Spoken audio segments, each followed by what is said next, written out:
In her past life, Li Xiaoman met a tragic fate, drowning shortly after birth. Upon her demise, she discovered that she existed within the pages of a book, where her family were mere inconspicuous cannon fodder. Even her death was orchestrated by her unscrupulous father. In her newfound existence, Li Xiaoman returned, armed with the powers of a spatial koi, intent on making her villainous father and the contemptible woman pay for their misdeeds. Witnessing her mother on the verge of madness, Li Xiaoman cried out, "Mother, that scoundrel is brought by my father." By dying in protest, you are merely falling into his wicked trap. Heartbroken, her mother quickly retaliated. Li Xiaoman, seeing her elder brother holding her tenderly, felt a pang of compassion. What a wise person he is! Alas, soon he will fall victim to our father's nefarious schemes. But fear not, I shall catch a koi for him to nurture. The next day, her brother was brought into the prince's residence as a companion for the young heir after saving the grandson of a dignitary, leaving their father powerless to intervene. And as for my second sister, stop eating. You are not merely hungry, you are bewitched by gluttony. If you continue, our father will confine you for weight loss, subjecting you to humiliation, ultimately marrying you off to a eunuch. Fortunately, I possess a spiritual spring to break the curse. Come here and give me a kiss. In the blink of an eye, her second sister blossomed into a slender beauty and became engaged to the son of the grand princess. Li Xiaoman, cradling her koi, beamed with delight, for all these were the fruits of her newfound abilities. Her family gazed at her with shining eyes, and was it not her merit that brought about these changes? Yet, her noble brother seemed rather unfortunate. Should she not show him a little more affection? The family alarm bells rang. Li Xiaoman, you must not dote on others. Chapter 1. Rebirth. Li Xiaoman met her end once more, seemingly more thoroughly this time. Her master had only warned her that cultivating immortality could attract lightning, but had failed to mention that hiding within the spatial spring could also bring calamity upon her. After a monumental struggle, she finally gasped out her last breath, only to let out a wail. The familiar infantile cry startled her awake, as she found herself in the arms of an old wet nurse, who spoke tenderly, "Madam, it's a precious daughter we now have a third young miss in our household." From the bed, a gentle voice chimed, "A girl is also good. She can keep Hui Jie company. Quickly, wrap her up and bring her to me." "Yes, this old servant will prepare her at once." "There's no need. The young master of the prince's residence has reached his 100 days. The master, being a scholar of the Hamlin Academy, hopes to advance within the 6 ministries, and we cannot afford to offend anyone. Oh dear. Madam is too virtuous, always thinking of the master." The woman replied gently, "He is Jinggu and Hui Jie's father, and now he is also Xiaoman's father. How can I not consider him?" Li Xiaoman was taken aback. Jinggu, Hui Jie, were those not her ill-fated siblings from her past life? The young master of the prince's residence, celebrating his 100 days? Oh dear, she had been reborn. In her previous life, she had perished as a newborn, but fortunately, she encountered her master after death, allowing her to avoid a mindless reincarnation. Her master revealed that her world was not real, but rather a narrative within a book, where her family were mere pawns, and she had been shown the book's entire conclusion. In the tale, her father, a phoenix man named Lin Chaozhong, had risen to the position of a scholar through the backing of her maternal grandfather, only to become entangled with the newly widowed second princess. Their conspiracy led to her mother being falsely accused of infidelity and, ultimately, her own drowning. Even after her mother's apparent demise, she was not treated and instead descended into madness, believing a rag doll was her daughter. Her uncles, seeking justice for their sister, were met with fatal consequences at the hands of the now Lady Lin, who broke their legs, stripped them of their titles, and exiled them to the borders, where they met a torturous end. Tragically, her mother remained oblivious to the betrayal by those she held dear until her last breath, murmuring about seeking her husband's aid. "Madam, the old lady has arrived and wishes to see the third young miss."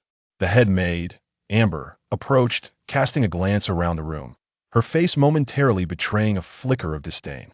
Alarm bells rang in Li Xiaoman's mind, and she burst into tears. "Wah, wah, wah.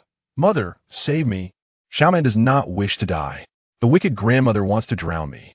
She will also accuse you of stealing men. Mother, please save me. Save Xiaoman." "Xiaoman." Li's mother slowly sat up, questioning her sanity. How could she hear Xiaoman speaking? Xiaoman was the name she had given her child, a name her husband had yet to learn. As the wet nurse prepared to hand Li Xiaoman over, she struggled fiercely, crying out in desperation, "Wah! Do not let Xiaoman drown. Drowning is unbearable. Xiaoman, do not leave your mother. Do not become a ghost without a mother." Indeed, it was Xiaoman's voice. Li's mother was taken aback and quickly said, "The child is crying, bring her to me to see." Amber, impatient, replied, "Madam, the old lady is waiting." The wet nurse, displeased, added, "The old lady is also concerned for the third young miss. If she continues to cry, she may catch a chill." Thus, she handed Xiaoman over to Li. Holding her child, the cries ceased, yet tears streamed down the little girl's face, evoking pity. Li's mother gently touched her child's cheek, noting how much more delicate and fair she appeared compared to Huiji at birth, resembling warm jade, irresistible to the heart. With a tender smile, she mused, "Is that you speaking?" In the next moment, more tears flowed from the girl's eyes, and the voice returned. "Wah, I am Xiaoman. I have died once, drowned by my grandmother. She and father have conspired to marry the second princess. Once you give birth, they plan to drown the child and accuse you of infidelity. That wild man is hidden in the woodshed and will soon be unleashed to frame you. Poor Xiaoman can do nothing to save herself in this second life. Mother, you must summon Aunt Qian. She is the princess of Dingbei and can surely protect you." Li's mother was astonished. Her daughter had indeed experienced rebirth and knew her friend was the princess of Dingbei. Such revelations were hard to believe unless heard firsthand. While she was still in shock, Amber, growing impatient, remarked, "Madam, the third young miss has stopped crying. May I take her now?" Li Xiaoman, frightened, began to wail again. "Mother, do not hand Xiaoman over. She has already received grandmother's approval to be a concubine for my father. She is a definite accomplice. Mother, help me. Save Xiaoman. I do not wish to die again. I do not wish to die again." The girl's cries ignited a fierce urgency within Li's mother, who tightened her embrace. Turning to Amber, she said, "Go inform the old lady that the third young miss is currently in distress. I will have Zhang nurse take her shortly." Amber protested, "That cannot be allowed." With a frown, Amber reluctantly departed, displaying an attitude unbefitting one who feared the master. A chill gripped Li's heart, and she hastily called for Zhang nurse. The old lady does not even wish to see Huijie eat an extra piece of meat. How could she want to see Xiaoman? Quickly, go to the Dingbei prince's residence and ask the princess of Dingbei to come. Zhang nurse quickly replied, "I too find this suspicious, madam. Rest assured, I shall go at once." Taking advantage of a moment to wash her hands, Zhang nurse slipped out of the Lin residence. Meanwhile, Li Xiaoman continued to sob in her mother's embrace. "Do not worry, Mother Aunt will surely save you. Your task now is to buy time." With a loud bang, the door was forcefully kicked open. Lady Lin stood outside, flanked by maids and matrons, her eyes glinting ominously. "What has been birthed? Bring it to me at once." "Is it something to be ashamed of?" Li Xiaoman froze in fear. "It's over the old which has come. She intends to strangle me with her own hands. I'm sorry, but I can't assist with that." Xiaoman inhaled deeply, her senses finally honed from prolonged cultivation in the space, allowing her to discern even the distinct sense of chicken blood and human blood. The malevolence of that old, which was palpable, she would not even harm herself for the sake of performance. Yet she had the audacity to drown me without remorse. Truly, her heart is as cruel as it is wicked. "Ah, madam, this blood has not dissolved." "What?" Lady Lin exclaimed, her voice rising sharply. In an instant, she unleashed a torrent of invective. "Li Ru Shuang, you wretched creature, how dare you entice a man to bear a bastard child? Watch as I strip away the facade of your depravity for all to see. Someone quickly, bring that shameless harlot here. I want her to witness how her abominable offspring meets its end." With that, she snatched Li Xiaoman from Amber's arms and signaled to Granny Hu. Granny Hu hastily retreated, clearly to alert that scoundrel of a father. What was this talk of attending the prince's 100-day feast? It was merely a ruse to maintain his facade as a devoted man, ultimately paving the way for his marriage to the second princess. This vile father had ruined her mother's health for the sake of his reputation. And that old witch, in her attempts to curry favor with the princess, had mercilessly ordered her mother to be whipped daily, leading to her mother's eventual demise from untreated. wounds that I end this life. She possessed a space where she could not die. When she grew up, she would ensure that this treacherous mother and son duo faced their reckoning. Lady Lin stood on the steps, her gaze fixed on the water vat used for extinguishing fires, her eyes betraying a sinister intent. With a swift motion, she tore away the swaddling cloth, lifting the frail Xiaoman as if to toss her into the vat. Upon witnessing this scene, Li's already broken heart felt a fresh layer of frost. "Stop! I did not commit adultery," she cried out in alarm. Xiaoman sighed to herself. "Oh, my dear mother, they have orchestrated this scheme to frame you. How could they not know of your innocence? Yet they seek my life."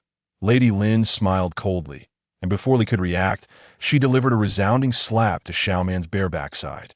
"You wretched girl, you tarnished the Lin family name and still wish to protect this abomination? Today, I shall show you the consequences of betraying the Lin family." Xiaoman cried out in pain, tears streaming down her face. This old witch would pay for her actions. Li, filled with rage, shouted, "Return Xiaoman to me, or I will not hold back." Lady Lin, undeterred, retorted, "You think you can threaten me? It'll make you regret crossing me." With that, she hurled Li Xiaoman into the water vat. With a splash, water erupted around her. The newborn, stripped of any covering, was unceremoniously cast into the vat. The suffocating chill enveloped her, more terrifying than the water itself, sending shivers through Xiaoman's very soul. In an instant, the space trembled, the koi fish gathering anxiously, as if pleading for a miracle.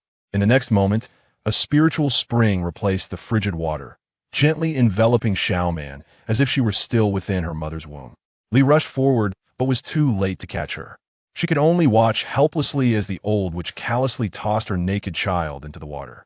At that moment, it was not merely a small body that was cast into the vat, but the very essence of her maternal spirit, tearing apart all the tenderness and love she had once bestowed upon this family. With a shriek, Li lunged to retrieve her daughter. Yet in her frantic state, she grasped nothing but air. The overwhelming force of despair threatened to tear her apart. Just as she teetered on the brink of madness, feeling as if her very soul would detach, the tiny figure, radiating warmth, finally landed in her embrace. Li collapsed to the ground, gasping for breath, as if she had escaped a catastrophe. Gone was the softness in her eyes, replaced by a fierce glare directed at Lady Lin. "Someone, restrain her. The old witch has gone mad." Li's entourage of guards rushed in at her command. Seeing this, Lady Lin's eyes glinted with malice, and she raised her foot to kick the child in Li's arms. Li swiftly turned, shielding Xiaoman with her back. Luckily, the guards intervened just in time to thwart Lady Lin's intentions. Yet she continued to bellow, "You worthless creature, you still protect this illegitimate child? It'll ruin you for tarnishing the Lin family's reputation, and no one will save you. And you lot, you think to defend her? Silence. Who dares to threaten her with a fate worse than death?" Suddenly, the courtyard was illuminated as numerous guards encircled them. Princess Qian Manqing led the charge with Granny Zhang and Granny Fong, storming into the courtyard. Upon seeing the scene, her heart shattered as she beheld her dear friend, just recently delivered, sitting by the vat, cradling a naked child. Her eyes widened in horror, and she advanced, delivering a forceful kick to Lady Lin, her fury boiling over. "Arrest them all. Leave not a single living soul in this house." Her command was swiftly executed. Qian Wangfei hurriedly wrapped Li Xiaoman in her cloak. The tiny bundle, rosy and delicate, seemed fragile enough to break with the slightest touch. Was this the same child pulled from the vat? The thought was inconceivable to L. Sensing someone attempting to take her child, trembled in fear, exclaiming, "No, no. Xiaoman will die. Shall drown." Qian Wangfei's eyes glistened with tears. "It's me, Manqing," she reassured.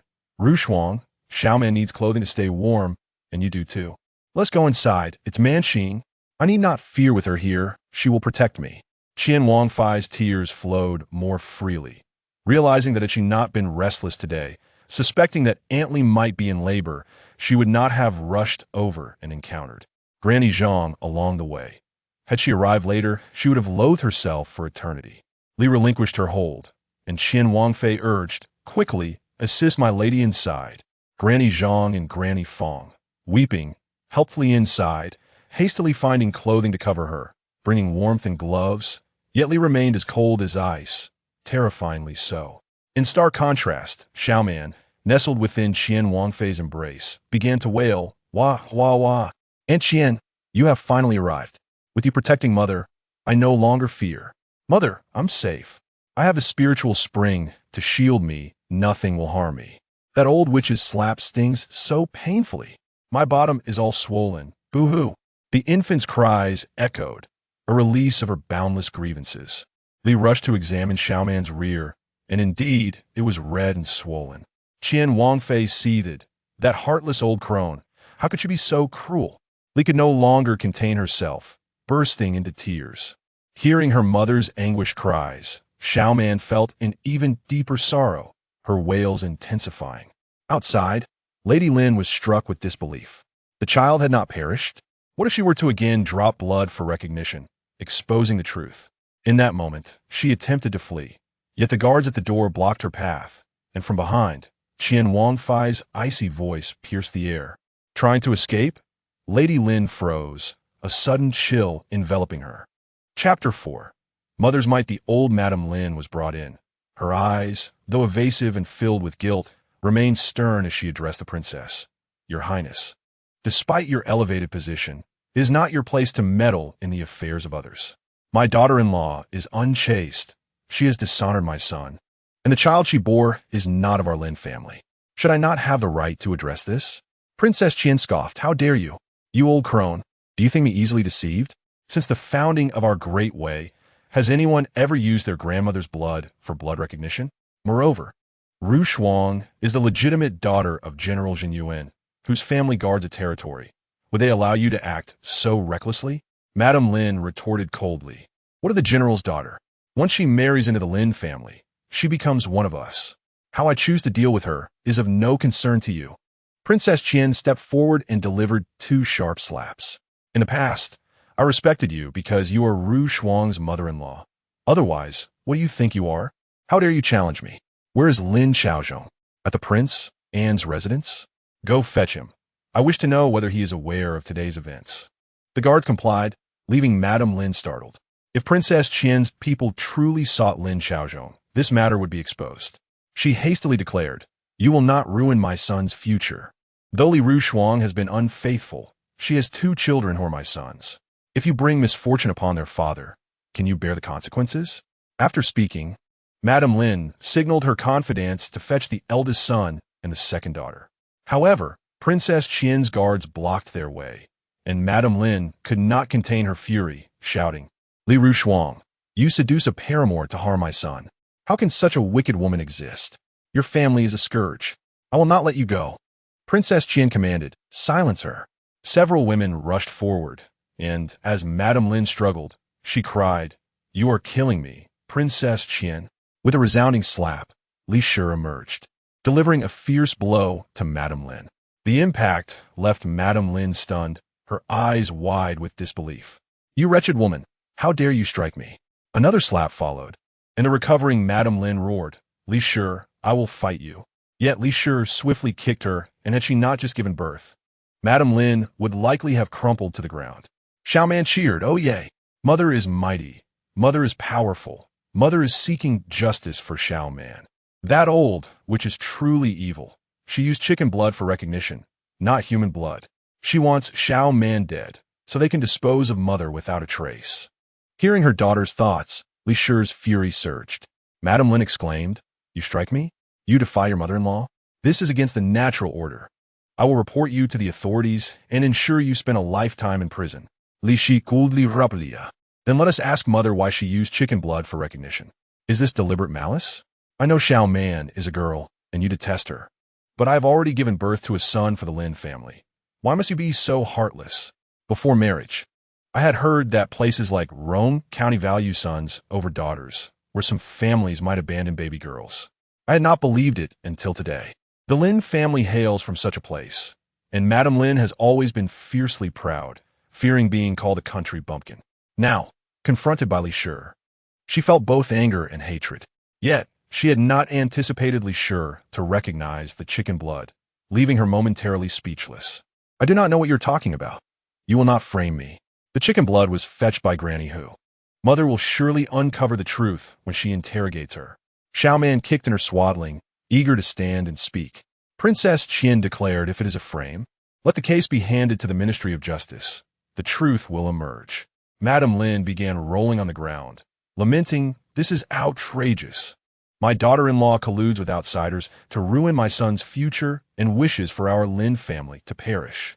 Heaven, open your eyes. The wicked thrive while the good are harmed. Princess Qian ordered her guards to silence Madame Lin and bind her. In her struggles, a dazzling diamond rolled from her sleeve. Upon seeing this, Princess Qian ordered, pick it up for me. Holding the gem, she recognized its authenticity and compared it to her own ring, discovering they were identical in size and quality. Shocked, she addressed Li Shi, this is a gem provided by the Kingdom of Garo, 5 in total. The Empress kept one is with the Queen, one with me, and the other 2 were given to the eldest and second princesses. How does your mother possess one? Li Shi, observing her mother-in-law's guilty demeanor, replied, perhaps it was a gift from someone, but such a valuable item, who would bestow it upon an old woman? The eldest princess and her husband are loving and have 3 sons. They jested about giving diamonds as a betrothal gift, so they would not part with it. The second princess has been in mourning for months.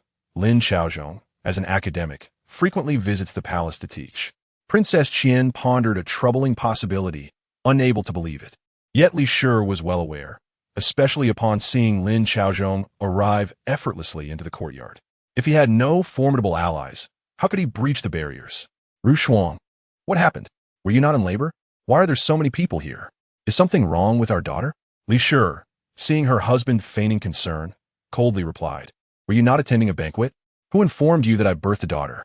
Lin Xiaozhong, puzzled, responded, I heard from the servant outside. Is it not true? Then, as if nothing had happened, he bowed to Princess Qian, saying, thank you, Your Highness, for coming to care for my wife so late. We are immensely grateful. Princess Qian sneered. Let it go, Lindarin. Your mother used chicken blood to validate your family's honor and wishes to drown Ru Shuang's newborn daughter. A flicker of malice crossed Lin Xiaozhong's eyes as he looked at Li Shi with feigned tenderness, saying, Mother is confused. She must have heard some rumors and acted rashly. Li Shi found this amusing, pointing at Madame Lin and asking, what do you plan to do with her? Lin Xiaozhong approached Madame Lin, who was gagged and bound. He rushed to untie her, reproaching Li Shi, Aru, Mother is confused. Why must you stoop to her level? Your cruelty will tarnish your reputation and affect Jingge and Huijie. Why endure this? Mother, Father is threatening you. He does not care for brother and sister at all. To appease the second princess, he poisoned brother to make him an easily manipulated fool and fattened sister to be given as a concubine to the old eunuch. If you had not discovered their scheme tonight, your reputation would have been ruined long ago. Now he pretends to be the good guy. How disgusting. Xiaoman said, bubbling in Princess Qian's embrace. Father is vile. I do not like him at all. Chapter 5.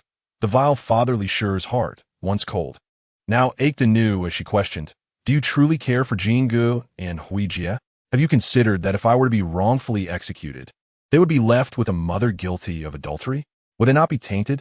Lin Xiaozhong looked up, bewildered. Aru, what is the matter? You have always been so agreeable. Why are you so obstinate today? I pity you for the grievances you endured upon giving birth to our daughter. Despite the turmoil you have caused, I have chosen not to hold it against you. What more do you desire?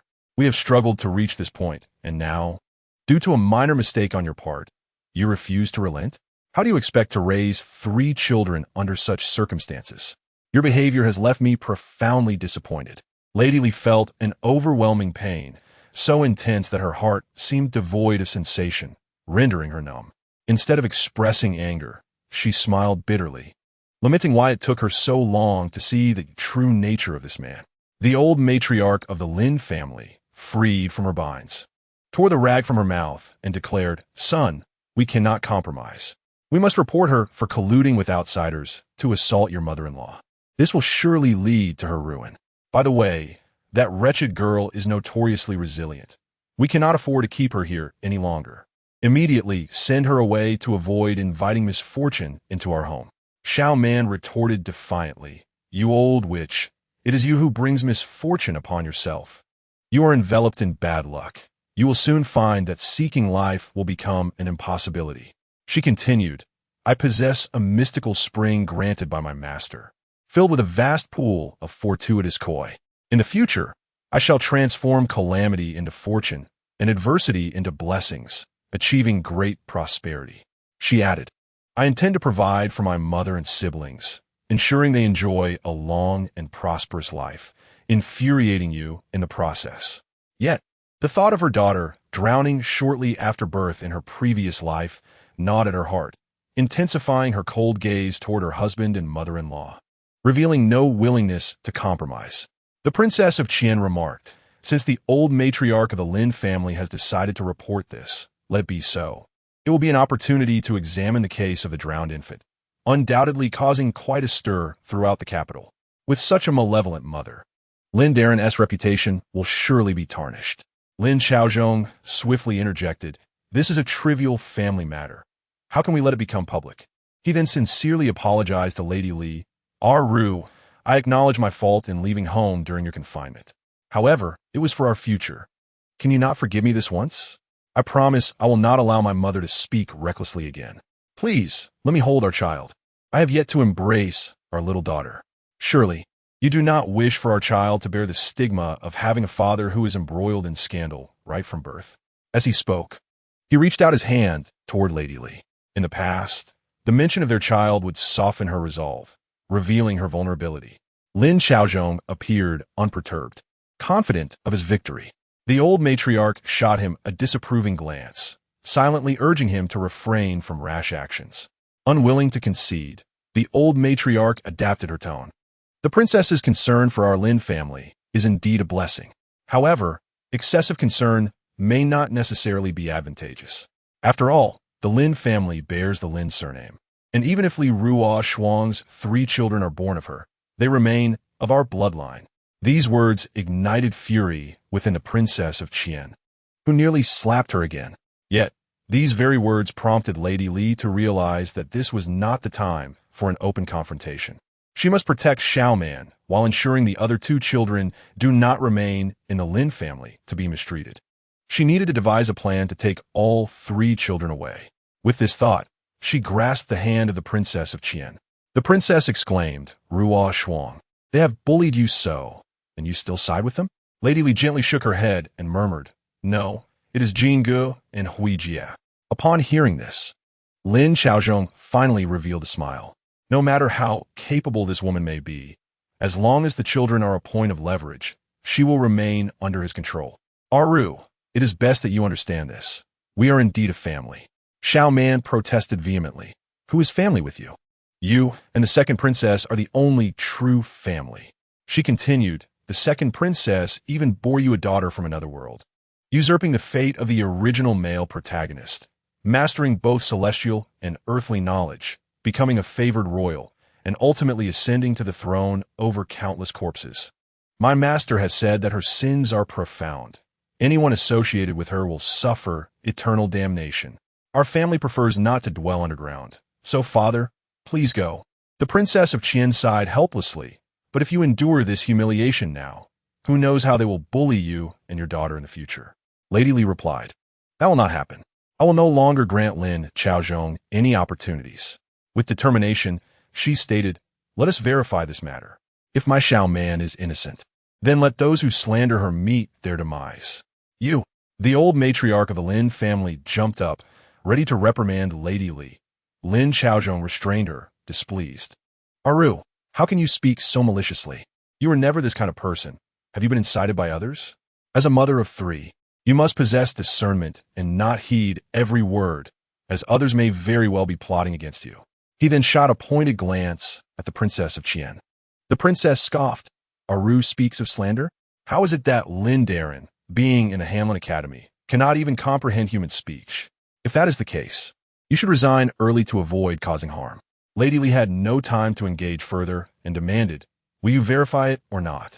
If you refuse, it implies that you mother and son are guilty and intentionally trying to harm me and my daughter. I shall beat the drum at the Dali Temple to seek justice.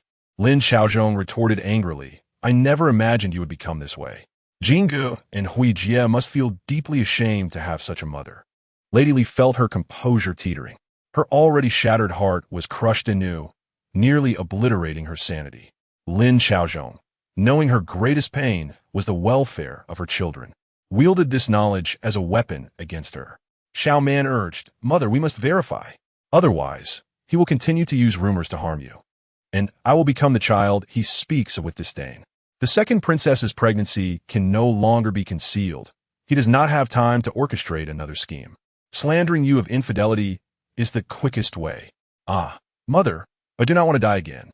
The cold, biting water nearly drowned me. It hurts so much. And all I can taste is the icy water filling my mouth. I'm so afraid. It is so painful.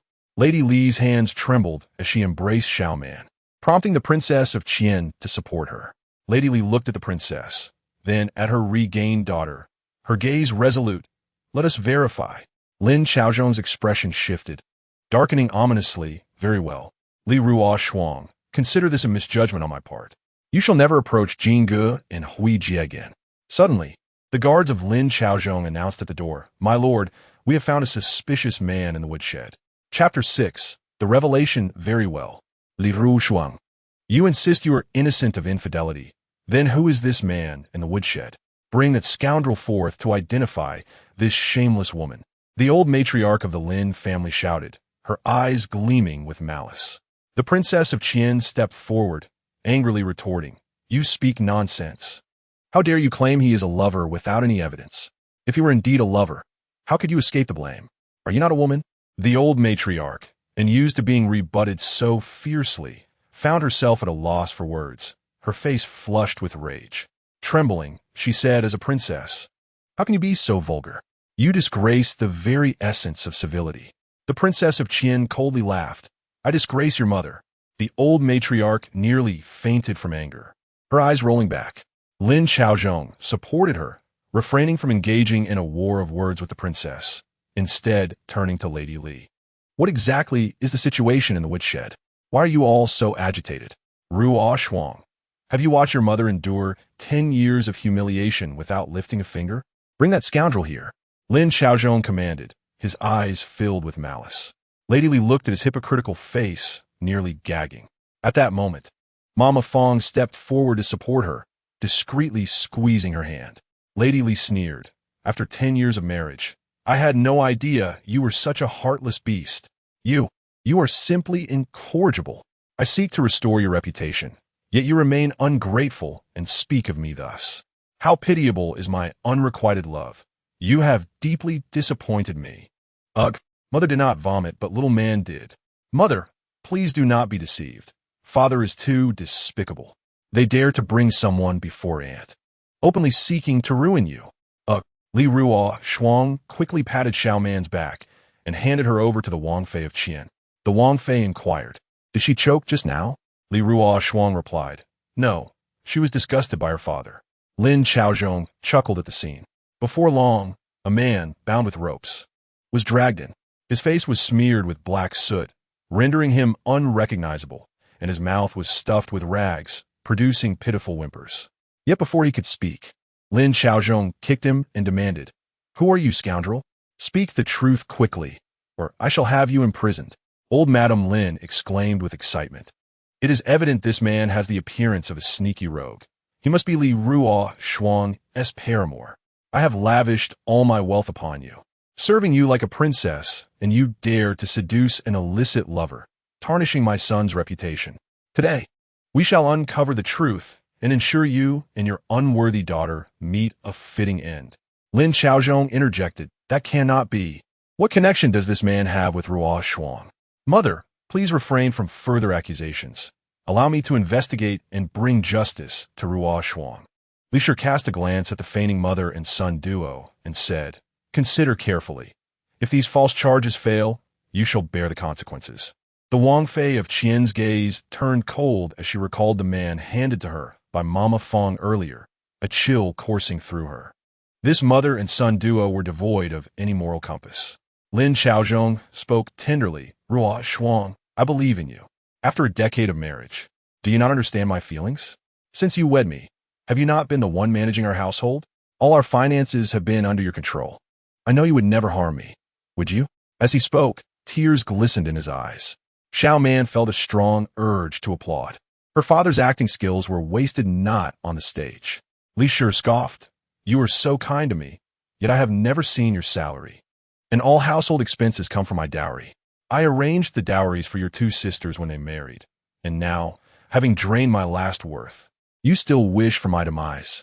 Lin Xiaozhong's expression darkened as he coldly retorted, "What nonsense are you spouting?" Old Madame Lin, impatient, exclaimed, "Son, why continue speaking to her? She is on the brink of death, and you remain obstinate. Let us simply reveal her guilt." With that, she ripped the rag from the man's mouth, demanding, "Are you that wretched woman's lover?" "Madam, I'm Lu Gui," he cried, prostrating on the ground. Both old Madame Lin and Lin Xiaozhong were struck dumb, staring in disbelief at the man before them. After regaining their composure, old Madame Lin kicked him fiercely. "How can it be you? Where is the paramour?" The Wang Fei of Qian sneered. "Bring forth the paramour that old Madame Lin and Lord Lin seek." No sooner had she spoken than the guards ushered in the actual lover. Lu Gui, in pain from the kick, lamented, "I was guarding, but I do not know who knocked me unconscious. I awoke here." Lin Xiaozhong, seeing the man brought forth, realized the truth was now exposed. However, he could not bear this blame. Otherwise, all would be lost. He angrily declared, "You scoundrel! You have set up my wife." Lu Gui, terrified, dare not confess. Old Madame Lin gasped, "What are you saying, son?" "Mother, you are mistaken. How could Ruo Shuang betray me? It is Lu Gui, this dog, who previously begged her for a position for his son. I advised her to ignore him, and now he bears a grudge." The terror in Lin Xiaozhong's gaze silenced old Madame Lin, who dared not speak further. She glanced at the man brought in by the Wang Fei, coming to understand what her son feared, and resentfully spat at Lu Gui, "You ungrateful wretch! You eat our food, and yet plot against the mistress of our household?" Lu Gui, filled with despair, looked as if he had lost a loved one. Lin Xiaozhong seized his collar, whispering, "I will find a way to arrange your departure from the capital, securing a position for your son as a deputy general." Then, raising his voice in anger, he shouted, "You vile creature! How dare you sully my wife's name? I shall not hesitate to kill you." Upon hearing this, Lu Gui understood that his master intended for him to take the blame. "Please spare me, master. I merely sought to frighten the mistress. She was so heartless, refusing to help my son find a position." Everyone present changed their expressions. Lu Gui was utterly shameless. Yet only Li Ruo Shuang recognized that Lin Xiaozhong was seeking a way out as the situation unraveled. She sneered, about to expose him, when suddenly voices from outside interrupted. "Mother, mother, we have come to see our sister." Chapter 7. The mask must not be torn. The two children rushed in, heading straight for Li Ruo Shuang. Her body stiffened, but her expression softened involuntarily. Xiaoman's little feet kicked in excitement. "I'm so thrilled. It's brother and sister. I want to see. Wah, brother and sister. I am Xiaoman, the little third one." A gentle smile graced Li Ruo Shuang's lips as she took Xiaoman from the Wang Fei and presented her to Lin Jin and Lin Hui. "This is your sister." Xiaoman Lin Jin, now 9 years old, had seen his sister as a baby, wrinkled and unappealing. But this sister was beautiful, rosy, and fair-skinned. He quickly reached out. "Mother, I want to hold the third sister." 6-year-old Lin Hui, seeing a baby for the first time, exclaimed, "Wow, she is so pretty. I want to hold her too." Xiaoman, bubbling with joy, gazed with bright eyes, resembling freshly washed black grapes. "Wow, brother's handsome." No wonder sister was willing to spend everything to rescue him from peril. It's all about looks. Sister is also beautiful, but alas, she has been spoiled by that wicked stepmother. Otherwise, she would be the most beautiful in the capital. Lin Jin instinctively touched his face, surprised that his sister thought him handsome. Lin Hui's eyes widened in disbelief as she pointed at Xiaoman. Li Shi smiled as she placed Xiaoman in Lin Hui's arms. "She is your sister." Lin Hui, overwhelmed, nearly wet her trousers. Wah. She is really my little sister?" The Wang Fei of Qian chuckled, "Of course. Hui Jia, do you not like your sister?" Lin Hui was on the verge of tears. "Wah. I'm so happy. I love her." But she feared that this meant she would not be able to eat her. Lin Jin felt a wetness on the floor and looked down in surprise. "Mother, the second sister has wet herself." Lin Hui, already a little lady concerned with her appearance, felt her pride wounded and burst into tears while my sister peed. Lin Jean, displeased, retorted, I'm not the one who peed. It was the sister. What? Lin Hui cried, even louder. Xiaoman excitedly lifted her feet, attempting to reassure her. Sister, don't cry. I can pee too. Sure. See, I old peet. It's Xiaoman's pee now. It's not sister's fault. Lin Jean chimed in. I want to pee too. Lan stopped crying, watching the blanket drip steadily, suddenly feeling a bit of fondness for this sister. Li observed the tender affection bestowed upon her sister Xiaoman and couldn't help but kiss her forehead. She then entrusted Mama Fong with the task of changing the baby's diaper, while also taking Jingge and Hui Jie along. Before they departed, she reminded them, Father, Mother, please do not quarrel. A pang of sorrow struck Li. For the sake of her children, she could endure Lin Chaozhong's indifference. However, if he sought to harm her offspring, she would not hesitate to take his life. Yet, upon seeing the innocent gaze of her child, she understood that this was not the moment to confront him. With a feeble smile, she reassured, rest assured. When have your father and I ever had a dispute? Lin Jean pondered and realized that indeed, there had been no such incidents, which eased her mind as she followed Mama Fong. Upon witnessing this exchange, Lin Chaozhong felt a wave of relief wash over him. Rushuang, you see, it's all a misunderstanding. How could my mother and I ever wish harm upon you or the child? He gestured for the old matriarch to soften her stance. Reluctantly, the old lady acquiesced, indeed. Rushuang, we are a family. If the servants have conspired against us, and this gets out, others will only say it is your poor management that has caused this trouble. Moreover, you have just given birth. It would be unwise to let anger fester and risk your health. She secretly hoped for a daughter-in-law like the second princess, who was far more precious than Li. Lin Chaozhong continued, for the sake of our newborn, let us not dwell on grievances, lest people claim this child brings misfortune, disrupting your role as a mother. He added, it's late, and causing a disturbance will not bode well with our neighbors. Wouldn't you agree? Li respunda. Then let us conduct a blood test for kinship to clear my name and Xiaoman's. Other matters can be discussed privately. The Duchess of Qian interjected, I am here. Do not fear him. Li Rushuang felt a surge of emotion, her eyes glistening.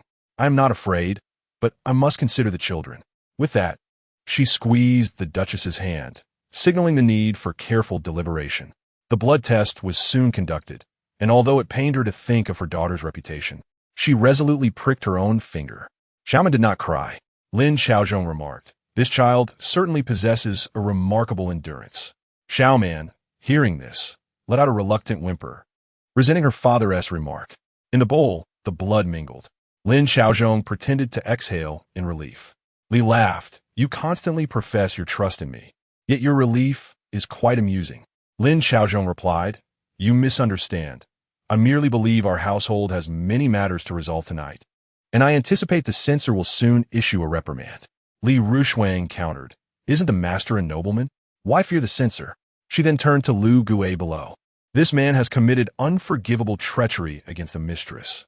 How do you intend to deal with him? Lin Chaozhong responded, given that we have a newborn in the house, it is not appropriate to spill blood. Perhaps I shall sell him off? Li retorted, if sold, his family will surely seek to redeem him. It would be more fitting to break his limbs and sever his tongue, then sell his entire family. Only then will I find satisfaction. Lin Chaozhong feigned reluctance. But he has served me for over a decade. The Duchess of Qian interjected, Lord Lin, consider this. This scoundrel is still in my grasp. There is no detail in the capital that I cannot uncover. Lin Chaozhong, no longer able to protect Lu Gue, quickly acquiesced. Lu Gue, feeling despair, was about to plead for mercy when Lin Chaozhong commanded, gag him and take him away. Do as the mistress instructed. Lu Gue's eyes widened, and he shouted, my lord, everything I did was under your orders. With a resounding kick, Lin Chaozhong struck Lu Gue's mouth, causing blood to spill forth and several teeth to fall out, rendering him speechless. Lin Chaozhong maintained his composure. You followed my orders, yet I never commanded you to slander the mistress, whose audacity gave you the courage to do so. Were it not for the recent birth of the third miss, you would have faced dire consequences tonight. He then insincerely approached Li Rushuang. You see, my mother and I were deceived by him. nearly leading to disaster. Acknowledging the Duchess's esteemed status, he continued, "We cannot burden her any further." Li shifted aside and said, "Filial piety must come first. Mother has also been startled. You should assist her." At this, Lin Xiaozhong stiffened momentarily before smiling nonchalantly. Very well. He then helped the old matriarch into the house. The Duchess of Qian, filled with indignation, remarked, "Even a tiger does not eat its young. He is more despicable than a beast." Li replied, "Do not let your anger consume you. When we arrived in the capital, my parents gifted me a grand estate. In a moment of weakness, I allowed my sister-in-law's family to reside there. After renovations, it will serve my needs once I recover." The Duchess exclaimed in surprise, "Are you truly resolved to seek a divorce?" Li nodded, a cold smile gracing her lips. "Not only that, but I intend for him to kneel and beg me for a divorce." The Duchess rejoiced. "Splendid. I knew you would find the strength to let go. Rest assured, I will assist you in this matter. However, what will you do if they come to the estate to cause trouble?" Li remained unruffled, as if she had already devised a clever plan. Her voice hardened. "It matters not. When the time comes, I will find someone to host them adequately." Chapter 8. The Duchess is kind, yet her fate is bitter. "You have finally seen the light," the Duchess sighed, taking Li's hand. "I always found Lin Xiaozhong's family to be insincere, perpetually coaxing you to give unconditionally, draining you like leeches. I warned you several times, yet you dismissed my concerns." Li blushed, apologizing. "I am sorry." The Duchess responded, "I would not hold it against you. To be honest, I had my suspicions about Lin Xiaozhong long ago. The year you gave birth to Jing Ge, I witnessed your mother-in-law distributing gifts sent from your family to her daughters. I casually remarked, 'Those gifts are from the old general and his wife for their granddaughter. Rushuang has yet to see them.' That old hag immediately turned cold, saying it was her duty to manage the household during your confinement. Otherwise, who would meddle in family affairs? And those were not even inferior goods. Bah, shameless. Those were exquisite fine fabrics, specifically for children's garments.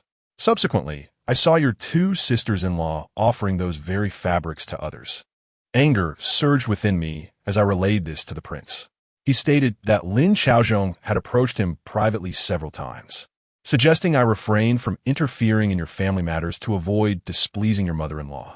I was furious, but the prince reassured me that the Lin family's estate would eventually belong to Jing Ge, which allowed me to endure all these years. Li Rushuang could hardly believe her husband had sought counsel from the prince in private.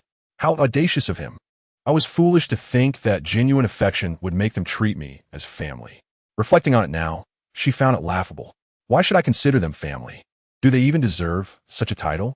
A bunch blinded by their own greed, yearning for immense wealth without realizing they are unworthy of such fortune. The Duchess nodded with approval. The fact that you can recognize this is a victory in itself. Li gripped the Duchess's hand, stating, "Regardless of what is uncovered, we must not act impulsively. I have devised a plan and await his plea." The Duchess contemplated the diamond held by the old matriarch and nodded gravely. As Li escorted the Duchess to the door, she suddenly heard Xiaoman speaking inside. "Auntie, the Duchess is truly kind, yet her fate is quite tragic, having met an untimely demise along with her pair of children. What has become of the Manqing family? Will the Duke of Dingbei face calamity as well?" Xiaoman, blowing bubbles, noticed her mother's arrival and began to whine. "Mother, I am hungry." Xiaoman wants water. Realizing her daughter had not yet fed since birth, Li promptly summoned Mama Fong, saying, "Please take the third miss to nurse." Wait a moment. Xiaoman just mentioned the children of Manqing, but Manqing has only one son and no daughter. Could it be that events are destined to unfold in the future, thus granting them time to respond? We took a deep breath. Today, Manqing had rescued her and her daughter. In due time, she too would save Manqing's family from peril. Outside the courtyard, footsteps echoed. "Shame. Xiaoman doesn't need to drink from Grandma. Just some water will suffice."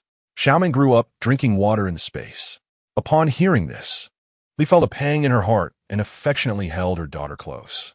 "Silly girl, how could water ever satisfy hunger?" As she spoke, she loosened her collar. Old Madame Fong expressed concern. "Madam, it will be quite taxing for you to nurse, and with the master." Li's expression grew cold.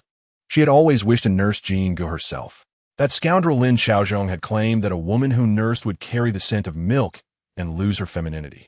Because of his disdain, Jingge had refused the wet nurse's milk for the first 3 days, relying instead on goat's milk. As for Huijia, she had never been nursed at all. How pitiful Xiaoman was, having lived 2 lives as her daughter. Must she also be deprived of her mother's milk? Whatever he thinks, you all must act as usual. Keep a close eye on things privately. We cannot remain passive. Old Madame Fong promptly replied, "This old servant understands. Go now, fire up the kitchen stove, and prepare some pig's foot soup for me. Tell everyone to stay alert. We must not treat people as mere objects." Old Madame Fong's gaze sharpened as she responded, "Rest assured, madam, I will instruct them accordingly." Xiaoman had already caught a whiff of her mother's milk scent, so delightful, making her yearn to consume it. "Wah, mama, I cannot resist the temptation."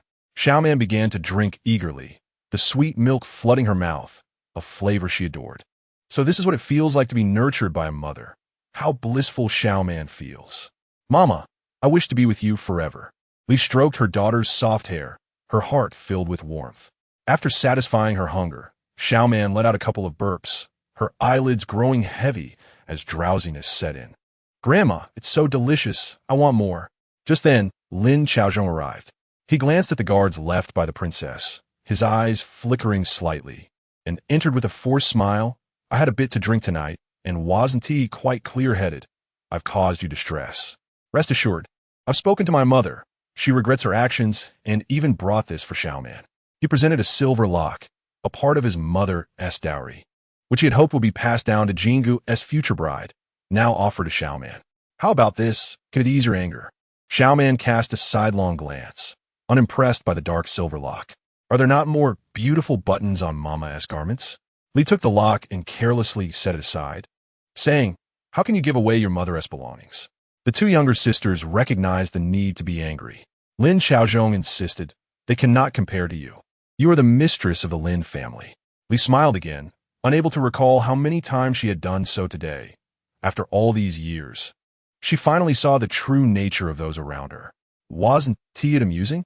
Such hypocrisy and shamelessness. And since the second princess seemed fond of him, let her take him quickly.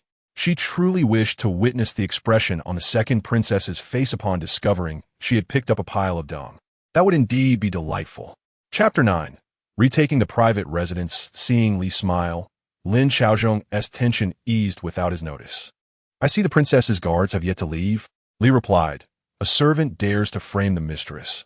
She is concerned for me. However, rest assured, I have told her that as husband and wife, we share both glory and misfortune. She will not speak ill of my mother." "But," Lin Xiaozhong frowned, "it is her meddling. Does she dare to threaten you? I have long warned you of the princess's noble status. Who knows when we offended her, leading to our ruin? And now look at the situation."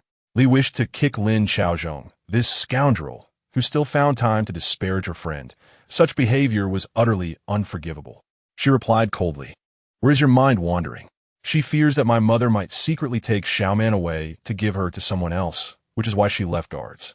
Do not deceive me any longer. I am aware of tonight's events." Lin Xiaozhong was taken aback. "You know? Did you interrogate that thief? You cannot just take the law into your own hands. That is illegal. He is panicking. He is panicking. The scoundrel is panicking.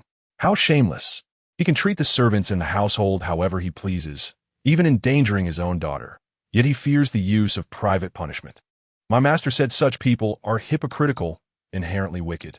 Mama, Papa is bad. Do not forgive him again." Xiaoman, who was about to fall asleep, was so incensed that she kicked her legs in frustration, lamenting her inability to stand up and confront him. Li stated, "You need not intimidate me, my dear husband. After 10 years of marriage, I know you are a filial son, worried that the matter of infanticide will tarnish your mother's reputation. However, we have only Jingge as our son, which is indeed a bit lacking. Once I recover my health, I shall bear another son. If my health falters, I shall elevate Amber to your household. How does that sound? As for Xiaoman, I shall raise her myself, dismissing the wet nurse. That should suffice, no?" Lin Xiaozhong was taken aback. "You mean you are aware of your mother's intention to drown the baby?" Li furrowed her brow, feigning displeasure. "What else could it be? Do you think I'm unaware of any other matters you may be involved in behind my back?" Lin Xiaozhong immediately relaxed, a smile spreading across his face as he grasped Li's hand. Silly girl, what could I possibly do without you? I just didn't expect you to be so magnanimous as to forgive my mother. Li shot him a playful glare, her eyes revealing a wife's tenderness and grace. What nonsense you speak. She's a senior in the family and hails from a place that values sons over daughters. How could I hold her to the same standards? Still suspicious, Lin Xiaozhong deliberately asked. Then what did you mean by calling me a heartless beast today? Li gently leaned against his shoulder, saying, I was furious at the time, thinking you supported my mother's actions, which is why I was upset. I apologize, dear husband. I shall not speak so again. Moreover, to make amends, I have given the residence where the third sister stays to the princess, asking her to plead your case before the prince. Did you not express a desire to enter the Ministry of Revenue? Conveniently, a position has opened up there. Upon hearing this, Lin Xiaozhong immediately stood up. What? The residence of the third sister is not that house you brought as your dowry, is it? That is worth 30,000 taels, not including the furniture. How could you give it to the princess? Li nearly stumbled. Had she not already lost all affection for this scoundrel, she might have regretted her actions. But she quickly cried out, Who do you think I'm doing this for? Did you not say you wished to join the ministry?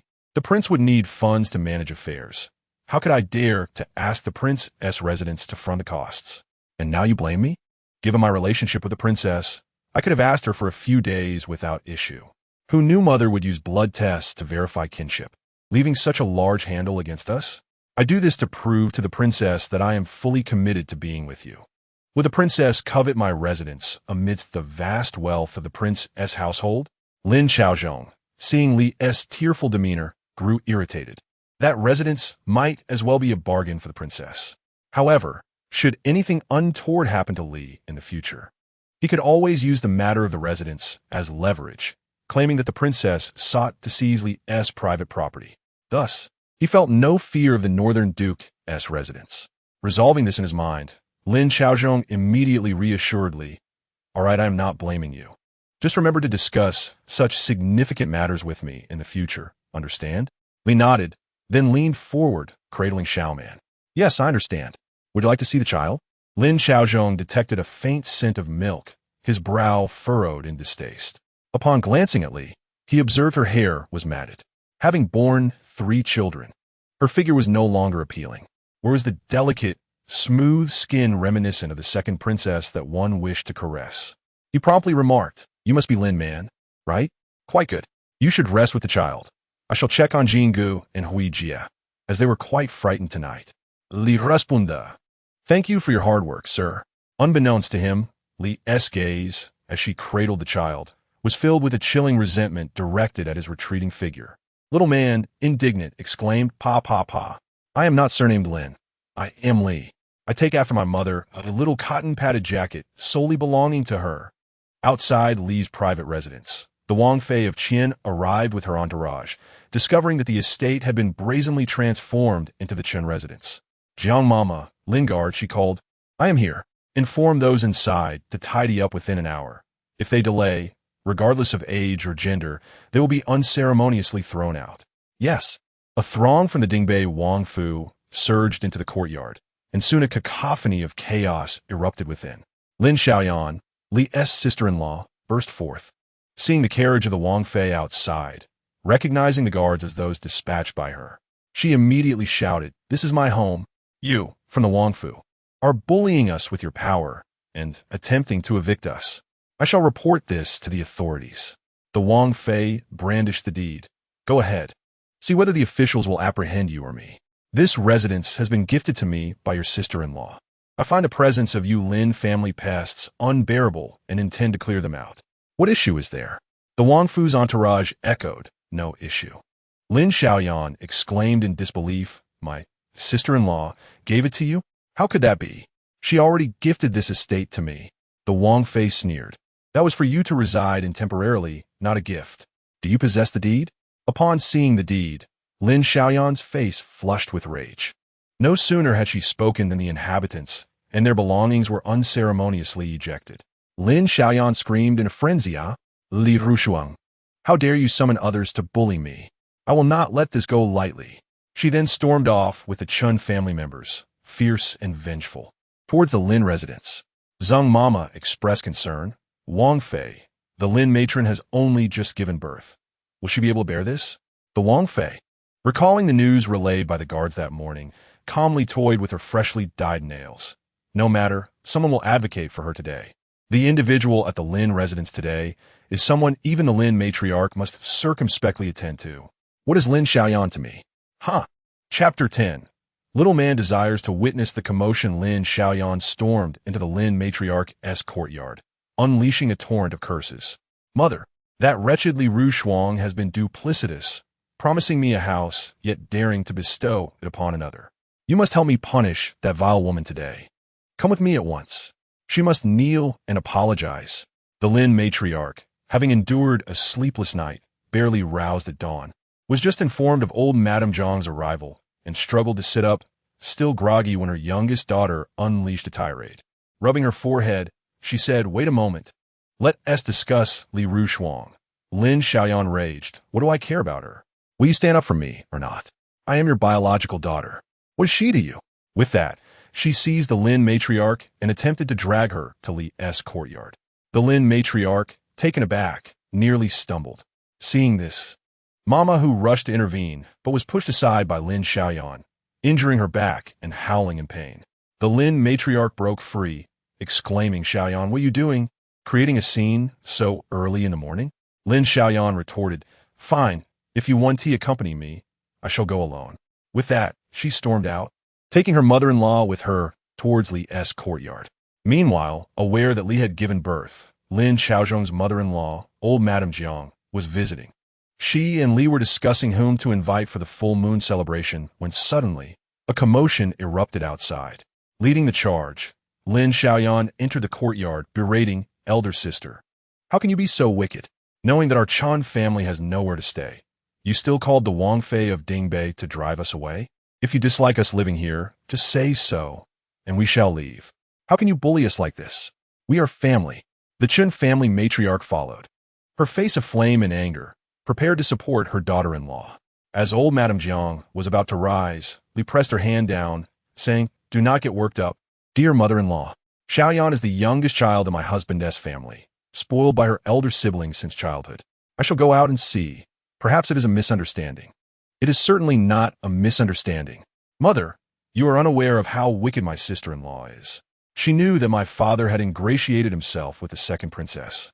In that night, she raided our home, seizing your dowry and selling it to fund her husband's official position.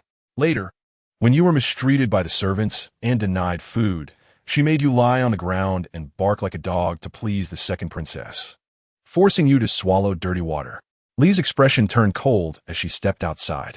"Third sister, what brings you here? And to you, my esteemed sister-in-law. Zhang Mama, quickly bring tea." Lin Xiaoyan spat. "Li Rushuang, do not feign innocence with me. Did you not summon the Wang Fei of Dingbei to reclaim the house? You truly are capable of such treachery." Li retorted in anger. "Third sister, from where do you draw these conclusions? The residence was given to the Wang Fei, but that was for your brother's career. He is aware of this matter. I believed he would inform you. Did he not tell you?" Lin Xiaoyan, suspicious, replied, "What do you mean? My brother knows of this? Do not attempt to deceive me. He would never treat me this way." Li sighed. "The incident occurred unexpectedly. Your brother had no time to inform you." The Chun matriarch interjected. "That small courtyard has only 3 entrances. How can our Chun family, so numerous, reside there?" Lin Xiaoyan yanked her arm. "Mother, hold your tongue. We have yet to clarify the matter concerning the main estate." She then fixed her gaze upon Li, pressing, "What do you mean by the incident occurred unexpectedly? Is there something about the Lin family that I do not know?" Li hesitated, and Lin Xiaoyan pressed harder. "Speak quickly, or I shall spread the word of your mistreatment of your sister-in-law, and then let us see if your dear friend will continue to associate with you." Li, in a troubled tone, finally revealed, "It is due to my mother, who values sons over daughters. Last night, she attempted to drown our newly born daughter, only to be interrupted by the Wang Fei." "Silence! Do not speak." The Lin matriarch rushed in, casting a fierce glare at Li. Noticing that old Madame Jiang was absent from the courtyard, she sighed in relief. Her greatest fear was the disdainful gaze of old Madame Jiang. who looked upon her as if she were filth.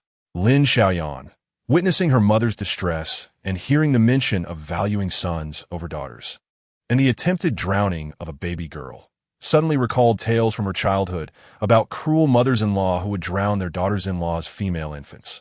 Panic-stricken, she exclaimed, "Mother, is what my sister-in-law said true?" The Lin matriarch, furious, retorted, "You keep talking and be silent." In the room, old Madame Jiang, who had grasped the full story, scoffed. Little man on the bed stirred, eager to assist, not wishing for those wicked people to bully her mother. She emitted sound of protest. "Wah, wah, wah, baby." Old Madame Jiang had given birth to 3 daughters, each of whom she had raised to be remarkably accomplished, though they were now all married.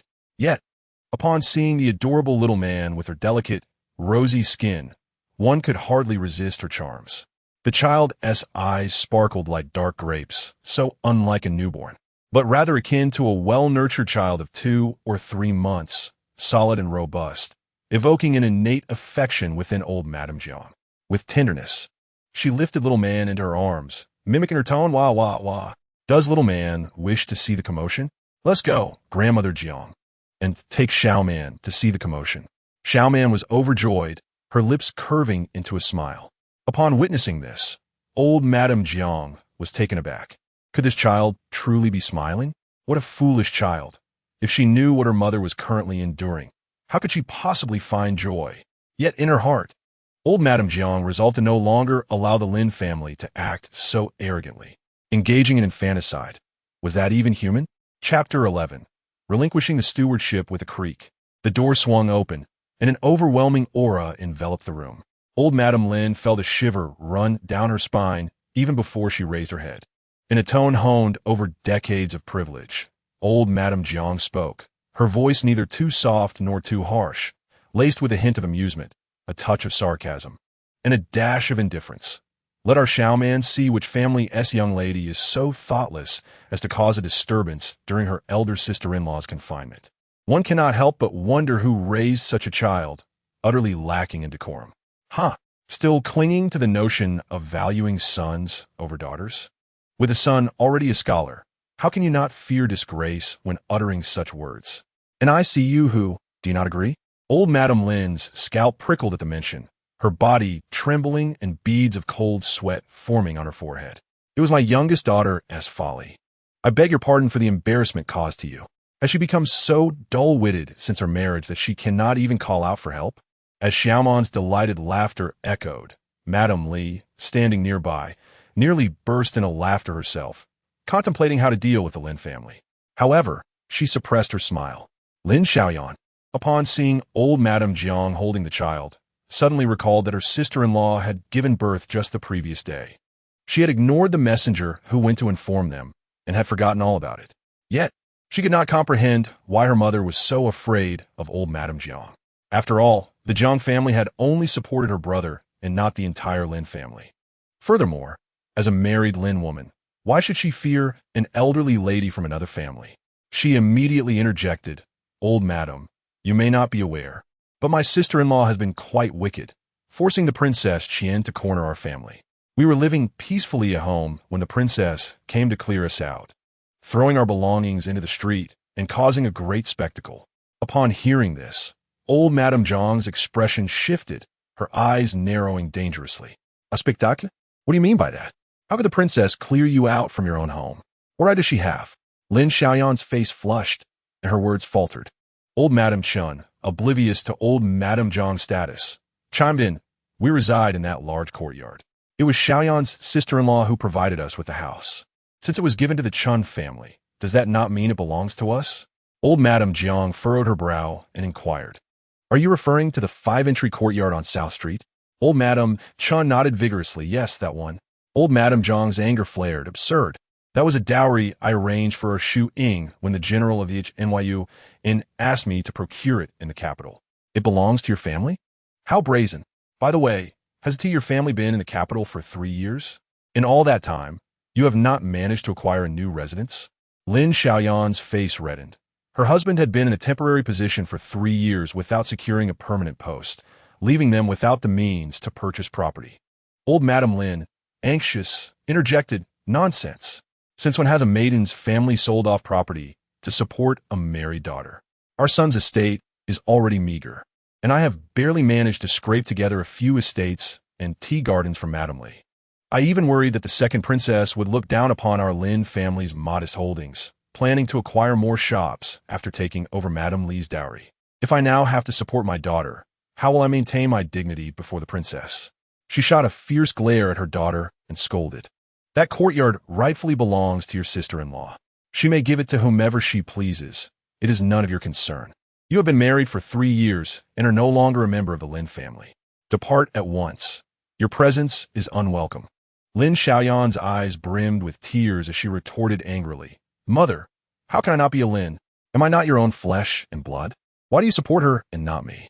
Did you not say that anyone who marries into our family becomes a Lin? The dowry is also part of our family. Is it wrong for me to claim what is rightfully mine? Silence. Do you wish to speak nonsense? Old Madame Lin trembled with rage. Old Madame Zhang's expression grew increasingly frigid, her gaze sharp as a blade. Unfortunately, Lin Xiaoyan was oblivious and continued to shout. Am I mistaken? You promised to divide my sister-in-law's dowry equally between me and my sister. With a resounding slap, old Madame Lin could no longer contain herself and struck Lin Xiaoyan. A fight has finally erupted. Continue. Why stop now? Oh, please do go on. One side of her face is swollen. It would be a shame for the other side to remain untouched. Madame Li yearned to slap the shameless mother and daughter, realizing they had long plotted against her dowry. After all her heartfelt contributions and efforts over the years, she felt she was worse off than raising a few dogs.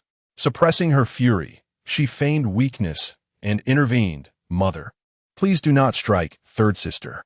It is all my fault. I will not sell off the Lin family's property. I will sell my own dowry and buy third sister's share.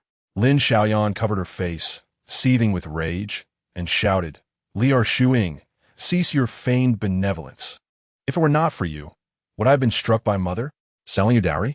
How noble. Who knows if you intend to liquidate the Lin family's assets for your own gain and deceive me. Upon hearing this, Madame Li immediately lamented, Third sister, you are digging in my heart. I have been in the Lin family for 10 years, and when I took over the household, mother entrusted me with merely 56 taels of silver in front of Madame Jiang. I managed your second sister's marriages, and your dowries came from my own. I had no idea the Lin family possessed other properties. Enough. I am at a loss. It is all my fault for not bearing the Lin surname. From this day forth, I cannot manage this household any longer. Zhang Mama. Present, I am here, replied Zhang Mama promptly. Li Shuing clutched her chest, utterly heartbroken. Leave 56 taels of silver in the accounts for my aunt, for I shall no longer be the mistress of this household. Yes, I will attend to it at once. Zhang Mama's eyes gleamed with cunning as she rose to leave. Old Madame Lin, witnessing the scene, hastily said, Shuing, my good daughter-in-law, this is all your sister's fault. You must not. Li Shuing wept bitterly. Mother, do not say any more. Are you trying to drive me to my death? Seeing that she could not persuade Madame Li, old Madame Lin turned to Lin Xiaoyan and shouted, You should hurry and apologize to your sister-in-law. Lin Xiaoyan thought to herself that Madame Li could not possibly abandon her. This was merely a scare tactic. Just as well, she would not intervene. Lin Xiaoyan remained obstinate and did not apologize, instead calling out to Zhang Mama, Wait a moment. Zhang Mama froze in her tracks, and Madame Li continued to sob, her heart racing. Old Madame Lin sighed in relief, ready to play peacemaker. However, the very next moment, Lin Xiaoyan declared, Bring me the silver from the accounts. With that statement, Lin Xiaoyan looked triumphantly at Madame Li. Since you do not wish to manage, I shall take charge.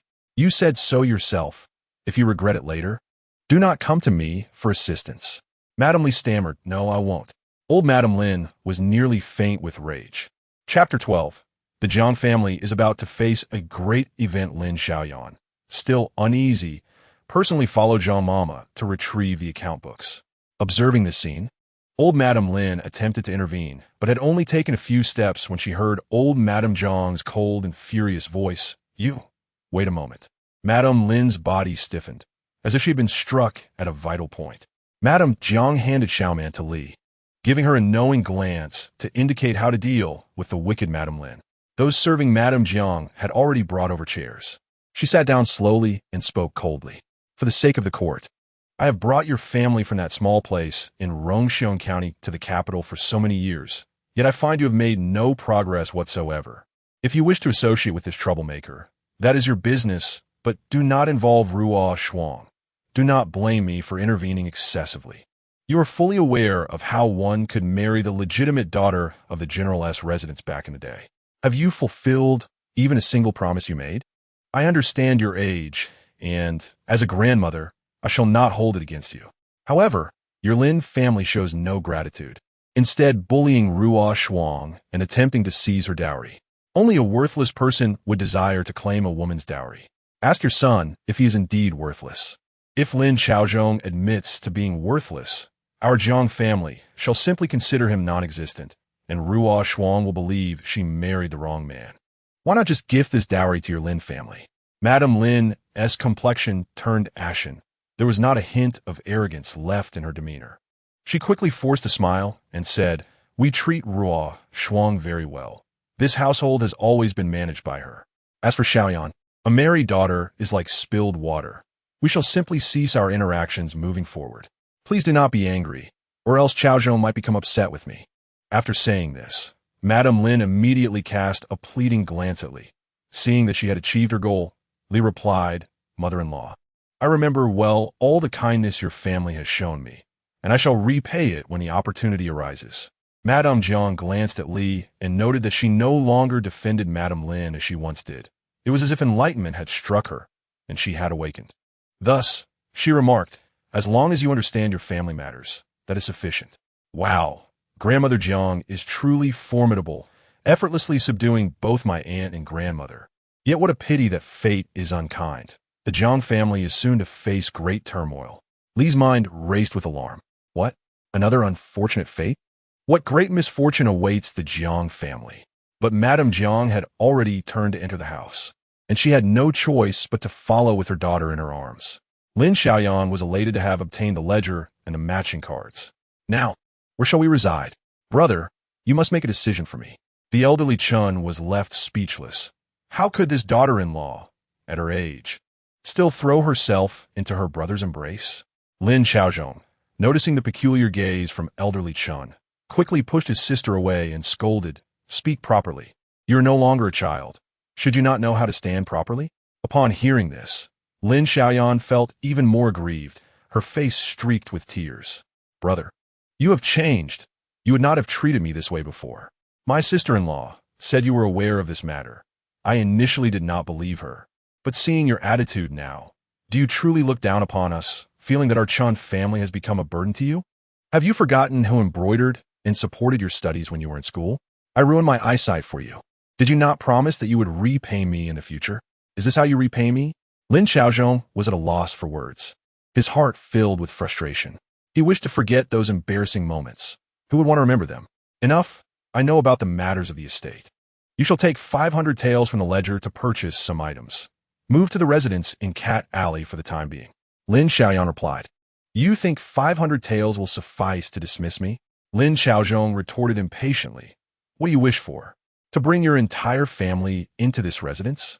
You are already a married woman. Could you not display a modicum of decorum?" Lin Xiaoyan retorted angrily, "I refuse. I intend to reside here. I shall oversee the household accounts myself, and we shall see what you can do about it." Lin Xiaozhong exclaimed in exasperation, "You are utterly unreasonable." Entering the main chamber, Lin Xiaozhong saw his mother unable to hold her head high before Madame Jiang, appearing subservient. It felt as if a heavy stone was pressing upon his chest.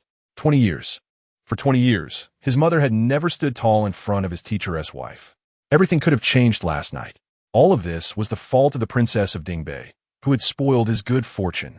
But thinking of the child in the second princess's womb, he knew that this suffocating life would not last much longer. Lin Xiaozhong knelt down and earnestly bowed his head to Madame Jiang. "I come to pay my respects to my teacheress wife." Upon seeing her son kneeling on the ground, Madame Lin's eyes turned red, and the glimmering tears became even clearer. Madame Jiang, however, appeared not to notice. "Xiaozhong, you and Ruo Shuang's marriage was arranged by me. If you do not live well, your in-laws will surely come and find me. You are well aware of your mother's temperament. You must take care of Ruo Shuang and never forget how you begged me to act as your matchmaker. Lin Chaozhong bowed again, declaring, I dare not forget. I have already spoken to my mother regarding last night, and as for my sister, I have arranged for them to move to the Qin residence. It was due to my morning duty in the palace that I had not yet informed them, which led to this unfortunate incident.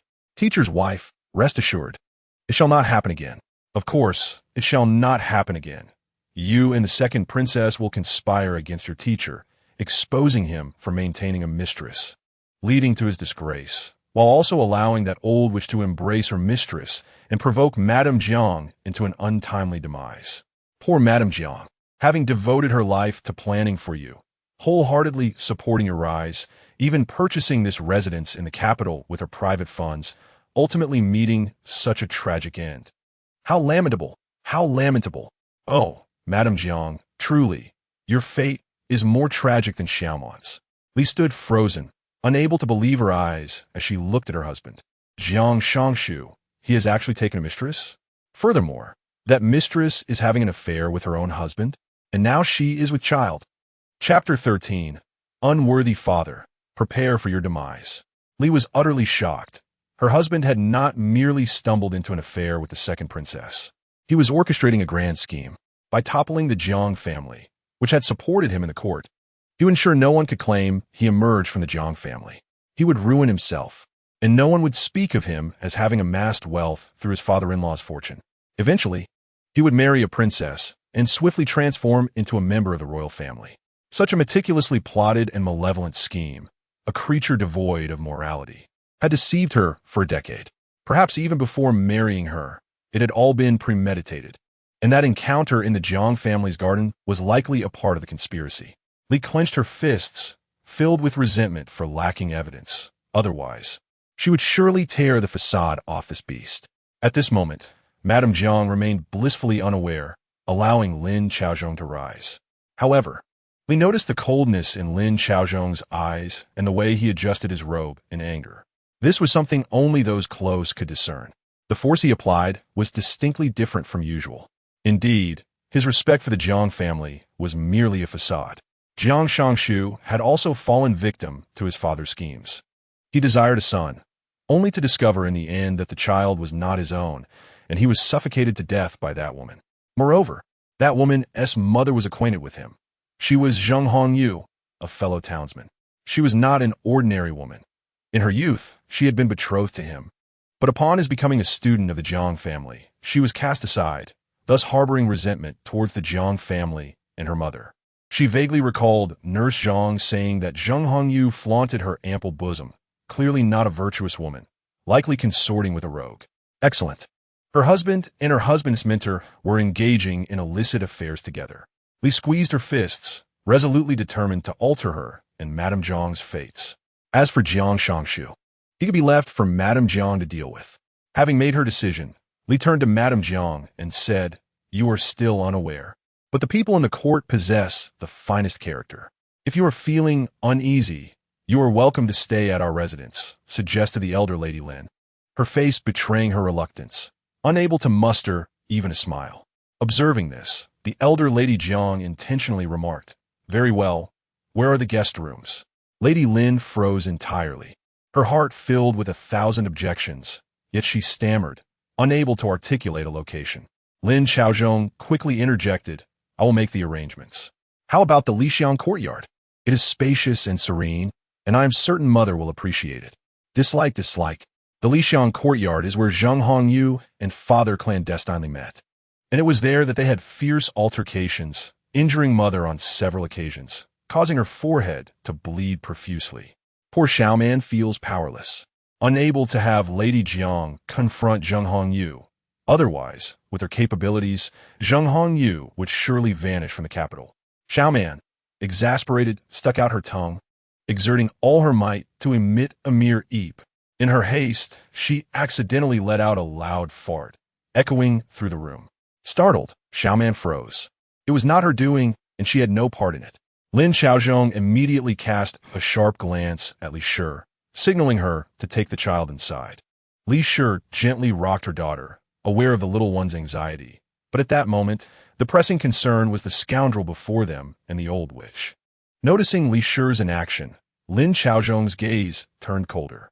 The elder Lady Jiang, witnessing this scene, slowly set down her teacup and remarked indifferently, "Very well. If I were to stay here, I would surely lose the affection of mother."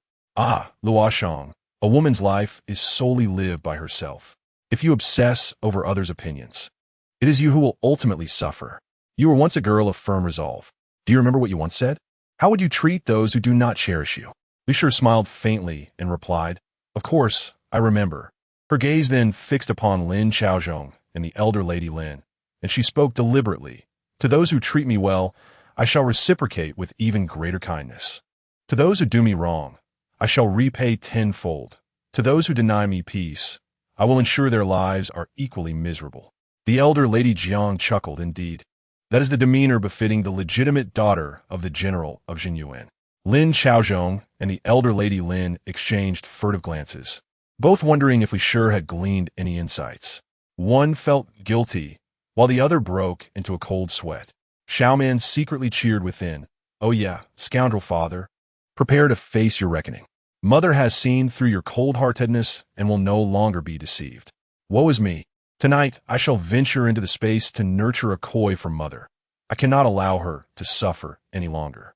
Fear not, mother." Xiaoman has spoken to the fish, imploring them to bring you good fortune, especially the favor of nobles, so that no one dares to bully you again. The elder Lady Jiang rose to take her leave, not permitting Li Shi to see her off. It was Lin Chaozhong who escorted her out, clearly with further instructions to impart. Li Shi observed the visibly exhausted elder Lady Lin and inquired, "Can mother still walk?" The elder Lady Lin shot her a fierce glare and retorted, "Li Ruo Shuang, you better be prepared." Li Ruo Shuang raised her voice. What did you say? Mother, are you going to hit me?" Lady Jiang is still nearby. The elder Lady Lin shuddered in fear, no longer daring to threaten Li Ruo Shuang, but cast a sharp glance before departing, her eyes brimming with undisguised malice. Once the elder Lady Lin exited, Li Shi abruptly shut the door, nearly catching the elder Lady Lin's nose. Though she wished to curse, she refrained, muttering a few words under her breath before leaving. Li Shi, burdened with thoughts, changed her daughter's diaper and fed her. The lively little girl, having eaten, grew drowsy, her eyelids fluttering. Li Ruo Shuang lightly touched her chubby, smiling face, and finally found a hint of joy in her eyes. Li Shi said indifferently, "Pay no mind to them. If they wish to purchase anything, instruct them to charge it to the Lin estate. We shall settle it at the end of the month." Zhang Mama expressed concern. "But what if they neglect the household by the end of the month? Will not the mistress have to cover the deficit?" Li Shi smirked. "That would be ideal. By the month's end, I am planning a grand celebration for Xiaoman's full moon, and in front of all the nobility in the capital, with the elder Lady Lin, who is so concerned with her reputation, allow her daughter-in-law to pay the bills. She has not forgotten that the second princess has already given the old witch 5,000 taels of silver. This time, she must face the consequences." Zhang Mama reuchid. "Then I shall subtly suggest they indulge." Li Shi smiled. "Do as you wish." She then looked down at her now sleeping Xiaoman and asked, "Do you still remember Zhang Hongyu?" Zhang Mama replied, "Of course, she still resides on West Street. I hear she has become the mistress of a traveling merchant, flaunting gold and silver, eager for all to notice." Li Shi exhaled slowly. "As long as we know where she is. Have Fong Daji take 2 people to keep watch, especially at night. Do you understand?" Zhang Mama, astonished, asked, "Could it be that the merchant is the master in disguise?" Nodding gravely, Zhang Mama affirmed, "This old servant understands." Chapter 14. The scoundrel father and grandmother's schemes, eavesdropped by Huijia. That wretched Li Ruo Shuang. How dare she summon the elder Lady Jiang to bolster her support? "My son, I cannot endure this humiliating existence any longer. Why do you not take decisive action? Poison her food directly. Mother, be cautious. There are still guards from the Wang family in this residence." The elder Lady Lin fumed. It was supposed to be foolproof, but it was all ruined by that unexpected arrival of the Princess of Dingbei. Lin Chaozhong maintained a stoic countenance. "I could not find an opportunity in the palace today." But she knows that her plans have failed and has resolved to leave the palace. "Tonight, I will discuss with her how to remove Li Ruo Shuang, the thorn in our side." The elder Lady Lin sighed in relief. If the second princess departs the palace, matters will be much easier. You must not show mercy, son. Whether we ascend to the status of imperial relatives hinges on this opportunity. A glint of malice flickered in Lin Xiaozhong's eyes as he coldly replied, "Rest assured, mother, I will not hesitate, even if it means dealing with a newborn. I will not spare even Jingge and Huijia." The elder Lady Lin furrowed her brow. "As for Huijia, let her be. She is just a little girl, and once grown, she will belong to another family. But Jingge is a boy. What if the princess bears a daughter? You must not be foolish." Lin Xiaozhong nodded. "Do not worry, mother. I will handle it prudently." The elder Lady Lin sighed, collapsing onto the soft couch, when suddenly a cry pierced the air. "Ouch! That hurts!" The sleepy Huijia exclaimed. "Grandmother, you sat on my hand." Only then did the elder Lady Lin and Lin Xiaozhong notice her, their expressions tightening. Lin Xiaozhong swiftly lifted Huijia and, with fierce intensity, asked, "When did you arrive? And what did you hear?" Huijia rubbed her eyes, her voice laced with grievance. "Father, it hurts. My aunt said my room belongs to her now and told me to sleep with grandmother. I did not hear anything. I'm so sleepy. Father, please hold me." As she spoke, she leaned towards Lin Xiaozhong, who promptly handed her to the elder Lady Lin, asserting she must not have heard anything. "This child is timid. If she had, she would have spoken up sooner." The elder Lady Lin replied, "Then go attend to your matters. I shall inquire further." Lin Xiaozhong strode away, without casting another glance at Huijia. Overcome with grievance, Huijia began to cry, "Wah! Father! Grandmother, I want father!" The elder Lady Lin shook her head irritably. "What do you want father for? When did you arrive? What did you hear? Speak." But Huijia merely shook her head. The elder Lady Lin, overwhelmed by the noise, summoned a maid and demanded, "Where are Mama and the others? Are they all dead? Take the second miss to the mistress's room and say the child had a nightmare and is babbling nonsense." She then carelessly handed Huijia to the young maid and left it at that. The young maid lifted Huijia to take her to the main chamber, initially thinking she would need to soothe her further.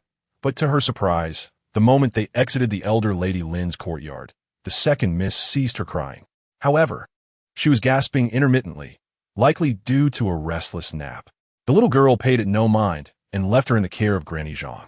Embracing the tear-streaked Huijia, Granny Zhang wiped her face and inquired, "Where are your Zhuang Mama and Xiaoyu?" Huijia refused to divulge anything, pushing Granny Zhang aside and darting into the room. She clung to Li Shi, her voice quivering with sorrow. "Mother, do you not want me and my brother anymore? Grandmother and father do not like me.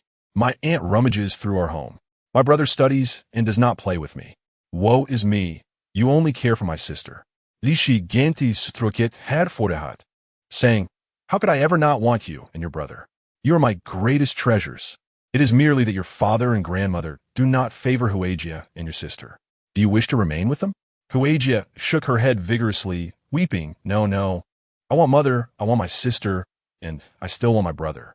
But father says it is because you do not want me and my brother that you have ill intentions." Upon hearing this, Li Shi's heart ignited with indignation. Indeed, Lin Xiaozhong had subtly instilled such thoughts in the child. Awakened, Xiaoman yawned, her little mouth flapping as she began to chatter. "Woe is me, silly sister. It is really father who has the heart for another and wishes to harm mother. He desires to marry the second princess, while mother and we are merely obstacles. Poor sister, being so young, they take her to please the second princess, coaxing her to call her mother.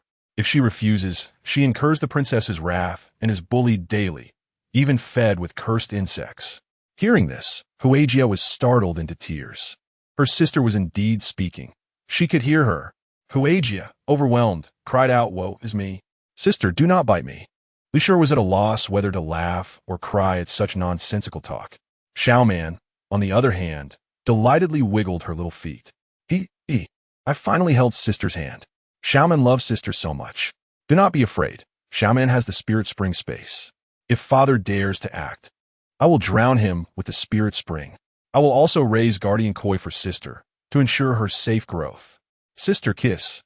Huijia ceased her tears, her eyes wide with astonishment. Was there hope for her?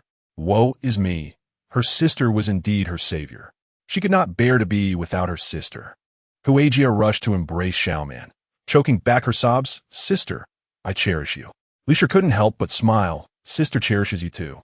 Pondering, she considered whether to devise a way for her son to stay outside for a while.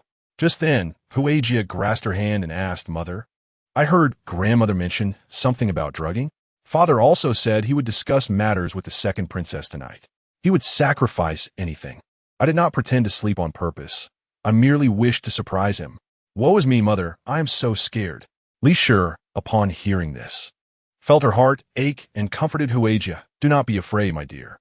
You have not heard anything. You know nothing. Mother is here. I will protect you. If they are exposed for framing Mother, they will seek other methods. Mother, if this continues, brother will also be in danger.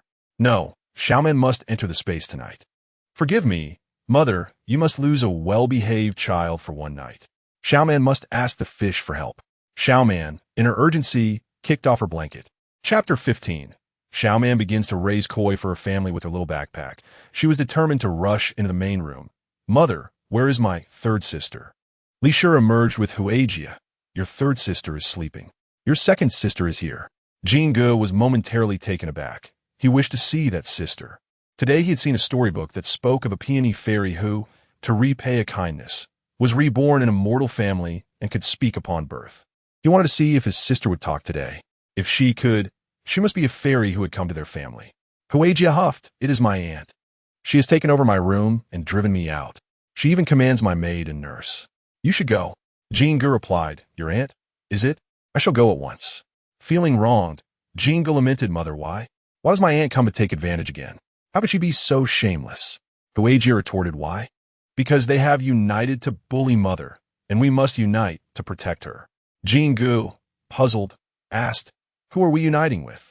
Huijia scolded, You fool, who else? It's our third sister. Mother gave birth to the three of us. Who else could there be? Granny Zhang, overhearing the siblings, couldn't help but chuckle, reassuringly sure.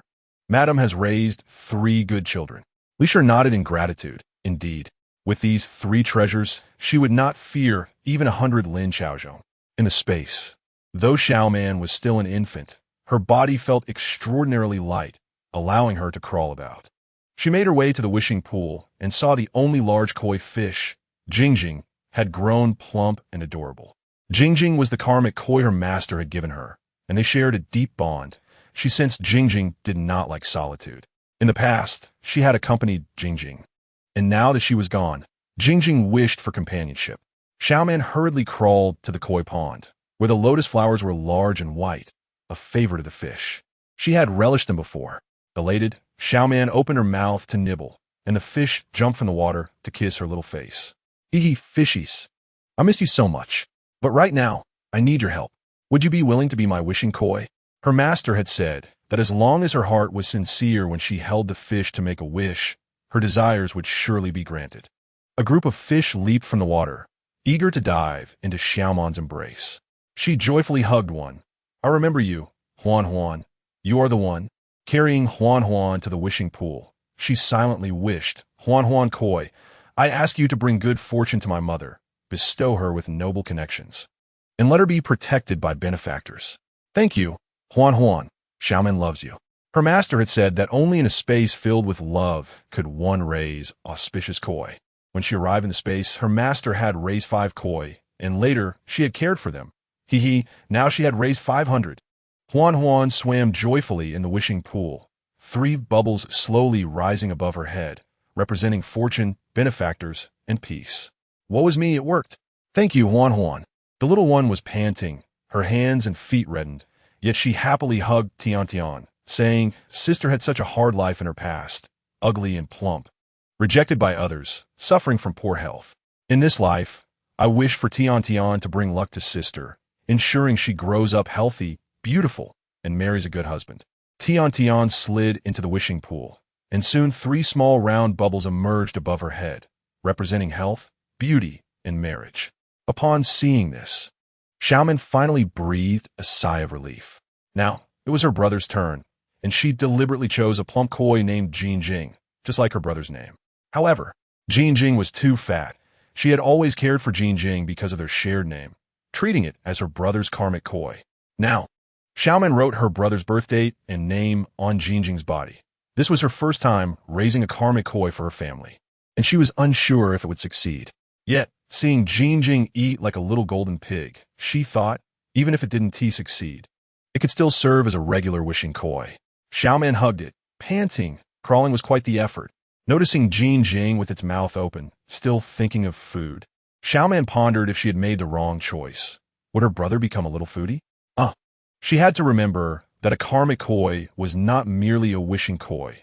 Wishes didn't matter, as karmic koi shared a subtle, spiritual connection with their owner. Xiaoman cradled Jingjing's large head. Jingjing, do not think of food. My brother will be the most handsome man in the capital. I'm deeply concerned whether my sister-in-law will still hold affection for him. Oh, I'm so sorry, sister-in-law. Jingjing has finally restrained himself. He no longer consumes the spiritual bubbles in the space. Xiaoman has delivered him to the wishing pond, utterly exhausted. Jingjing, I implore you to bring my brother good fortune, health, and wisdom. Before she could finish, Jingjing leapt into the koi pond. Xiaoman initially feared her wish had failed, but upon closer inspection, she noticed 3 bubbles emerging above Jingjing's head. Good fortune, health, and wisdom? Xiaoman widened her eyes in disbelief. Jingjing, do you not understand the concept of wisdom? Why did you jump in so hastily? Alas, there is no opportunity to start anew. Li Shi gently scooped her slumbering daughter into her arms, feeling somewhat reassured. However, a sudden commotion outside the courtyard signaled the return of the money princess. Cloaked and discreet, she had come without any entourage. Fortunately, I had someone waiting. They assisted me through the back entrance. Li Shi remarked, I apologize for the inconvenience. As a princess, you should not have to resort to the back door.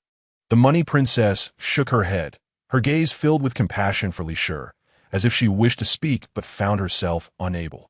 Li Shi Inkidat, have you uncovered the identity of that thief? The money princess opened her mouth slightly, her expression grave. The thief has taken his own life. But I have discovered something else. Lin Xiaozhong disguised himself as a woman and entered the residence of the second princess. Upon hearing this, Li Shi recalled the eavesdropping of Hui Jie, and a sharp pang of numbness pierced her already cold heart. Her eyes reddened, and she gritted her teeth, seething. He is indeed a scoundrel. Chapter 16. The concealed bond within the second princess's residence. She adorned herself in a palace-style dress, her hair styled in a peony bun, inherently possessing exquisite beauty, accentuated by a decorative flower on her forehead. She intently watched the door, and upon hearing footsteps, she eagerly approached. Lin Lung. At this moment, Lin Xiaozhong was also disguised as a woman, adorned with floral hairpins, his tall stature and striking features rendering him even more beautiful than the second princess by margin. It is no wonder, for Lin Xiaozhong, a celebrated scholar, had gained the emperor's favor upon entering the palace, likened to the reincarnation of Pan. His captivating, slightly narrowed eyes had captured the second princess's heart for years, leading her to ultimately succumb to his charm. Once inside, the second princess sent away her attendants and personally assisted Lin Xiaozhong in removing his makeup. Gazing upon the refined young man before her, she lifted his chin with satisfaction, saying, Lin Lang, you are even more beautiful than a woman. No wonder your wife is so infatuated with you. She has not turned her back on you even after the incident with the drowning child. Lin Xiaozhong embraced the second princess, gently caressing her slightly rounded abdomen. You know what matters most to me now. Last night was merely an accident. I, Lin Xiaozhong, have lived for 30 years only to understand the concept of destiny. I would not hesitate to forsake my wife and child for you. Upon hearing this, the second princess's doubts faded, and she nestled closer into Lin Xiaozhong's embrace. Playfully tugging at his clothing, I am unconcerned. The little one cannot die, so let the older one perish. If all else fails, we could set a fire and burn it all down. You know I would do anything for you. I am willing to wait, but this child cannot be delayed. Lin Xiaozhong's expression darkened. It is not that I am unwilling, but the presence of the guards of the princess of Dingbei makes it exceedingly difficult. The second princess slowly rose, a hint of displeasure in her voice. If a woman who has just given birth were to die suddenly, would it be so strange? We could simply say she was harmed during childbirth. Everyone in the capital knows of your deep affection for your wife. as long as there is a reasonable explanation. Let them speculate. Who could meddle in your affairs? At that time, I will seek my father's permission for marriage, claiming you to be a rare and virtuous man, and my father will surely grant it. When I give birth in the future, I will delay the announcement for a month or two. Who would know the truth? Moreover, I have consulted the physician, and this child is destined to be a son. Lin Xiaozhong stood as well, encircling the second princess's waist from behind, resting his head against her neck, appearing entirely at her mercy. You know my heart contains only you. Whatever you decide, I shall comply. I long to be with you and to secure a legitimate heir for our child. If you possess any method, please share it with me directly. The second princess, now satisfied, replied, What method could I have? It is all thanks to Steward Hua's assistance. After speaking, the second princess clapped her hands. In an instant, the chief steward, Hua Dongqing, entered, kneeling before them. Your Highness, Lord Lin. The second princess urged, Speak, what is your plan? Lord Lin has but one son, cherished by both the old lady and Lord Lin as a treasure. Your Highness loves him as well. How could you bear to harm him? This is all my own initiative, hoping that Li Shi cannot withstand the blow and perishes, allowing Lord Lin to achieve his desire sooner. The second princess added, The money princess is indeed not easily deceived, but if Li Shi were to perish from exhaustion while caring for the child, that is merely her maternal instinct. What does it concern you? As for the remaining two daughters, I am not so unyielding. Lin Xiaozhong accepted the medicine from the steward's hands. Glancing at the second princess's abdomen, she took the opportunity to slightly protrude her belly, stating, I carry the royal bloodline. Lin Lang is destined to become a prince consort. As long as the second princess bears him a son, they shall confer a noble title upon that child, elevating the Lin family to a prominent position in the capital. Lin Xiaozhong decisively tucked the medicine away, saying, I shall have someone administer it to him tomorrow. Seeing the plan succeed, the second princess joyfully linked her arm with his. Then tonight, Lin Xiaozhong interlocked his fingers with hers. Naturally, I shall be with you and our child. The second princess, gleefully whispering in Lin Xiaozhong's ear. I asked the nurse about the physician after 3 months. Meanwhile, the chief steward, Hua Dongqing, had already risen and exited, discreetly closing the door behind him. Shortly after, the sounds of the second princess's gentle gasps filled the air. In a Li residence, the money princess spoke. For others, you could resolve matters without my intervention. But the second princess, her mother passed away early, and the emperor raised her under the empress's care as a legitimate princess. She has always possessed a peculiar temperament, granting no favors to anyone outside the royal family. I fear they may use the child to threaten you. Perhaps you should allow me to take Jingge and Hui Jie away first. Once they realize, it may not be so easy for them. Upon hearing this, Li Shi felt warmth in her heart. I do not worry much about Jingge. He has old Madame Jiang looking after him. Just help me take Hui Jie for a few days to prevent them from thinking I have discovered anything, leaving them desperate. The money princess cautioned. But how long must you endure? If you do not seek a divorce now, I fear the dangers ahead. Li Shi replied, It is not that I do not wish to separate, but Lin Xiaozhong would not allow me to leave. If I seek a divorce, I would take my dowry with me, and he is renowned for his love for his wife. Would it not be hypocritical to suddenly divorce? Among the scholars, this alone would hinder his prospects for advancement. Therefore, I must bide my time and protect myself, waiting for the right moment. The one who cannot restrain himself is he and the second princess. To my knowledge, the second princess's pregnancy cannot remain concealed for much longer. The money princess gasped. Has she truly already conceived? Li Shi Nudda. The money princess, furious yet amused, said, Since they have become illicit lovers while wishing to maintain a facade, this matter cannot simply be overlooked. Initially, I intended to keep this from the Empress Dowager to spare her worry, but since the second princess is already with child, this secret will inevitably come to light. Li Shi grasped the money princess's hand. Let's not rush. If we report this now, the second princess could easily claim the child is not Lin Xiaozhong's, pinning the blame on any random guard, and we would be accused of slandering the princess. Facing a counterattack, the money princess countered, even if we cannot topple her, for the sake of reputation, she cannot remain with Lin Xiaozhong. Li smiled and said, Silly man Xing, I have loved Lin Xiaozhong for 10 years, enduring grievances for him all this while. If I have persevered for a decade, what is a mere moment now? My intention is not just to ruin him.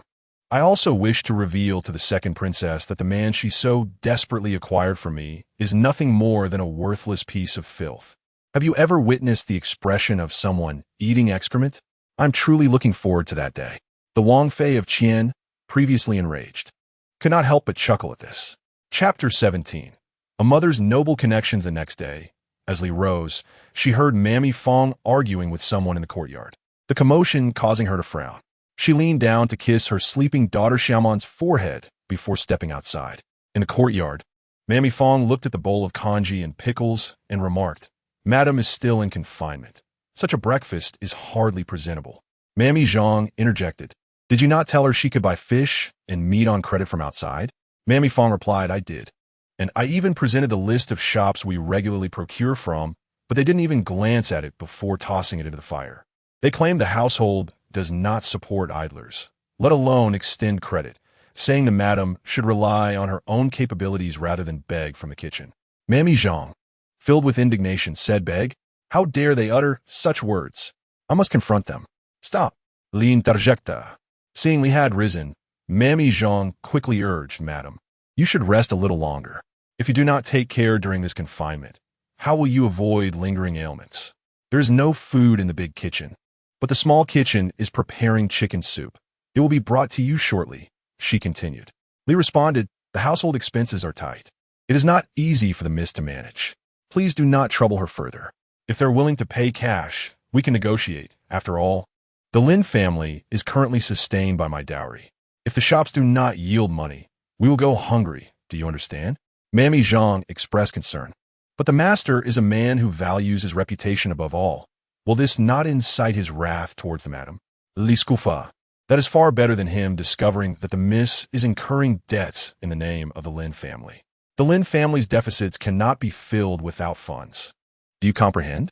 Mammy Zhang and Mammy Fong's eyes brightened as they nodded in agreement. This is the only way to compel the master to provide funds. If he cannot, he will have no choice but to allow the madam to act as she pleases. With this in mind, they hurriedly set out to take action.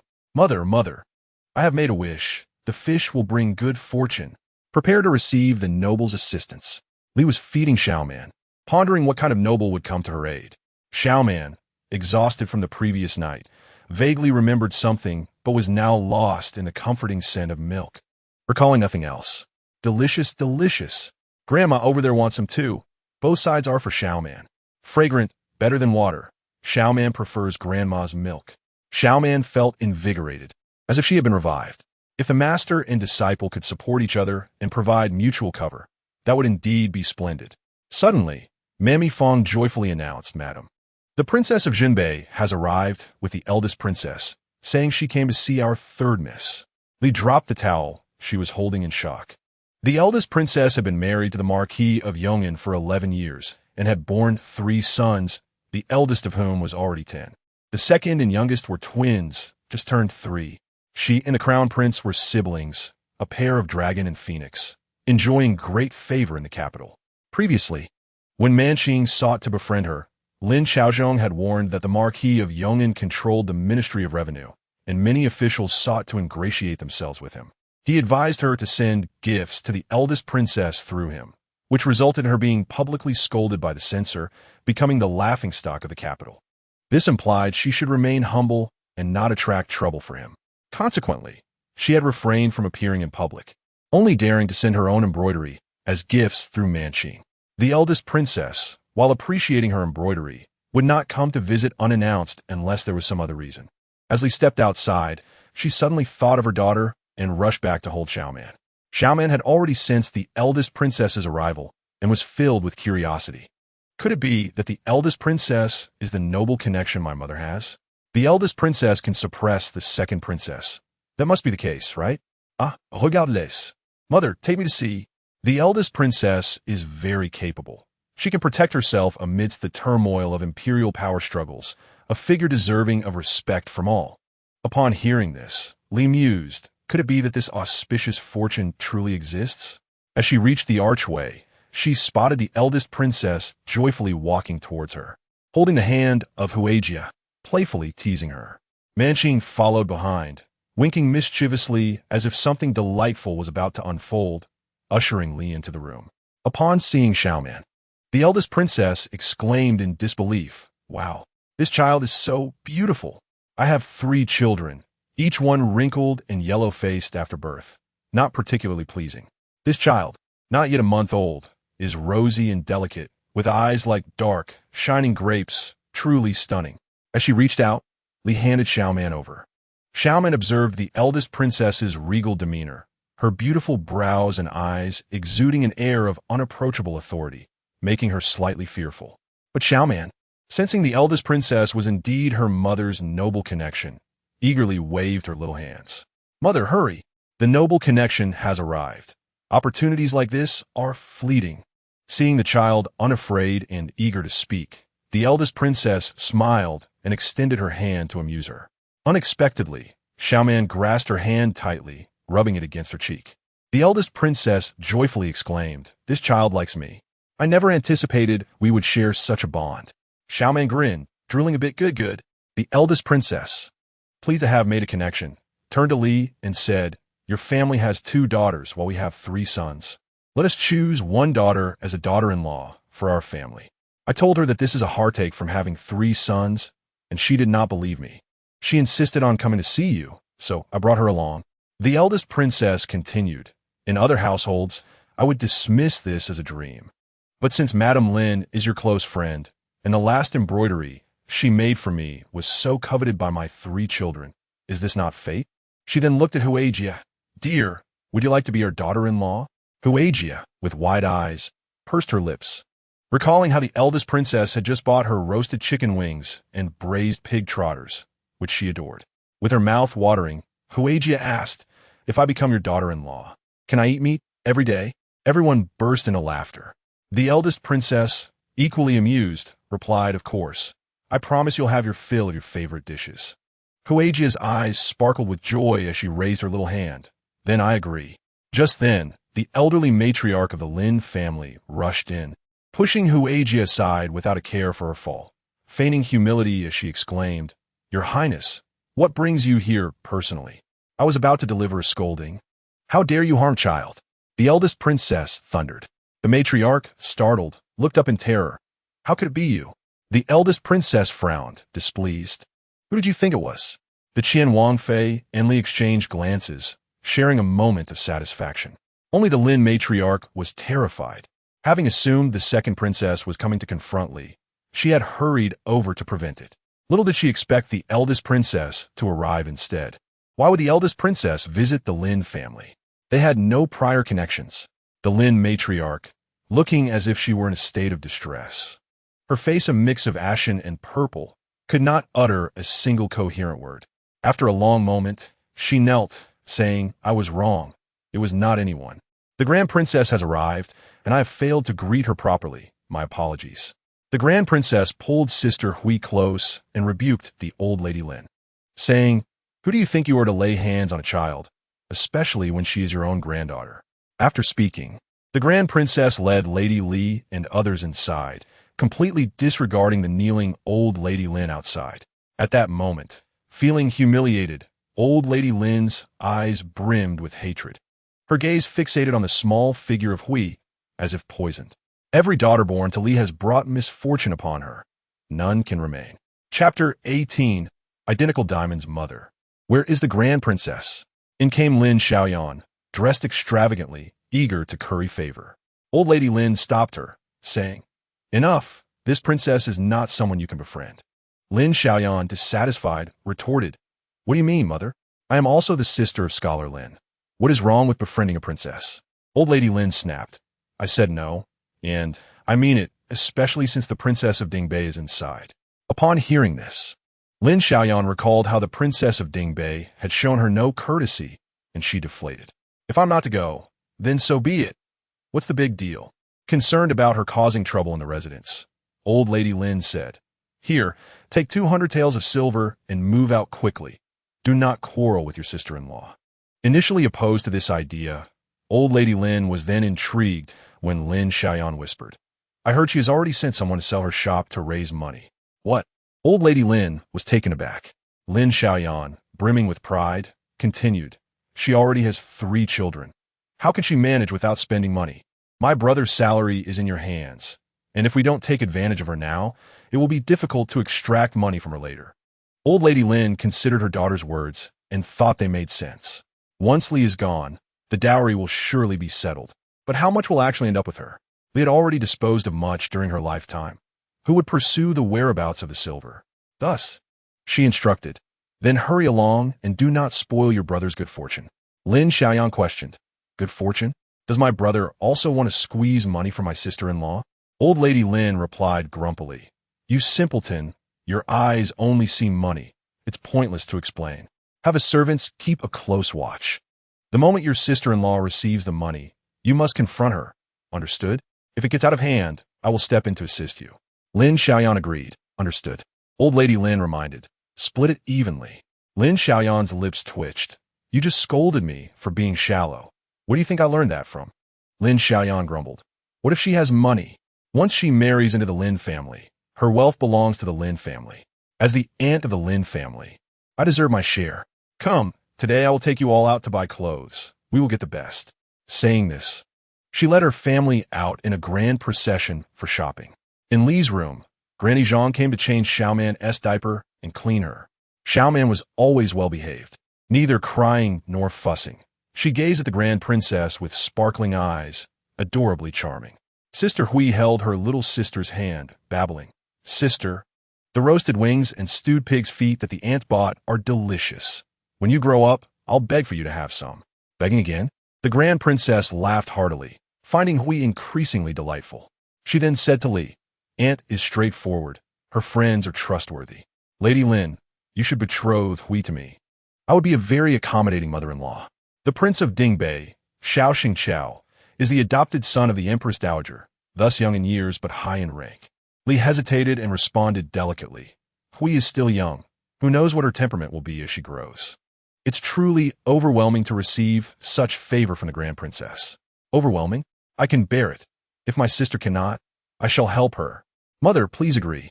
This is a wonderful match that Xiaoman has sought for her sister. Furthermore, having the Grand Princess as a future mother-in-law means we can walk proudly in the capital. Xiaoman excitedly waved her hands. The Grand Princess, finding her adorable, reached out to play with her. Unexpectedly, Xiaoman, using that strength, lifted her foot and, in the Grand Princess's astonished gaze, stuck out her tongue playfully. Her toothless mouth grinned, eyes crescent-shaped, resembling a chubby child before a Buddha statue.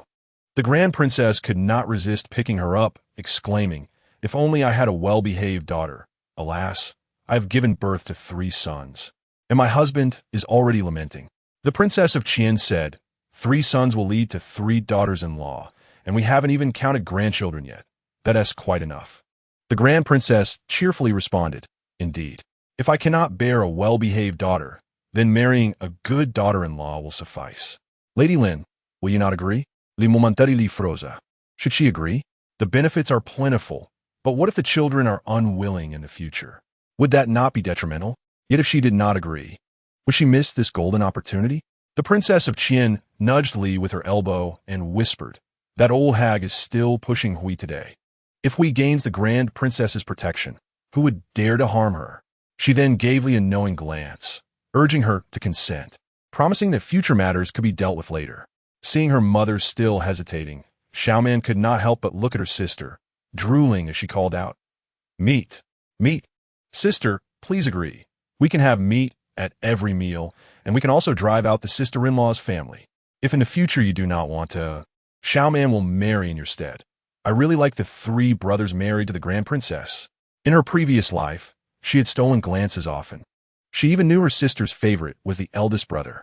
Yet her sister had suffered, never getting to see him again before her death. In this life, Xiaoman would see to it that her sister's happiness was fulfilled. Hui, upon hearing this, eagerly volunteered, "If my sister will not be a bride, I will take her place, and I'll trade my nest for meat." Everyone burst into laughter at her declaration. The Grand Princess observed the sisterly affection, finding herself utterly charmed. She had never seen a sister so devoted to her younger sibling, willing to exchange her own needs for her sister's happiness. "Hui, in her endearing demeanor. Would surely be a tolerant elder sister in the future. Lady Lin, please agree. I do not wish to force anyone, but I truly take a liking to them. Seeing this, Li sighed. It is a blessing for them to receive the Grand Princess's favor. If fate permits, I only hope the Grand Princess will treat them well. The Grand Princess joyfully replied, if fate allows, is certainly meant to be. She then removed a diamond ring from her finger and placed it into Li's embrace. This is the only one I possess at the moment. Consider it a token. In the future, should either of your daughters become my daughter-in-law, I would be delighted, and I will provide for the other as well, ensuring she has a splendid marriage. If both sisters come to our family, it will be a grand celebration. As for the diamond ring, I have identical ones. I will procure more. The Princess of Qian remarked, identical ones? Those were presented to us by the Empress Dowager. Currently, only the second princess remains childless. Perhaps you can inquire with her? Upon hearing this, the Grand Princess furrowed her brow. Do you not know my second sister's temperament? She would rather lose it than let me benefit. However, it matters not. Mother still has one. I will seek it. Li's gaze flickered slightly, smiling as she said, there is no need for the princess to search. My mother-in-law has one as well. I believe it is intended for my granddaughters, so it would be perfect to pair them. The Grand Princess inquired, puzzled. Old Lady Lin? The Princess of Qian nodded, pulling off her diamond ring to show the Grand Princess. I have seen it. It is indeed identical to ours. The Grand Princess's brow furrowed. The Kingdom of Jalawa has only presented 5. Both of ours are here, and the Empress Dowager has not given any away. I saw my mother's just yesterday. Could it be the second sister? Would she really part with it? The Princess of Qian shook her head. That remains uncertain. Li promptly remarked, seeing my mother-in-law's rare expression, it does not seem counterfeit. Could it be that it was brought by merchants from the Kingdom of Jalawa many years ago? Ultimately, it is all a matter of fate. Perhaps I shall request the princess's assistance in authenticating it on another day. The eldest princess, filled with curiosity, responded, there is no need to wait. Summon her at once.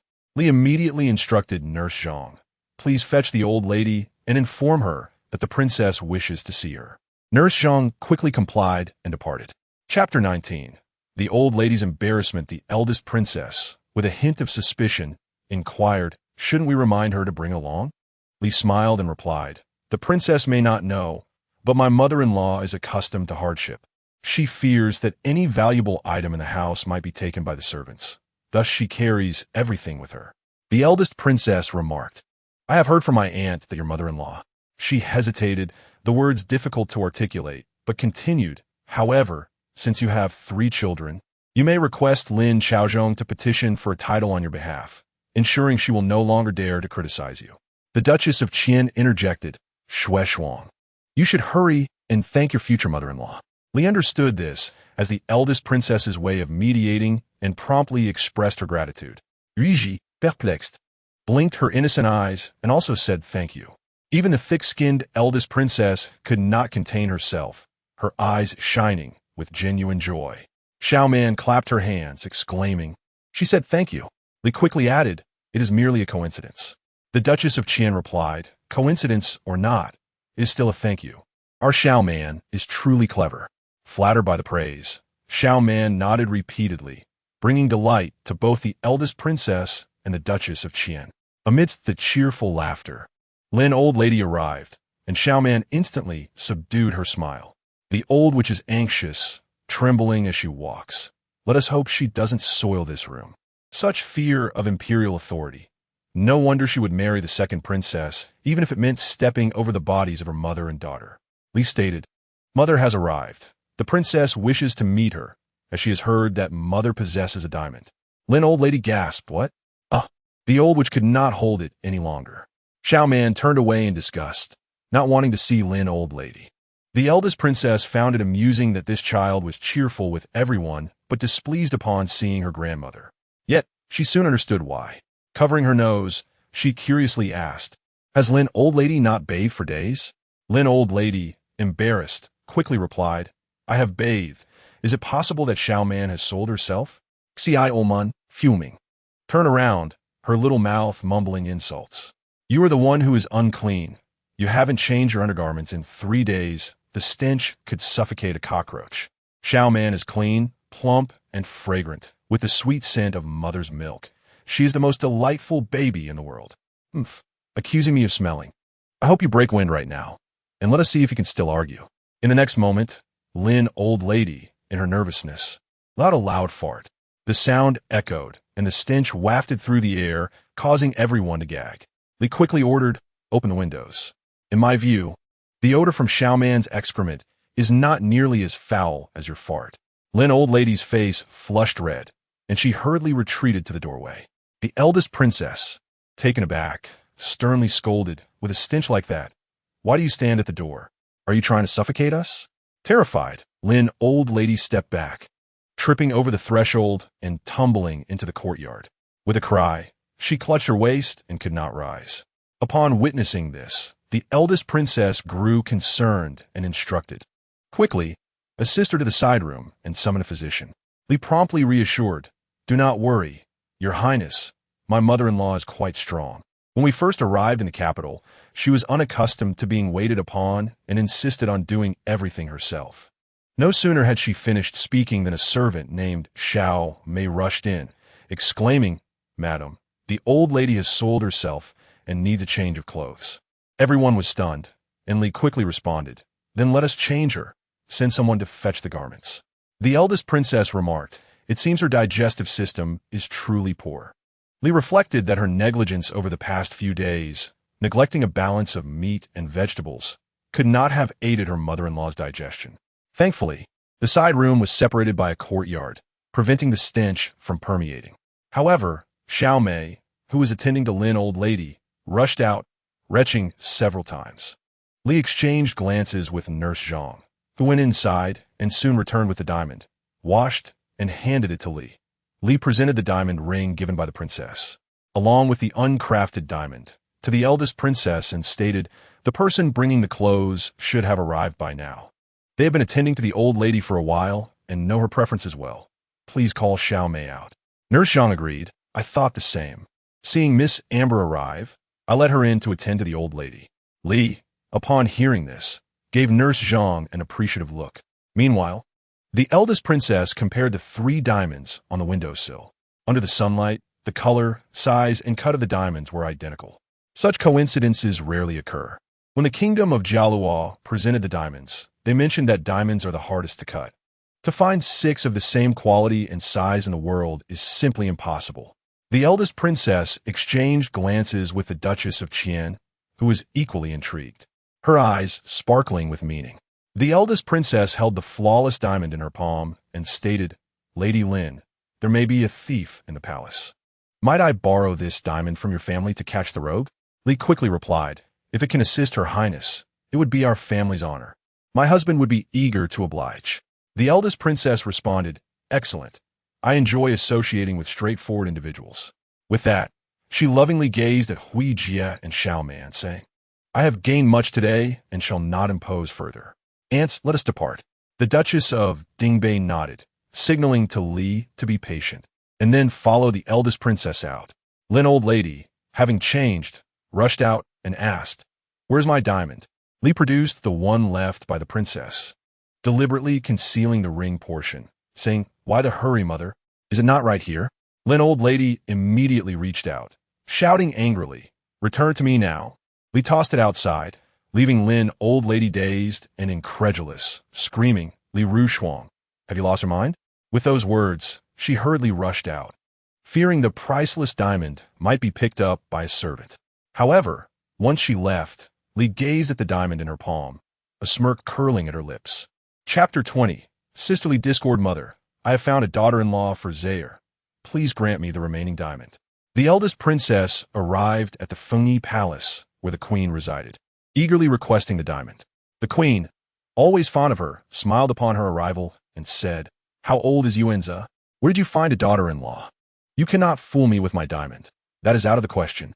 The eldest princess nudged the Duchess of Dingbei, saying, "If you do not believe me, ask my aunt. She was a witness." The Duchess of Qian added, "Your Majesty may not know, but the eldest princess has betrothed her child to the daughter of Scholar Lin. However, she is also fond of Lady Lin's younger daughter and insists on securing both." The queen immediately admonished, "What nonsense! Such matters should not be trifled with." The eldest princess insisted, How can it be trifling? Mother, you have not seen Hui Jie and Xiaoman. Once you do, you will surely take a liking to them. Do not delay. Give me the diamond, or my daughter-in-law will run away. Amused, the queen instructed a nearby maid to fetch it. The eldest princess received it, holding it in her palm, unable to discern its authenticity. She exchanged glances with the Duchess of Qian, knowing that only the Empress Dowager's diamond remained. Once verified, the identity of the diamond in Lin old lady's possession would become clear. Mother, accompany me to pay respects to grandmother, the eldest princess urged, not wishing to delay for even a moment. On their way to Shokong Palace, the queen expressed her appreciation, saying, "It's thoughtful of you, mother, to accompany me." Upon their arrival, the Empress Dowager was delighted to see them. She turned to her confidant, Granny Gong, and remarked, "I heard the magpies chirping this morning. It seems my granddaughter has come to visit me. And you, daughter-in-law of the Qing dynasty, it has been quite some time since you last visited." As she spoke, she held the hand of the Grand Princess with one hand, while the other clasped Qian Manqing's hand, treating her with the same affection reserved for a beloved daughter-in-law. As the Northern King had been raised under her care, the Grand Princess, filled with joy, announced, "Today is a day of celebration. I have betrothed Yuanza." The Empress Dowager inquired, "Oh, which family does the girl come from?" The Grand Princess replied, "She is from the family of Scholar Lin. His wife and my aunt are close friends. Her surname is Li." Qian Wangfei added, "She is the legitimate daughter of General Jinyuan, Li Rushuang." The Empress Dowager recalled, "She's the girl who grew up with Manqing in Jiangzhou." The Grand Princess teased, "Your memory is remarkable, but she is already a mother of 3, no longer a girl." The queen interjected, "Jiangzhou, it seems my 9th son has visited that place." At the mention of her youngest son, the Empress Dowager's brow furrowed with concern, and her demeanor became less carefree. The queen quickly fell silent. The Grand Princess took the Empress Dowager's hand and reassured her, "Uncle Jiao will surely be well. Please do not worry." The Empress Dowager chuckled, "At my age, I still need you to comfort me? You wouldn't have come without a purpose. Speak, are you here to ask for that diamond?" The Grand Princess, overjoyed, exclaimed, "Grandmother, you are truly like Zhuge Liang in this world, a divine presence." "How did you know?" The Empress Dowager, amused, replied, "You mentioned wanting to use the diamond as a betrothal gift before. How could I not know?" The Grand Princess remarked, "But so much time has passed. You are indeed impressive." Flattering her, the Empress Dowager promptly commanded someone to fetch the diamond, which was delivered into the Grand Princess's hands. As she opened her palm, she revealed 4 diamonds. The Empress Dowager, puzzled, asked, "You haven't even spared your aunts?" The Grand Princess responded, "Not only that, I have already given away my own. However, one of these is not from our royal family. Can you identify it, grandmother?" The Empress Dowager, thinking it a jest, examined the 4 diamonds. Besides one set in a ring belonging to Qian Wangfei, the rest were unadorned. She could easily discern their origins. She promptly inquired, "Did you take your second sisters as well?" The Grand Princess replied, "As for her possessions, not even my mother could lay claim to them. I presented my diamond before my aunt today. I assure you, one here is not royal." The Empress Dowager and the Queen exchanged glances, growing suspicious. They leaned in to inspect the diamonds, finding no falsity. The Queen speculated, "Could it be that your second sister's diamond has been lost?" Although not exceptionally valuable, these diamonds were rare, presented as tribute from the kingdom of Jialao, and it seemed improbable that such a coincidence could occur. The Grand Princess countered, "There is an even greater coincidence. The diamond was carried by old Lady Lin. As a countrywoman, it is unlikely to be ancestral, implying it was a gift from someone else. Since we are all here, it can only belong to my second sister. If hers is present, then it is indeed a fateful match. In that case, I shall not return these 2. To avoid scattering them, I would have to search for them later." The Empress Dowager and the Queen, who had always doted on her, laughed at her greed, yet did not truly mind. The Empress Dowager remarked, "Shuani just left the palace yesterday. It's true, I have not seen her wear a diamond in the palace." She suggested sending someone to inquire, wary that her diamond might have been lost or picked up by someone else. Shuani was the title of the second princess. The Grand Princess agreed, "Indeed. Send Eunuch Fu to check." Eunuch Fu stepped forward to heed the command, and the Empress Dowager instructed, "Go ahead, and also ask if she would like to enter the palace." Just as eunuch Fu was about to rise, the grand princess cautioned, "Do not mention my inquiry here. I wouldn't want her to think I covet her." She advised, "Simply say that grandmother wishes to create some jewelry and inquire if she would like to include her diamond for a ring or a bracelet. The costs for materials are usually borne by grandmother. She would be eager for such an opportunity." Eunuch Fu complied and hurried to the second princess's residence to inquire. The Empress Dowager commented, "Although she is not your full sister, she is nonetheless your dear sibling. Why target her?" The grand princess scoffed, "Grandmother, do you think I am so petty? When I was young, I claimed she pushed me off the false mountain, yet none of you believed me. But I remember it vividly. It was indeed her doing. Moreover, just now my memory seems to have sharpened.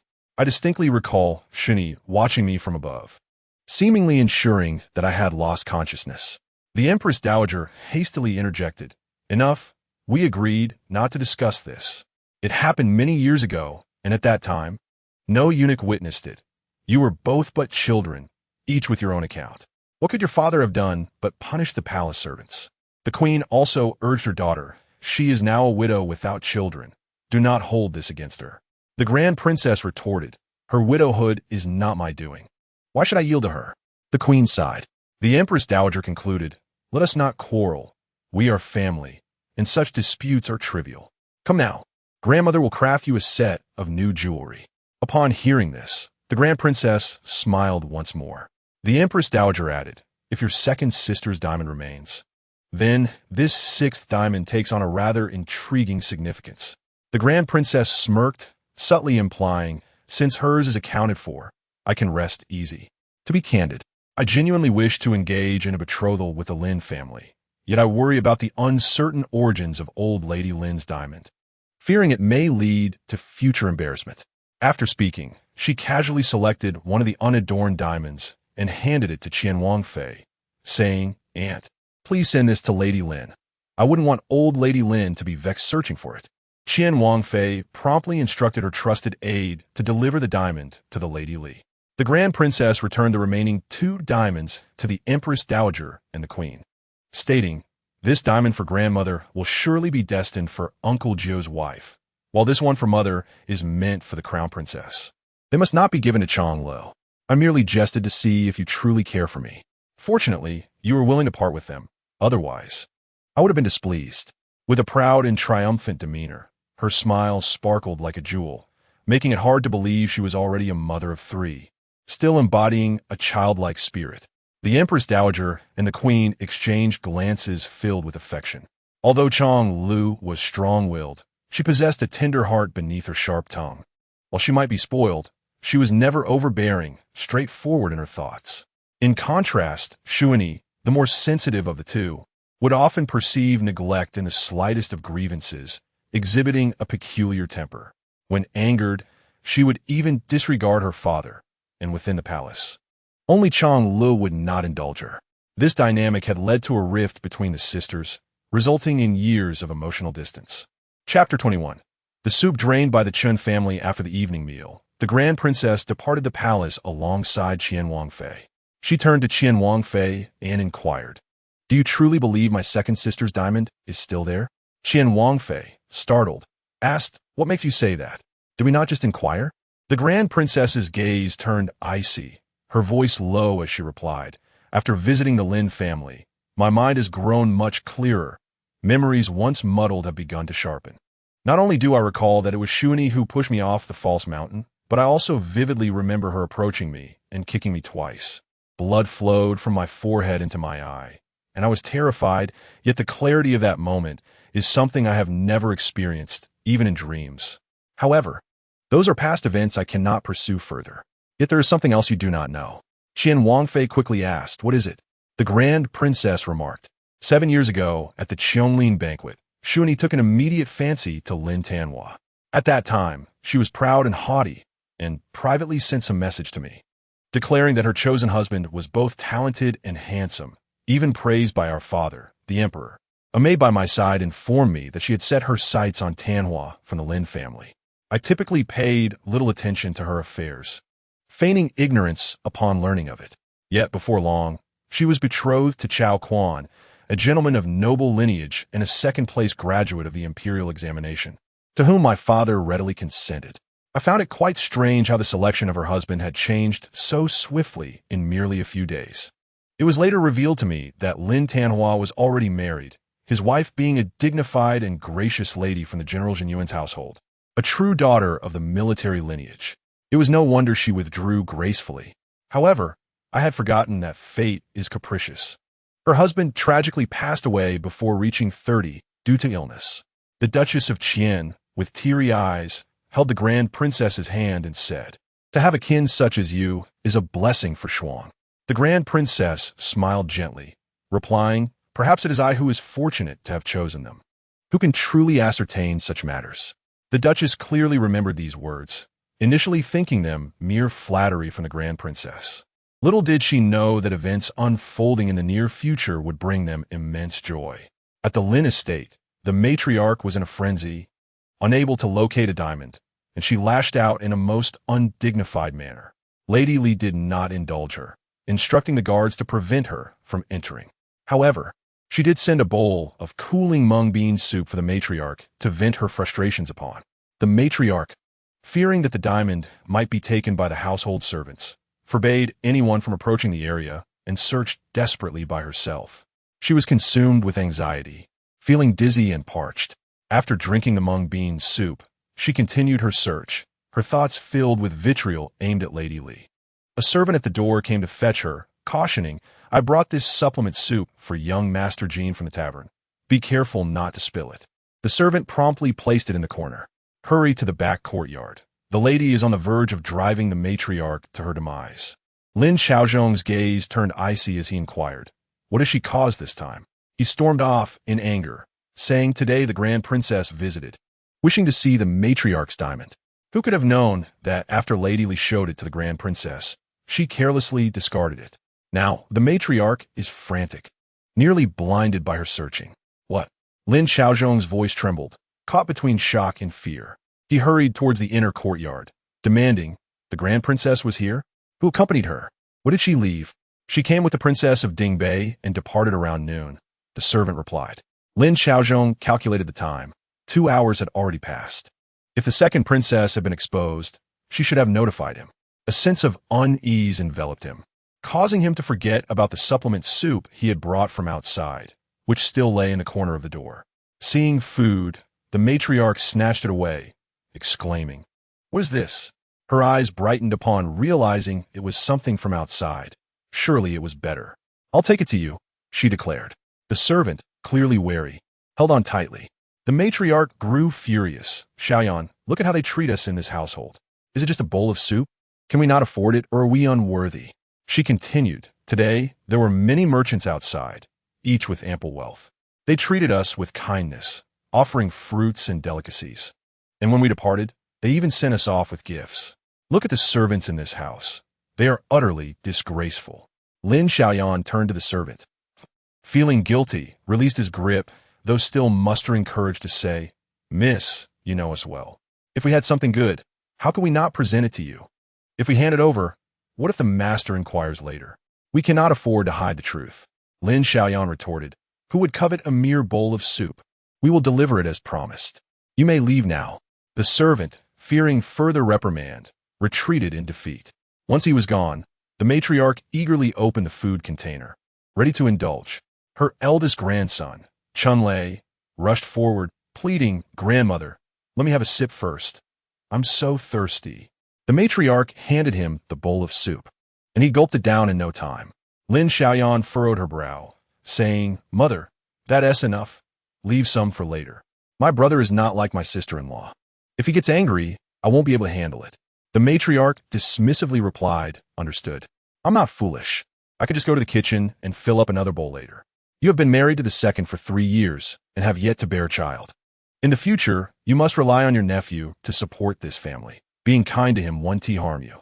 With that, she fished out the meat from a bowl to give it Chunlei. Lin Xiaoyan, reflecting on her own lack of fertility, sighed but held her tongue.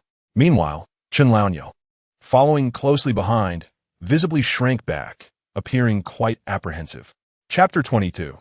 Jingu seeks to validate his father's worthiness. He secretly embraced Xiaoman, asking, "Sister, are you a little fairy? If you are, give a hum." Xiaoman giggled. Jingu joyfully spun around with her, exclaiming, "Wonderful! My sister is a little fairy." However, Xiaoman began to worry. What does that mean? Will brother never become foolish? You must never drink what father gives you. It is poisonous.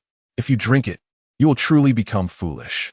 Jingu, puzzled, wondered how his father could be so cruel. Sister, perhaps you misunderstand father. I must help you clear this misunderstanding. Otherwise, how can we remain a family?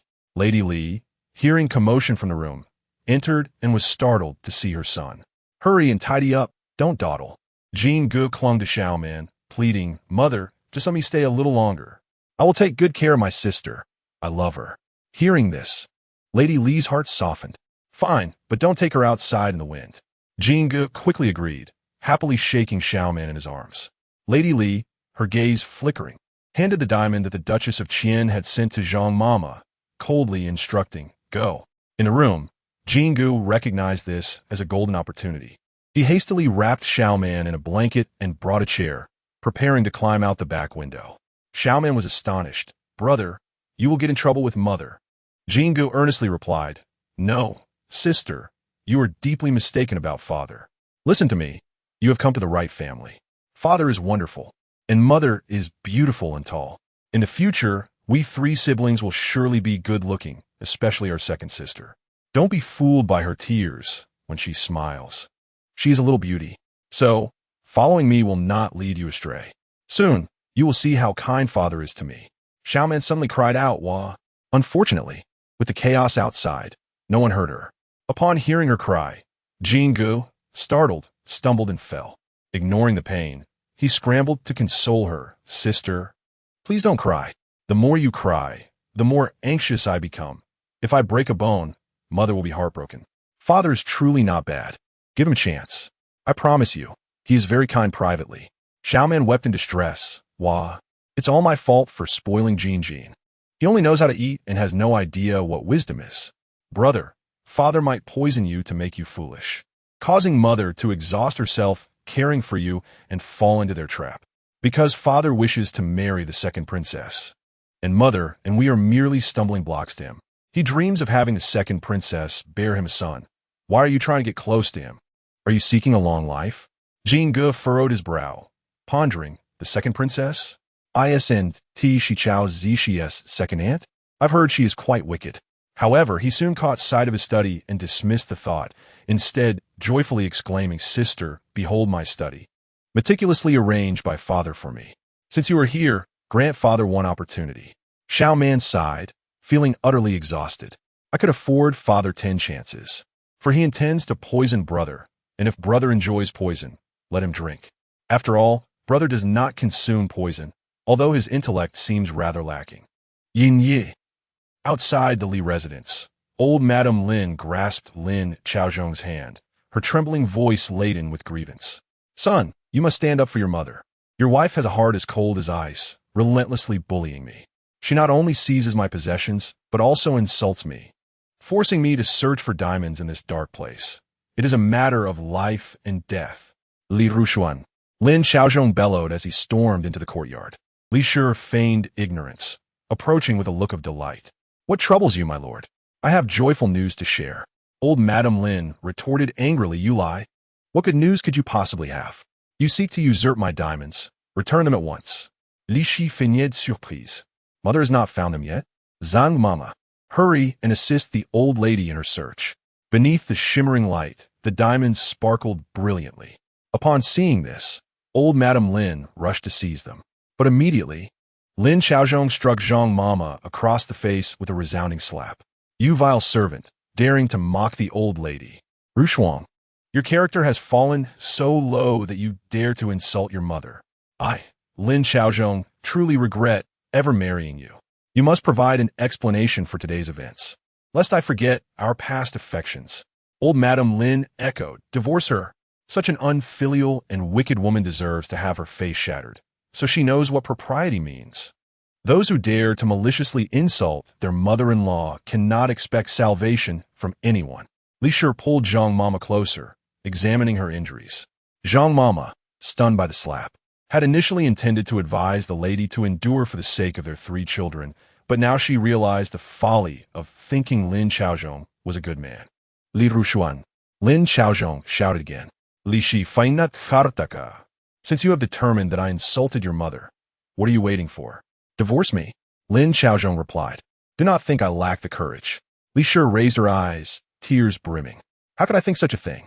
Is it not you who has imposed your authority over me? Old Madame Lin's eyes brightened as she quickly interjected. This is precisely what you said.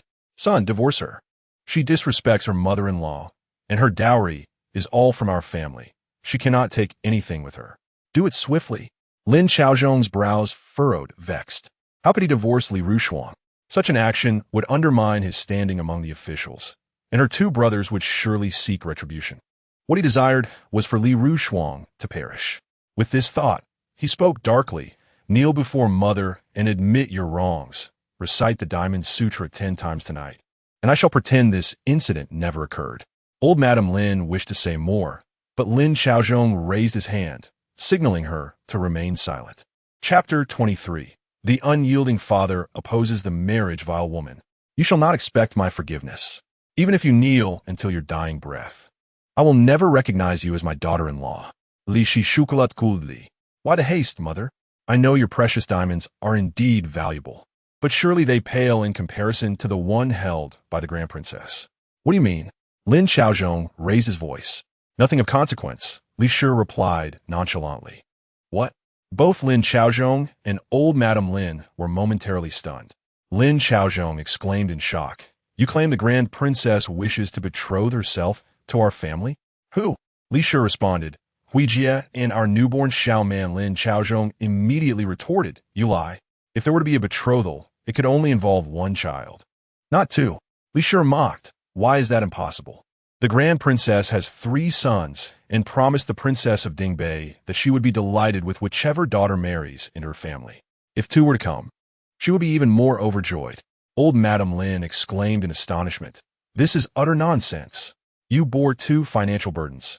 How could the Grand Princess possibly be interested? Li Shi replied coolly. Mother, choose your words wisely. From this day forth, for every time you insult Huijie or Xiaoman, it may reach the Grand Princess's ears. For today, your indiscretions have brought shame upon our Lin family, and the Grand Princess is already quite displeased. Otherwise, why would I have asked you to search for diamonds? Our family is most wary of such matters. You know this well. Lin Xiaozhong frowned, inquiring what indiscretion. Old Madame Lin, anxious, implored, Son, do not listen to her nonsense. Mother simply has a weak stomach. Li Shi quickly interrupted. Goodness, my husband, how could you not know? Was it not Amber who came to fetch you? Today, she personally assisted Mother in her needs without informing you? TSK. Amber, how could you deceive my husband simply because you serve in the old lady's chambers? Lin Xiaozhong suddenly turned to Amber, who appeared guilty. I did not. Li Shi pressed. Was it not you who assisted? If not, then who? Amber was momentarily struck dumb. Her face flushed.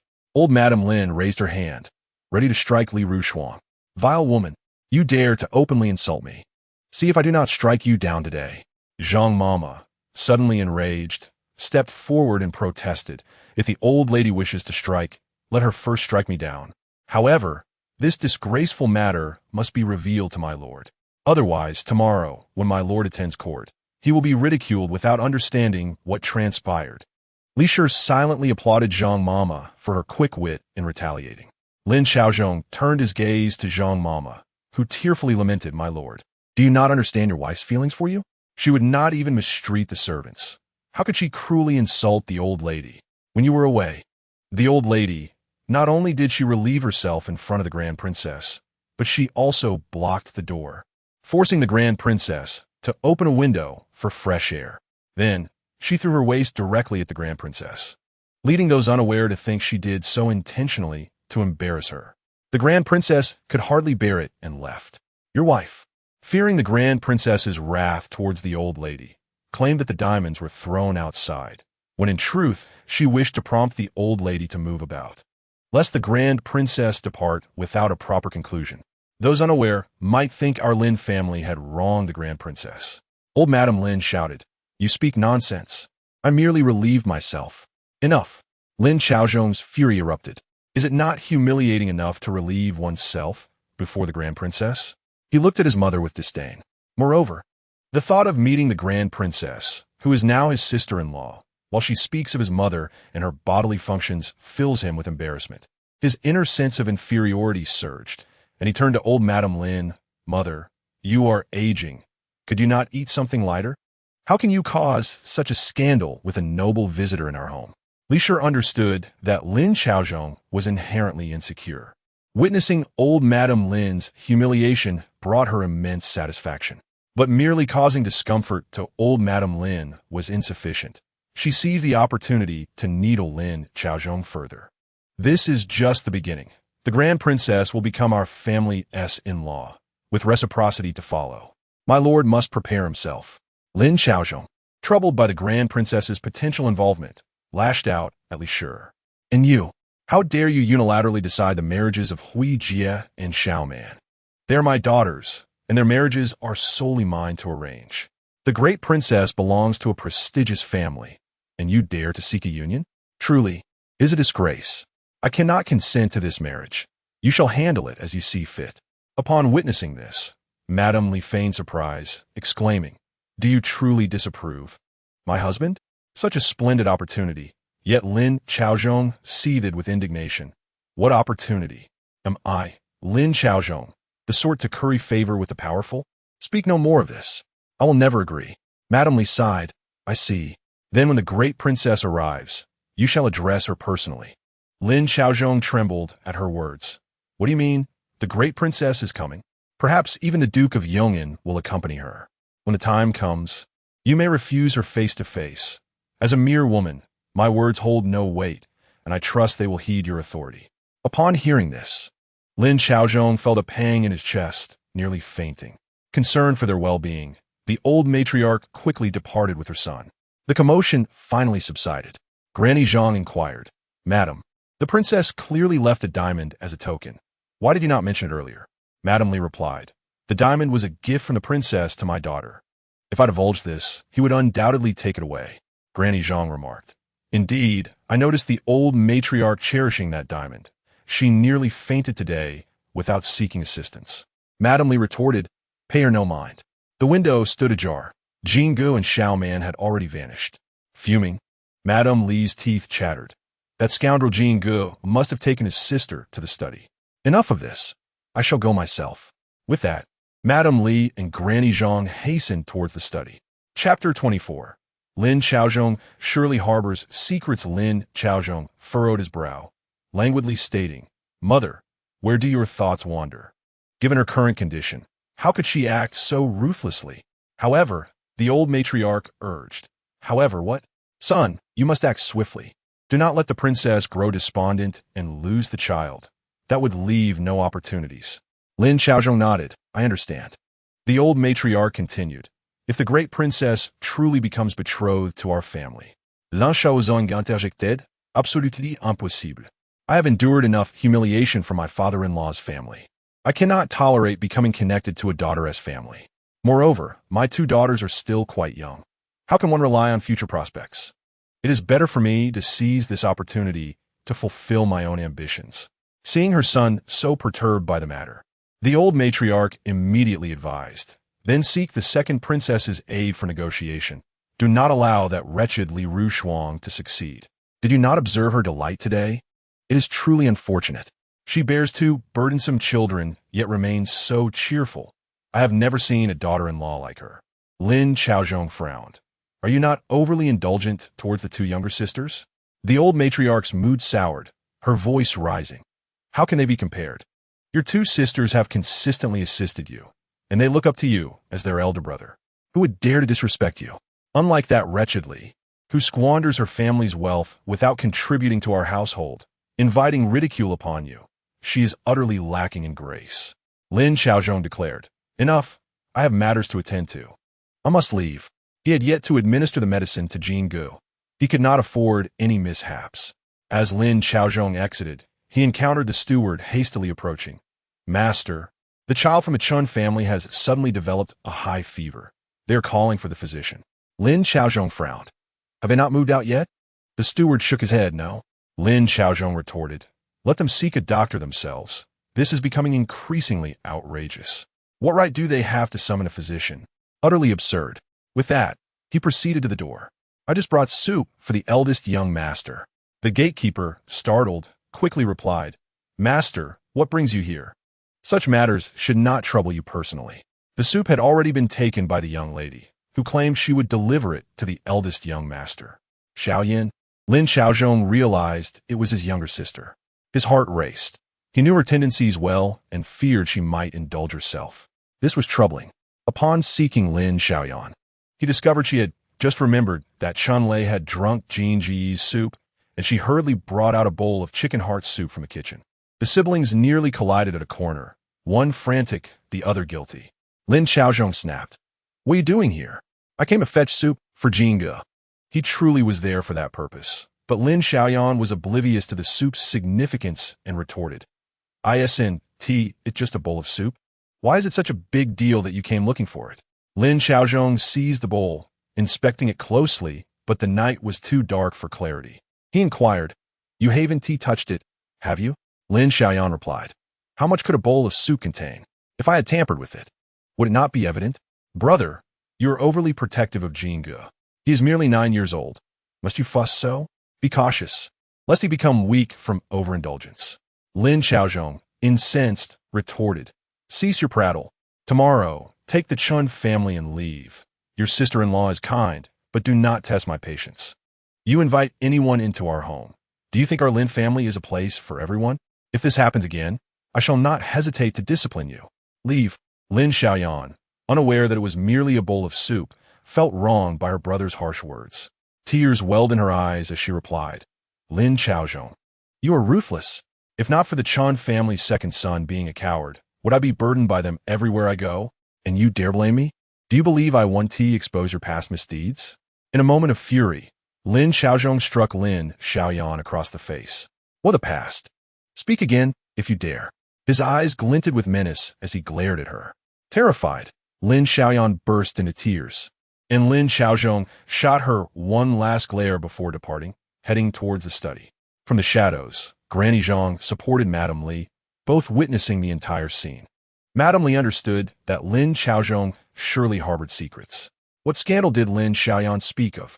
As Madame Li prepared to approach, she overheard Lin Xiaoyan curse towards Lin Xiaozhong's retreating figure. Pa, a hypocrite, only knowing how to be arrogant at home. You think what you took was truly nourishing soup? That was chicken heart soup I refilled in the kitchen. Take it to your son, and may he grow as small-hearted as a chicken, incapable of accommodating you as he matures. I will not move out. I will seek my mother to advocate for me. Lin Xiaoyan then rushed to the old matriarch's quarters. Granny Zhang assisted Madame Li in exiting. Madam, there is something amiss. When we arrived, we heard the Chan family shouting about a child suddenly falling ill and needing a physician. What do they have to make such demands? I must see your father, replied Madame Li, her gaze sharpening, a chill gripping her heart. If her suspicions were correct, that bowl of nourishing soup contained medicine that had inadvertently been consumed by the child of the Chen family. Granny Zhang nodded, and the two promptly parted ways. Chapter 25. Let the scoundrel drink. In Jin Ji's study, he observed his sister had ceased her weeping and laid her on a nearby armchair, covering her with a patterned cloth. Unless one looked closely, they would hardly notice a child nestled within. He sat happily at the table, writing, and spoke to Xiaoman. Sister, our father is a good man. Do not misunderstand him. Let me tell you, father dotes on me the most. He always comes here at night to check on my studies. Just wait, father will come shortly. Xiaoman sighed, reflecting on her brother's innocence. He is a good brother, yet he remains oblivious to the malice that dwells in human hearts. The second princess had become entangled with their unscrupulous father. How could a princess of the realm become a concubine? Their father, consumed with ambition, sought to alter his lineage and ascend to the ranks of nobility within the capital. Given such a promising opportunity, he would not hesitate to sacrifice his wife or children. Indeed, he might even be willing to harm our mother. Yingyi Huderiet, perplexed by his sister's erratic thoughts. Just then, the door swung open, causing him to leap to his feet. Lin Xiaozhong, entering with a food box, eyed him suspiciously. Jinge, what troubles you? You appear as if you were hiding something. Were you just being playful? despite the martial inclination of his maternal grandfather's family. His mother was a woman of refinement, and his father a celebrated scholar of the court. You must not let us down. Stunned, Jingu quickly replied, no. I was merely studying when father unexpectedly entered, startling me. Lin Xiaozhong approached, noting that his son was indeed writing, pen in hand. Even so, you ought to maintain your composure. Such frailty does not befit you. You are your father's cherished son, and as long as you obey, he will care for you. I have even brought you soup. Drink it. Pan excited Xiaoman. Oh no, their father truly has arrived. That vile man, harming his own son, is worse than a beast. She was nearly in tears, urging, brother, please do not drink it. Jingu, seeing that his father had indeed brought soup, momentarily hesitated. What a coincidence! Lin Xiaozhong frowned. What do you mean by coincidence? What nonsense are you speaking? In a flurry, Xiaoman tugged at the pattern cloth. But Jingu quickly shielded her, feigning delight. Hee, I was just thinking of having some soup. Thank you, father. He eagerly opened the food box. Xiaoman was on the verge of tears, although she possessed a spiritual spring that could remedy the situation. Her youth rendered her incapable of transporting the water without the risk of swallowing it herself. Just as she was about to cry out, she spotted her mother standing outside the window. Why wouldn't Tishi come in? Mother, please stop, brother. Don't let him act foolishly. He could truly become dim-witted from the fever. Li's gaze flickered at the mention of a persistent fever. The child from the Chen family had just suffered a high fever. How could Lin Xiaozhong, in pursuit of ephemeral status, poison his own son? Taking a deep breath, Li resolved to play her part well that evening. Meanwhile, Lin Xiaozhong watched his beloved Jingu with a mixture of emotions. This was his firstborn, the child upon whom he had projected countless hopes. Having taught him to write his first character and given him his first taste of soup, showering him with affection, had his career flourished, he might have attained the position of minister, becoming a man of power.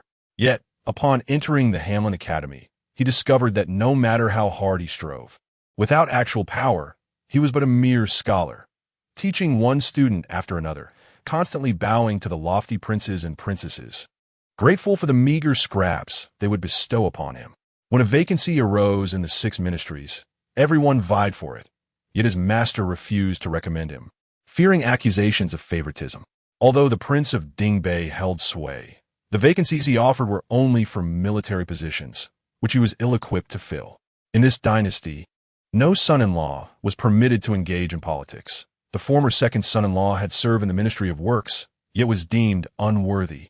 Still holding a 4th-rank title, who would dare to underestimate him?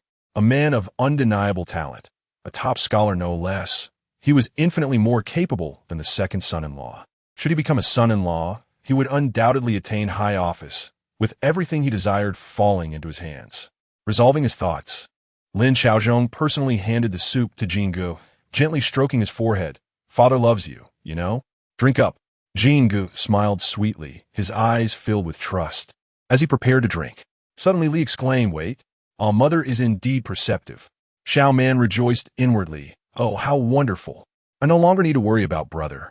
Lin Xiaozhong flinched, glancing up to find Li standing outside the window, her presence unknown until now. His heart raced. He dared not meet her gaze, but quickly reassured himself that the poison had already been administered, and she had not seen.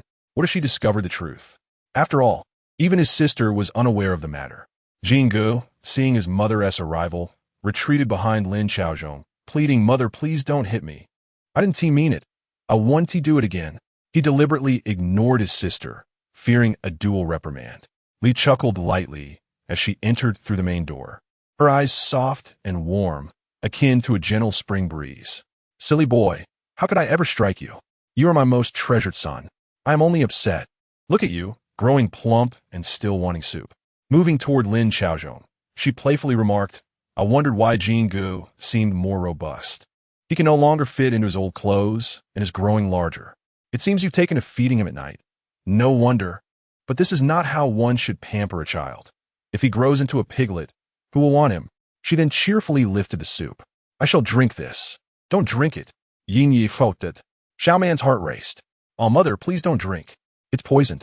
Although it's not lethal, it could render you foolish. Brother drank this soup and has been treated like a dog by the second princess's daughter, barking like a dog in the courtyard. Sometimes he struggles to bark and is whipped. In winter, he is tied beneath the pomegranate tree, freezing his body. Moreover, mother, you are weak. Drinking this soup could endanger your life. Xiaoman cried, her tears flowing, hoping to draw her mother's attention. Lin Xiaozhong, startled, felt his heart race. Increasingly convinced that this child was a calamity, always thwarting his plans at critical moments. When the second princess arrived, he would devise a means to send her away or give her to someone else. She could not remain by his side. Frowning, he asked Li, "Did you bring Xiaoman here?" "I came to check on Jin Ji's studies." Finding the room stifling, "I stepped outside for some fresh air," she replied, lifting Xiaoman into her arms. Seeing this, Xiaoman finally felt reassured, gradually ceasing her cries. However, fear still gripped her, and she desperately clung to her mother's hand, finally releasing a breath of relief. "Mother, please don't drink. I want to allow it. Mother must always be with me. I don't want to be separated again."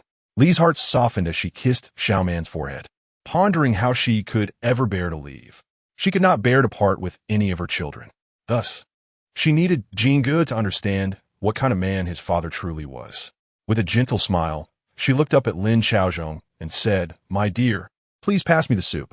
At this moment, Jingge was beginning to believe his sister's words, and he hurriedly exclaimed, "That was what I drank.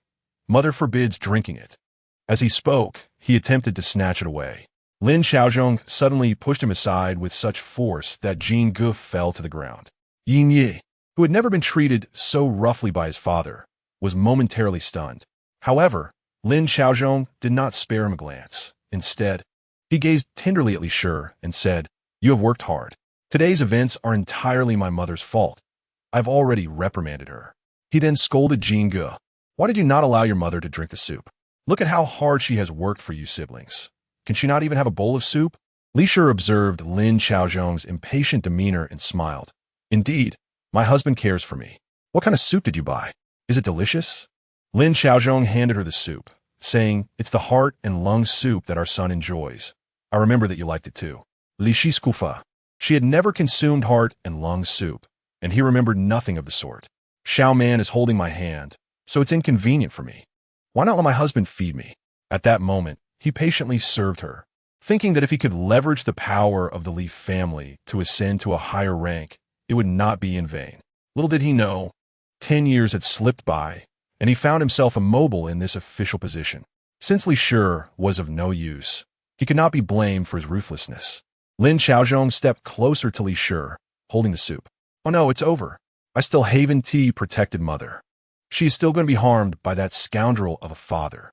I never expected that dying once with mother wasn't enough. I have to die a second time. If something happens to mother, then it will be my turn, followed by my older brother and sister." Xiaoman burst into tears. Yin Yi, stalked lid, began to cry as well. "Well, mother, don't drink that. It's what I drank." Li Shi had already brought the soup to her lips, but suddenly halted. Just as she was about to succeed, Lin Xiaozhong, unwilling to relent, angrily chastised Jingge. "How can you be so selfish, disregarding your own mother? Get out." He then gently urged Li Shi, "Quickly drink it. If you do not, I shall give Jingge a beating for causing you distress." Li Shi frowned, exasperated. You, the child is crying, and you pay no heed. Do you even know how to be a father?" With that, she carried Xiaoman over to Jingge, saying, "It's just a bowl of soup. If mother does not drink, then Jingge cannot either. Your father has worked hard for our family. Shall we let him drink instead?" Jinji's eyes lit up. "Yes, let father drink. This would also prove his father's innocence." He immediately clapped his hands with a smile, wondering why he hadn't thought of this earlier. It was a brilliant idea. Meanwhile, Xiaoman was equally stunned. Mother isn't drinking, and brother doesn't have to drink either. Let that scoundrel father drink. Yes, let that scoundrel drink. Mother is so clever. Now, let us see how that scoundrel handles this. Chapter 26. Jingge sees through the true face of his scoundrel father Li Shi, and Jingge looked at Lin Xiaozhong with great anticipation. Xiaoman quickly turned her head. She could not miss such an exhilarating moment. Drink up. Let us see how you continue to feign innocence. Poison yourself, and then taste it. Aren't you supposed to be a good father? Let us see how you refuse." The atmosphere fell into an eerie silence for a moment. Jean Ji's eyes darted about before he stepped forward, holding out the soup, bowing deeply. Father has worked hard for our family. Please have some soup. Well done, brother. You did great. I knew you were clever. Xiaoman will no longer call you foolish. Hee, what a quick response. Jean Ge was so sincere that it was hard for Lin Xiaozhong to refuse a single sip. Li Shi also smiled gently at Lin Xiaozhong. Jean Ge eagerly lifted his head, beaming as he presented the soup to Lin Xiaozhong, saying with a bright, melodious voice, "Please drink the soup, father." Lin Xiaozhong's lips twitched. If he did not know that only he was aware of the poison in the soup, he might have suspected a conspiracy between Li Shi and Jean Ge. However, seeing Jean Ge's Navi expression, Lin Xiaozhong waved him over, saying, "Come here, Jean Ge. This soup is specially for you. Only Jean Ge can drink it." Jean Ji's smile faded, and his heart sank. "Brother, don't waste your efforts. How could he drink the poison he himself prepared? He knows it is toxic. What a pity the old witch isn't here. If she were, she would drink it without knowing it was poisoned, and then there would be quite a show." Old witch? Who is that? Jean Ge was utterly confused. Yet, he refused to believe his father could be such a person and asked, "Father, why one tea you drink? Don't you like it?" Lin Xiaozhong finally found a reason to refuse, quickly saying, "Yes, father simply does not like it." Yin Yi replied, "Allicht. Then I will take it to grandmother." Seeing Jean Ge about to leave, Lin Xiaozhong snatched the soup back, scolding, "Stop. Your grandmother is already asleep. Are you showing no filial piety by disturbing her? Your father kindly brought you a bowl of soup, and yet you refuse to drink it. You must have learned this behavior from someone. It is a complete waste of my effort." Jean Ge protested, "Father is lying. You clearly took me to drink heart and lung soup before. You said it was delicious, and that is why I drank it with you. Now you say you don't like it." Xiaoman chuckled. "How did brother guess that?" Lin Xiaozhong felt the pressure rising and his vision blurring in anger. He instinctively glanced at Li Shi, only to see her frowning and saying, "If Jean Ge does not want to drink, then he shouldn't tea. Father cares for you so much. How could he force you?" Jean Ge cried, "But he is lying. He took me to drink heart and lung soup before." Lin Xiaozhong's anger flared. He was both furious and anxious, fearing exposure.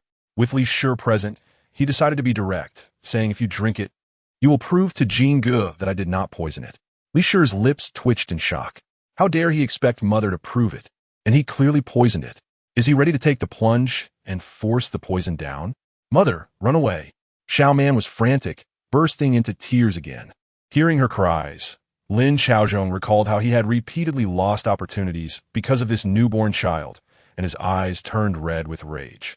He lunged forward, grabbing Li Shi. "It's all your fault. It's just a bowl of soup. If you drink it obediently, there will be no problem. You had to provoke Jean Ge into crying. And now Xiaoman is crying as well. Do you no longer care for me as your father? Li Ruo Shuang, how have you raised these children? I have entrusted everything in this household to you. What have I done to wrong you? Why do you still not listen to me despite my kindness? You should obediently listen and drink." Lin Xiaozhong forcefully brought the soup to Li Shi's lips, but she clenched her teeth, thinking that she had finally provoked this man to reveal his true nature. This scene completely stunned Jean Ge. He cried out, rushing forward to intervene, "Father, you can't do this. You can't harm mother." Lin Xiaozhong roared, "You wouldn't tea drink when I offered it to you. But now that I'm offering it to your mother, you're unhappy? Do you want to die alongside her?" As soon as he finished speaking, Jean Ge's eyes widened, and he did not even notice the tears rolling down his cheeks. It was the first time he had seen such a monstrous face on his father, so different from the gentle figure of his memories. Realizing the gravity of the situation, Jean Ge shouted, "Someone come quickly. My father is going to kill my mother." Lin Xiaozhong snapped back to his senses and reached for Jean Ge. Li Shi seized the opportunity, swiftly kicking him in the backside, causing him to tumble to the ground with a loud thud, splattering soup all over his face and choking him. He coughed violently, scrambling to his feet and rushing outside, desperately clawing at his throat. Jean Ge watched in horror, his heart pounding, and he dove into Li Shi's embrace. "Mother, let us get out of here quickly. Oh, I'm so scared. I'm so scared of father." Li hurriedly embraced him, saying, "Do not fear, Jean Ge. Mother is here, and I shall protect you and your sister." Xiaoman sobbed, her face etched with sorrow.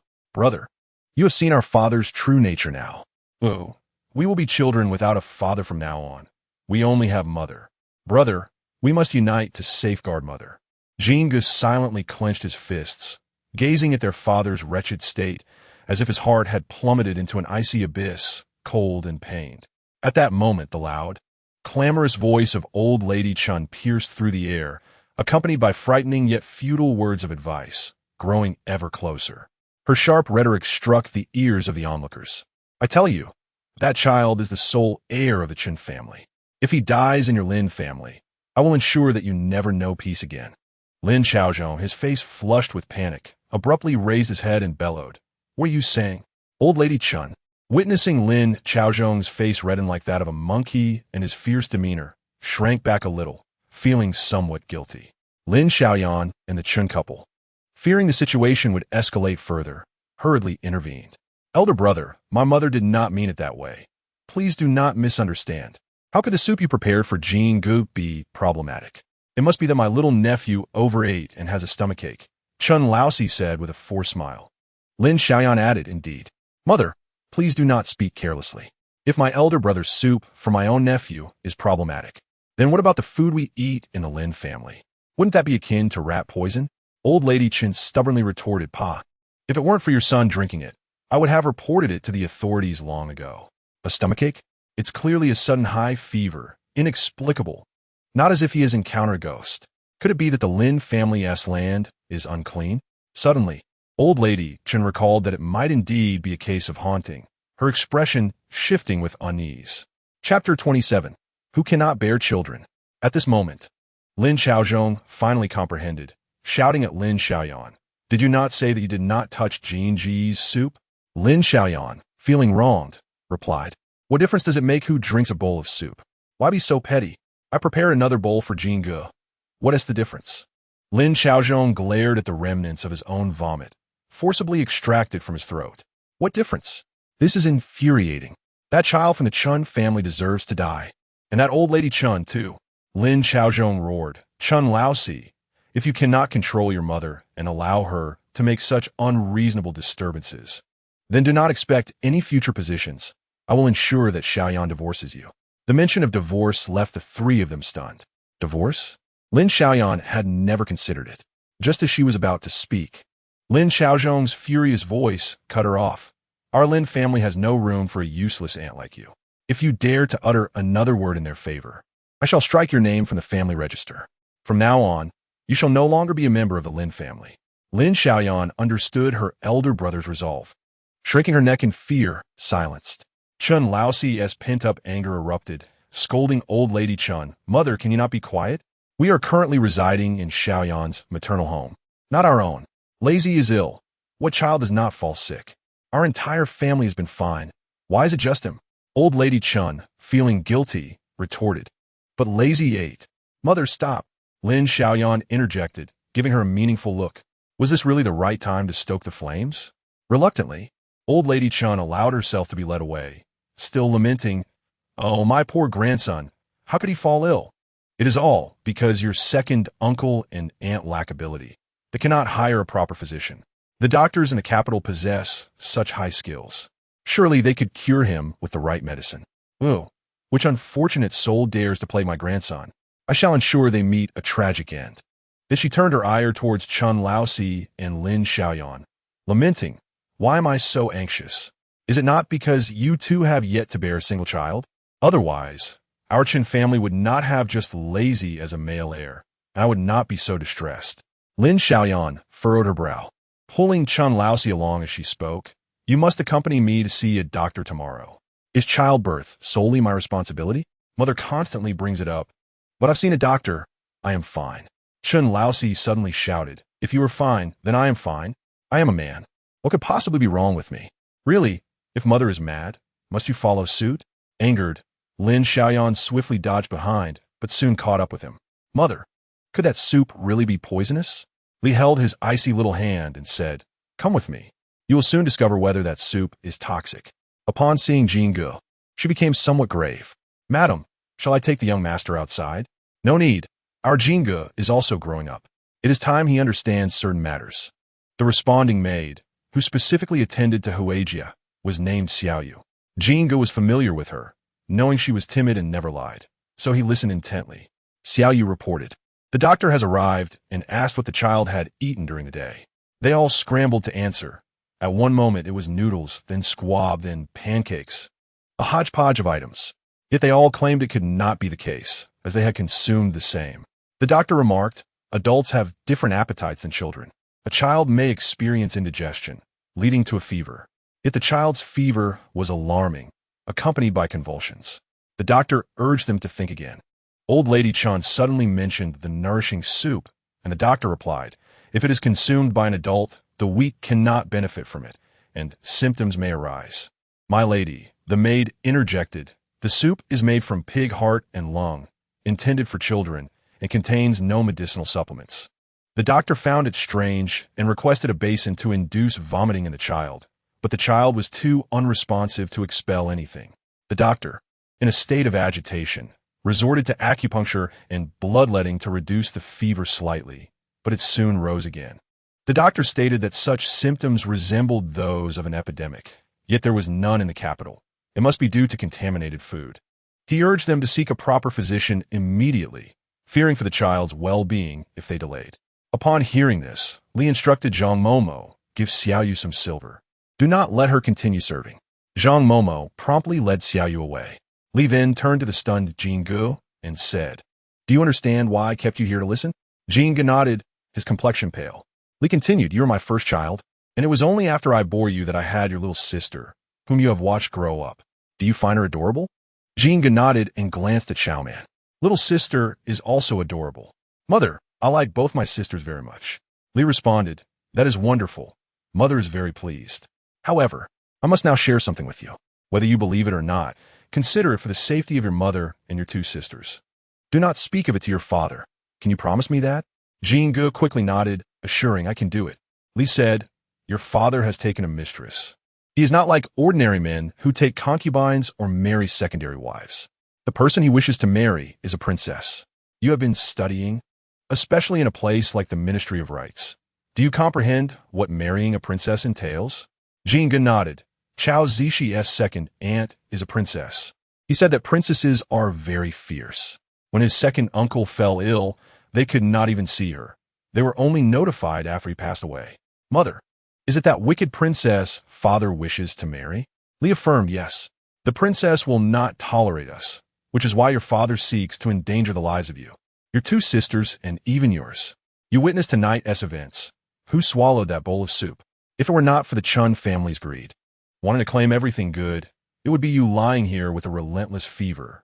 In that case, mother would be burdened with caring for you and your two sisters, exhausted and vulnerable, leaving room for harm to befall you. Have you considered the consequences? Jinggu immediately burst into tears, exclaiming, Mother, please do not say that. I am frightened. Li sighed, tenderly embracing Jinggu, and asked, can fear resolve our problems? Jinggu shook his head. Li continued, then do you wish for your mother and two sisters to leave you? Jinggu quickly shook his head again. I do not wish that. Li said, then you should rest well tonight. Tomorrow, pack your belongings and go to your grandmother Zhang's house. Once I resolve the matters at home, I will take you all away. Do you agree? Yin Yi nu did. Yin Yi agrees. Li immediately felt relieved, affectionately kissing Jin Ji's little face, and then called for Nurse Zhang, saying, take Jinggu to rest. Stay with him tonight. Nurse Zhang promptly led Jinggu away. However, as soon as they exited, Jinggu tugged at Nurse Zhang's hand, saying, Nurse, I want to see Chinlei just for a moment. Nurse Zhang, noticing the dejection and fear in Jin Ji's round eyes, felt her heart ache and asked, do you still doubt that the mistress is deceiving you? Jinggu shook his head, sadly replying, no. I just want to see for myself what will happen if I drink that soup. Nurse Zhang's heart ached, and tears fell from her eyes. She hugged Jinggu and said, all right, I will take you to see. Chapter 28. The same kind of scoundrels Jinggu followed Nurse Zhang to the residence of the Chun family. Due to the doctor's request for ventilation, the windows of the room were wide open. Jinggu caught sight of Chun Lei convulsing, surrounded by a dozen members of the Chun family, as if the child might be lost at any moment. The sight sent a chill through Jin Ji's entire body. Nurse Zhang said, do you see? Jinggu nodded and, trembling with fear, asked, will he die? Nurse Zhang sighed. It's not a poison that kills instantly. It is more likely to render one foolish. but he will not die. Yet for a family like the Chun-s, who indulge in laziness and covet others' property, this may be retribution. Do not blame yourself. This is not your fault. You are also a victim, understand? That night, Jin-gu could not sleep soundly, plagued by nightmares of drinking the soup and becoming a fool, unable to retaliate against those who struck or scolded him. Instead, he was repeatedly slandered, framed, and beaten like a tethered watchdog, neither able to live nor die. Startled awake, Jin-gu was drenched in cold sweat and dared not sleep again. At that moment, he noticed that Nurse Zhang was not in the room. Assuming she had gone to the restroom, he opened the door, intending to check on his mother and Xiaoman. However, De Ji said he had not seen the master, but he had seen someone else. What did you see? De Ji replied that he had seen Minister Jiang disguised, accompanied by 2 of the master's guards. He brought Lin Xiaozhong's people along, and if discovered, he would shift the blame onto Lin Xiaozhong. What a hypocrite! He thought that by covering his tracks, he could save his own position, unaware that the true threat came from Lin Xiaozhong, who had suggested this ill-conceived plan. He handed his own evidence to Lin Xiaozhong and foolishly believed he had acquired a good student. It was simply laughable. Nurse Fong sighed, "Isn't it so? What shall we do now? Should we inform old Madame Jiang?" Jin-gu stood there, as if his understanding of the world had suddenly collapsed, leaving him bewildered amidst the ruins. They fussed over him, wrapping his hands and feet to protect him from the cold. Yet, Jin-gu remained dazed, his eyes open until dawn. Unable to wait any longer, he roused Nurse Zhang, skipping breakfast to begin packing his belongings. Nurse Zhang was summoned to the main room. Li said, "Jin-gu has been frightened. This matter cannot be concealed from old Madame Jiang. Just tell her the truth about the master's actions and Minister Jiang's duties. I do not seek her to advocate for me, but merely hope she takes care of Jin-gu for the time being. You will give her this address, and once she investigates privately, we will have resolved our matters here." Nurse Zhang, having learned the truth from Nurse Fong, felt an urge to spit in Minister Jiang's face. What a shameless character. It was clear that their master was cut from the same cloth. What should have been a harmonious mentor-student relationship turned out to be a case of the same kind of scoundrels. Nurse Zhang personally took Jin-gu to the Jiang household. Upon hearing that Jin-gu had arrived, old Madame Jiang hastily welcomed him into her quarters. Jin-gu, terrified after a night of fear, clung to old Madame Jiang's leg and began to weep. Old Madame Jiang, puzzled, looked at Nurse Zhang and asked, "What happened in your household?" Jin-gu was frightened. Old Madame Jiang, astute as she was, quickly sensed something was amiss. She signaled to her trusted confidant, Nurse Gu, who took Jin-gu downstairs for breakfast, along with a group of servants. Old Madame Jiang then turned to Nurse Zhang and asked, "Is it true that your master could not drive away the Qin family? Leading to this situation, he cannot possibly be feigning illness, or else it wouldn't he have frightened Jin-gu." Nurse Zhang hesitated, wanting to speak but holding back. Old Madame Jiang pressed, "Speak up." With a choked voice, Nurse Zhang suddenly fell to her knees, sobbing, "Old Madam, you do not know. Our mistress is beset by wolves in front and tigers behind, struggling to move forward." Old Madame Jiang was taken aback, standing up and exclaiming, "What nonsense are you spouting? I just visited Ru Shuang. Though Niu Cuihua is reckless, Ru Shuang's capabilities are more than sufficient to handle her." Nurse Zhang replied, "And our master." Old Madame Jiang's expression darkened, and she scolded, "Absurd. Years ago, Lin Xiaozhong knelt before me, pleading for my support in his union with Ru Shuang. I left him to stew for days, yet he endured the scorching heat, even selling his ancestral home to gather a dowry, before I finally consented to advocate for him. Besides, for the past decade, he has kept his promise and taken no concubines, nor even a secondary wife. Now you come to tell me he harbors ill intentions toward your mistress?"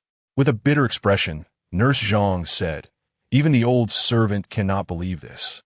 How could I expect the old madam to trust it? However, our mistress asked me to convey a message, requesting old madam to investigate quietly and refrain from making any noise about it." Old Madame Jiang inquired, "What message?" Nurse Zhang responded, "Our master has not returned all night, claiming to handle affairs for Minister Jiang. Minister Jiang has also not returned, stating he is on duty at the palace." After speaking, Nurse Zhang presented a note with the address, kneeling to say, "The mistress does not seek the old madam to advocate for her. She only asks for your private investigation and to take care of your health. Old Madame Jiang glanced at the note, her hand gripping it tightly. She longed to crumple it into a ball and throw it at Nurse Zhang's face. Yet, she recalled how her husband had frequently returned home late over the past 6 months, always claiming to be busy with official duties or overwhelmed by work. Even when she wished to inquire, he would display irritation. She had thought that since he had ascended to the position of minister, the emperor would summon him at all hours, leaving him exhausted and reluctant to speak. But she also remembered when he had just been appointed as the grand scholar, tirelessly working on the history of the Wei dynasty, yet still making time to take her out, insisting that she should not be neglected. The love he had back then seemed to overflow. But now, those dark eyes were always clouded with emotions and thoughts she could not decipher. With these thoughts, old Madame Jiang said to Nurse Zhang, "You may leave now. Tell your mistress that I will take good care of Jingge." Nurse Zhang withdrew, wiping her reddened eyes as she departed. Old Madame Jiang glanced at the address once more before quickly burning the note. She summoned the straightforward and honest maid, Ding Xiang, and instructed, "I need you to leave the estate to help me with something. It may take several days. Are you willing?" Ding Xiang, upon hearing this, promptly replied, "I am willing." Old Madame Jiang said, "Excellent. Go to the iron shop on West Street and find a place to stay. Investigate if there's a family with the surname Zhang, who the owner is, whom they associate with, and what they do on a daily basis." Ding Xiang immediately set about packing her belongings and quietly left the Jiang estate. Chapter 29. Jingge saves the young crown prince. Old Madame Jiang, having lived a substantial part of her life, had always prided herself on being the most perceptive and accomplished woman in the world. Despite having borne only 3 daughters, her husband revered her throughout their marriage, and she had never suffered even the slightest indignity. However, she could hardly fathom that her husband had begun to show signs of discontent, a revelation brought forth by Li Rushuang, the wife of her husband's student, who had endured her own share of grievances. With a heavy sigh, old Madame Jiang faced the onset of winter, a season that often called for snow clearing at her doorstep. Observing the anxious Jingge, she took his hand and said, "Your mother has entrusted me with your family matters, and there is no need for concern. Today, we shall forego our studies. I will take you to the Heartbroken temple to pay respects and pray for your mother and 2 sisters, shall we?" Jingge readily agreed, then retrieved his savings from his pocket, declaring, "I wish to use my own money to pray for the safety of my mother and sisters." Old Madame Jiang beamed with joy. "How much do you have saved, my dear Jingge?" With a hint of shyness, Jingge replied, "Only 320 taels." Old Madame Jiang was taken aback. Years prior, when they sought to wed Rushuang, the Lin family had invested considerable effort, and their wealth had dwindled to a mere 56 taels. Yet, under Rushuang's stewardship, Jingge had amassed 320 taels over a decade. While Rushuang had not explicitly toiled herself, she had dedicated her heart and soul to their family, bringing forth 1 son and 2 daughters. If such fortune could not be retained by Lin Chaozhong, it must be his fate. If he could not be supported, let him perish. With that, old Madame Jiang and Jingge boarded a carriage heading towards the bustling Heartbroken temple. Meanwhile, in the East Palace, the crown prince, having regained his health, prepared to fulfill a vow with the crown princess. Upon learning of this, the crown prince suggested they bring their son along. Initially reluctant, the crown princess relented upon realizing their child had never visited a lively place since his birth. Before long, the family of 3, disguised, arrived at the Heartbroken temple with their 6-year-old son, Zhao Xuanxin. Despite their disguises, the palace guards accompanied them, ensuring their safety. Old Madame Jiang immediately recognized the crown princess, but, noting her attempt to remain incognito, decided to withdraw with Jingge. However, the young crown prince spotted Jingge and eagerly exclaimed, "Mother, I want to play with that boy." The crown princess, noticing old Madame Jiang and Jingge attempting to leave, called out, "Madame Jiang." Having previously encountered old Madame Jiang at royal banquets, she addressed her as such. Seeing that retreat was futile, old Madame Jiang approached the crown princess, who graciously assisted her, saying, "In the presence of the Buddha, all beings are equal. There is no need for excessive courtesy, Madame Jiang." "Who is this child?" Old Madame Jiang replied, "He is the son of my husband's student from the Lin family." "Jingge, quickly pay your respects to the lady," she urged. Jingu bowed deeply to the crown princess, who was taken aback, exclaiming, "Indeed, he is the son of Scholar Lin. How commendable of him to come from such a scholarly lineage." Old Madame Jiang, suspecting that her husband and Lin Xiaozhong had long been in cahoots, found herself at a loss for words. Meanwhile, the young crown prince took Jin Ji's hand and said, "Brother, will you play with me?" Jingu glanced at the crown princess, hesitant to respond. The crown princess encouraged, "Go on, go play." The two children found a quiet corner of the temple to converse. Jin Ji's earnest demeanor endeared him to the young crown prince, and under the watchful eyes of their guards, they played joyfully. Inside a meditation room, the crown prince and the temple's abbot sipped tea, only to be interrupted by the sight of the two boys playing. The crown prince remarked, "The young prince is of schooling age, yet we have yet to find a companion for him. Abbot, might you have any suggestions on what kind of child would be suitable?" The abbot closed his eyes, calculating. Suddenly, he sensed the young prince's dragon energy was faint and that his destiny was fragile. Just then, a golden-scaled koi illuminated the infant dragon, which slowly opened its eyes, causing a surge of dragon energy. The abbot, taken aback by the sudden intensity of the energy, nearly stumbled. The crown prince rushed to assist him, asking, "Abbot, what is the matter?" The abbot coughed, blood appearing at the corner of his mouth, startling the crown prince, who hurriedly offered a handkerchief. With a faint smile, the abbot reassured him, "Do not be alarmed, Your Highness. It is merely that the young prince possesses an abundance of true dragon energy, and my observation has angered it." The crown prince, filled with astonishment, exclaimed, "Is it true? My son is indeed a true dragon. Does this not secure my throne?" The abbot cautioned, "Yet he will require a guardian to ensure his growth. This individual must possess great wisdom and fortune, and if they remain by the young prince's side, they can safeguard him until he is enveloped in the protective aura of true dragon energy." The crown prince, elated, inquired, "Who is this person?" At that moment, a tile fell from above, startling the crown prince as he rushed to the window, shouting, "Exeter!" Just as he braced for an inevitable tragedy, guilt washed over him, and he prepared to leap from the window. Suddenly, the abbot restrained him.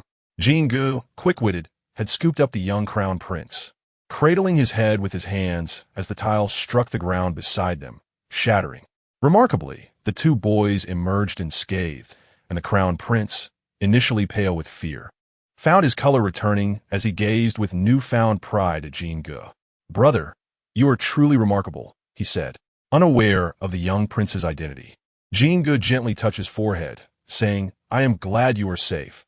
The tile hit me, but I am tough. You are still so small and would surely be hurt." The crown prince was taken aback, pondering, could this be mere coincidence? "Your Highness must consider why we ventured to Hugwa Temple today. Was there some unseen guidance?" The crown prince fell silent. Their visit had been sudden, originally intended solely for the crown princess to fulfill a vow for his health. Yet, upon hearing this, the first thought that crossed his mind was of his son, which had prompted him to bring the child along for joy. With hands clasped in prayer, the crown prince expressed his gratitude to the abbot. "Thank you for your guidance. I now know what to do." The abbot recited a Buddhist chant, his expression one of relief, stating, when the national master departed the capital, he visited Hugwa Temple and mentioned that the young prince was frail and required careful nurturing. "I have kept this in my thoughts, restless until now. Witnessing the young prince being accompanied by fortune brings me solace." The crown prince inhaled deeply. The national master, Li Taiqing, had never erred in his predictions, and after many years of marriage, he and the crown princess had finally been blessed with a son. The national master had warned of the child's fragile fate, known only to them and the emperor and empress.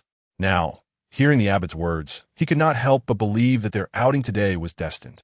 Once the crown prince and crown princess departed with their son, Jingu remained unaware of the young prince's identity, still feeling somewhat despondent. Old Madame Jiang, recalling the questions the crown prince had asked about Jinji's age and studies, began to speculate. She took Jinji's hand and asked, "Do you wish to become strong and protect your mother and sisters in the future?" Without hesitation, Jingu nodded, "I do. But if you encounter something profound, no matter who inquires, do not feign understanding. Simply admit your ignorance."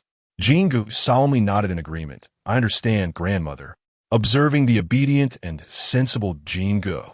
Grand Lady Jiang felt a profound sense of satisfaction.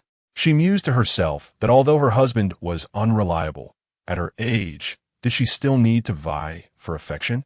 However, if Jin Ge gained the favor of the crown prince, and if Ruoshang stood alongside her, what need would there be for a man? He could die outside for all she cared. Chapter 30. Enlisting Amber. Madam, the master has instructed me to bring you a bowl of lotus root and lotus seed soup. Amber called from outside, her voice loud enough to ensure everyone heard. Old Madame Fong's eyelids twitched nervously as she inquired, Madam, shall I accept it? Mother, don't accept it. Who knows what tricks they are playing? That Amber, I've seen her with the second princess. She has long wished for Mother to shift her position, so Father Wu Ti need to conceal anything. Last night, he indeed went to her chamber. Little man, just waking up and nursing, struggled to lift her head upon hearing the noise. Li Shi gently pressed her little head down, saying, Little man, you must drink your milk to grow tall. Otherwise, when your brothers and sisters are all tall, what will you do as the only little one? Little man immediately froze, whimpering that she did not want to be short. She then buried her head, sucking vigorously. The sweet milk filled her belly, causing her little tummy to swell. Madam, Amber urged again from outside. Li Shi turned to old Madame Fong and instructed, Take her to the tea room and tell her I have matters to discuss with her. Ask her to wait a moment. Old Madame Fong nodded and went out.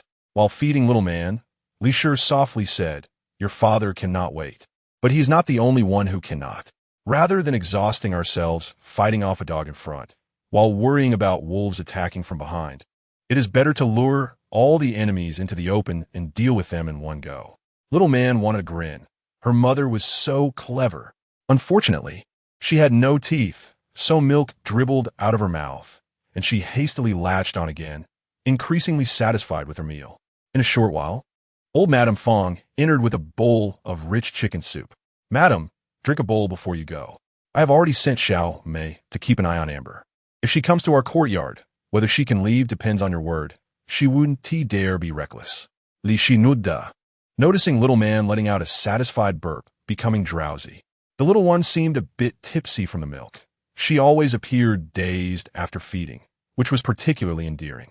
Li Shi handed little man over to old Madame Fong, saying, Gently pat her back to help her burp and lull her to sleep. A good sleep is essential for a child's growth. Old Madame Fong happily accepted her, realizing little man was quite heavy. Oh, our third miss is truly fortunate. She has only been born for a few days, yet she already resembles the second miss at 3 months. Li Shi remarked, Perhaps it is because my milk is nourishing. Old Madame Fong smiled. Indeed, there is no milk like a mother-s. Our third miss knows how to eat, recognizing her mother right from birth. How could a child mistake her mother? There is a scent. Mother-s fragrance is deeply imprinted in little man-s mind. Unforgettable. Mother-s milk smells so sweet. Little man smacked her little lips and soon fell into a deep sleep. After drinking the chicken soup, Li Shi proceeded to the tea room. Amber, feeling guilty, quickly rose, her eyes revealing a hint of suspicion. She worried that Li Shi might have learned of the master's favoritism toward her. Though the grand lady would protect her, exposing her lack of status too early would not be beneficial. To Amber's surprise, Li Shi directly removed the jade bead bracelet from her wrist and handed it to her. Amber was taken aback, quickly asking, Madam, what does this mean? Li Shi Raplia. I am currently in confinement, preparing to propose to the master for a concubine. As you are made by the grand lady's side and quite clever, I wish to inquire about your thoughts first. Indeed, she had been discovered. Amber was alarmed and immediately knelt, saying, Amber does not dare to hope for such things. I only wish to wholeheartedly care for the grand lady. I beg for Madame's understanding. Li Shi continued, Last night, the master told me that you are already his. I thought it reasonable to elevate your status now that I have the third miss. After all, I am the master's legitimate wife. And our Lin family has only Jin Ge as the sole male heir. The master may be promoted, and who knows how many women others will send him. How could I find anyone as clever and sensible as you? Unexpectedly, you are ungrateful and still wish to clean up after the grand lady. With the mention of cleaning up, Xiaoman nearly burst into laughter, despite biting her lip, her shoulders shaking. Amber, both shocked and embarrassed, still could not believe it. Hesitantly asking, "The master said this?" Li Shi feigned impatience. "Didn't the master sleep in your room last night? Do you still wish to keep it for me? Is that amusing? When I was younger, I did say I didn't want the master to take a concubine, but at that time, Jingu had not yet been born. Now little man is about to turn 1 month old. In truth, I had this thought when the grand lady wanted another grandson. You just happen to be in her favor. Now that I am in charge of promoting you as a concubine, who would dare to object in the entire household? The master also intends to give you a title. Otherwise, he wouldn't have mentioned it to me. But men are concerned about their pride, so do not inquire further to avoid his anger. If you are willing, we can say it was a discussion between me and the grand lady. She has always favored you and might even prepare a dowry for you." Amber's lips twitched. The grand lady was notoriously stingy. How could she possibly prepare a dowry for her? The master treated her well and had secretly given her many gifts, but they were all under the table, and she still had to drink contraceptive medicine. The current madam was tolerable, generally not meddling in the grand lady's affairs. If the second princess were to marry in, as an unnamed maid, wouldn't she be easily dismissed? It would be better to seize this opportunity and become a concubine. After all, the master stayed in her room at night, and perhaps she wouldn't need to take contraceptive medicine. Once she had a child, with the grand lady as her backing, she would not have to fear the second princess. Regardless, harmony between mother-in-law and daughter-in-law is always a facade for the household. Even if the madam knew the grand lady wished to harm the third miss, she would still swallow her anger. Did she truly intend to confront the grand lady? With these thoughts, Amber knelt and said, "I am willing to serve the master and madam. I will remain dutiful and never overstep. I only ask for madam's kindness in granting me some dignity." Upon hearing this, Li Shi removed the bead bracelet from her wrist once more and personally placed it on Amber's wrist. Then she pulled her up, saying, "Silly girl, the madam depends on you to keep the master's heart, ensuring he does not stray. Why would I treat you poorly?" Li Shi added, "From today onwards, increase Amber's monthly allowance to 5 taels, and additionally, open a box to take out 20 taels of silver as a congratulatory gift for Amber." Old Madam Fong hurriedly went to arrange it. Amber, bashful yet overjoyed, expressed her gratitude. "Thank you, madam." Li Shi instructed, "You should call me sister from now on." Amber's smile faltered momentarily. She had assumed it would be arranged immediately. Chapter 31. Who is the true burden? Noticing Amber's eagerness, Li Shi felt a chill in her heart, yet her smile appeared even more sincere. She continued, "As the matriarch, how could I arrange something for you? I'm doing this for your own good. If you can become a proper concubine, who would dare to look down on you in a household? After all, the matriarch belonged to the Chun family. How long could she stir up trouble? If she were to pester the grand lady, just inform me, and I will handle her. I'm not afraid of her refusing to relinquish control." Li Shi patted her hand. Teasingly, "You got it wrong again. Call me sister." Amber lowered her gaze, shyly calling out, "Sister. I will take care of your matters. I will ensure it is settled this month." Upon hearing the deadline, Amber visibly relaxed, her gaze toward Li Shi becoming more trusting.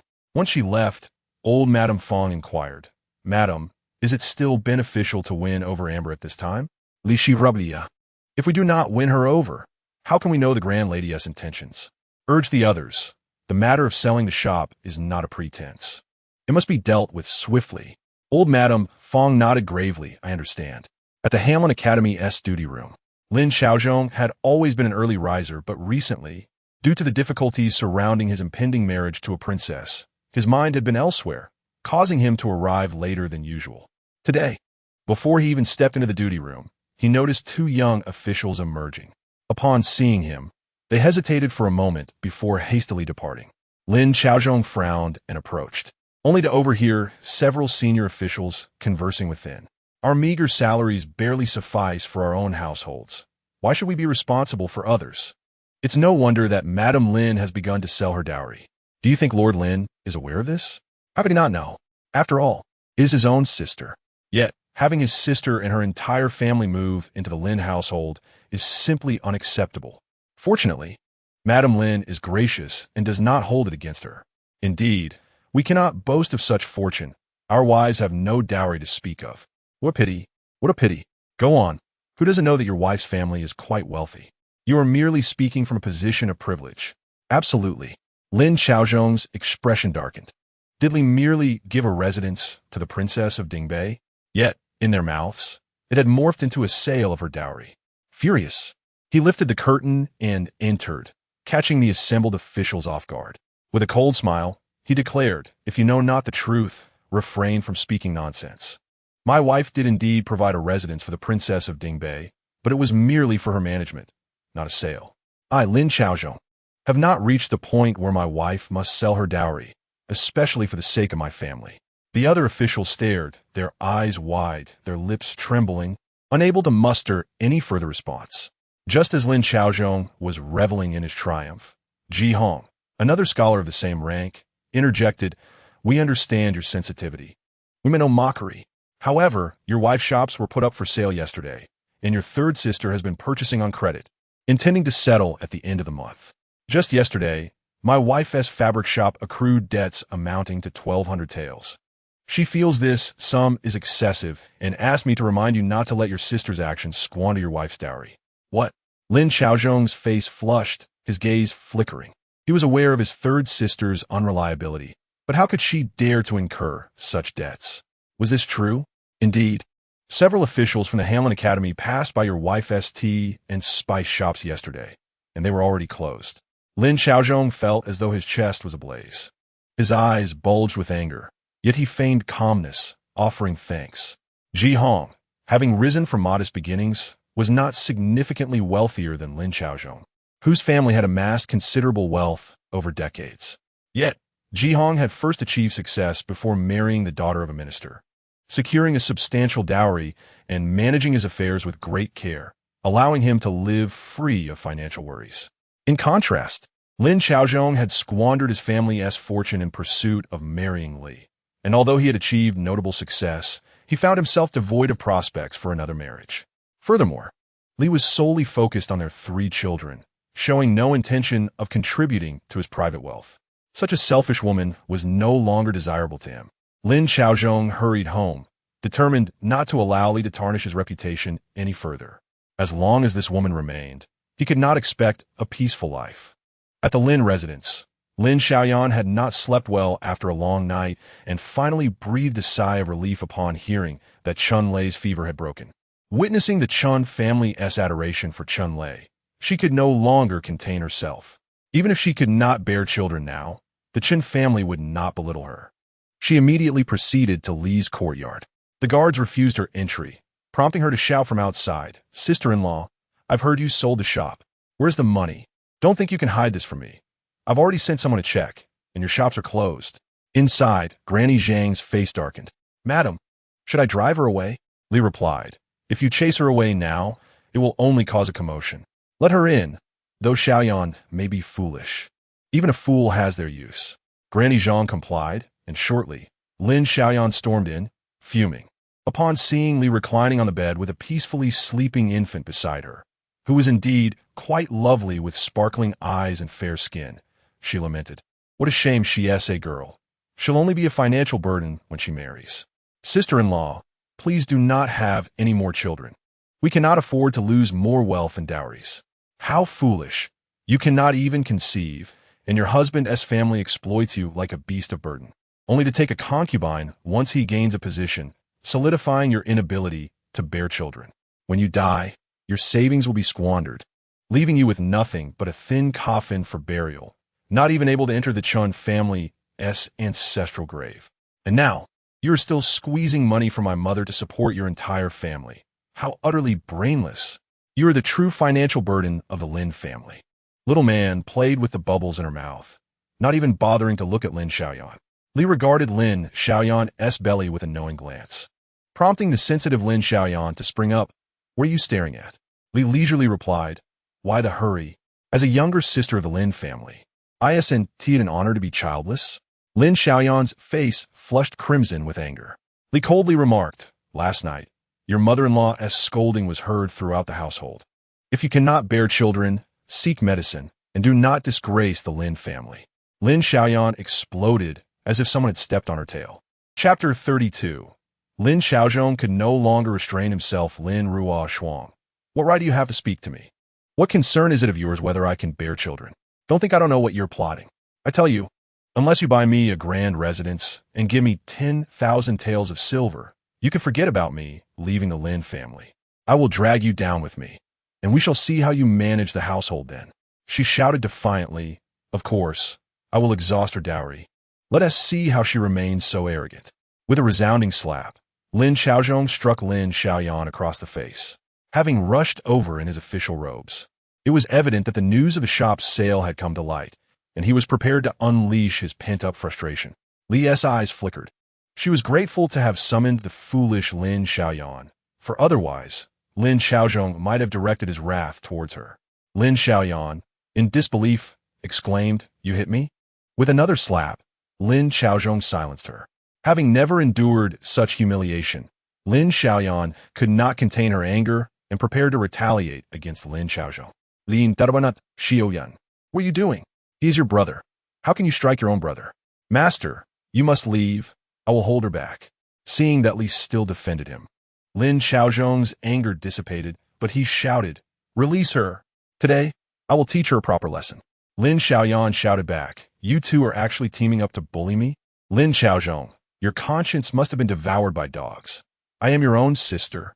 Li attempted to reason. "Xiaoyan, stop this nonsense. You only want money, don't you? I know you felt wronged at your wedding. I'm already selling the shop, and once we receive the money, I will buy you what you want." Lin Xiaozhong's repressed anger flared up once more. Do not buy her anything. What is she to claim any of the Lin family's assets? Lin Xiaoyan's eyes blazed with fury. Lin Xiaozhong, why shouldn't I? Did you not say that Li Ruo Shuang, upon marrying into our family, becomes one of us? Thus, her dowry naturally belongs to the Lin family. What is wrong with me claiming my share? Li's heart sank. This was the second time Lin Xiaoyan had uttered such words. It seemed that upon marrying into the Lin family, she had indeed fallen into Lin Xiaozhong's trap. Those who, in her presence, engaged in the sale of ancestral lands, now reflect that their intention was merely to convince her of the Lin family's sincerity. However, behind the scenes, they had already calculated her dowry, and even her younger sister was aware of it. It seemed that the family was eager to devour her entirely, leaving not a single bone behind. Lin Xiaozhong was about to strike again, and as he raised his hand towards Lin Xiaoyan, she roared, "Go ahead, strike me if you dare. Do you think the Chen family is without defenders?"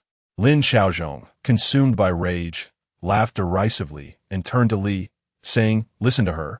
She now claims to be a member of the Chen family. Why do you continue to make plans for her? Hurry and send her away. I no longer wish to see her." Li replied, "But she needs money. She has already accrued many debts from the previous day, and I have yet to gather the funds. Perhaps you could discuss with mother about settling her external debts?" Lin Xiaozhong's expression stiffened. "Isn't that a consequence of your own indulgence?" "Oh, mother, I can no longer endure this. My sister's temperament has been deliberately nurtured by that scoundrel father and that old witch, all to use her against you. They had promised old Madame Jiang and even penned a contract, vowing that you would not suffer injustice, that they would not show you a cold face, and that they would never divorce you, or else they would compensate for all your losses.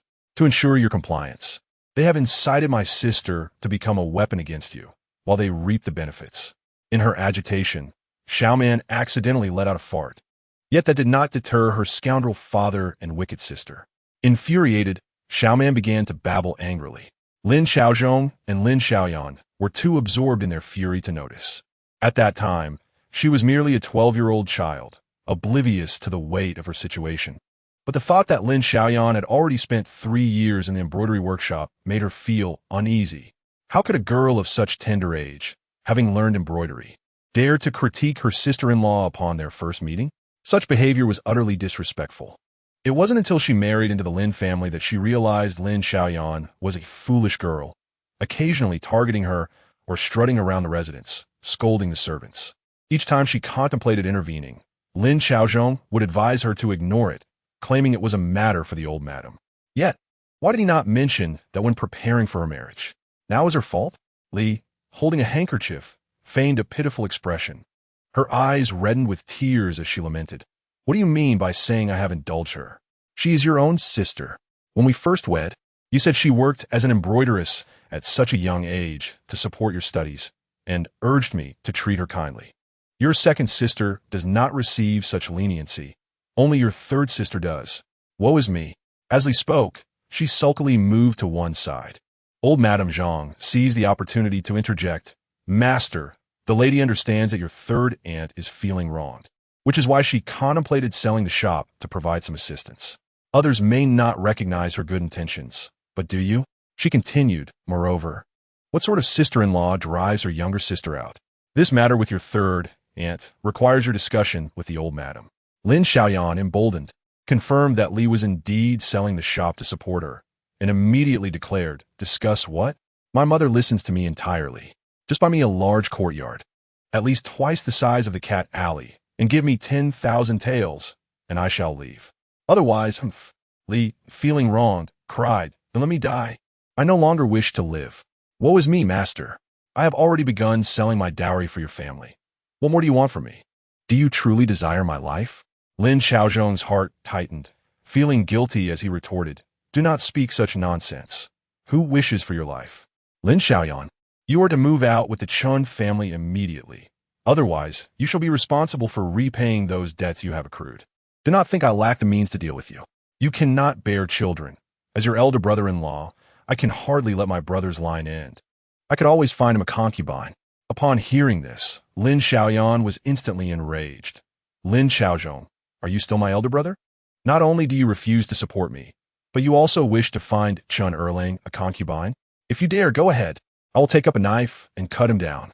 Lin Xiaozhong sneered. Do you think I am intimidated? If you were to kill him, you would merely end up in prison. What would I want with a troublesome sister who causes chaos? Lin Xiaoyan's face twisted in fury as she shouted, very well. You believe I have no one to protect me? I shall go find mother.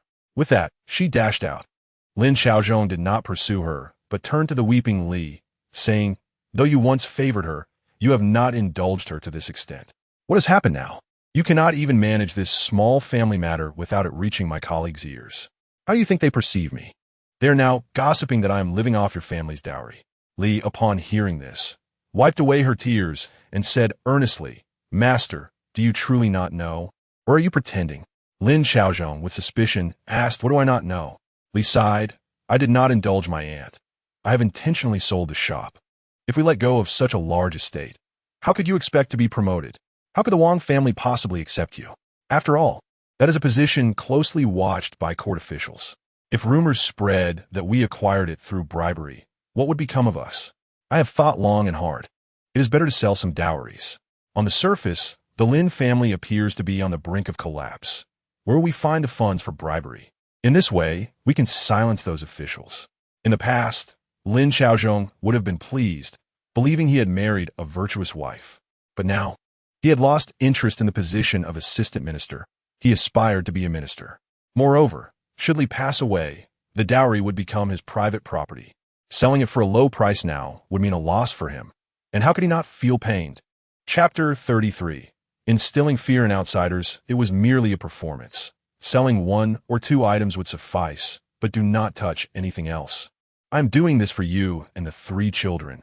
Otherwise, what will they have left? Lin Xiaozhong expressed his dissatisfaction. His eyes filled with reproach.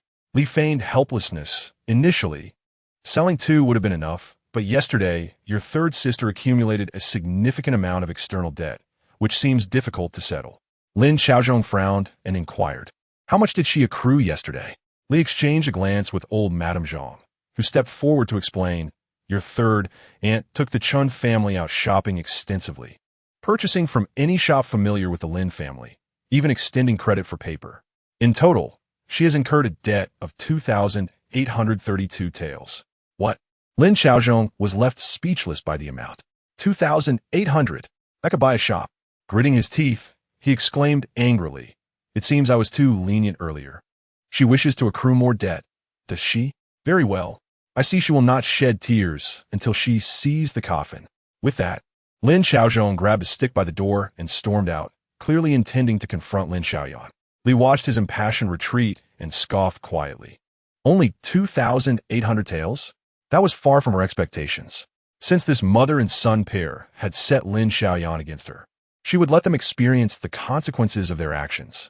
If this debt did not make Lin Xiaozhong and his mother bleed, then she would not bear the surname Li. Not long after Lin Xiaozhong left, Hoop arrived, bursting in with enthusiasm. "Sister, I bring good news." Li's eyes grew cold as she slowly stood. Xiaoman, kicking her legs on the bed, was filled with excitement. "Mother, take me with you. Xiaoman wants to know if my aunt got beaten." "Roar. I hope my aunt wins. Even if it's 2 against 1. Isn't she tough?" Li could not help but smile slightly.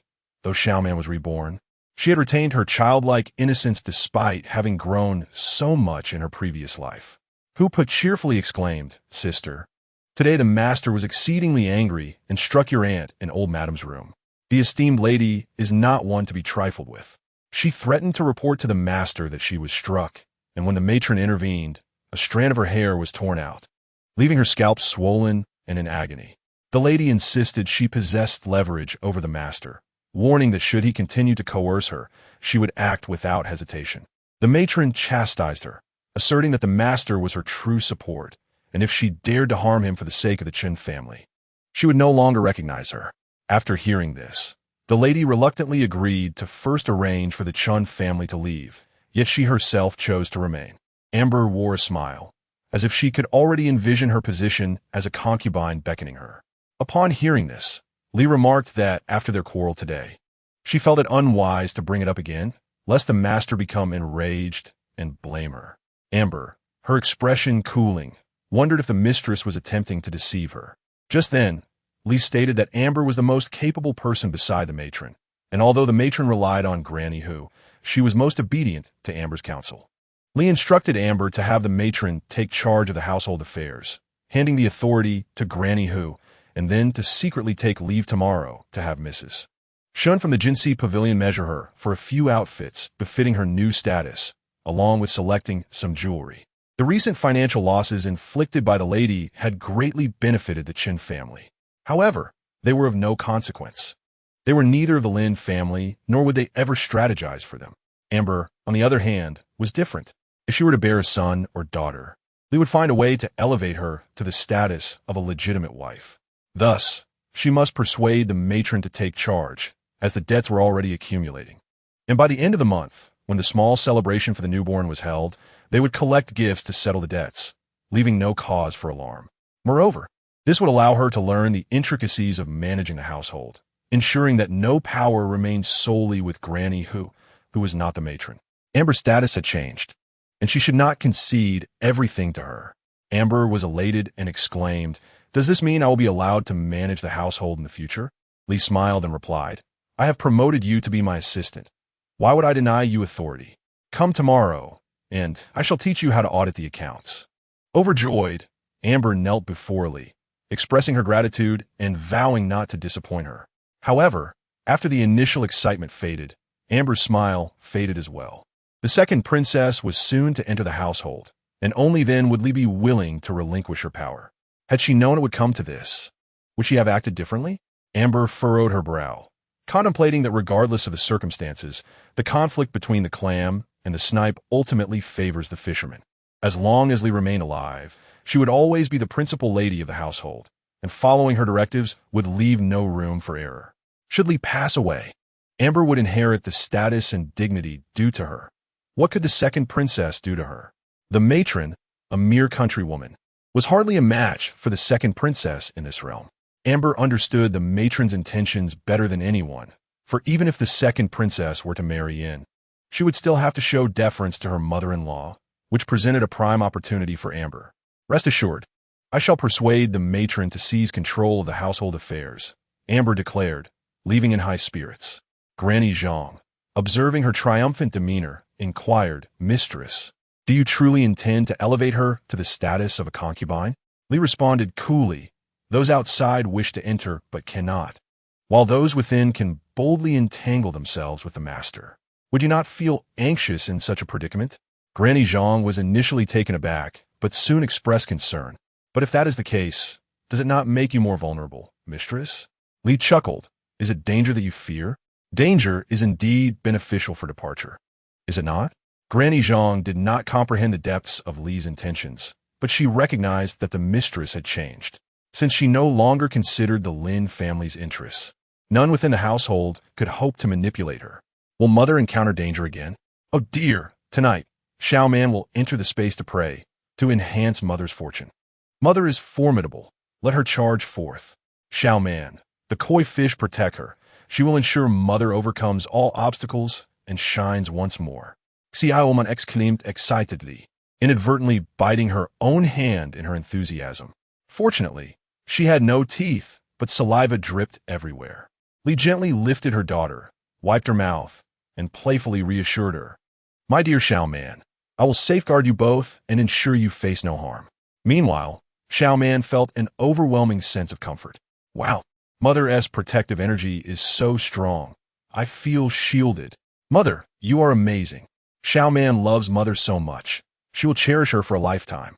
Xiaoman, perched in Li's embrace with her little feet dangling, felt an unparalleled joy. Liesa Gaza Flikarat. She realized that her resolve to protect her children brought comfort to Xiaoman, a delightful revelation.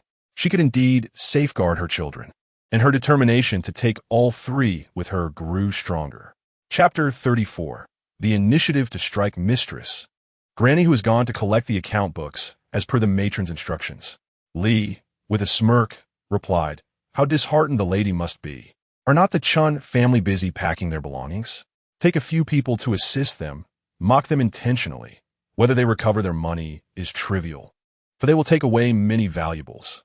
Are these not worth something? Moreover, the shopkeepers likely recognize them. Who knows, they may find themselves in debt to us daily. Granny Zhang, astonished, questioned, Do you not fear they might retaliate and continue to accumulate debts? The lady has already relinquished control, and without her signature. Will the shopkeepers extend credit to them? Li chuckled, as husband and wife are one. Do you think Heir would expose her if he signed her name? Granny Zhang, excited, replied, If they truly attempt this, there will be quite the spectacle when they are uncovered. Do not worry, I shall handle it, Granny Zhang assured. Promptly heading to the Chun residence with the maids, Xiao Mei and Xiao Yu. Chun Lei had recovered from his fever, yet his spirit was low, and he remained silent. The 10-year-old child, carried upon a back, had dull eyes, and his limbs hung limply like a rag doll, an unsettling sight. The Chun family was preoccupied with gathering valuable items, entirely oblivious to the child's condition. Granny Zhang thought the family foolish. They believed they had struck a great deal by coming to the Lin household, yet they were unaware they had lost the most crucial possession. Seeing the Chun family greedily attempting to take even their used basins, fragrant pillows, and handkerchiefs, Granny Zhang mused that such an avaricious family would eventually meet their demise. Regardless of today's outcome, upon entering, Granny Zhang remarked with a sarcastic tone, Oh dear, arriving empty-handed and still not finished packing as you leave? Xiao Mei, Xiao Idu. Hurry and lend a hand. Although the lady has lost her control, she has not ceased to acquire items for herself. Look at this pristine fabric, this intricately carved pen stand, these exquisitely crafted shoes. Are these not worth something? One cannot deny that our esteemed lady knows how to operate. Under the guise of providing for the household, she is merely stocking her own inventory. Yet, one must not be too ruthless. Even a master and matron could not bear to witness it, chasing after her for a beating. Let's hope this matter concludes here. Should they resort to accruing debts elsewhere, it would fall upon our household to settle them, and even the deities would not be able to extricate them from such a predicament. Lady Chen suddenly emerged, exclaiming, Who allowed you to come here and speak in riddles? Does the Lin family still have any rules? What we take is the result of our daughter-in-law's efforts. What concern is it of yours? If you have the ability, go and take it too. Let's see if your household does not sell you off. Servants are but servants, and beasts are beasts. How can they be compared to their masters? I spit. Get out of here. We need not your assistance, begone. Granny Zhang, irked by the unpleasantness, retorted. How can you shoo us away when we are here to help? Let us see how long you can live off of others' generosity before you face ruin. I spit. What nonsense. Do you truly believe you are a prize dish? Have the courage to avoid forcing our mistress to sell her dowry to settle your debts. You are all nothing but parasites. Lady Chun hurled a fragrant burner at her, and Xiao Yu hurriedly pushed Granny Zhang aside, only to be struck in the forehead. Blood flowed freely, and Granny Zhang screamed, Help! Murder! Murder! The elderly matriarch of the Chun family has committed murder. We must report this. They not only forcibly took our belongings, but have also killed members of the Lin family. The Chun matriarch trembled in fear, and the rest of the Chun family, fearing legal repercussions, hurriedly fled with their valuables. As the cloth was removed, the bleeding had stopped. However, a wound on the forehead raised concerns about potential scarring. Li, with a furrowed brow, compassionately inquired of Xiaoyu, "Does it hurt?" Xiaoyu shook her head, reassuring, "Madam, do not worry, I feel no pain." Granny Zhang lamented, "It is all my fault. I was too harsh." Xiaoyu replied, "Their family is utterly shameless. Granny has already shown considerable restraint. Regrettably, I was the foolish one, having contemplated my retort, yet lacking the courage to voice it." Li smiled gently. "Silly girl, what were you planning to say?" Gathering her courage, Xiaoyu boldly declared, "I would chastise them for their insatiable greed. They will inevitably face retribution, and all their ill-gotten wealth will dissipate, their fleeting glory turning to dust." Both Granny Zhang and Li chuckled. Li remarked, "Today, the master said I have failed to keep our esteemed relative in check, allowing her to become audacious. Very well. Since the old matriarch also disapproves of her, I need not be concerned any longer. She understands the stakes and dare not defy us." Granny Zhang added, "The old matriarch is so miserly. She wouldn't even spend 200 taels, yet our third aunt has accrued thousands of taels of debt for the Chun family, fearing she might come to shatter their doors at midnight." Xiaoyu, feeling anxious, asked, "Madam, do you think the third aunt will harbor resentment towards me and seek my life in secret?" Quickly, she bowed her head. "Thank you for your protection, madam. I shall diligently serve the second young lady." Although the third aunt seethed with suppressed rage, she chose not to confront Xiaoyu, but left the residence directly. Yet, the Qin family seemed indifferent to her plight, wishing she would transfer Lin family assets to them, continuously drawing from her maternal family's resources to support her in-laws. She failed to recognize that her family was her true support, having already alienated both the old matriarch and the master. Should she wish to stir trouble within the household, she would require new allies. Granny Zhang pondered. Surely, she wouldn't dare confront the madam? Li replied, "The one she seeks to target is I. Why would she approach me? Rest assured, there are eyes watching every move of the Lin family, and this opportunity will not be overlooked." Hearing this, Granny Zhang's expression grew more grave. If the madam were to face that outsider, what chances would we have? How many? Li's gazamumentari li faltaret. For the sake of her 3 children, she could not permit even the slightest deviation. The odds must be absolute. She turned to the concerned Granny Zhang and spoke softly. "In my youth, I encountered a wise teacher who imparted a vital lesson.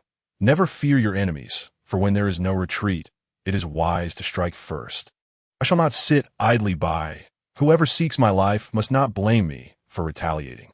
She commanded the kitchen to prepare a nourishing soup, instructing them to focus solely on her needs while they awaited the right moment to act. Granny Zhang trembled slightly, suddenly recalling that their madam was the daughter of a general who had once fought bandits. Whom should she fear? Nodding vigorously, her confidence surged. They were bound to succeed. In the 35th chapter, the Grand Princess takes over the business. Xiaoyu, nursing her injury, arrived at the residence of the Prince of Dingbei, where the Grand Princess was visiting Sister Hui.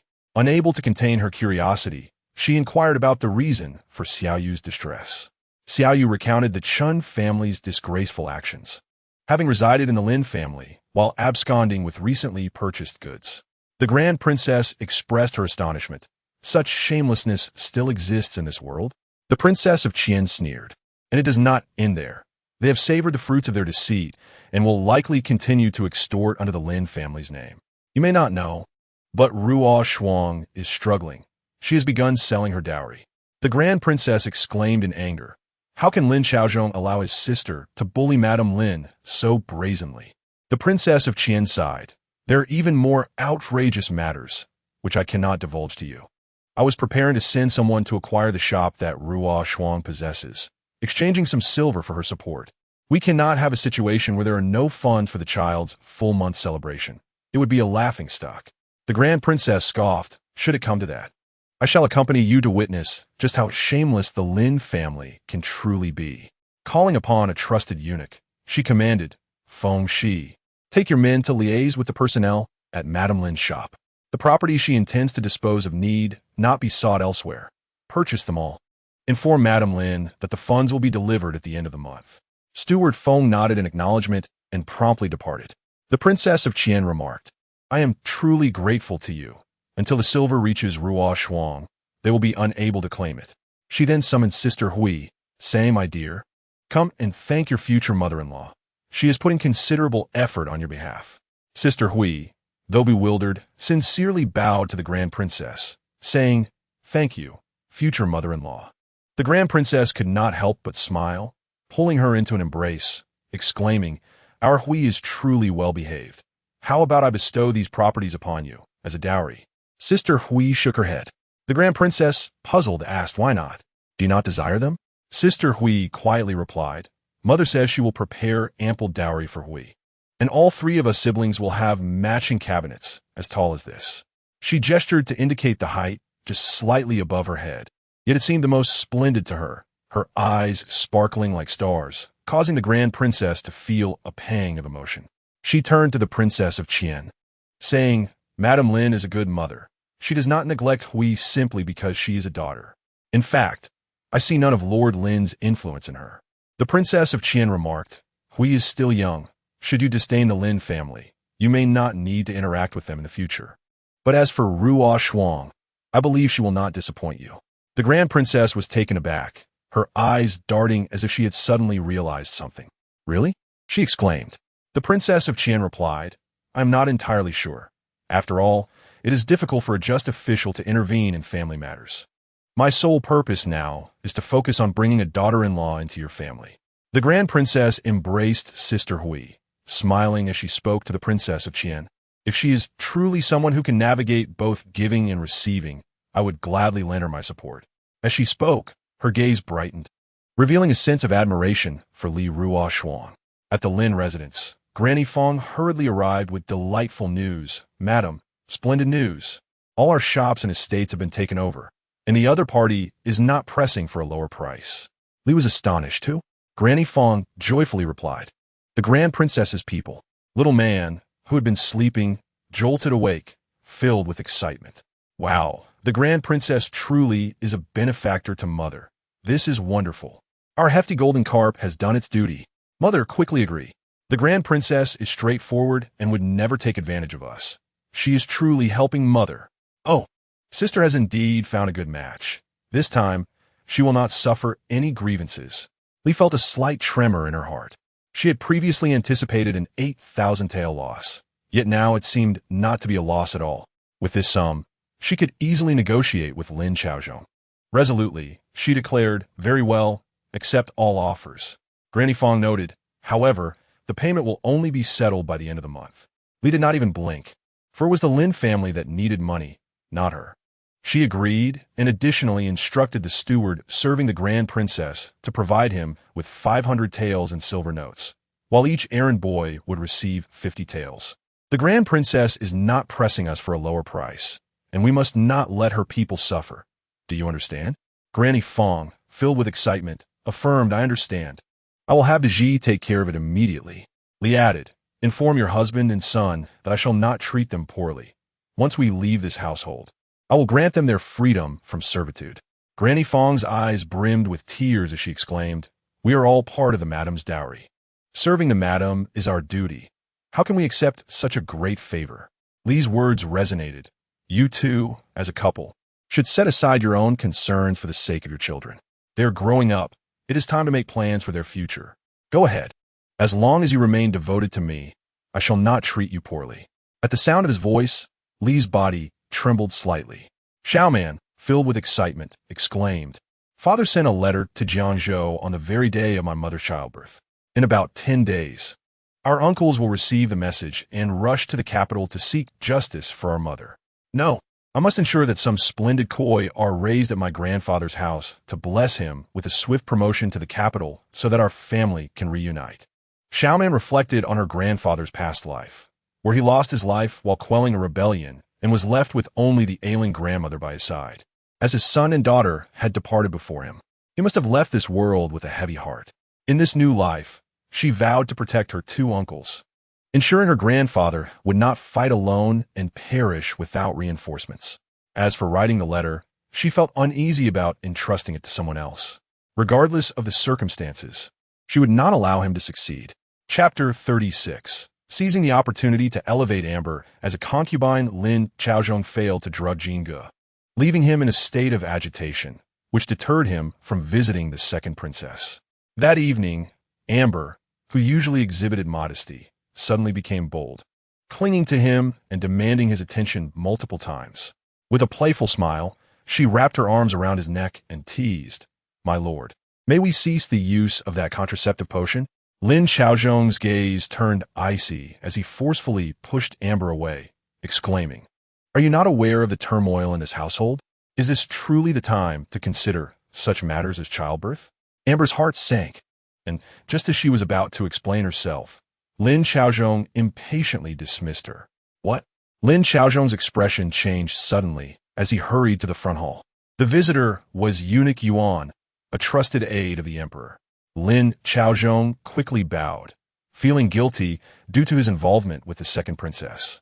Beads of sweat forming on his forehead.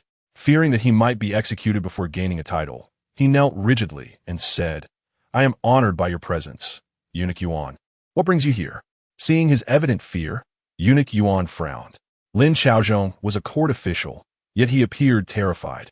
He helped Lin Xiaozhong to his feet and said, "I come bearing the emperor's decree to summon the eldest son of your household to the palace for an audience. This is a great honor. So why are you still kneeling?" Lin Xiaozhong felt an immense weight lift off his shoulders and stood, incredulous. "Jingge?" Eunuch Yuan replied. "His Highness mentioned that this is the child's given name. The emperor wishes to see Jingge. His Highness mentioned him. What has Jingge done?" Lin Xiaozhong turned to Steward Su, demanding, "Where is Jingge? Bring him here quickly." Lin Xiaozhong was furious. He had wondered why he had not seen Jingge that evening, only to learn he was at the Jiang residence. Steward Su quickly clarified. "The eldest young master is studying at the Jiang residence. It's common for him to stay there for half a month during the cold season." Eunuch Yuan frowned. "Lin Darren, while our delays may not seem consequential, the emperor wishes to meet the young master. We cannot afford to squander time."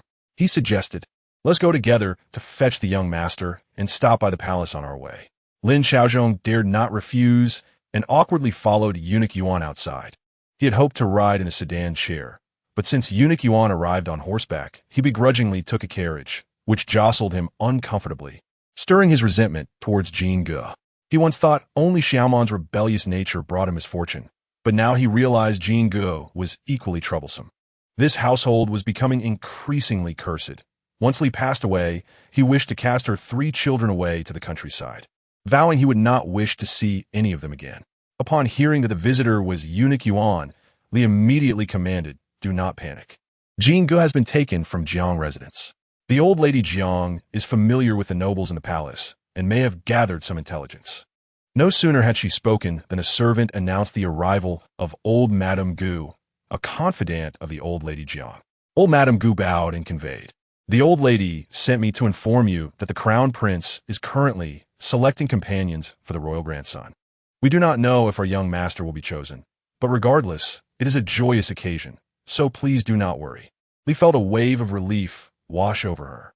In the room, Xiaoman comfortably relieved herself, happily babbling, making sweet sounds. Her heart soared with joy. "Hee, my brother is bound to be chosen. Jingge is so plump. He is destined for good fortune. Choosing him as my brother's lucky charm was indeed the right decision. Being a companion means living in the palace, so father can no longer harm my brother. Mother, Xiaoman can finally be of help. I am so happy." Hearing this, Li rewarded old Madame Gu and instructed Nurse Zhang not to leak any information. Just then, old Madame Lin hurried over, standing in the courtyard, scolding angrily. "Li Rushuang, how have you raised your child? Has Jingge caused trouble outside? I knew it. With a mother like you, Jingge will inevitably go astray." Amber supported old Madame Lin, hesitating to speak while casting glances at Li, indicating her desire to intervene, but finding it unsuccessful, as she was now closely tied to the old madam and could not openly oppose her. Li Rushuang had nearly recovered her health after recent days of rest. She had always been strong, and after the 3rd childbirth, she had only been weak for a few days. However, spurred on by Lin Xiaozhong's provocations, she had forcefully endured. Now, who dared to dictate her actions? If your son truly dared to cast me aside, I fear your entire Lin family would not suffice to compensate for it. Old Madame Lin, feeling anxious, replied, "What nonsense are you spouting? How could our Lin family cast you aside? We would never owe you anything. Liskufa, you are well aware of what promises you made to old Lady Jiang. If I were to articulate them, I fear your precious diamond would not be safe." Old Madame Lin was alarmed, tightly clutching her chest where she hid the diamond gifted by the second princess, a treasure meant to be passed down in the Lin family. No one was to touch it. She quickly changed her tune, saying, "Jinggu is your and Xiaozhong's child. You must find a way to resolve the trouble. You shall not entertain thoughts of my diamond." Li replied, "If I am not intimidating you, let old Lady Jiang be summoned to inquire. My mother has been discontent with me for days, with insults and threats of abandonment. I, the legitimate daughter of the esteemed General of Jinyuan, shall not simply endure this." Old Madame Lin, feeling guilty, protested, "Who has wronged you? Is it not permissible for me to inquire about my grandson? Is this how you conduct yourself as a daughter-in-law? If it were not for your jealousy, I would have more than one grandson. It is only because our Lin family is tolerant of you. In another family, you have been cast out long ago." Li glanced at Amber and said, "Mother speaks the truth. I have indeed erred in the past." Old Madame Lin coldly laughed. "It is good that you understand. Do you truly believe our Lin family is a place where you can come and go as you please? Compensation? Ha! Li raplia isili. If mother claims I have erred, then I can amend my ways now. I know you have long wished to take a concubine for the Lord. If so, I am willing to acquiesce." Amber's eyes brightened slightly, having received Li's message. Yet, old Madame Lin sneered.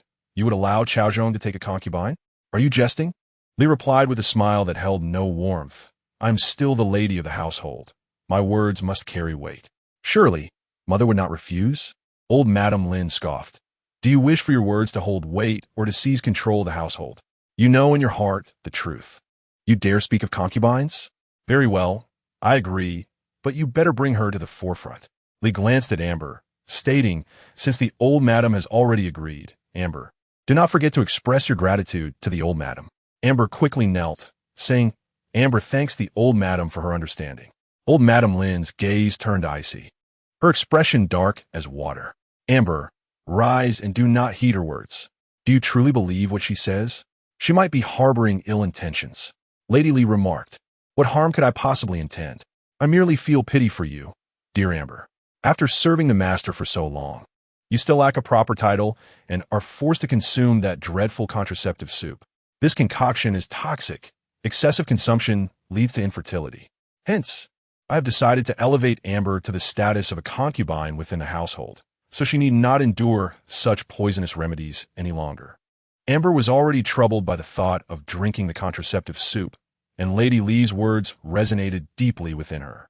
However, the old matriarch of the Lin family protested vehemently. "This is utterly unacceptable. Amber is merely a maid. Does she truly deserve such a position?" Lady Li retorted, "Mother, are you disparaging yourself? Amber has served you faithfully. If she is unworthy, then who among us is fit?" Amber's spirits sank further as the master continued to deny her the contraceptive soup. The old matriarch had permitted her to serve for so long without an increase in her monthly allowance, and now she deemed her unworthy. Amber stepped beside Lady Li, a faint smile playing upon her lips as she said, "Did you not once declare that you would elevate this servant to concubine status? How could you have forgotten? Even if I cannot bear children, I have served the master faithfully for 2 to 3 years. Do you truly believe I am unworthy? 2 to 3 years?" Lady Li's gaze hardened as she calculated. Amber had entered the household only 3 years prior. How could Lin Xiaozhong so shamelessly engage with Amber while pretending to be a romantic hero? Amber's words hung in the air, and she cast her eyes upon the diamond in the old matriarch's arms, knowing that should she disagree, the truth would come to light. Such a revelation would incite a great uproar, jeopardizing the Lin family's prospects of marrying the second princess. Startled by the threats from both Lady Li and Amber, the old matriarch's heart raced, and she stammered, "Do as you wish. I shall not interfere." She pressed her hand to her chest and hurried away. Chapter 37. Jean Ji's audience with the emperor, once the old matriarch's figure disappeared, Amber immediately knelt. I am profoundly grateful to you, my lady. This kindness shall be forever etched in my heart. Lady Li helped her to her feet and said, Silly girl, I only hope that in the future you remain loyal to me, ensuring we keep the master from consorting with any courtesans. I shall instruct Granny Zhang to inform the kitchen to prepare an additional 50 taels of silver for extra dishes today as a celebration for you. I originally intended to host a grand feast, but it seems the old matriarch has objections. She truly treats all her daughters-in-law with equal disdain. Alas, we are all bound to the master, are we not? But fret not, you shall receive your due dignity. Move to the water willow pavilion. It is closer to the master's study and will facilitate your service. Moreover, find out who has been preparing the contraceptive soup for you and summon her to see me. She shall cease from this day forth. Amber's heart swelled with joy, her complexion blooming with bashfulness as she softly replied, Granny who has always prepared it herself. With her nephew, Hu Yong, collecting the herbs for the master. Lady Li cast a glance at Granny Zhang, inquiring, Did you take note? Granny Zhang nodded, assuring, Do not worry, my lady. I shall handle it promptly. Lady Li then instructed Amber, I shall have Granny Zhang accompany you with 2 guards and provide you with 200 taels of silver. Purchase anything you desire. Thinking of Lin Xiaozhong's fondness for a particular purple incense known for its aphrodisiac properties, Amber's confidence surged. She eagerly declared, Rest assured, my lady, the master has no intention of going anywhere tonight. Lady Li responded with satisfaction, Ensure it is done. Come tomorrow to present tea. I have delightful gifts awaiting you. Amber nodded eagerly, but then, with a hint of tears in her eyes, lamented, Had I known following you would be so fortunate, I would not have concealed myself for these 3 years. It is all the fault of the master and the old matriarch, portraying you as a fierce tigress. Otherwise, I would have sought your guidance long ago. Lady Li chuckled indulgently. Men are fickle creatures, their desires insatiable. Who else would they deceive if not innocent young girls like you? Now that you are a concubine, you must muster your spirits and not allow others to mock you. Amber hastily dried her tears and followed Granny Zhang out. Lady Li then summoned Xiaoman, instructing, Follow them closely and remind Granny Zhang to be ostentatious while out, creating a stir. Xiaoman nodded and hurried after them. The Lin family was set to take a concubine, and Lin Xiaozhong was powerless to intervene. Regardless of how fierce the second princess might be, she could not enter the Lin household to claim anyone. In a state of anxious anticipation, no action would be overlooked. Lady Li's lips curled into a wry smile, her gaze icy and filled with disdain. As she changed the child's diaper, she playfully remarked, I have never encountered such an easygoing child. You eat, sleep, and do not fuss, nor do you wake at night. Your elder brother and sister were quite the handful, especially your brother, who never allowed a moment's peace, even in slumber. Xiaoman giggled, her eyes narrowing into slits as she made a silly face at her mother, prompting Lady Li to laugh heartily. Just as the diaper was changed, Granny Fong entered, reporting, My lady, our shops, estates, and property deeds have all been settled. The officials have completed the transfers. The eldest princess has issued an IOU, stamped and sealed, totaling 58,200 taels of silver for you to keep. Lady Li replied, Since we are nearing the month's end, you all may continue your tasks without drawing attention. Deliver the IOU to the Princess of Dingbei, and retrieve 2,000 taels of silver notes from the cabinet. I have need of them. Granny Fong complied and swiftly went to the cabinet. Lady Li took the silver notes and tucked them into her bosom. Cradling Xiaoman, she said, Be patient, dear Xiaoman. We will move once I select an auspicious day. Xiaoman promptly calculated, Mother, the 26th of the 12th month is an auspicious day for relocation. The 25th is ill-fated, with northeast winds that could cause fires. This is the simplest skill my master taught me. I shall not err. Lady Li was momentarily taken aback, realizing that her daughter had indeed encountered extraordinary fortune in her past life. Yet, the child who should have thrived perished on her birth date, regardless of circumstances. This was her failure as a mother. In this life, she would ensure Xiaoman would not become a ghost. Within the palace, Lin Xiaozhong was unable to attend the audience with the emperor. Having missed breakfast and endured a jarring carriage ride, he arrived at the palace gates only to feel queasy. Unable to purge the contents of his stomach, and was led to the waiting room in a daze. It was then he spotted his mentor, Minister Jiang, also present, and hurriedly paid his respects. Minister Jiang regarded Lin Xiaozhong with a mix of unease, recalling how Zheng Hongyu, heavily pregnant, continued to speak highly of him, as if Lin Xiaozhong were the father of her child. Were it not for the physician's assurance of a male heir, he would never have tolerated such behavior. With this thought, Minister Jiang's gaze upon Lin Xiaozhong turned stern. Feeling unwell is no excuse for absence, particularly at such an early hour, he chastised. As Lin Xiaozhong quickly apologized, "It is my fault. I lost track of time while perusing the regional records last night and did not notice the hour. Today, the emperor wishes to meet Jin Ge. Do you not understand the urgency? The crown prince is now 6 years old and will soon require a tutor to commence his education." Lin Xiaozhong opened his mouth in astonishment. They were selecting companions for the crown prince. Being chosen would undoubtedly lead to a bright future. He contemplated how Jin Ge could possibly be selected, but upon reflection, as an esteemed scholar himself, it was entirely plausible that his son could be chosen as well. Yet, such an opportunity paled in comparison to marrying the second princess. He even hoped that Jin Ge would not be selected. Should there be any misstep that displeased the emperor, it would surely reflect poorly on Lady Li. And that would be a welcome outcome. Meanwhile, in the imperial garden, the emperor met with several children of varying ages, some older and some younger than Jin Ge. An archery target had been prepared, and the children eagerly vied for the opportunity to shoot arrows. He hurriedly dashed down and caught the little fish in the water. Upon witnessing this scene, the emperor's lips curled into a faint smile. The crown prince, seeing him run, mistakenly thought he was about to leave and hurriedly chased after him, exclaiming, "Brother, please don't go." The palace attendants, alarmed by the commotion, were about to intervene when the emperor waved his hand, bidding them to hold back.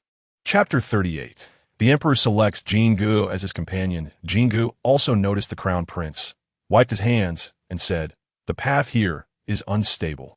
Please do not come over, I will find you." The crown prince indeed remained still, appearing particularly obedient, though his gaze remained fixed on Jin Ge. As Jin Ge approached, he immediately leaped forward, embracing him. "Brother, I have missed you so much. I've dreamt of the times you played with me." Jin Ge inquired, "Oh, what games did I play with you in your dreams?" The crown prince replied, "So many.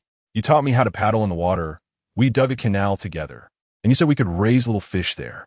Each of us had one. Mine was supposed to grow bigger, while yours was to be fatter. You also gave me delicious fruit that was very sweet. Most importantly, you never abandoned me." Jin Ge remarked, "Your dreams should suggest that you never left me." The crown prince insisted, "I don't care. I want my brother to stay with me. Grandfather, I wish for this brother to accompany me." The emperor kindly asked, "Is that so? What about the other boys? Do you not like them?" The crown prince glanced over, observing the other children who were fidgeting, eager to showcase themselves but uncertain how to do so. Some even stepped forward, kneeling to pay their respects.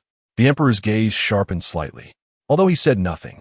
The chief steward beside him understood that the emperor had taken a liking to Lin Xiaozhong's son. "They are all quite good, but I prefer Jin Ji's company," the crown prince declared. The emperor turned to Jin Ge and asked, "Is your name Lin Jin?"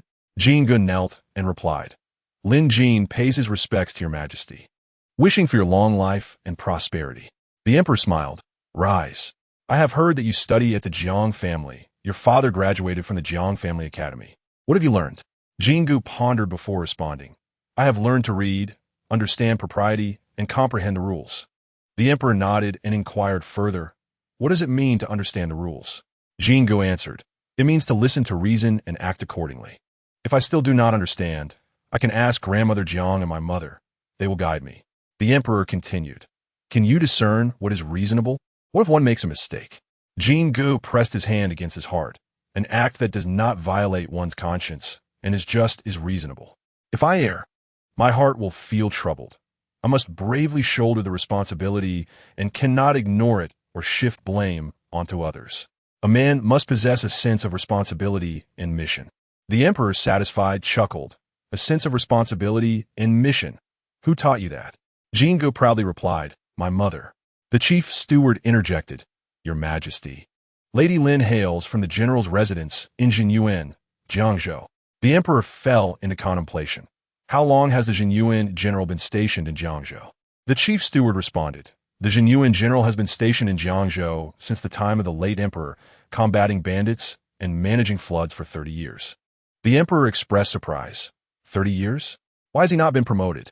The chief steward explained, he is loyal to the nation, and you ordered him to recover from his injuries. Later, General Li reported that foreign tribes were encamped at Qingshui Cliff in Jiangzhou, refusing to accept the imperial edict. He feared they were spies from an enemy nation, and for years he has been negotiating with them, not daring to leave his post. Upon hearing this, the emperor recalled the matter. 30 years of vigilance. No wonder there had been no reports of banditry in Jiangzhou. He commanded the governor of Jiangzhou to temporarily take charge of military affairs, allowing General Li to safely return to the capital for his duties. The emperor looked again at Jingu. I have heard that you saved the crown prince. Did you know who he was at the time? Jingu shook his head, no.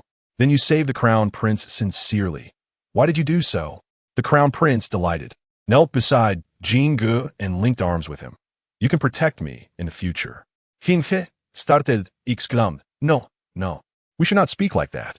As children, we must stay safe and not act recklessly, for that would worry our mothers, understood? The crown prince nodded earnestly, understood. We must protect ourselves. Jingu replied cheerfully, exactly. We must take care of ourselves. The crown prince arrived, satisfied. Father, what do you think? I did not choose unwisely, did I? The emperor huffed softly. How can one know if it was a wise choice at present? He then personally led the crown prince and Jingu to practice archery. As the emperor and the crown prince conversed in the pavilion, the emperor remarked, this child hardly ever mentions his father. What has Lin Xiaozhong been doing lately? Is he neglecting his child's education? The emperor continued, if he is agitated by this matter, he is unfit for responsibility. We must keep a few more people around him. The crown prince nodded, stating, I will further investigate, and I will also keep an eye on Lin Xiaozhong. The emperor added, your second sister has been widowed for half a year.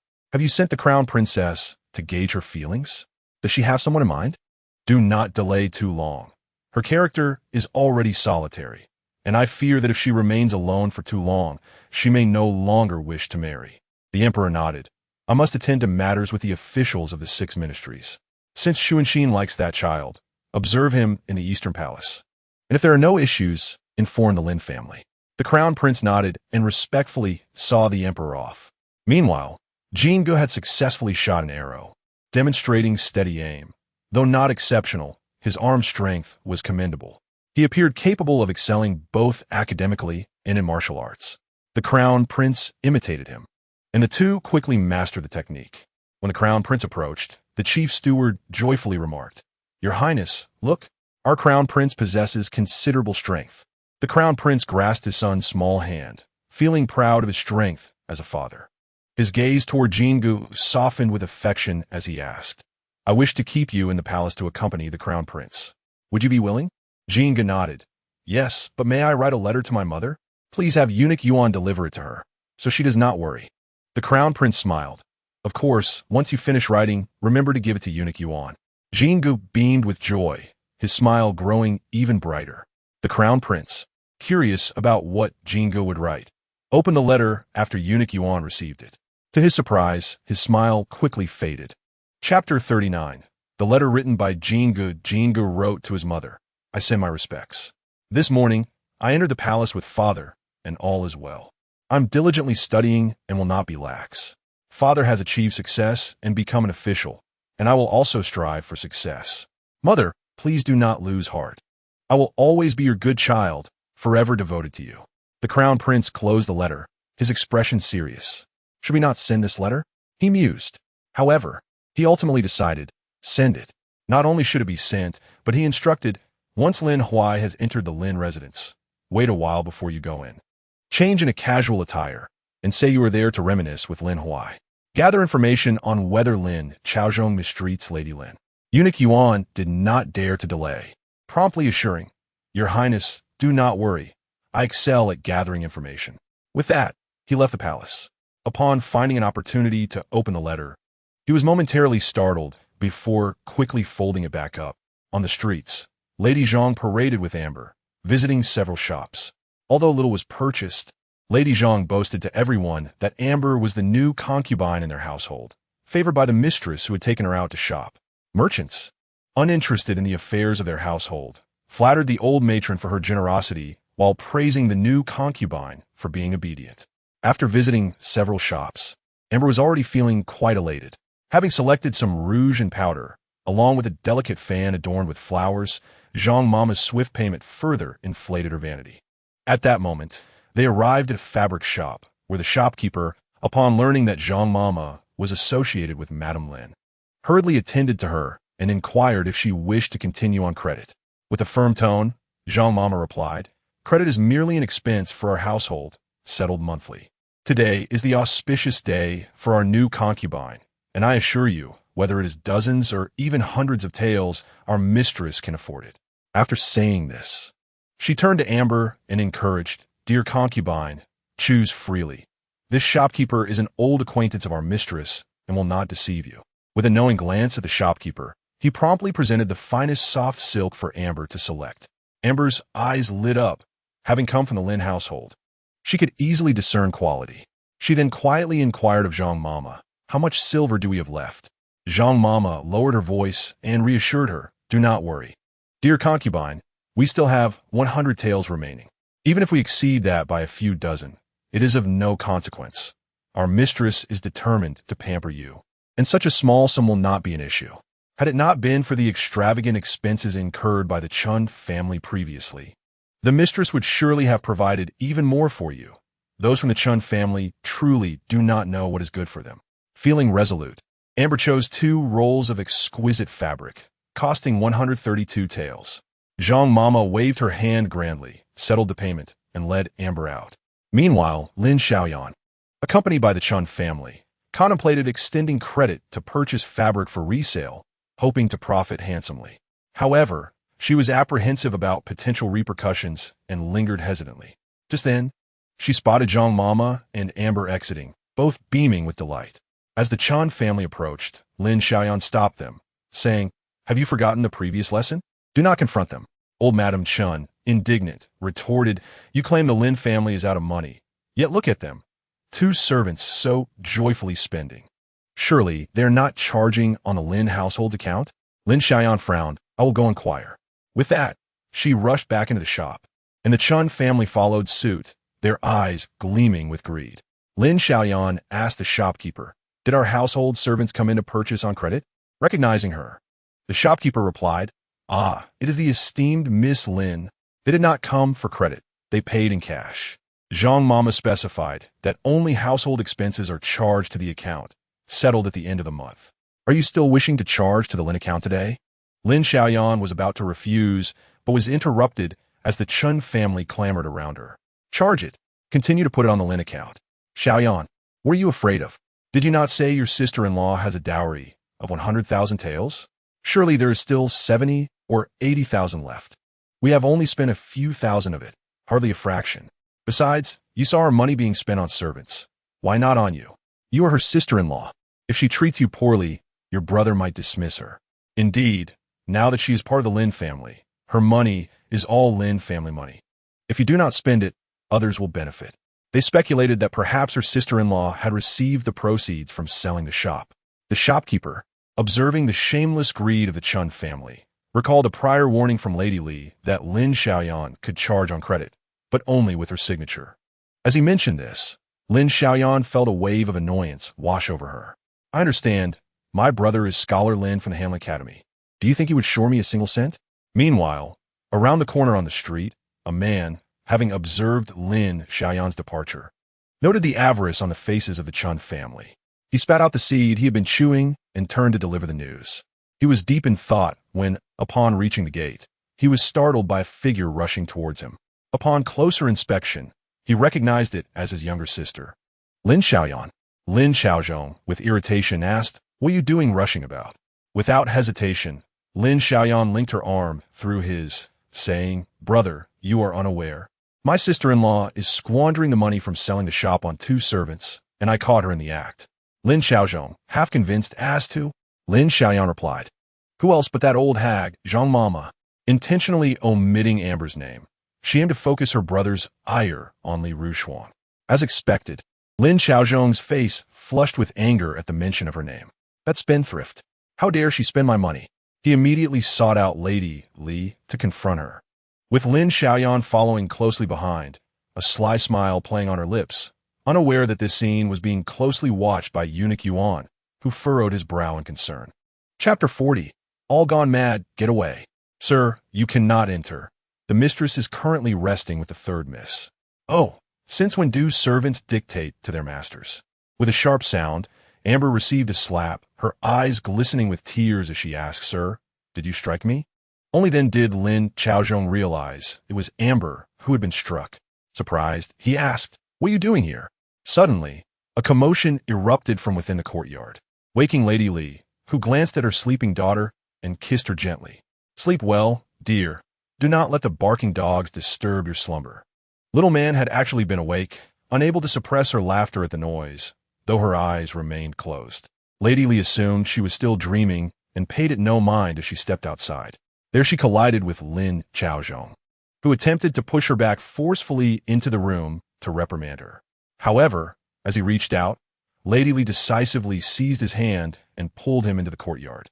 Lin Xiaozhong, taken aback by the sight of a blushing Amber, abruptly shook off Lady Li's grip, exclaiming, What are you doing? Amber is a servant of my mother. How can you treat her in such a manner? Lin Xiaoyan sneered, Sister-in-law, do not pretend. I saw Zhang Mama taking Amber out shopping, spending a considerable amount of silver. Is the money from selling the shop finally in hand? Hand it over. Lin Xiaoyan extended her hand, and Lin Xiaozhong, seeing this, slapped it away. What are you doing? Brother, I am not asking for your money. Why do you strike me? Lin Xiaozhong retorted angrily. You know it is your sister-in-law's money. Are you unhappy that your credit is insufficient? If you dare to spend another cent of the Lin family's money, see how I deal with you. Lin Xiaoyan stomped her foot in frustration, declaring, Why can her money be spent on servants, but not on me? Am I not the esteemed third miss of the Lin family, worth less than a servant? Lady Li interjected, Sister, what are you saying? You are a member of the Lin family. Why demean yourself by comparing with servants? I sold the shop and used the proceeds to buy things for Amber. Lin Xiaoyan, excitedly pointing, exclaimed, Brother, look, she has just admitted it. Now what can you say? Unless Amber is no longer a servant. Lady Li then pulled Amber forward, presenting her to Lin Xiaoyan. Silly sister, do you truly not know? Amber is no longer a servant. She is your brother's woman. Moreover, from today onward, I have officially recognized Amber as a concubine, making her your sister-in-law. What? The two voices gasped in unison. Lin Xiaozhong had not anticipated that his relationship with Amber would be exposed. Recalling that Amber had mentioned her reluctance to drink the contraceptive medicine earlier, he assumed it was Amber's declaration of intent. Without hesitation, he delivered a heavy slap across Amber's face. Wretched woman, who gave you permission to speak so recklessly? My heart belongs solely to my wife. How could I take you as a concubine? Amber was stunned into silence, all the warmth and affection dissipating in an instant. With tears in her eyes, she looked at Lin Xiaozhong, her gaze filled with shock and pain. Lady Li, protective of Amber, asked, What does this mean, sir? You agreed to elevate Amber to a concubine. How can you strike her so carelessly? This young girl has followed you for 3 years without recognition. You, who are usually so tender-hearted, how could you be so cruel? Amber, are you all right? The master surely did not act with malice. He has cherished you for 3 years. From the moment you entered the manor, he has held you in his thoughts. Have you forgotten how many contraceptive potions you have consumed during these years? Can all those tender moments be erased with a mere slap? Be gentle. Do not hold it against him, for the lady of the house will advocate for you. As Amber reflected on their heartfelt interactions over the past 3 years, she was overwhelmed with sorrow, covering her swollen face as tears streamed down, a sight that evoked deep sympathy. But Lin Xiaozhong felt as though his dignity was being trampled upon. How could he know of his relationship with Amber that had lasted 3 years? Why did she silently intend to elevate Amber to the status of a concubine? Was this a long-conceived plan, or did she know he had someone else outside and sought to sever his options? She would not succeed. He would not yield. Lin Xiaozhong declared, Do not listen to that girl, Amber. We have never had any such relationship. She is merely a maid we purchased for the household. If you do not fancy her, simply send her away without causing such a fuss. Li placed a hand on her chest, her expression pained. I know you resent me for not giving Amber a title sooner, but I truly did not know until now. Now that I am aware, am I not agreeing immediately? Therefore, you must not speak in a way that hurts Amber's feelings. She has endured 3 years of hardship for you, drinking those potions. How pitiful it is for such a young girl to willingly become a concubine and plead with her mother to support her, only for you to refuse. Is your affection for Amber merely a fade? Who do you truly care for? Or are you just a heartless, hypocritical man? Lin Xiaozhong found himself at a loss for words, parched and feeling as though his escape was being cut off by Li's accusations. How could she articulate so well? Was she not supposed to be angry and seek to harm Amber? What had gone awry? Lin Xiaoyan was equally astonished. Sister-in-law, are you suggesting my brother take a concubine? Li, choking on her words, responded, should I not allow your brother to take a concubine? Lin Xiaoyan's lips twitched in disbelief. Are you out of your mind? When has a legitimate wife ever initiated her husband taking a concubine? Wiping away her tears, Li said, what nonsense is this, third sister? My intention in allowing your brother to take a concubine is to ensure the Lin family flourishes. Do you not wish for more hands to serve your brother? Moreover, if I did not allow him a concubine, how could your mother be content? If she is unhappy, she might threaten to divorce me. Although your brother cares for me, he cannot always be by my side. I do not want him caught in the middle, nor do I wish to be seen as a jealous woman. After speaking, Li hastily produced a stack of silver notes, thrusting them into Lin Xiaozhong's hands. Master, this is the remaining money from selling the shop. It is all for your management. From this day forth, our household will be dictated by you. She then extended her hand to Amber, saying, I only hope that when you achieve your desires, you will remember me, your original wife. Amber immediately pledged her loyalty. Madam treats me like a sister. I shall never forget. In the future, I will encourage the master to visit you. Do not worry. Li nodded, her face a mask of anguish as she quickly turned away, her shoulders shaking, revealing her deep sorrow. Lin Xiaoyan, witnessing this scene, felt her mind unraveling, repeatedly exclaiming, you are all insane? If you wish to be mad, then go ahead. The silver notes are mine. As she attempted to seize them, Lin Xiaozhong bellowed, enough. Chapter 41. The arrival of eunuch Yuan. Lin Xiaozhong stuffed the silver notes into his bosom and reprimanded Li with a darkened expression. Using the money from the dowry to procure a concubine? What do you think others will say about me if this gets out? Even if you wish to elevate Amber, you must first consider my willingness. Why should I expend so much money on her? Is she worthy? No wonder the Lin family is struggling. It is because of your reckless spending. As for the remaining dowry, you should relinquish it all to avoid any future concerns for Xiaoyan. Li's face turned pale with shock. Are you trying to take my dowry, husband? Lin Xiaoyan smugly interjected. What is your dowry? You came to our Lin family. Your very existence is ours. What dowry remains to discuss? Brother, take it all back. From now on, give her only 2 taels of monthly allowance. She does not even work at home, and 2 taels is generous enough. Such shamelessness made even the theatrical Li chuckle in exasperation. At that moment, she caught sight of an unfamiliar man outside the archway. His face obscured, yet his attire hinted at authority, a token of the emperor's command hanging from his belt. Such tokens were known only to those who served in the imperial court, as she had seen during her previous audience with the emperor. Li's gaza shikhta abruptly, and she lunged toward Lin Xiaozhong. Return my silver notes. I see it clearly now. You all are intent on driving me to my end, so you can welcome a new bride. As she cried out, Lin Xiaoyan quickly grabbed her from behind. Li, feeling the tension, became certain that the figure would not remain indifferent to her plight and began to wail loudly. Heavenly Father, open your eyes. The Lin family is conspiring to grind me down, all to make way for a new wife. Lin Xiaozhong, alarmed, rushed to cover Li's mouth, fearing her words would provoke dire consequences. Be quiet. Do not speak such nonsense. Someone gag her. Help! Help! The guards' fists clenched, exchanged glances, seeking guidance from Granny Zhang, who was equally perplexed, unable to discern whether Li was acting or genuinely trapped. Just then, a strange yet shrill voice broke through. Lord Lin. Eunuch Yuan has come to deliver a letter from His Highness. Yuan? What brings you here? Lin Xiaoyan asked, confused. Brother, who is he? How dare a man intrude into our courtyard? Lin Xiaozhong hastily reprimanded. Silence. Eunuch Yuan, with a cryptic smile, stated, Is this the third lady of the house? We are not men here. We serve at the emperor's side. Lin Xiaoyan gasped. Is he a eunuch? Upon realizing this, she quickly covered her mouth, but could not help but glance curiously. Eunuch Yuan's expression hardened, revealing a hint of menace in his eyes. Lin Xiaozhong felt the world darken before him and forcefully shoved Lin Xiaoyan. Why are you still here? Go to mother.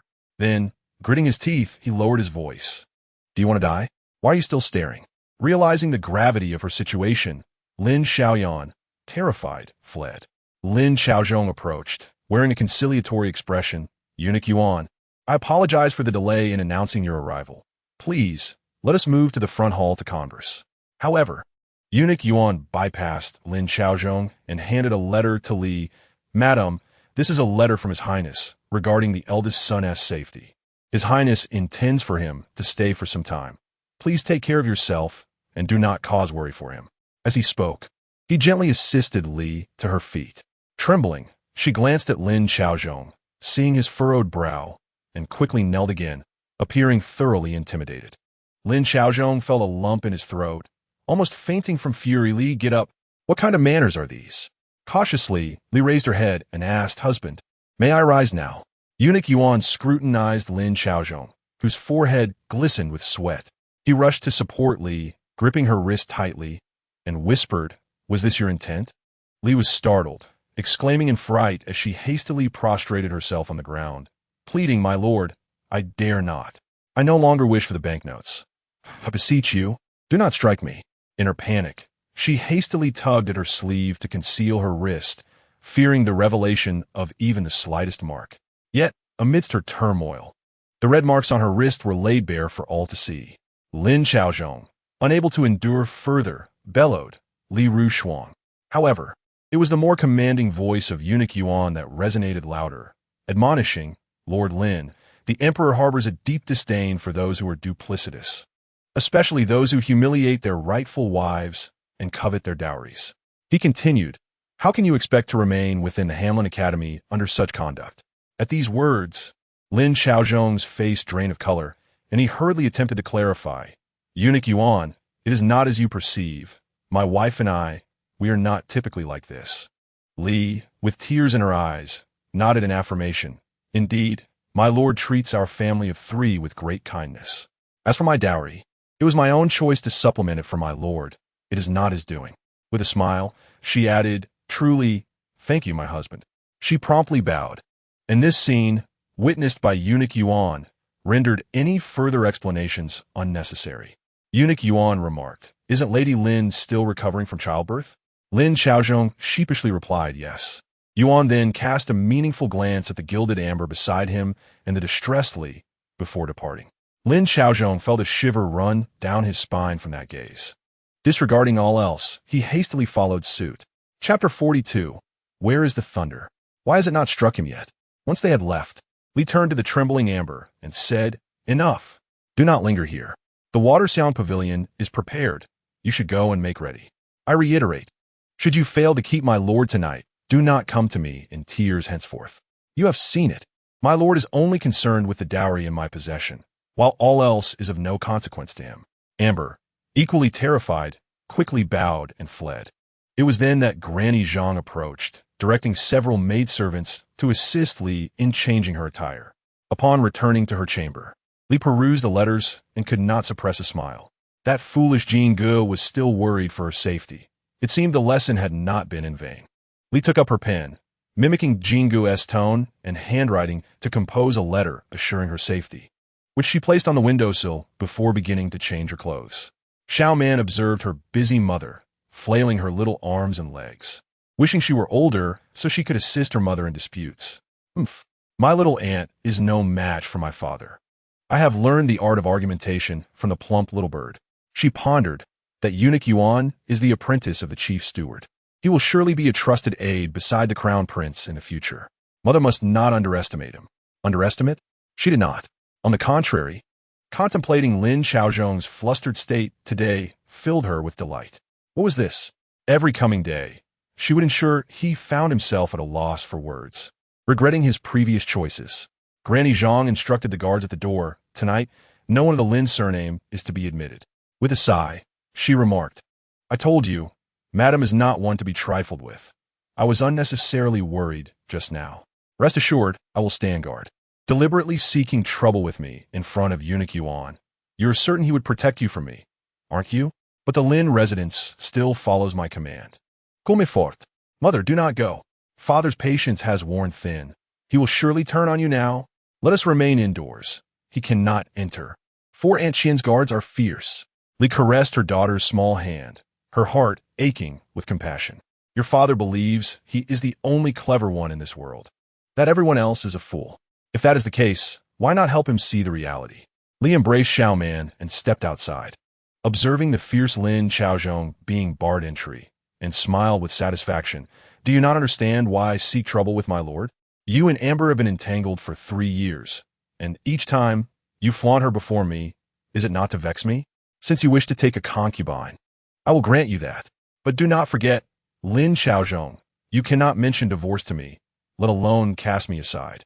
Everyone in the capital knows you, Lin Xiaozhong, loves your wife, and a mere eunuch Yuan has you so frightened. Have the courage to continue your antics. I wish to see, when this facade is torn away, whether the authorities will side with you or with me. Lin Xiaozhong's heart raced. He felt parched and guilty, muttering, what deception? What nonsense are you spouting? Li Scufa. To propose to the Li family, you and your mother conspired to sell the Lin family's rental properties and land. Do you still remember these matters? And the promises you made to the old Mrs. Jiang? Do not think I am unaware. I simply choose not to speak of it. Since you have wronged me first, why should I spare your dignity? Do you truly believe I am someone you can manipulate at will? Lin Xiaozhong's complexion turned ashen, his pupils constricting. He stumbled over his words, murmuring, how could the events of that time be false? Do you not know how much I sacrificed for you? Rushuang, how can you think so of me? Li retorted angrily, I do not wish to doubt you, but you and Amber have been together for 3 years, conspiring with my mother to deceive me. How am I to regard you? Lin Xiaozhong, you are utterly despicable. As Lin Xiaozhong listened, it became clear that the matter of Amber had been his downfall, and Li Rushuang was determined to ensnare him for it.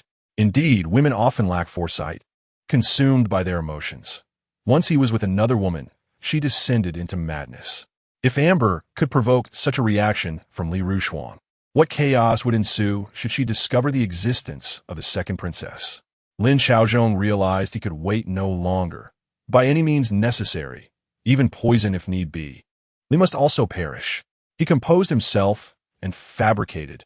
Amber is my mother's wish. I was drugged. She has raised us 3 siblings through widowhood and supported my studies, nearly exhausting her health on mere ink and silver. How can I go against her? Rushuang, I promise to send Amber away and there will be no one else. If there is, let the heavens strike me down. Where's the thunder? Thunder, why have you not come? My father is lying. Xiaoman was puzzled. Should he not be struck down?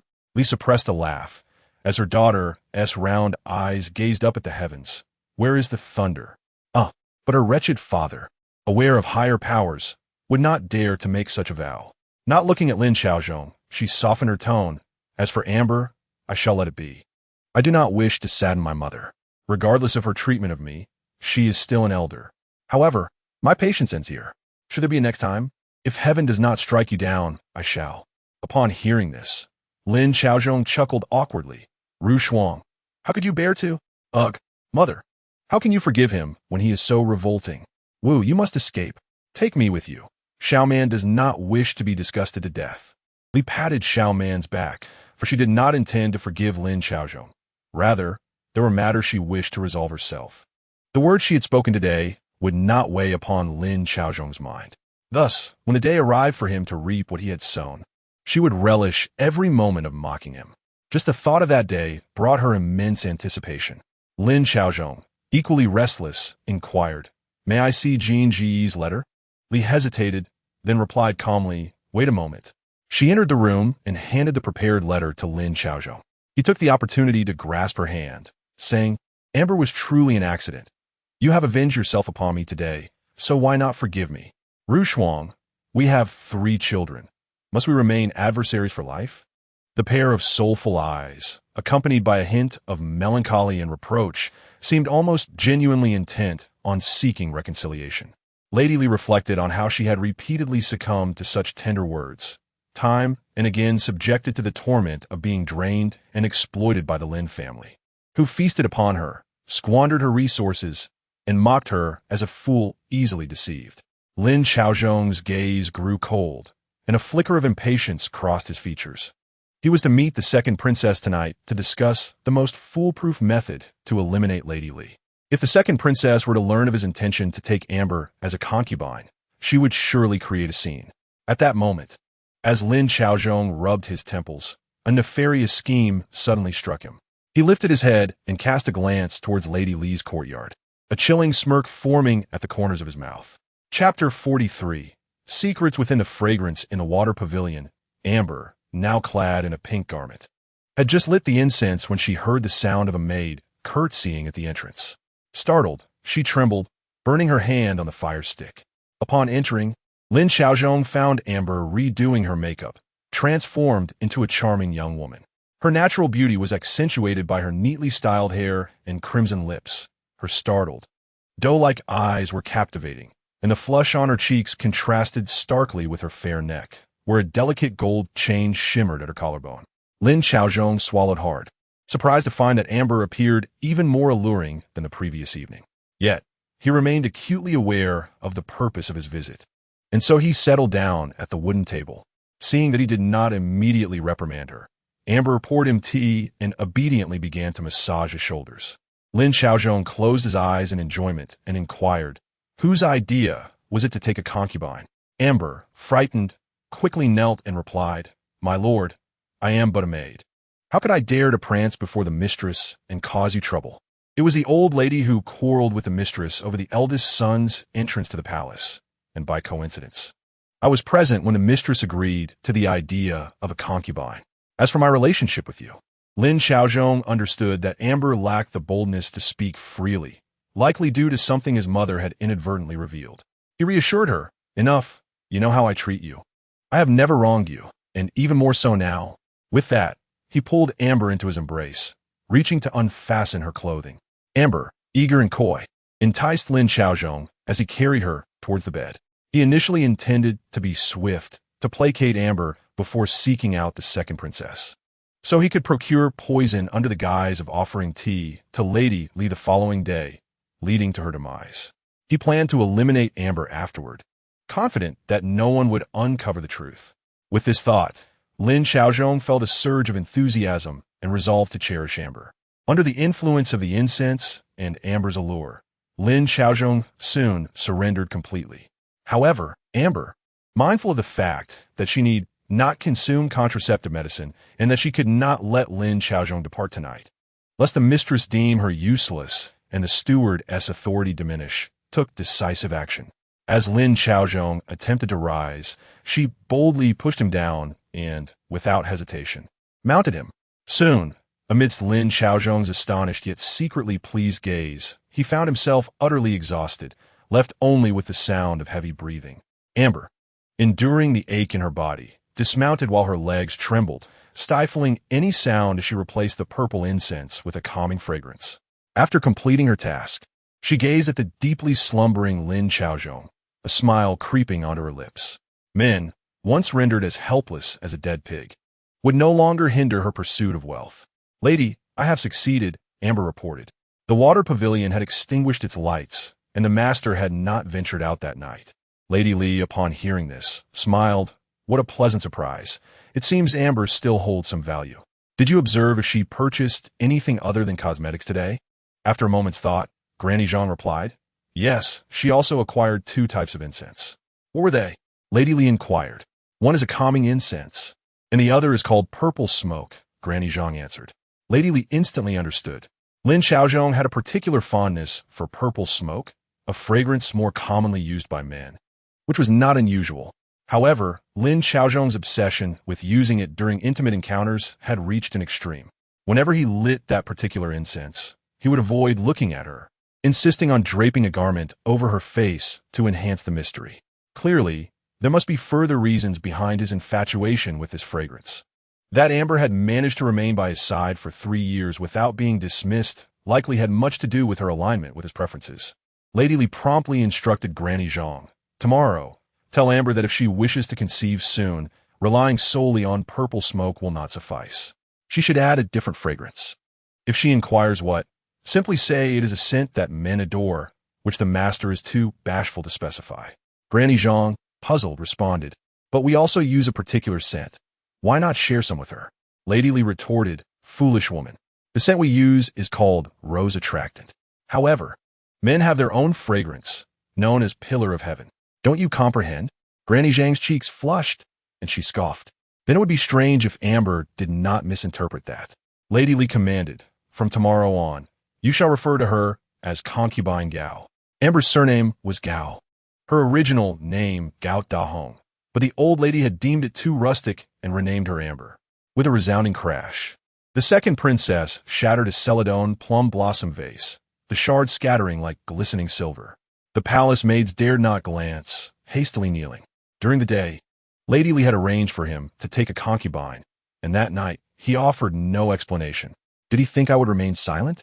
Hua Dongqing, eliminate that wretched concubine. I cannot touch Li Ruoshuang. Does that mean I cannot deal with that vile concubine either? Kneeling, Hua Dongqing raised his head and said, Your Highness, Lady Li's urgent desire for a concubine may be to secure Lord Lin's favor. Eliminating her will likely make Lady Li more vigilant, which is not advantageous. I have a strategy that can resolve this matter once and for all.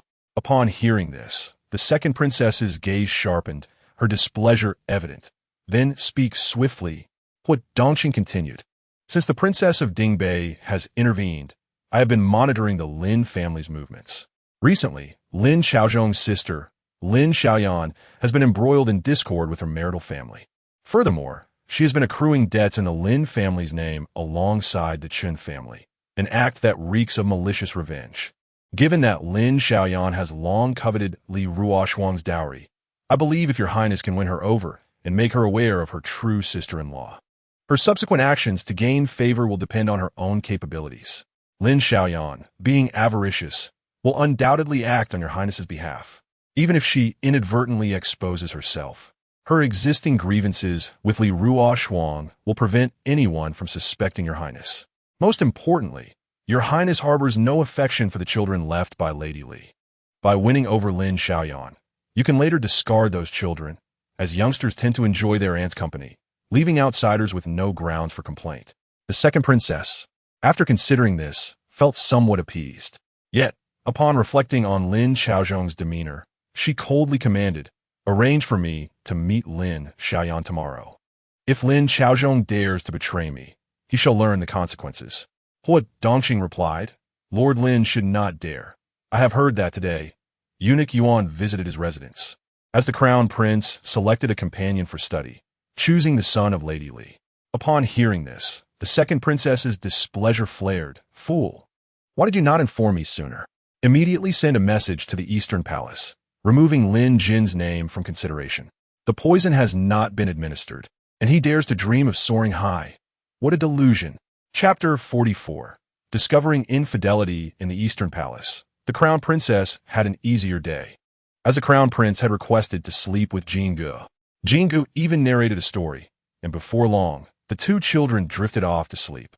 The crown princess stole a glance, observing the two little ones nestled together. For the first time, she realized that her son could indeed be quite affectionate, a sentiment she had not previously experienced. After spending the day together, she discovered that her son possessed a remarkable aptitude for learning. Whatever suggestion Jingu proposed, he was eager to embrace, even those pursuits he had previously shunned. This realization brought her great comfort. The crown prince was their child, born 6 years after her marriage to the crown prince, and during these 6 years, she had not conceived again. Although there were 2 concubines in the Eastern Palace who had become pregnant, neither had successfully delivered. Given the crown prince's frail health, she worried that he might be her only child, which is why she seldom dared to take him out of the Eastern Palace. While she wished for her son to interact with other children, she feared that he might be hurt in the process. Yet, as he was destined to inherit the throne, she recognized that it was time to loosen her grip as he matured. It was then that Jingu entered their lives. His demeanor was poised, his speech gentle, and his robust physique inspired confidence. If not for the Lin family's somewhat humble status, she would not have needed to continue her search for a companion for her son. My lady, A message from the second princess's residence has arrived, a servant announced. It is said that you must surely acquiesce. The crown princess, intrigued, opened the letter, only to feel utterly bewildered. She entered the hall, where she found the crown prince deep in thought, and asked, "What troubles you? You haven't seen the letter from my sister, have you?" The crown prince replied, perplexed. "My sister has written? What does it say?" The crown princess handed him the letter, exclaiming in disbelief, "When did the Lin family offend her? She specifically wrote asking us not to select Jean Gu as a companion for our son. Surely, she could clarify her reasons. I find Jean Gu to be quite a good child. He even saved heir. Why can't he be chosen? The emperor is concerned about her marriage. You should visit the princess's residence tomorrow to offer your condolences. If she has someone in mind, mention it to mother, and if not, then so be it." The corners of the crown princess's mouth twitched. With her personality, she will only think I am meddling. The crown prince reassured her. "It matters not. Just say it is the emperor's wish." The crown princess sighed. "What else can I do? Am I merely a scapegoat? My elder sister, who shares the same mother, is always considerate of me. When I was with heir, she stayed with me in the delivery room for an entire day and night. And my younger sister, I did not even see her when I was a month postpartum." Nodding, the crown princess felt fortunate that her husband was reasonable.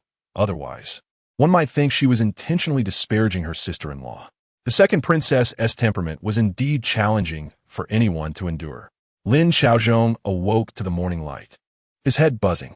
As he got out of bed, his legs weakened, and he collapsed to his knees. Hoopa hurried to assist him, but he shrugged her off, irately stating, "Why didn't you wake me last night?" Hoopa feigned surprise. "My lord, I am now a concubine. I can allow you to stay overnight. Moreover, you were so exhausted last night. How could I dare to disturb you?" Lin Xiaozhong, exasperated, shot her a fierce glare and hurried to prepare himself to leave. Hoopa called after him, "My lord, won't you accompany me to pay respects with tea?" Lin Xiaozhong retorted brusquely, "Go by yourself." He had not yet acquired the poison. What was the point of offering tea? Such a splendid opportunity wasted.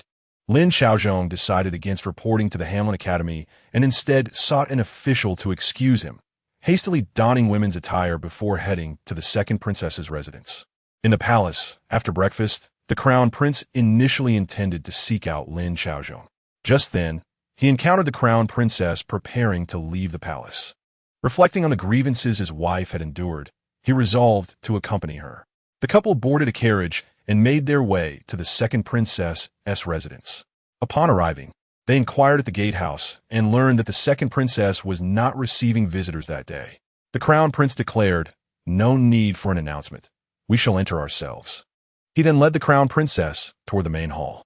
From a distance, they spotted Hua Dongxing guarding the entrance. Upon seeing the crown prince and crown princess approach, he immediately adopted a submissive posture, exclaiming, "This servant greets His Highness the Crown Prince and Her Highness the Crown Princess. The second princess is resting. Please, my lords, move to the guest hall." The Crown Prince and Crown Princess exchanged glances, each reflecting a flicker of suspicion. The Crown Prince inquired, "Is there no guest hall in the main house?"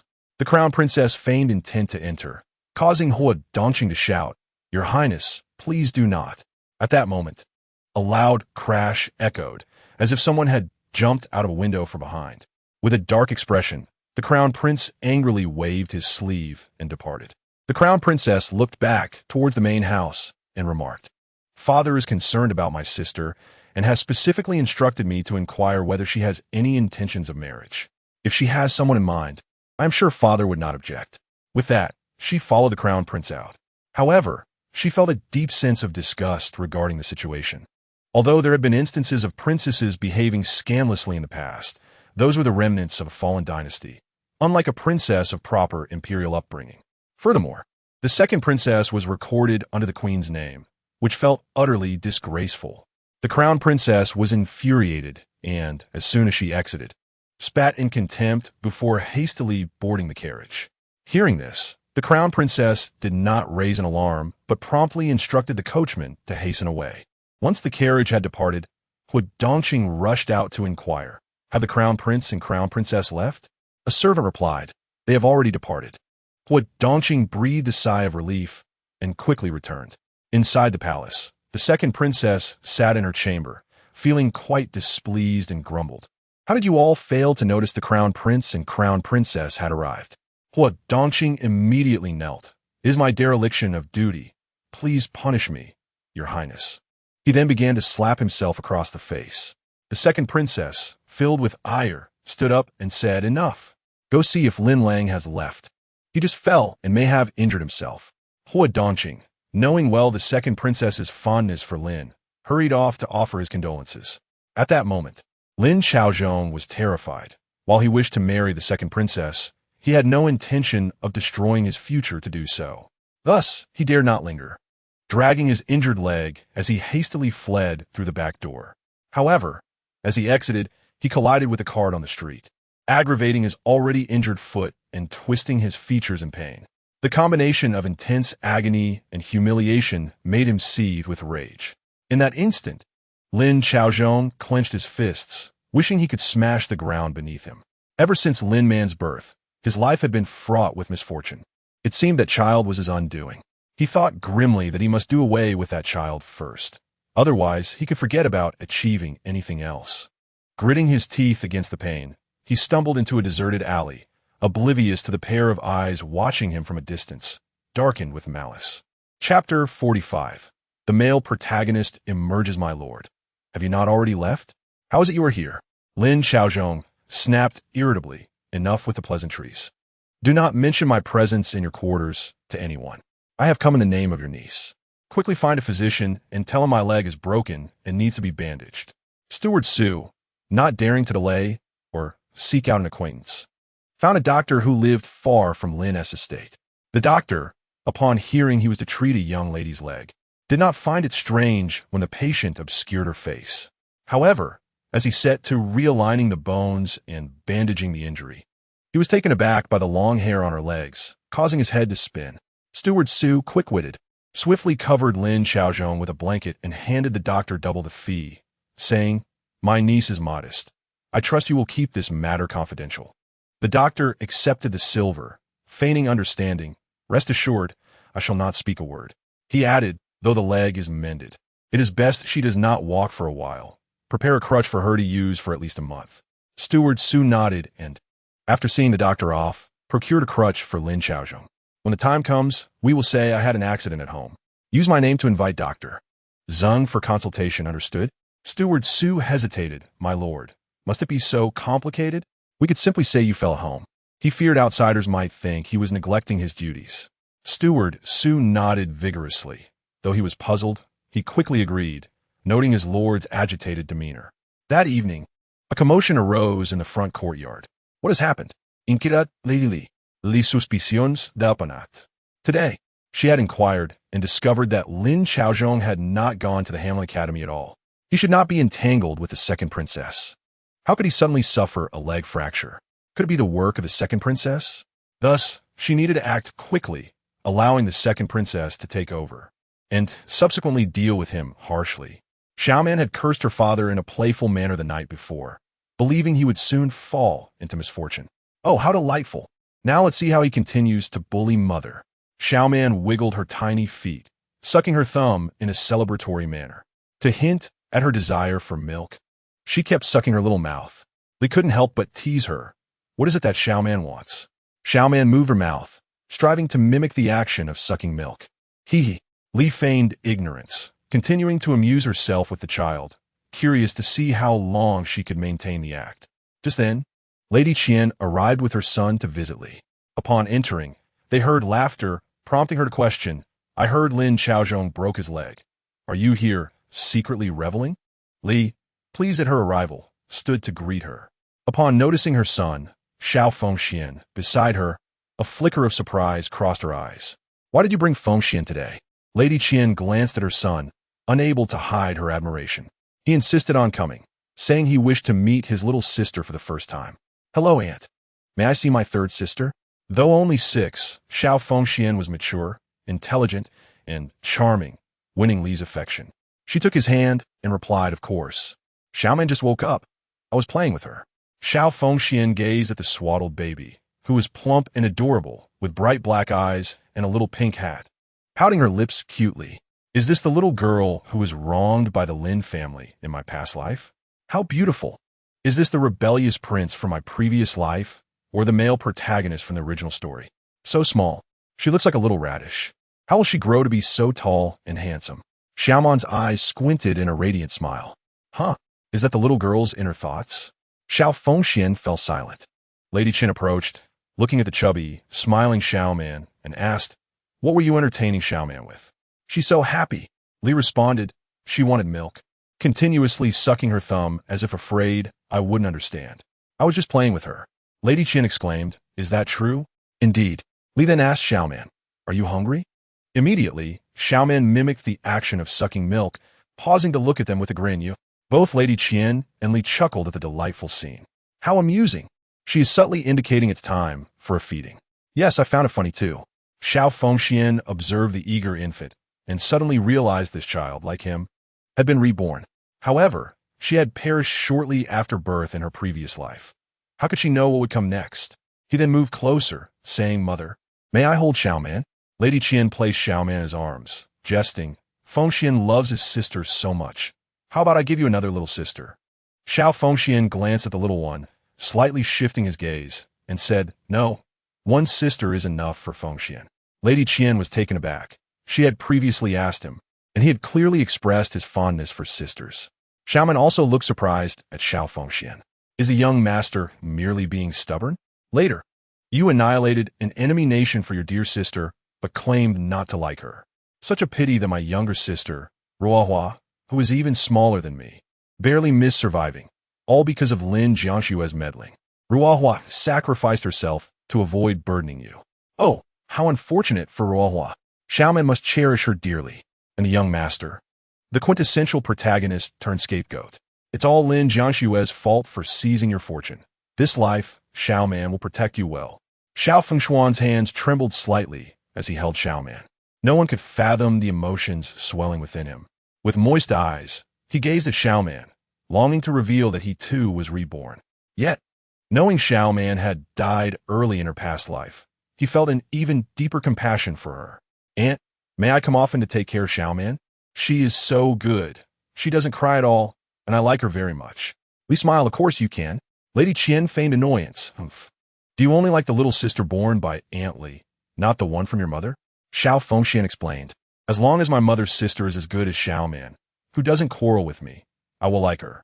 Reflecting on his sister from the previous life, who seemed to oppose him at every turn, yet ultimately sacrificed herself to protect him, Xiao Fengxian eagerly anticipated her arrival. Calculating her birthday, she must be in my mother's womb by now, he thought, feeling the weight of responsibility, realizing he would soon have two little ones to care for. The first lesson of being reborn, learn to help parents with children, now was the perfect opportunity to practice with Xiaoman. However, how had Lin Jiangxue seized his fortune? Why did he have no recollection of it in his previous life? Meanwhile, Lady Qin, concerned Xiaoman might be hungry, had already passed her over to Li for feeding. Chapter 46. Lin Xiaoyan colludes with the second princess after Li finished feeding. Xiao Fengxian eagerly took the child away. Lady Qin found it amusing and entertaining. Yet, she did not forget the purpose of her visit. Lowering her voice outside the partition, she asked Li, "Do you know who visited the second princess today?" Li inquired, "Who?" Lady Qin replied, "The crown prince and his wife. They left in quite a hurry. I didn't understand why initially, but upon arriving at your estate, I learned Lin Xiaozhong had broken his leg." Lady Qin smirked knowingly, a hint of schadenfreude in her expression. "Li Chakold, I suspect so. I had him raise a concubine yesterday. He must have spent the night in indulgence, and today he will certainly have to seek forgiveness." Lady Qin, upon hearing this, took Li's hand and said, "I have arranged a room for you over there. When will you move in? I feel this back and forth isn't a solution. While my people can protect you, I fear he might resort to sending someone from the second princess's side to poison you secretly. Lia Surete. I have tested all the food I've been consuming with silver hairpins, and I've instructed the kitchen to be cautious, ensuring no one takes advantage of us. I have already selected a moving date. Barring any unforeseen circumstances, it will be soon." Lady Qin's face brightened. "Really?" Li nodded, whispering, "Really?" Lady Qin declared, "Then I will prepare food, tonics, and herbs for you over the next few days." You need only focus on your confinement. Leave everything else to me. After a brief chat, Lady Qian departed with her son. Li rose to see them off, only to spot someone lurking in the courtyard. Stepping outside, she discovered it was Lin Xiaoyan. Xiaoyan, what are you doing here? Upon seeing Li, Lin Xiaoyan's eyes revealed a hint of disdain, and she retorted, "What business is it of yours? My brother lies injured in bed, and you don't even bother to check on him, yet you are here laughing with Lady Qian. Your heart is truly venomous." Li frowned, unwilling to engage with her, and turned to leave. "Stop right there," Lin Xiaoyan shouted. "When will the people from the Dingbei Wangfu leave? Are you out of your mind, using our Lin family's money to support a freeloader? Are you crazy? Using Lin family funds to support the Qin family?" Li paid her no mind and continued walking away. Fuming, Lin Xiaoyan shouted, "Li Ruo Shuang, you wait. Your good days are numbered. I had originally advised you to be sensible and hand over your dowry. I could have spoken a good word on your behalf. Now it is too late, even if you kneel and beg me." After Lin Xiaoyan made her grand pronouncement, she left. Li Shi stood at the door and turned to Zhang Momo, saying, "Go inquire where the young lady has gone today. She cannot keep secrets. If someone presents her with expensive gifts, she will be eager to boast about it immediately. I suspect Lin Xiaoyan has become entangled with the second princess, and her visit to investigate today is merely a pretext to find an opportunity to act. Otherwise, why would she utter such words about her good days coming to an end?" The third young lady claimed she found a gold chain, thick enough to make a bracelet. While out in the streets, Li Shi scoffed that gold would blind passers-by. How could she possibly find it? Zhang Momo replied, "But the third young lady boasted about it to the old matriarch. It cannot be false, can it? I inquired with Aunt Gao, and she confirmed seeing it too. Such a thick chain." Li Shi lowered her voice and whispered urgently to Zhang Momo, who looked grave and quickly asserted, "Madam, do not worry. I know what to do. Lin Xiaoyan has taken too many benefits from us. It is time to utilize her." The next morning, Lin Xiaozhong requested a half-month leave due to a broken leg from a carriage overturning. When the news reached the palace, the crown prince scoffed and handed the decree appointing Jingu as the crown prince's companion to eunuch Yuan, instructing him to deliver it to the Lin residence. Eunuch Yuan was taken aback, but nodded and proceeded to announce the decree. Lin Xiaozhong was helped out and sat in a chair due to his leg injury to receive the decree. After conveying the order for Jingu to enter the palace, Lin Xiaozhong was astonished, but his face betrayed little emotion. What? In an instant, his complexion turned ashen, and his head buzzed with confusion. In his eagerness to comprehend the situation, he even fell from his chair. Grabbing Eunuch Yuan's leg, he implored, "Eunuch Yuan, what does the crown prince mean by this? Jingu is still so young, having studied for only a few days. Does the crown prince intend to trade my position for Jin Ji's future in the palace?" Eunuch Yuan replied with a smirk, "Sir Lin is truly amusing. What does this have to do with the young master? Surely you cannot feign ignorance of your actions that led to this." With that, he departed with the guards. Lin Xiaozhong felt a chilling dread wash over him. Staring at Eunuch Yuan's indifferent figure, he repeatedly muttered, "It's over. It's truly over." Surely, his visit to the second princess had been revealed, or perhaps she was dissatisfied with his slow actions and had divulged everything to the crown prince. The crown prince, wishing to protect his sister, had turned against him. But why would the crown prince retain Jingu in the Eastern Palace? Was it an insinuation that as long as he provided an explanation to the second princess, Jin Ji's future would be secure? Yes, that must be it.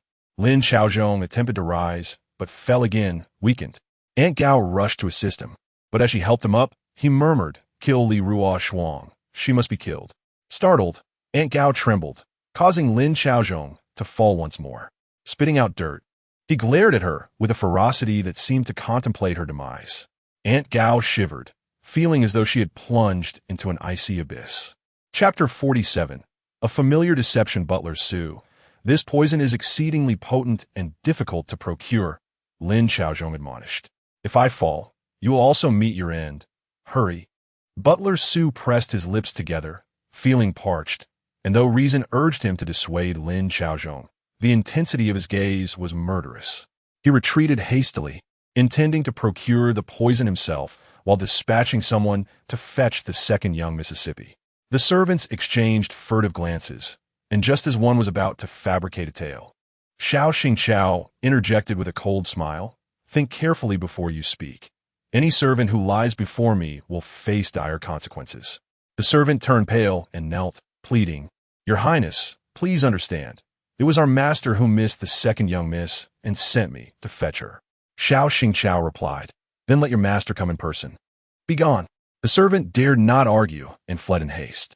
Several children were playing hide and seek when Hui Jie accidentally stumbled and fell. The others rushed to her side, and Xiao Xingqiao's brow furrowed, expecting her to cry. To his surprise, Hui Jie merely rubbed her leg and declared, That doesn't count. I'm Fine. You all continue hiding. Hurry, I'm about to start. The boys, ever playful, including his son, eagerly concealed themselves behind a water vat. Though he disdained such games, he found himself enjoying it, all for the sake of cheering up his sister. Xiao Xingqiao chuckled and strode into the courtyard. The elder Pei Yuanjia promptly bowed, preparing to summon his younger brothers, but Xiao Xingqiao interjected, No need, let them play.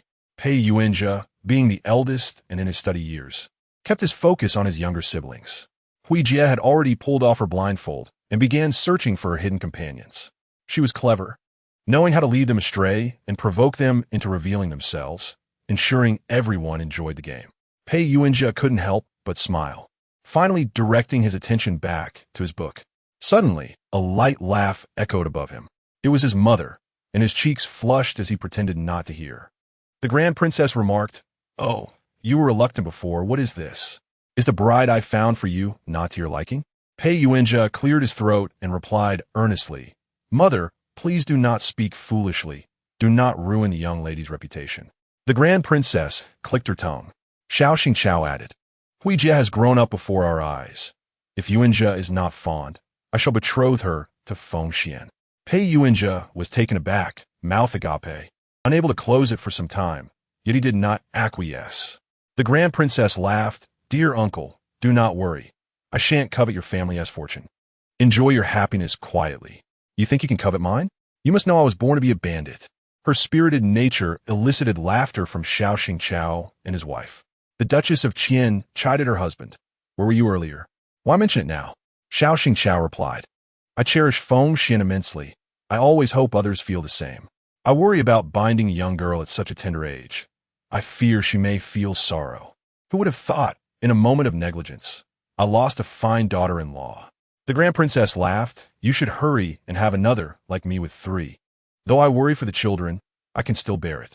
Madame Lin also has 3 children. She should understand my perspective. Besides, I have already decided on Hui Jie. Xiao Xingqiao's expression grew serious. The Duchess of Qian inquired, What troubles you? Is something amiss? The Grand Princess also asked, Is it something concerning the Lin family? If Madame Lin were to come for her, I would not worry. I hear Lin Chaozhong has broken his leg. Why would he suddenly wish to see Hui Jie? The Duchess of Qian sneered. Perhaps that leg was not broken by accident, but rather due to some nefarious deed. His unscrupulous mother once attempted to drown Xiaoman. Could it be she is now plotting against Hui Jie? The Grand Princess's expression changed abruptly. She wished to learn more, but feared alarming the children. She turned to Pei Yuanjia, saying, Son, take your younger siblings outside to play. We adults have matters to discuss. Pei Yuanjia, at an age of understanding, gleaned a hint of the gravity of the situation, realizing that his mother was not a foolish woman. How could she suddenly arrange a marriage? Could it be that this young girl's life was in jeopardy? What kind of father and grandmother would harbor such a cruel heart? As he rose to lead his siblings outside, he felt a growing sense of unease.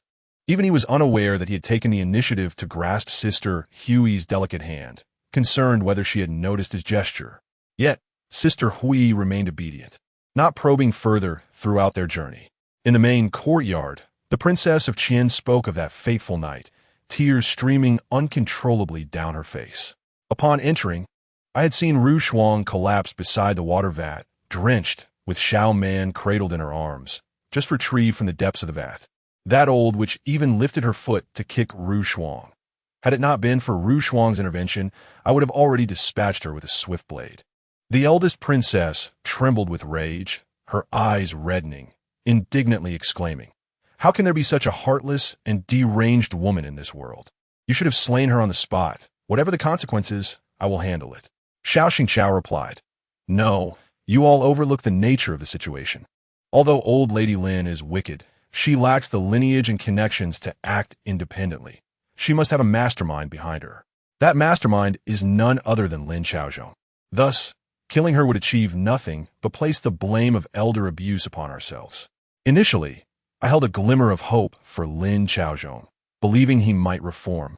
Deterred by the threat of the Duke of Dingbei and the ties to his 3 children, which would compel him to continue living with Lady Lin.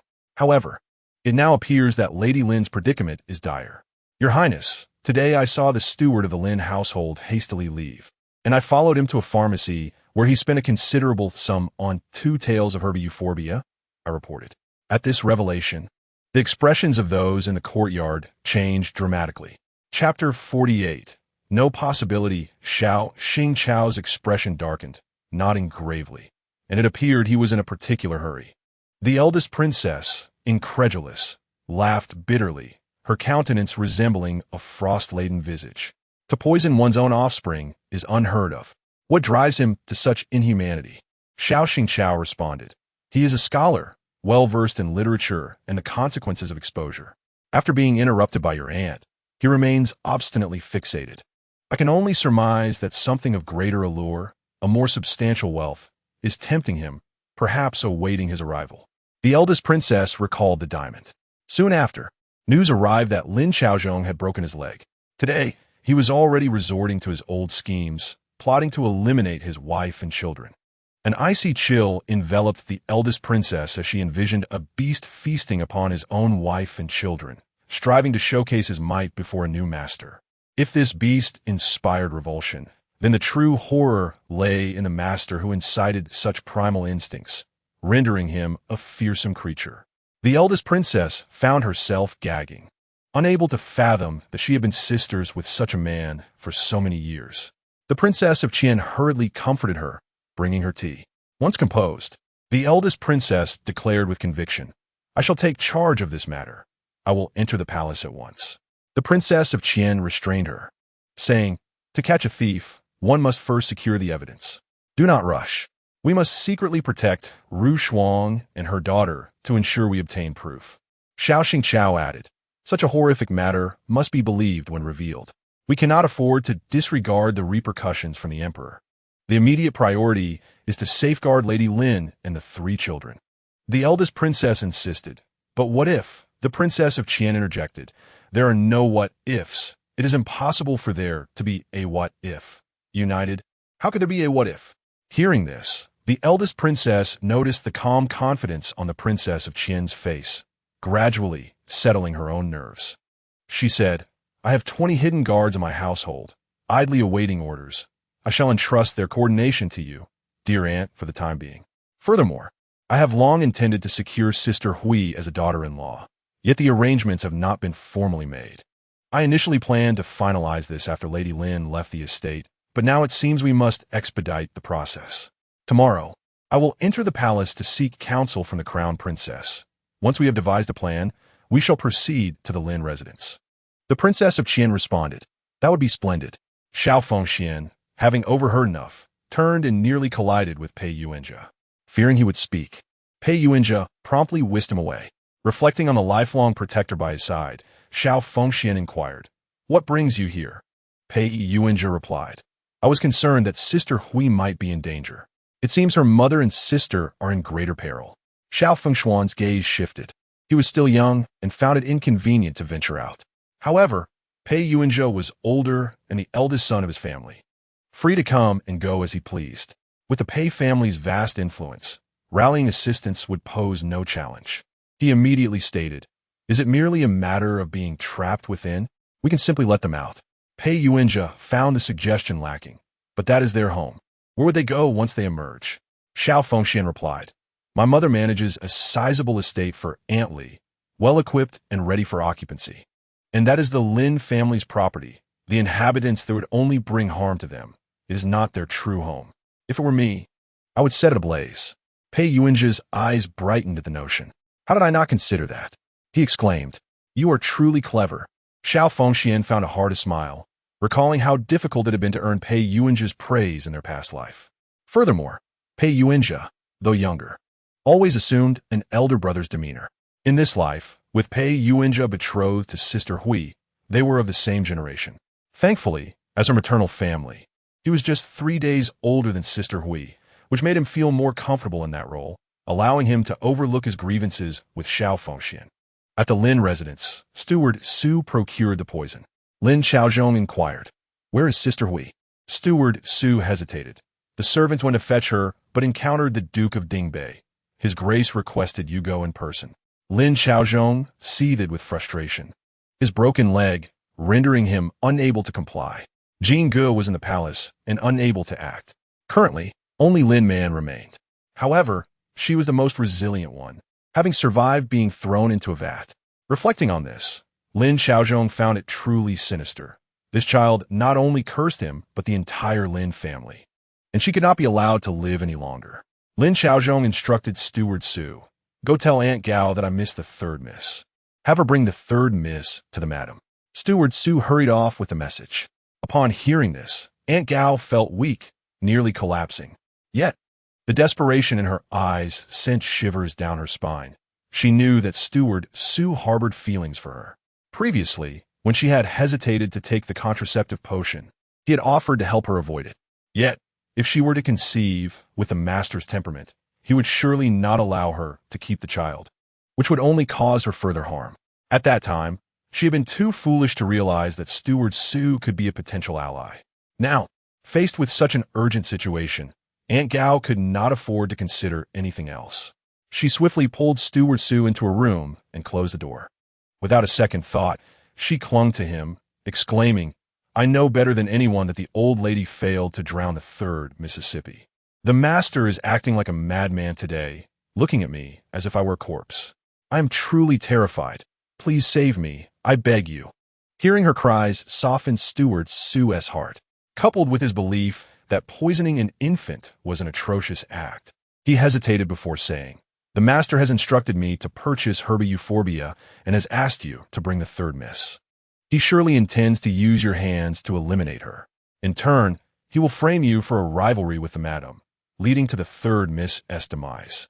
Aunt Gao nodded, asking, "I understand, but what should I do? I cannot disregard the master's orders. If he wishes to poison her, I cannot stop him." Stewatsu, realizing the gravity of the situation, declared, "There is only one way to save you now. You must be honest with the madam. She will not give you the child, and you can plead with her to send you away to hide." Aunt Gao shook her head vehemently, tears of despair welling in her eyes. "No. If the madam finds out, she will surely not spare me, and I will receive no more financial support." Chapter 49. The lady truly deserves her title, then you may await your demise, Su, the steward, declared, turning to depart. Aunt Gao grasped his arm, imploring, "Is there truly no other remedy? The lady is exceedingly generous. I had hoped to accumulate some silver for myself." Su replied, "The master is resolute. He disregards even the life of a child. So how could he possibly care for yours? I have served as the steward of the Lin residence for 7 years, and I have witnessed that the lady possesses a kind heart. You may find a glimmer of hope by aligning yourself with her." Aunt Gao hesitated, "But did you not just say the master is unwavering in his decision?" Su affirmed, "Indeed, yet the lady is not merely a maidservant to be dismissed at will. Moreover, there are royal guards protecting her now. The master can only exploit certain loopholes, and you are that loophole." Aunt Gao's cheeks flushed as she retorted, "How dare you? How obnoxious!" Su felt a blush creeping up his own cheeks, hastily replying, "That is simply the truth." She then wrapped her arms around his waist and asked, "Shall I allow you to exploit this loophole? Will you take the opportunity?" Just then, a voice from outside called for him. Aunt Gao playfully slapped his rear, startling Su, who quickly begged, "Oh, please let me be. If you truly wish to be with me, confess to the lady." She finally allowed him to leave, though the thought of confessing to the lady filled her with trepidation. With no other options, she hurried to the main chamber. Upon entering, she found Lady Li nursing the infant, Xiaoman. Without hesitation, she fell to her knees, exclaiming, "My lady, I beseech you, save me. I am on the brink of death." Lady Li glanced at Granny Zhang, who immediately helped Aunt Gao to her feet. Gently patting Xiaoman, Lady Li asked nonchalantly, "Sister, why do you speak thus? Is it the old lady who intends to dispose of you? Aunt Gao quickly clarified. No, it is the master. He instructed me to bring the third miss to him. Lady Li paused, a smile gracing her lips. This is fortunate news. Why are you so troubled? Seeing that Lady Li was genuinely unaware, Aunt Gao bit her lip and mustered her courage. My lady, Su the steward mentioned that the master has purchased a deadly poison. Yuan, I do not understand the implications, but if anything were to happen to the third miss while she is in my care, I could never bear the consequences. I implore you to save me. Xiaoman, in her innocence, thought, wow, my father intends to use Yuan against me. How clever. Meanwhile, she expressed her dismay. Mother, he seeks to frame Aunt Gao, but Aunt Gao could never afford such poison. Xiaoman struggled to lift her head, but her tiny body could not support her will, causing her to kick off her swaddling cloth. Lady Li adjusted her daughter's blanket and turned back to Aunt Gao. On the night Xiaoman was born, you were eager to hold her. Did you not fear then? The old lady is but a distant relative, and the master is Xiaoman's father. How would he harm her? Come now, just wash your hands and you may hold her. Aunt Gao's eyes widened in disbelief. What? Xiaoman, startled, thought, Mother, do you not share a bond with me? How could you abandon me? She whimpered, preparing to cry. Lady Li could not help but laugh, pinching her daughter's cheek. Filled with joy, Aunt Gao, now unable to argue, weakly admitted, My lady, I see my folly. I was blinded by wealth and aided the old lady in her malice. I never intended to harm the third miss. The old lady has always claimed that the third miss ought not to exist, that her demise would bring prosperity to the Lin family and trouble for you. Enough, Lady Li interjected, impatience lacing her tone.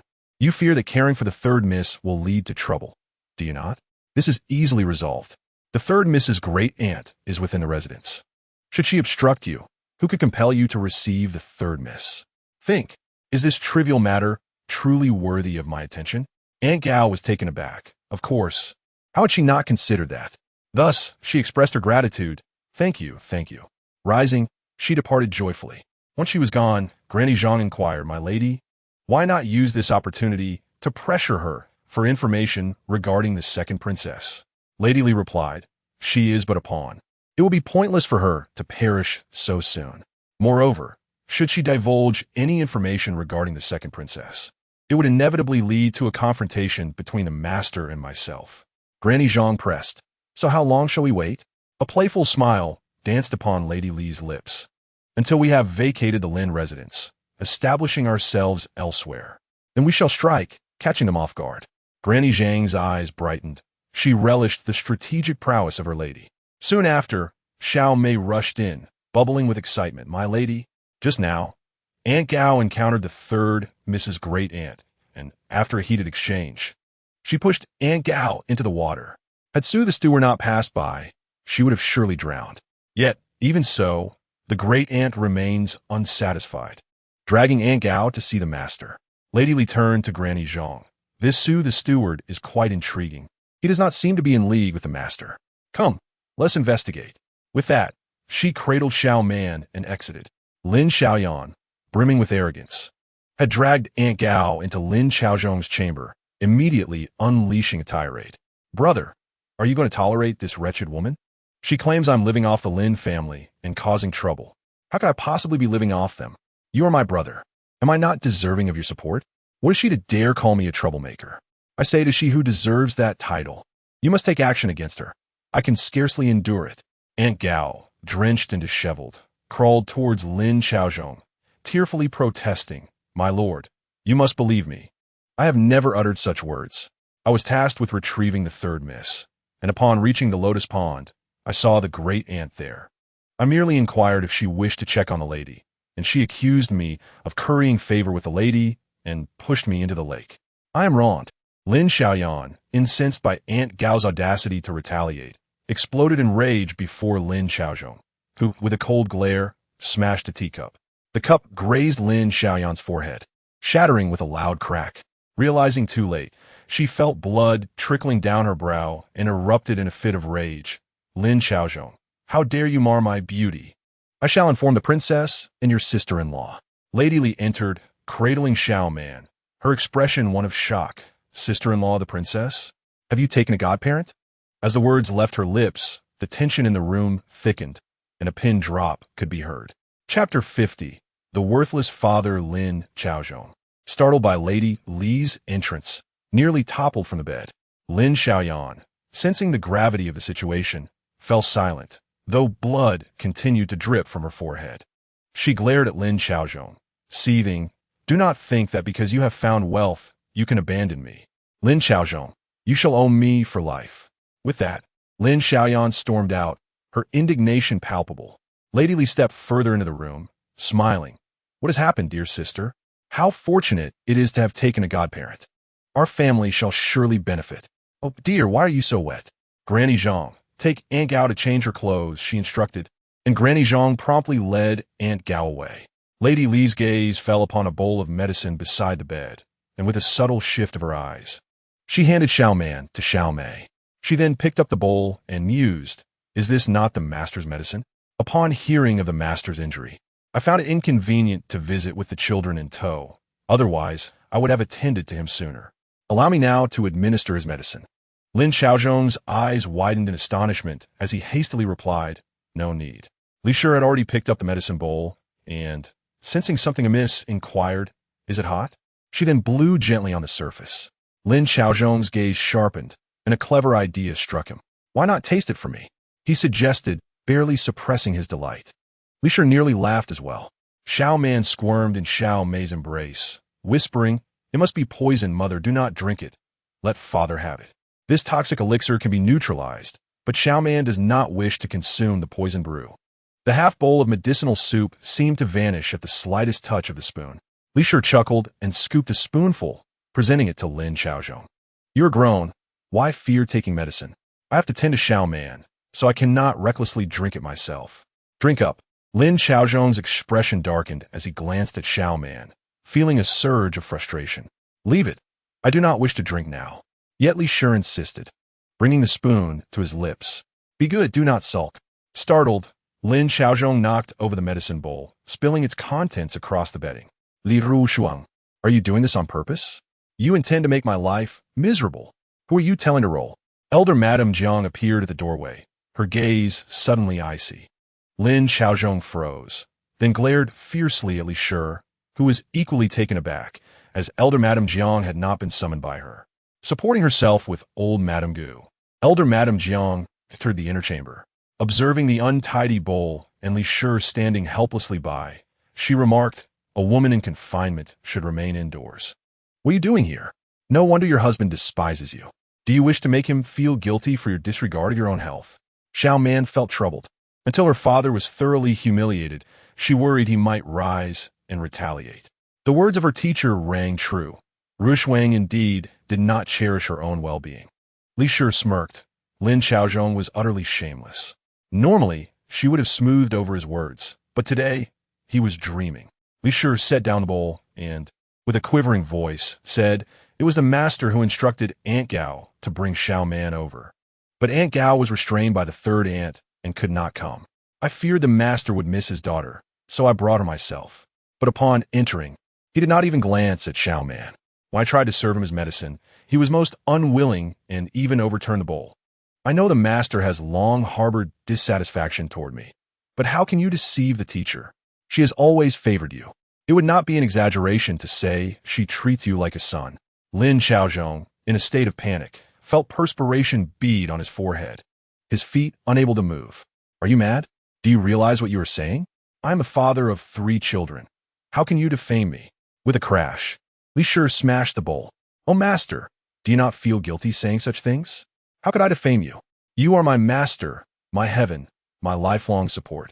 How could I ever speak ill of you? What benefit would it bring me to harm you? You are the father of 3 children. Am I not their mother?" The remaining dregs of the medicine emitted a faint, enticing aroma from the floor, subtle yet impossible to ignore. Xiaoman strained to see, but Xiaomei held her tightly, forbidding her to move. Lin Xiaozhong instinctively glanced down, his expression shifting dramatically as he gripped the bedding, his veins throbbing. In that fleeting moment, he caught a glimpse of Elder Madame Jiang's narrowed pupils. When he looked back, however, he found her gaze unwavering, as if she had not noticed. She strode towards Li Shi, pulling her aside. "If you cannot continue this way, then separate. I personally acted as matchmaker. If you are unhappy, severing ties would not be to your detriment. The implication was clear. The Lin family would bear the costs. Li Shi was taken aback by her teacher's unexpected support, her eyes brightening with hope. Lin Xiaozhong, alarmed, pleaded, "Teacher, listen to me. It is not as it seems. I care for Rushwang. How could I be angry with her? It is all due to my broken leg. It has caused this misunderstanding. I shall punish it now."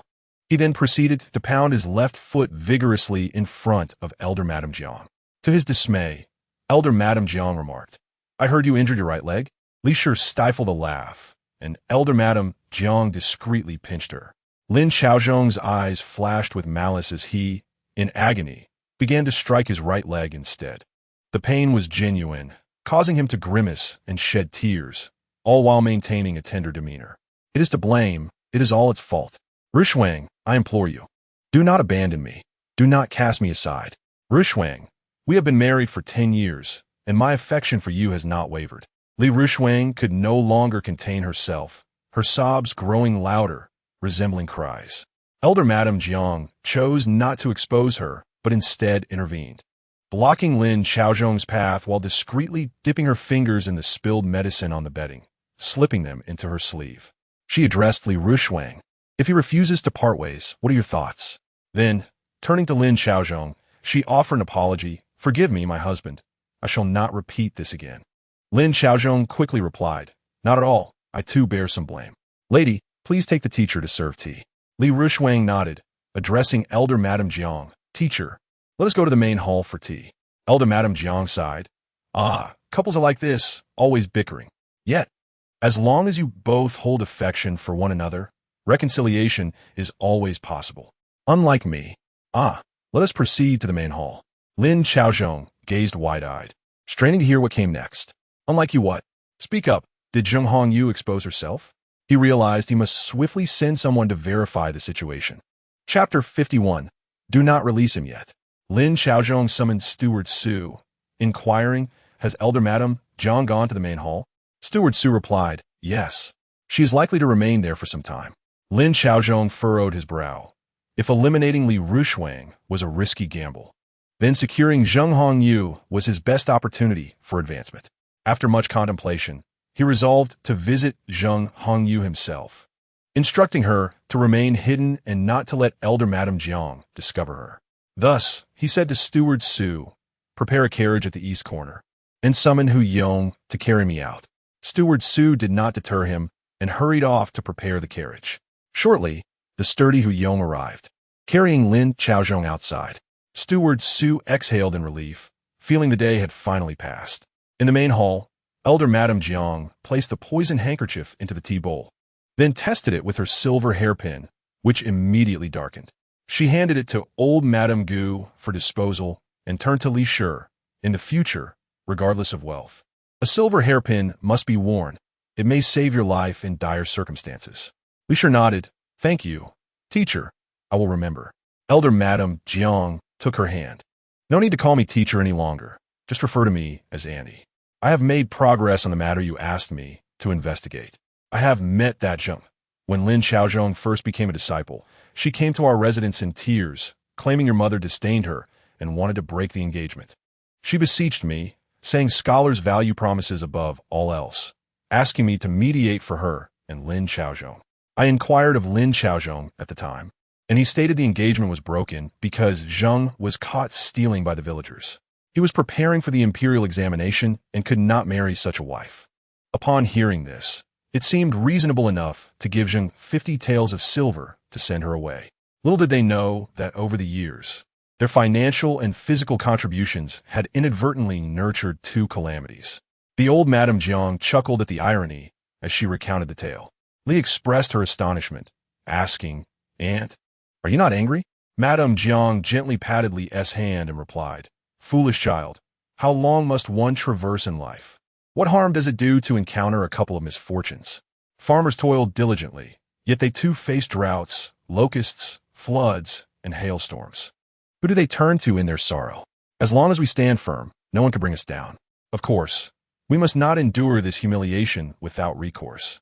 Li's eyes sparkled with excitement. "So you have a plan?" Madame Jiang nodded. Wait and see. Tonight, you shall witness a splendid show. Ding Xiang has already notified us. We shall see if our lord will attend. Madame Jiang asserted confidently. He will surely go. A cat that has tasted blood fears not the opportunity. Where there is a chance, peace is but a fleeting thought. Li, initially startled, soon began to anticipate the outcome, thinking if Aunt Jiang intervenes, Lin Xiaozhong may emerge unscathed. But certainly not without some scars. This was truly exhilarating. Noticing the corners of Li's mouth curl into a smile, Madame Jiang encouraged, laugh if you wish. Do not hold it back. She then mused, this Lin Xiaoyan is becoming quite absurd. Why would she steal oil? Is she a thief? Li recalled that Lin Xiaoyan had recently received a golden chain from the second princess, dismissing the possibility of her engaging in theft. Could it be that the wicked sister-in-law intends to burn us? My dear mother, are you trying to drown me? My father poisoned me. My little aunt set fire to me. Goodness, had I not escaped death once, I would question my own invincibility, having evaded so many lethal hands. Xiaoman gnawed at her fingers, pondering what strategy to employ. Suddenly, Li remembered Xiaoman's earlier comment that the 25th would be an ill-fated day, with northeast winds likely to spark a fire. She quickly instructed Feng Momo, find 2 maids to spread rumors, claiming that the weather will soon change and a strong wind is imminent. They consulted the old almanac, and it's indeed the 25th of this month, blowing towards the main house. Feng Momo, astonished, queried, will that compel the 3rd and to return the oil? Li, with a cold resolve, replied, she will certainly return it, perhaps even with interest. Feng Momo, seemingly struck by a thought, changed her expression and hurried off to gather assistance. Madame Jiang, observing this, expressed her delight. I once thought you lacked initiative, but now you exhibit such cleverness and cunning. I find myself impressed. Lismilat ishak. Xiaoman, suddenly ceasing her finger-chewing, fixed her round eyes upon her mother, pondering, how does mother seem to be in sync with my thoughts again? Could it be that our mother-daughter bond is tinged with doubt? I do not comprehend. Madame Jiang, noticing Xiaoman's expression, couldn't he help but embrace her, gently tapping her chubby cheek. Look at this child, whose wise eyes betray no wisdom at all. How endearing. Xiaoman was momentarily taken aback. Is grandmother praising me? It doesn't quite sound like it. Never mind, I shall smile anyway. She beamed sweetly, instantly melting Madame Jiang's heart. Suddenly, a burst of fireworks illuminated the sky. Madame Jiang lifted Xiaoman, exclaiming, oh my, let us go and watch the spectacle. Xiaoman, bubbling with excitement, made sounds of delight, her heart racing as she thought. Is father about to embarrass himself? I want to see. Mother, let us watch together. My scoundrel father shall face the consequences. Xiaoman was elated, fidgeting in Madame Jiang's arms. This child is surprisingly heavy, she remarked. Xiaoman, put on your fox fur, and let us go to the back door to witness the commotion. Zhang Momo promptly draped a cloak over Li as the group made their way to the back street of the Lin residence. They soon saw Ding Xiang rushing over, breathless, exclaiming, it's utterly hilarious. My stomach hurts from laughter. Madame Jiang advised her to catch her breath first, lest her laughter exacerbate her discomfort. After a moment, Ding Xiang managed. Oh dear, I cannot contain myself. A fire broke out on West Street, and everyone is helping to extinguish it. I witnessed Zheng Guo's wife and her lover in a brawl. She had him pinned down, and everyone rushed to help. Zheng Guo's wife shouted, hold him down. Do not let him rise. Confused, the crowd assumed she feared the man would strike her, offering their assistance. Little did they know, Zheng Guo's wife opened a small door and fled with a disheveled man over her shoulder, shouting, do not let him go. If you do, it will be a matter of life and death. I must escape first. The crowd, witnessing this bizarre scene, inadvertently became accomplices to the lover's escape. Gales of laughter erupted from Zhang Momo and the others, while Madame Jiang merely pursed her lips, her amusement not reaching her eyes. Chapter 52. Whose child is that woman's? Everyone was abuzz, discussing how Zheng Guo's wife was spending the merchant's money while maintaining a young paramour. It was utterly ridiculous. The poor merchant, having been beaten to a pulp, struggled to rise and pursue her, shouting, wretched woman, whose child is in your belly? Madame Jiang turned to Li, inquiring, what do you think? Whose child could that woman be carrying? Li replied, given Zheng's character, she venerates her husband above all. In times of danger, she would forget her own pregnancy to rescue him from peril. Whoever she saved, that child naturally belongs to him. Madame Jiang smiled. I share your thoughts. She returned Xiaoman to Li, sighing, in the past, I never considered being childless a misfortune, yet now, I feel a pang of sorrow. If I had a son, I would resent any man who dared to tread upon him. Xiaoman sensed Madame Jiang's melancholy, and her heart ached. Oh, grandmother, do you still wish to have children? Xiaoman could care for a lucky koi for you. You are in good health, grandmother. I sense you still possess the ability to bear children. How about we have another chubby little uncle? Then he could easily outmaneuver grandfather Jiang. A chubby little uncle? Li's mouth twitched as she quickly interjected. Aunt, you are still young. Have you not considered having another child? Madame Jiang chuckled. What nonsense you speak. I'm already 45 years old. Perhaps I could adopt one later. Let us wait a bit. Having come to terms with her thoughts, she prepared to depart. Li Nuda. Watching Madame Jiang leave before instructing Zhang Momo, you discreetly find a few people to spread the word outside the second princess's residence. Claiming that tonight's nearly burned lover is a limping man, strikingly handsome, indistinguishable from a woman. The pregnant woman calls him Lin Lang so affectionately, risking her child's life to save him. It shows how deeply she cares. Zhang Momo's eyes brightened, and she quickly hurried off. Li thought, you ungrateful wretch. Your husband has broken his leg, yet you revel here in comfort? Beware, if anything befalls the court, you shall find no respite. That old witch is bothersome. She seeks to vent her frustrations on me, Li mused. Once the second princess enters, I shall make her suffer, stripping her of her authority, confining her, and scaring her so that she loses control. Not even my father would want to see her then. At that point, when she calls for help, none shall heed her. She may be incapacitated with no one to care for her, and then she shall find peace. Li, unfazed, retorted, if you find it insufficient to tend to the husband, I shall take in 2 concubines for him. I find Chunfeng and Feitsue quite suitable. Let us summon them tomorrow for tea. Chunfeng and Feitsue, who were just assisting the old Madame Lin, froze upon hearing this, a flicker of wild joy flashing in their eyes. The old Madame Lin, noticing, pinched them both fiercely. The second princess had yet to enter, yet the old Lady Lin raged. You think you're so clever. Just wait. After her tirade, she marched into her son's quarters. Lin Xiaozhong lay on the bed, feeling utterly frustrated. His encounter with Zheng Hongyu had turned into a tangled mess.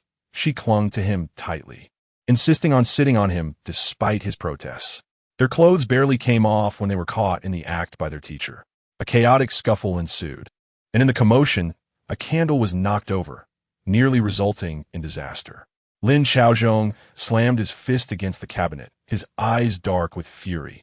Startled, the old Lady Lin hesitated at the door when Lin Xiaoyan burst in, exclaiming that rumors of a scandal in the West Street were circulating. Oh, it's hilarious. They say he dares to keep a young concubine while claiming to court the princess. The gossip continued. They say if a man breaks a leg, it's no big deal as long as he is not castrated. Then he is still a real man. Get out. Leave. Lin Xiaozhong bellowed, his eyes ablaze. The old lady, aware of the underlying issues, quickly urged her daughter, stop talking. Your brother is in a foul mood due to his injury. But Lin Xiaoyan wasn't inclined to coddle him. She stood at the door with a mocking smile, as if I broke his leg. I merely came to inform him that if he wishes to marry the princess, I have thought of a way to assist him. But if he is ungrateful, it matters not, as long as the princess appreciates it. The old Lady Lin's heart sank at her daughter's words. Grabbing Lin Xiaoyan, she hissed, how do you know this? If you ruin your brother's reputation, I will personally take care of you. Lin Xiaoyan shrugged off her mother's grip. How would I know? Surely the princess told me. Do you expect me to read minds? I'm a part of this family, and the Lin family fortune will always include me. Once I have the upper hand with my sister-in-law, I can count on your support. Yet, when she sought to marry her beloved, her brother had turned him away. Enough. Speak another word, and I will sever ties with you. Lin Xiaozhong leaned forward, his face twisted with anger, revealing how deeply this matter affected him. Lin Xiaoyan, her eyes glistening with unshed tears, retorted, if you are not my brother, I would have long since turned against you. I refuse to be as useless as you. I shall become a relative of the royal family." With that, Lin Xiaoyan stormed out.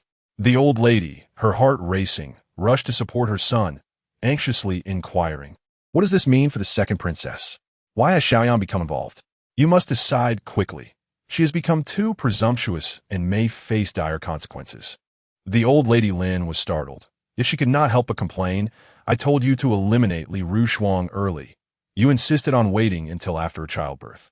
Now, look at the predicament we find ourselves in." Lin Xiaozhong, enraged, clenched his fists, feeling as though he might explode. Suddenly, clarity struck him. Why was it so difficult to eliminate such a foe? Hui Jie had been sent to the prince's residence, while Jingu entered the eastern palace. The main quarters were meticulously guarded by the palace guards. Could it be that the Li family had anticipated his actions? Just as this thought crossed his mind, Lin Xiaozhong felt a chill run down his spine, taking a sharp breath. Surely not. If that were the case, why hadn't she made her intentions clear? With the financial backing of the princess and the matriarch Jiang, she had no restrictions in the residence. If she truly knew, she would have fled, not lingered. He realized he could not frighten himself unnecessarily. Even if something went awry, the second princess was still present. The old lady, seeing her son regain his clarity, felt a sense of relief. "Yes, there is still the second princess. But your visit to Zhenghongyu was foolish. The second princess should not know, right?" Lin Xiaozhong felt a tightening in his scalp, uncertain. Yet, considering the second princess's temper, he assumed she likely had not found out yet. However, unbeknownst to him, the second princess's estate was ablaze with activity, and the palace doctor trembled as he reported, "Your Highness, there is bleeding. Your pregnancy is at risk." The second princess gripped the curtain tightly, her gaze fixed on the kneeling doctor. "You must ensure the safety of my child. If not, your life is forfeit." The doctor, trembling with fear, stammered, "If your Highness wishes for this pregnancy to endure, we must summon He Taisher from the palace. He is the most skilled in obstetrics." The second princess snapped, "Then what are we waiting for? Hua Dongqing, go fetch He Taisher." Hua Dongqing knelt hurriedly, his face a mask of urgency. "Your Highness, if we do this, your affair with Lord Lin may no longer be concealed." The second princess tightened her grip on the curtain, her eyes dark and resolute. "Then let me known. I will not let anyone take what I desire." In the palace, upon hearing the news, the crown princess hurriedly sought out the crown prince. She whispered the details, and the crown prince's expression changed dramatically before he declared, "Absurd. A princess of the realm engaging in such folly. Send for our younger sister to discuss this matter." The crown princess hesitated. This matter should be decided by father and mother. The crown prince scoffed. "While they must eventually decide, as siblings, we cannot remain indifferent. Go fetch her. I will make my stance clear." The crown princess complied, dispatching someone to the grand princess's residence, before heading to visit the two children. Upon arrival, she learned that eunuch Yuan had taken the children to see the emperor, claiming they were learning archery. The crown princess hesitated to follow, choosing instead to wait at the palace gate. Though others were unaware, the crown princess understood that the emperor was promising Jingu a position to serve the court in the future. She instructed the palace maid to take the children for a wash and inquired of eunuch Yuan, "Did the crown prince and Jingu cause any trouble for the emperor? How do they earn rewards?" Eunuch Yuan replied, "The crown prince is bright and eager to learn. The emperor is quite fond of him. Jingu is exceptional." The crown princess pressed further. "Did anyone say anything? Or did any incidents occur?" Eunuch Yuan hesitated. Some events did transpire. The crown prince was practicing swordplay in the bamboo grove with two young eunuchs when Jingu saw and suggested he learn from the emperor, claiming he would acquire true skills. Upon hearing this, the young prince rushed out. However, just as he exited, one of the accompanying eunuchs was bitten by a snake, which was quite poisonous. The crown princess gasped, "In this cold weather, how could there be snakes?" Eunuch Yuan reassured her, "Do not worry, Your Highness. This was an accident. A scarecrow had been placed in the grove to entertain the young prince, and it was forgotten when winter came. When they dismantled it today, they inadvertently startled the snake, causing it to attack. I later sent people to clear the area and found two more snakes, still small. Had they been allowed to grow until next year, they could have caused even greater harm." The crown princess sighed in relief. muttering a prayer. Ba, may the Bodhisattva protect us. I knew Jingo was fortunate. Indeed, the young prince has twice turned danger into safety by being with him. Eunuch Yuan nodded, and just as the crown princess seemed to recall something, she called out, "Wait." Eunuch Yuan turned back. "Does your highness have further instructions?" She inquired. "When you went to the Lin residence, did you see Lady Lin? What kind of person is she? Does Lord Lin treat her well?" Eunuch Yuan hesitated momentarily. The crown princess discerned the gravity of the situation and candidly remarked, "Speak candidly. The intricacies involved may surpass your imagination." Eunuch Yuan, daunted by the prospect of concealment, confessed, "Indeed, Lord Lin's family has sullied their reputation, allowing a younger sister to meddle within the affairs of Lady Lin. Consequently, Lady Lin resorted to selling her dowry to support the family and, in a bid to evade the ire of the old matriarch, even took it upon herself to elevate a concubine for Lord Lin. However, this concubine has long been affiliated with the old matriarch and has established a connection with Lord Lin." Upon hearing this, the crown princess, incensed, exclaimed, "How can he, a scholar, be so foolish? It is no wonder he has succumbed to temptation." She abruptly ceased her remarks, while Eunuch Yuan feigned oblivion. The crown princess instructed, "You may depart now. It seems Lady Lin's maternal family resides far away, emboldening the Lin family to mistreat her. When you find the time, speak a few kind words on Lady Lin's behalf, and see if you might facilitate General Li's transfer to the capital." Eunuch Yuan replied, "When I arrived, His Majesty had already decreed that General Li was to commence his journey to the capital immediately." The crown princess exhaled in relief and smiled. In this case, one wonders whether the Lin family will dare to be so audacious. She nodded and recounted the events that transpired in the bamboo grove earlier that day. After listening, the crown prince closed his book and placed his fingers lightly on the table, his thoughts seemingly adrift. The crown princess continued, "Since my entrance into the palace, I have been under your protection for over a decade. Regrettably, my health has been poor, preventing me from bearing more children. I have only our precious child. I beseech you, for the sake of Jingu, who has saved our child twice, do not cast him away due to the trouble surrounding my younger sister." She reasoned that the child was still young and that adult matters were beyond his comprehension. Furthermore, Lady Lin was likely unaware of the full extent of the situation, making her the true victim. The crown prince, acknowledging the crown princess's rationale, supported her gently, stating, "If I were to remain oblivious to this, I would truly be remiss in honoring my father and esteemed mentors, betraying the trust of the people." He reassured her, "Fear not.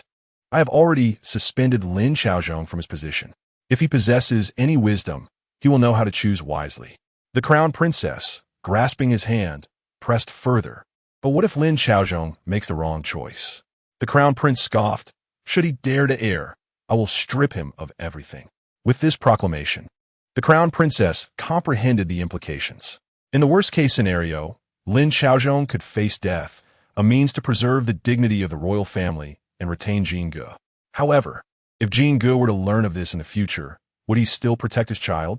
Just as the crown princess wrestled with her anxieties, a palace attendant announced the arrival of the eldest princess. Chapter 54. "That is his affair. I'm unconcerned," the eldest princess declared. "I intended to seek your assistance tomorrow. Dear sister-in-law, yet here you are inviting me first." Both the crown prince and the crown princess were taken aback, their curiosity piqued. The crown princess inquired, "It is rare that I can be of service to you. Do enlighten me on how I might assist." The eldest princess smiled. "I have arranged a betrothal for Yuan Zhe to the eldest daughter of Lin Xiaozhong, Lin Hui. Her mother, Li Rushuang, and my aunt are close confidants who speak highly of her character. Moreover, I have personally spent time with Hui Jie these past few days, and they have developed a strong bond." The crown princess gasped, "Are you serious?" The eldest princess affirmed, "Indeed. Thus, I request your aid in visiting the Lin family to formalize the engagement." The crown prince, skeptical, asked why the rush. "As far as I know, Lady Lin is still in confinement." At this mention, the eldest princess's demeanor darkened. She scoffed, "I would rather not, but some unsavory matters, if revealed, might offend your sensibilities." The crown prince and the crown princess exchanged alarmed glances, realizing the eldest princess was likely privy to the scandal involving the second princess. The crown prince pressed, When did you become aware of the situation between my sister and Lin Xiaozhong? Why did you not inform us sooner? The eldest princess retorted. Why should I concern myself with her affairs? It is not as if I knew. It is merely that she has become obsessed with marrying into the Lin family, to the point of offering her precious gem to the old matriarch. The crown princess grasped the eldest princess's hand and whispered urgently, Are you aware that she is with child? Today, she has already summoned physician He. How much longer can this remain concealed? It is utterly disgraceful. The eldest princess grimaced. No wonder I liken Lin Xiaozhong to an ant on a hot pan. It appears she can no longer hide her condition. She should terminate it, should she bear the child? Setting aside Lin Xiaozhong's marital status, how could they engage in such conduct while his legitimate wife is with child? How can she, a princess, act so disgracefully? However, we must not remain idle. Before this matter becomes public knowledge, both of you should counsel her. Take with you Lady Gong, who is close to her grandmother. Regardless of the outcome, you will have fulfilled your sisterly duty, and the subsequent events will be beyond your concern. The eldest princess added, I truly wish to avoid this. You cannot fathom how repugnant she is. She has urged Lin Xiaozhong to commit murder against his wife and child. What? The crown prince and crown princess gasped. Disbelief etched on their faces. The eldest princess exclaimed, Otherwise, do you think I would proceed with the engagement? Lin Xiaozhong has already harbored murderous intentions toward Huijie, Lady Lin, and the infant girl in the cradle. His goal is to marry her openly and without shame. Lin Xiaozhong is vile, yet she is equally toxic. They are two sides of the same coin, their actions utterly reprehensible. The crown princess, filled with indignation, cried, This is madness. How can such a person exist in the world? The crown prince's eyes burned with anger as he admonished. He dares. He recalled how Huijie, unaware of the turmoil at home, had clung to him the previous day, asking if she missed her mother and sister. When he inquired about her grandmother and father, she fell silent, her eyes brimming with tears. This 6-year-old child, when she cried, trembled uncontrollably, and even in sleep, her body would shudder with unrest. The physician had attributed it to excessive fright. Contemplating this, he turned to the eldest princess and the crown princess, declaring, at dawn, You must visit my sister's residence and counsel her. Set off firecrackers at the Lin residence to ensure the news spreads far and wide. Should Lin Xiaozhong remain obstinate, I will find a way to deal with him. The crown princess quickly grasped the crown prince's hand, shaking her head to indicate that they could not resort to execution. The crown prince patted her hand reassuringly. I understand, do not worry. Upon hearing this, the crown princess finally felt a sense of relief. The eldest princess then retired to the Empress Dowager's quarters, and the following morning, she brought Lady Gong to the Eastern Palace, accompanying the crown princess to the second princess's residence. At that moment, the ministers were convening, and vendors filled the streets selling breakfast. The eldest princess had some glutinous rice balls purchased, one for the crown princess and one for herself, distributing the remainder to the accompanying maids and attendants. The crown princess, lacking an appetite, was urged by the eldest princess, You must eat. If you do not, you will only feel nauseated later. Reluctantly, the crown princess bit into a rice ball. Soon, their carriage arrived at the second princess's residence, where they refrained from entering hastily and instead waited in the outer hall. However, the second princess, currently in confinement, requested that they speak in her chambers. Before entering, the eldest princess exchanged a knowing glance with Lady Gong, signaling her to remain nearby. Lady Gong, perceptive, instructed several maids to stand guard outside while she positioned herself by the curtain. The crown princess entered the chamber first, her eyes widening in surprise. This was no mere bedroom of a husband who had passed away 6 months prior. It was almost comical. A grand bed was adorned with a spring plum vase filled with exquisite red coral, and nearby, a long-necked vase held blooming wax plums. Not far away, a square table displayed a chessboard, its opponent unknown, while several round wooden stools were thoughtfully cushioned in the favored stone blue of men. Such decor starkly contrasted the purpose of this chamber. Even the incense burner was replaced by a large, lion-headed incense burner favored by men, which not only occupied considerable space, but also emitted an odd fragrance.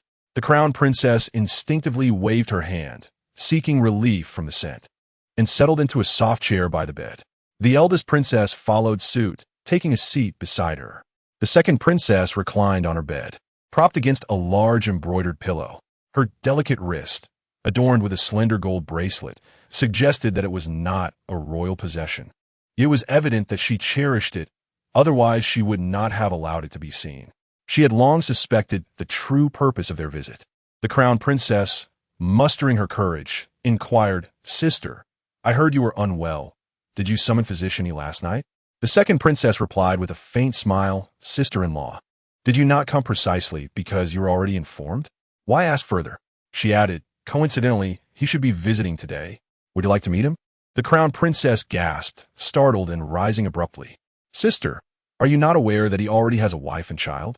With her hands clasped, the second princess asserted, "That is his affair. I have no concern for it. All I need to know is that he will arrange to marry me, and that is sufficient." The eldest princess, incensed, stood up abruptly. "What a compliant princess you are! If his matters have nothing to do with you, then why not boldly enter the hall with your burgeoning belly? What are you afraid of? If you lack the courage, both my sister and I are here to support you and claim the rightful status that belongs to you. Gulme, come, rise quickly. We shall leave at once." The eldest princess attempted to pull the second princess along, who, already somewhat intimidated by her, retreated while crying out, "Sister-in-law, will you not restrain her? She has bullied me since childhood, and after her marriage, she has mocked me repeatedly for not having children. Now that I have finally conceived, she seeks to torment me once more. I know she despises me for usurping the queen mother's affection, for being a mere concubine, yet enjoying the same status as her. She would wish for my demise." The eldest princess, sensing her hesitation, concluded that the second princess's pregnancy was indeed precarious. She stepped forward and pulled her hair, delivering 2 sharp slaps. "You are right. I have long found you displeasing." Despite the crown princess's anxiety, she was utterly ineffectual in her attempts to reason with her sister. "Eldest sister, please do not stoop to her level. She is with child." The eldest princess retorted angrily, "With child? Look at her belly." It seems she was already consorting with Lin Xiaozhong shortly after her husband's demise.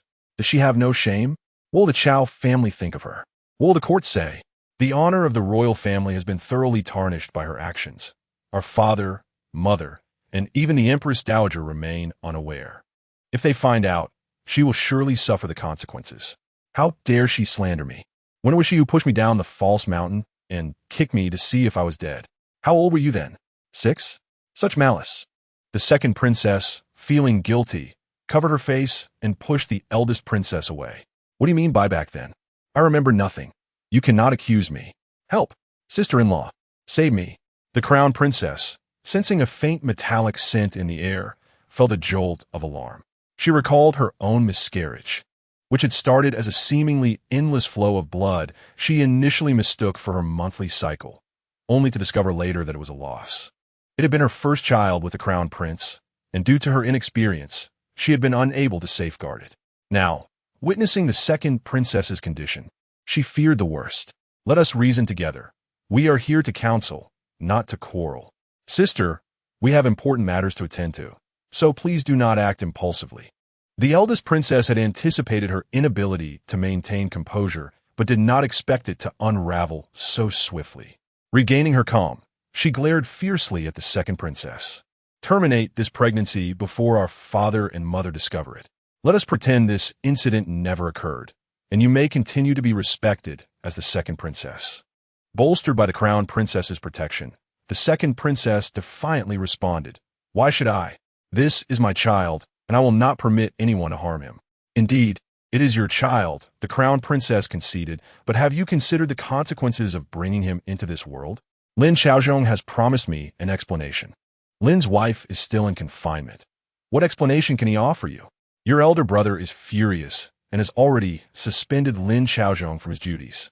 If you remain obstinate, you may find yourself in dire straits." Suddenly, the second princess pushed the crown princess away, and had it not been for the eldest princess's quick reflexes to pull her back, the crown princess would have collided with the table. The second princess, revealing her fierce demeanor, exclaimed, "Ah, so this is how you treat me. You, my elder brother and sister, my dear sister, cannot stand to see me thrive. Instead of offering help, you conspire against me. Especially you. She pointed menacingly at the crown princess. You and my brother have struggled for years to bear a child. You know the hardships better than anyone. I thought you would stand by my side, but instead, you are just like Zhao Changel, opposing me at every turn. Leave now. I am the second princess of Dawei, and I will act according to my own judgment, without needing your counsel. The crown princess, clutching her chest in anger, was met with the second princess's cold derision. You presume to advise me when you yourself are weak and possess only one son, uncertain if you can remain my sister-in-law in the future? You, the crown princess, infuriated, retorted, well then, I hope you did not come to seek my assistance in your lifetime, or you shall see. With a contemptuous gaze, the second princess declared, I am the blood of our father. That will never change. As for you, do not think that just because you are the crown princess, or even the empress, you cannot be cast aside. The crown princess, having lost all patience, sneered, fine, I shall leave you to your own devices. The eldest princess stepped forward, and the second princess, sensing danger, asked, what are you planning? What am I planning? The eldest princess raised her hand. The second princess immediately called for assistance. Come, Hu Dongxing, bring people to protect this princess.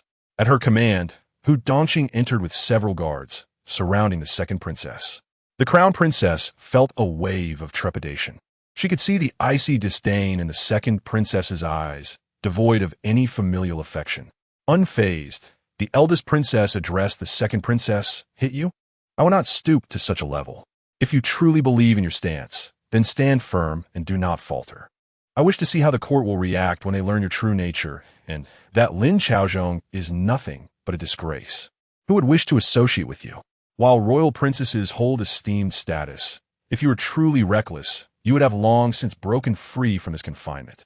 What are you doing here, nurturing a ghostly child?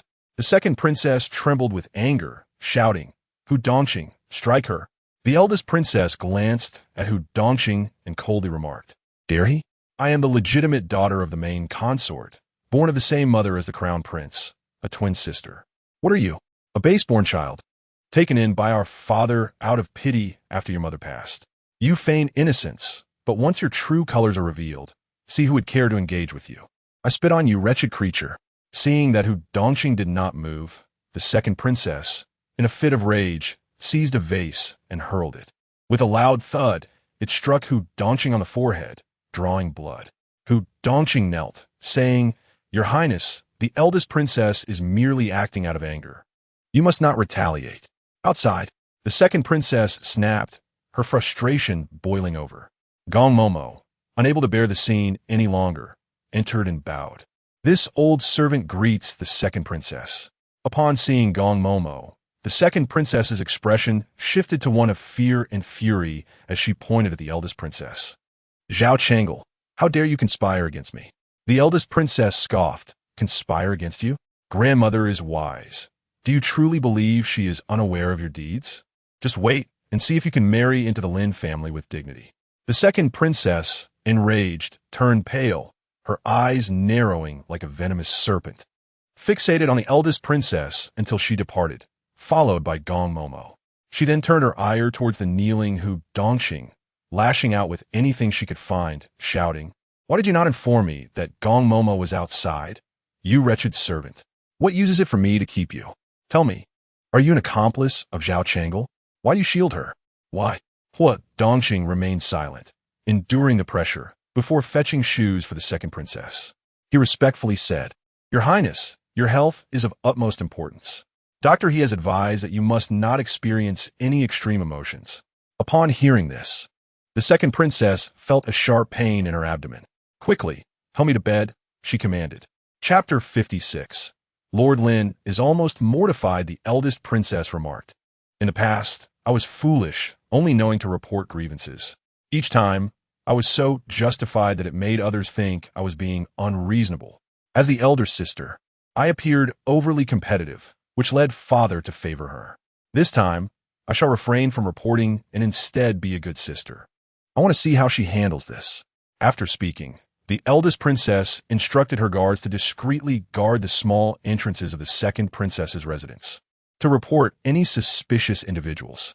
Her eyes glimmered mischievously as she smiled. Bring him here. Shortly after, Lin Xiaozhong, dressed as a woman and adorned with makeup, was brought forth. "Your Highness, we have searched him. He is disguised as a woman." The eldest princess approached with a cold smile. Lin Xiaozhong's ambiguous appearance was indeed striking. She commented, "I did not expect Lord Lin to have such preferences, but I wonder why he secretly came to my second sister's residence." Lin Xiaozhong, feeling faint with humiliation and anger, quickly knelt and pleaded, "Your Highness, spare me. I will surely provide an explanation to the second princess and will not keep her waiting. I swear." The eldest princess scoffed. "Did you think I cared for her?" Lin Xiaozhong was perplexed. What other reason could there be? In the next moment, the eldest princess ordered, "Take him away." Soon, Lin Xiaozhong was silenced and escorted away. In the carriage, the crown princess inquired, "Eldest sister, where do you intend to take Lin Xiaozhong?" The eldest princess replied, "Madame Lin is confined during her recovery, but I must exact this grievance on her behalf." With that, she commanded the setting off of firecrackers along the street to announce the engagement between the eldest princess's residence and the Lin family, inviting the prominent ladies of the capital to witness the event. She also dispatched the prepared engagement gifts to the Lin residence, awaiting their arrival for the grand spectacle. This series of maneuvers left the crown princess and grandma Gong astonished yet visibly excited. After all, who does not enjoy a riveting show? Moreover, it was a genuine performance. At the Lin residence's main courtyard, upon hearing the distant sound of firecrackers approaching, Li Shi was about to send Zhang Mama to investigate. She joyfully grasped her younger sister's hand, exclaiming, "Sister!" Xiaoman was equally delighted to see her sister, bursting into laughter and clutching her sister's hand tightly. "Mother has finally seen through Father's true nature. Our family will soon be reunited. How have you been lately? Are you and the eldest princess treating you well? My sister will surely become the most beautiful lady in the capital, winning the hearts of all." Hui Jia blushed at the praise, touching her own youthful face, her heart swelling with anticipation for the future. Leaning closer to her younger sister's ear, she whispered, "My future mother-in-law has promised to avenge us." Xiaoman's eyes sparkled with delight. "Really? Wow. Then we shall witness a grand spectacle. Quick, lift me up." Hui Jia attempted to pick her up, but being still small, she hesitated and could only hold Xiaoman in her arms, letting Hui Jia play with her. Li Shi watched this scene with evident pleasure, her lips curving into a smile. The princess consort said, "I have good news to share with you, though unfortunately, you are not the main character today." Li Shi asked curiously, "What is it?" The princess consort leaned in close, and as her words fell, Li Shi gasped in astonishment. "What merit have I to have the eldest princess herself?" The princess consort grasped her hand, saying, "Who says having daughters is of no use? Look, this is a fine match for you. I tell you, today you must not intervene to help Lin Xiaozhong. Do not let the eldest princess be disappointed." Li Shi Raplia, "How can I be so foolish? Rest assured, I will have the servants set up ladders to watch the spectacle without stepping out of this courtyard." The princess consort remarked, "This grand performance will surely become the talk of the town."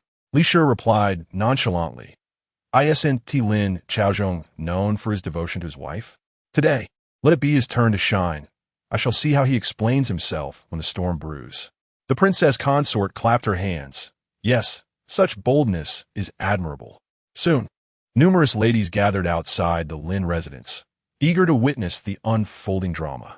The eldest princess instructed 2 guards to assist Lin Xiaozhong in standing outside to greet guests, while Grandma Gong closely monitored the situation. The doors of the Lin residence were wide open, with guests arriving to offer their congratulations. Unaware of the circumstances, many mistook Lin Xiaozhong for Madame Lin, approaching to extend their well wishes. The eldest princess cheerfully clarified, "Everyone, this is not Madame Lin. This is Lord Lin." "What?" The nearest ladies leaped back in terror, fearing they might be implicated. Their expressions changed dramatically, unable to believe what they were witnessing. The eldest princess continued, "Madame Lin is still in her confinement, but I thought it best to make a spectacle of it. Look, Lord Lin loves his wife so dearly that he has donned women's attire to host the guests. Since you are all here, please come in and serve as witnesses for our families." The guests hesitated, their gazes on Lin Xiaozhong, as if he were afflicted by a serious illness. Lin Xiaozhong's face turned crimson, with makeup that appeared absurd. Moreover, Due to his constrained movements, he seemed to be led along. Had this not been a joyful occasion, they might have suspected he was being coerced or that he held some compromising secret in the hands of the eldest princess. Seeing the guest's hesitation, the eldest princess called out to the luxurious carriage, "Sister-in-law, you must come to assist me." The accompanying eunuch then announced, "Her Highness, the crown princess, has arrived." The ladies quickly knelt to pay their respects, their hearts racing with excitement, as opportunities to curry favor with the crown princess were rare. Given that the eldest princess had invited the crown princess, it was evident that the engagement was legitimate. With the arrival of the crown princess, the other ladies began to praise Lin Xiaozhong. "Ah, Lord Lin truly loves his wife. This method of hosting guests in her stead is unprecedented. Indeed, I see Lord Lin has difficulty moving. To do this for his wife is truly admirable." Had the crown princess arrived to issue him an ultimatum? Lin Xiaozhong stiffly managed a smile, more painful than weeping, and several times felt his legs weaken, nearly collapsing. Suddenly, Grandma Gong's icy voice rang out, "Lord Lin, our eldest princess has honored you. You must endure this." Even if the second princess were to arrive before the eldest princess, he could only comply. Lin Xiaozhong felt as if he were being roasted alive in the winter sun, each moment more unbearable than the last. Meanwhile, the second princess finally received the news. She asked the little eunuch, incredulous, her voice hoarse with urgency, "What did you just say?" The eunuch, frightened yet eager, bowed his head and reported, "Your Highness, the eldest princess has captured Lord Lin outside the Lin residence, setting off firecrackers to summon many ladies. Lord Lin is close to humiliation." Upon hearing this, the second princess, who had just taken medicine for her pregnancy, sat up in shock. "Quick, prepare the carriage." Chapter 57. A lesson for Lin Xiaoyan. Old Madam Lin hurriedly arrived with Lin Xiaoyan. They found Lin Xiaozhong being held in the upper left corner of the main hall, with the eldest princess and the crown princess seated in the main seats, surrounded by their attendants. At the entrance stood 4 eunuchs ready to serve, while the other ladies gathered in the corridor, exchanging jests about Lin Xiaozhong. Lady Lin was filled with trepidation, so much so that she failed to notice the threshold and stumbled inside. Her daughter, Lin Xiaoyan, anxiously called out and hurried to assist her. Observing this, the grand princess turned to Matron Gong and instructed, "The matriarch and the esteemed lady have arrived. Quickly, bring forth chairs, lest we show any disrespect." Her tone and demeanor suggested that this was indeed their domain. The promptness with which the maidens and eunuchs complied only heightened the unease felt by both Lady Lin and Lin Xiaoyan. Before long, 4 women had encircled Lin Xiaozhong, 2 tables forming a barrier around him. Lady Lin, both furious and anxious, dared not utter a harsh word. Instead, she first paid her respects to the grand princess and the crown princess, casting a pleading glance at her son, silently asking for guidance in this predicament. Lin Xiaozhong, biting his cracked lips, whispered before closing his eyes, "Summon Ruo Xuan." Unfortunately, Lady Lin did not catch his words and inquired, "What did you say, son? Who are you looking for?" Daring not to repeat himself, Lin Xiaozhong forced a smile and replied, "It's nothing." The grand princess set down her teacup, a sardonic smile gracing her lips. "What seems to be the matter? Is he displeased?" Lin Xiaozhong, fearing the implications of his appearance, felt the urgency of the situation. He trembled, beads of sweat cascading down his forehead, and stammered no. The grand princess continued her mockery. "If it is not so, then you must own your guise.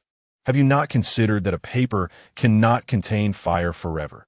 The truth will inevitably come to light?"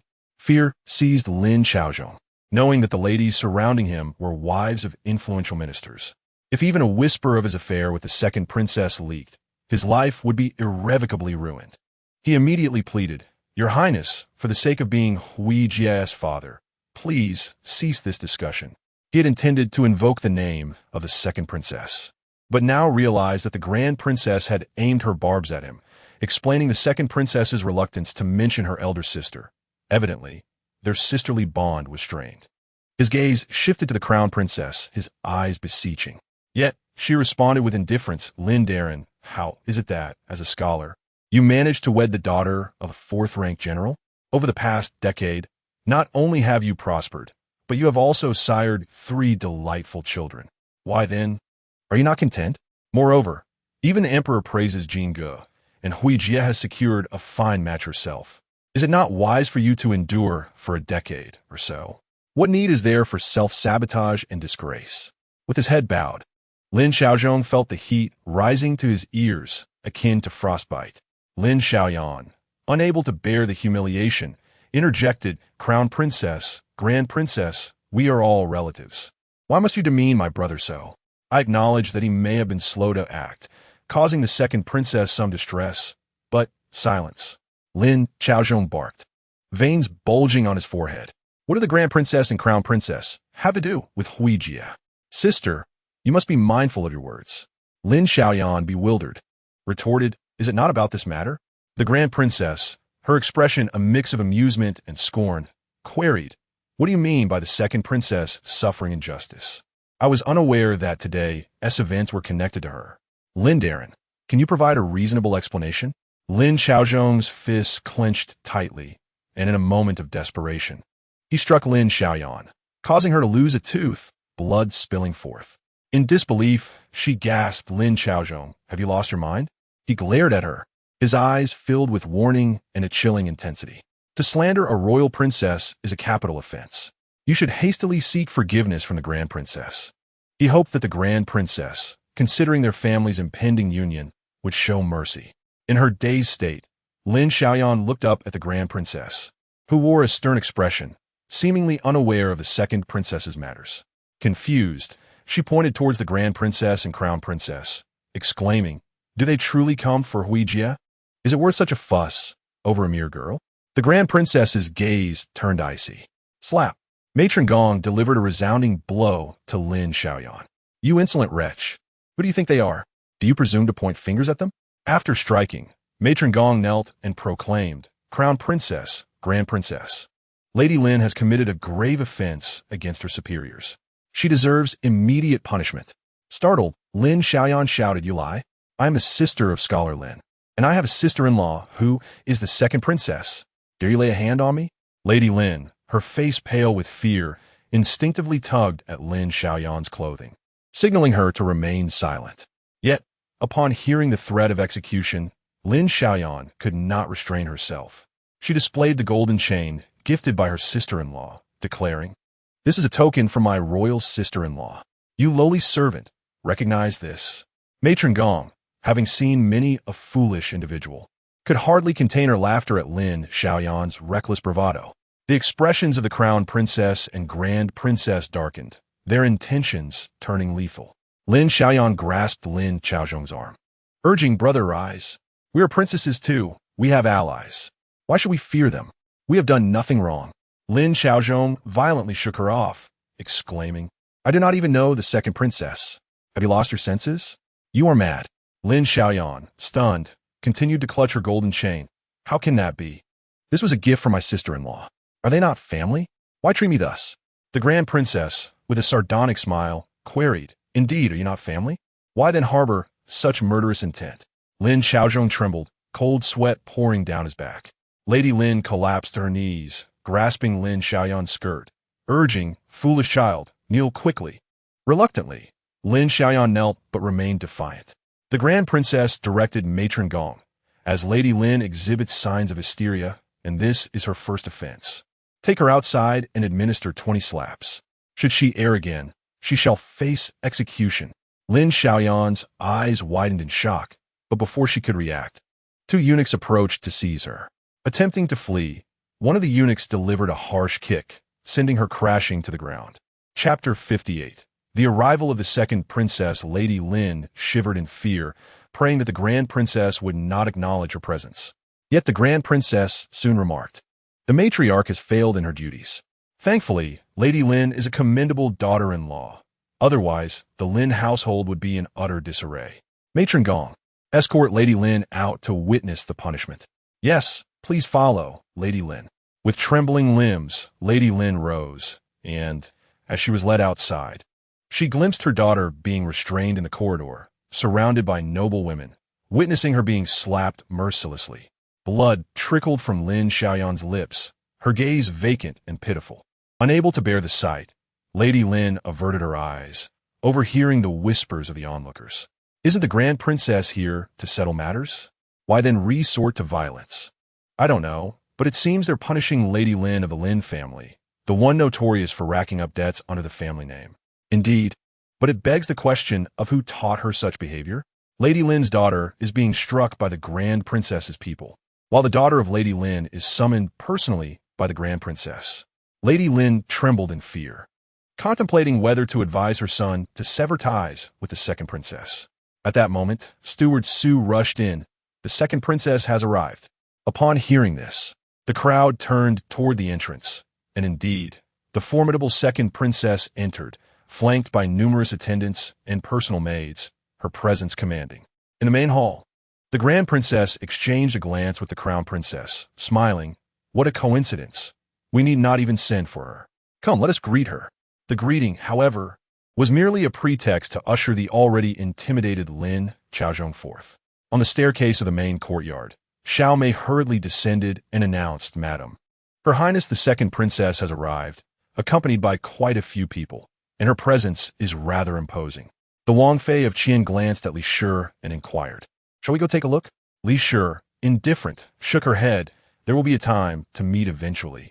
I do not wish to lose my dignity at this moment. The Wangfei of Qian acknowledged, That is indeed wise. Xiaoman, nestled in Li Shi's arms, began to squirm, conveying various silent messages. Mother, Xiaoman wishes to see. Please allow her to go. The second princess knows what matters most to father. She would never expose their relationship. She would only endure in silence. If we do not witness it now, how will we mock her later? Mother, is Xiaoman still your most beloved baby? Unable to suppress a smile, Li Shi gently tapped Xiaoman's forehead. Behave yourself. There are too many prying eyes outside. What if someone takes you away? Your sister isn't interested in the commotion. Why should you be? Xiaoman, feeling wronged and on the verge of tears, was interrupted by the Wangfei of Qian. You cannot go out today. I shall take Xiaoman and Hui Jie to see the spectacle. Wow, Auntie, you are the best. Xiaoman will love you forever. Sister, come quickly. We can go enjoy the excitement now. Upon hearing her sister's call, Hui Jie swiftly joined Xiaoman. The Wangfei of Qian held Xiaoman while instructing Granny Zhang to carry Hui Jie, along with a few maidservants following behind as they proceeded outside. Upon entering, the second princess witnessed Lin Xiaoyan being slapped across the face. Nearby, the matron, old Madame Lin, appeared pale, teetering on the brink of collapse. Meanwhile, Lin Xiaozhong, restrained by two young eunuchs, was clad in the attire frequently worn during clandestine meetings with her, his makeup nearly worn off, his face ghostly pale and his lips a bruised blue, lacking any semblance of normalcy. She felt a pang in her chest and retorted, Did eldest sister not come to celebrate a joyous occasion? Why does it seem as though she is here to provoke trouble? What Dongqing, quickly assist Lord Lin in changing into a different outfit. This is utterly disgraceful. What Dongqing hastily stepped forward, but the eldest princess's attendants remained staunch, leaving him no choice but to stand aside. The second princess gritted her teeth, nearly tearing her handkerchief, and coldly remarked, What does eldest sister mean by this? Our father has taught us to treat others with humility, to not hold ourselves above others, and to preserve the dignity of the Dawei royal family. The eldest princess smiled lightly. It is good that you understand, second sister. We were just discussing marriage arrangements inside when this Lin family girl began to slander your reputation, claiming you to be her sister-in-law. Lord Lin stated that she is suffering from hysteria, and I merely intended to teach her a lesson. Now that you are here, do enlighten us. Do you know Lord Lin? The second princess scoffed, knowing Zhao Changle was targeting her. Lin Xiaozhong quickly knelt, saying, Your Highness, please forgive me. My sister indeed suffers from hysteria. Our entire family is aware of it. If you do not believe me, you may summon my wife to inquire. Is today not a day of celebration for our two families? I implore you, do not take offense, for otherwise it will only serve to amuse others at our expense. Upon noticing the Wangfei of Qian's arrival, accompanied by Hui Jie, the eldest princess wished to avoid frightening her future daughter-in-law, and said, I would also prefer to minimize this matter, but I must inquire about my sister's condition. After all, she is my blood relative. Second sister, what do you propose we do about this? The second princess, suppressing her anger, replied, I have known Lord Lin for a long time, but I did not know Lin Xiaoyan at all. Since Lord Lin claims she is hysterical, an eldest sister has already struck her. Let her go. The eldest princess responded. Since you have said so, I will thank you on behalf of Lin Gongzi. However, wait a moment. Second sister, just refer to her as Lin Xiaoyan. How do you know her name? I have been seeking to arrange a marriage with Lady Lin for so long, yet I do not even know the name of her younger sister. The second princess replied nonchalantly. Her reputation in the capital is so poor. Is it strange that I know? Is that so? Then let us cease this matter.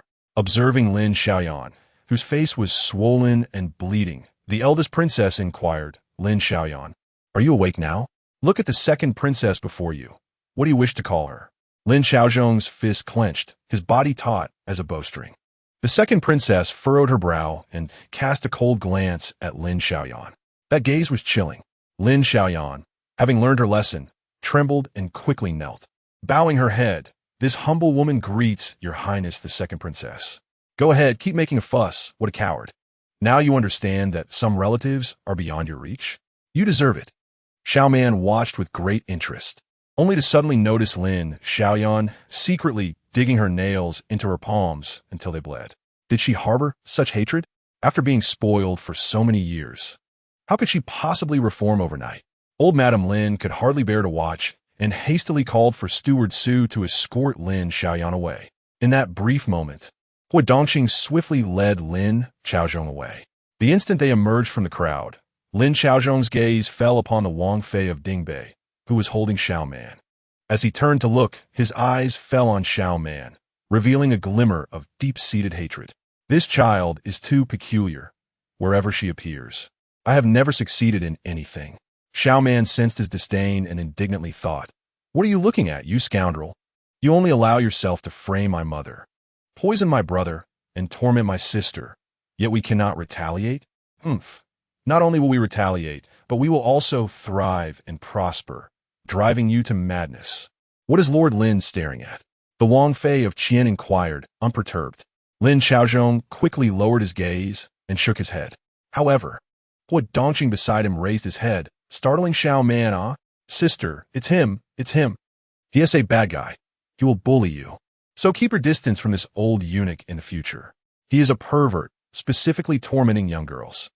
Huijia also looked up in fright and met Hua Dongxing's gaze, which narrowed as if he was contemplating something.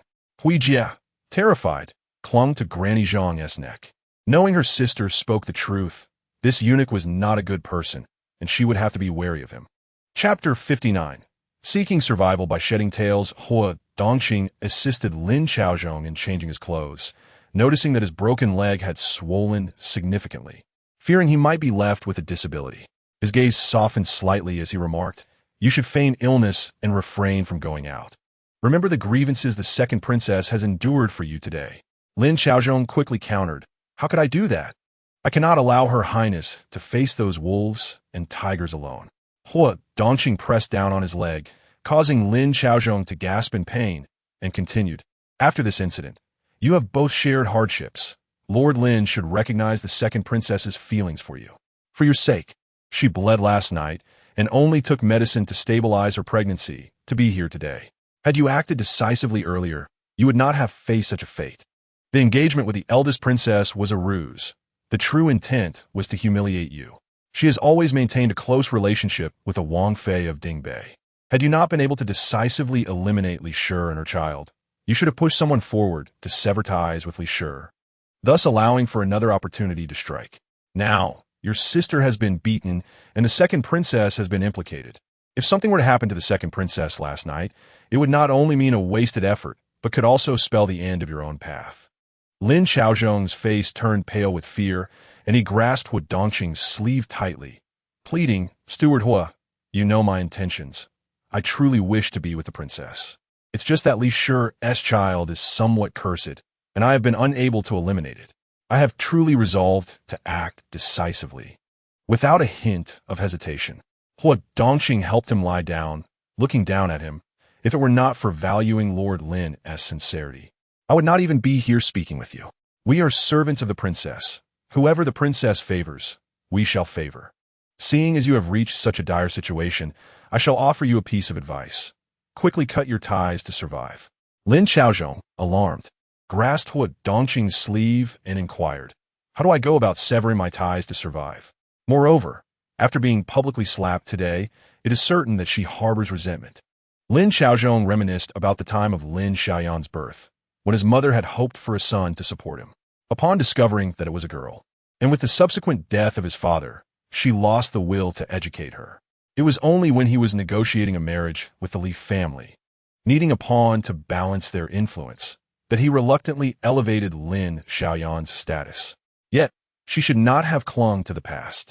Lin Xiaozhong's hand, concealed beneath the covers, clenched into a fist. If Lin Xiaoyan was merely a pawn for the Li family, then her existence would hold no meaning should they fall from grace. Rest assured, if no one is more important than Her Highness the Princess and her child, I would willingly face death for them, spoke Steward Hua with conviction. Very well, I shall convey a message to the princess. As long as you vacate the position of Lady Lin, the emperor will find a way to resolve matters on his end. Lin Xiaozhong's previously despondent eyes sparkled with renewed hope. Clearly, his ultimate ambition was to become the emperor's son-in-law. The child within the second princess was of utmost significance. Leaving no room for error, he promptly summoned Steward Su, instructing, go ahead and inform the old madam that whatever conditions the eldest princess proposes, we must acquiesce without delay. We cannot allow her to continue her ruckus, do you understand? Steward Su nodded hastily. I shall attend to it immediately. In the main hall, the eldest princess presented a list of betrothal gifts to old Madam Lin for her review. However, old Madam Lin, unable to read, awkwardly passed the list around. Upon seeing the first item listed as diamond, the second princess's heart skipped, foreboding trouble. As expected, the eldest princess remarked, having reviewed the list, let us send it to Lady Lin for safekeeping. A betrothal gift traditionally involves an exchange of tokens. The diamond I have for Huijia is unique to our household. Coincidentally, old Madam Lin possesses a diamond as well. What a fortuitous connection. Wouldn't you agree? The second princess erupted in fury. How does my elder sister know that old Madam Lin has a diamond? The eldest princess smiled. How would I know? It was shown to me by old Madam Lin herself. By the way, my younger sister has one too. We could pair them together without needing to ask old Madam Lin. The second princess scoffed. Why should I give you my belongings? The eldest princess sighed. I anticipated your refusal, but old Madam Lin would surely agree. After all, such a serendipitous union deserves to be celebrated. Old Madam Lin, pale and trembling, dared not meet the second princess's gaze, her hands shaking as she fumbled to retrieve the diamond. However, wrapped too clumsily, it slipped from her grasp and rolled to the feet of the second princess. Instead of picking it up, the second princess glared at the eldest princess. The latter remained calm, awaiting the unfolding event. Seeing their inaction, old Madam Lin panicked and bent down, but doing so would mean kneeling before the second princess. Eventually, the second princess could no longer restrain herself. Hua Dongqing. He bent down, retrieved the diamond, and handed it to the eldest princess. Standing, the second princess said with a dark smile, Sister, congratulations. The exchange of tokens signifies the engagement has been established. However, it is known that early engagements do not guarantee smooth marriages. I hear your prospective daughter-in-law is only 6 years old. You must be cautious. The second princess mocked, indeed. Time is on our side. May you forever maintain such authority. I must take my leave. I am unwell. As she departed, the eldest princess called after her, Sister, remember to attend the full moon banquet at the Lin residence. From now on, we are family.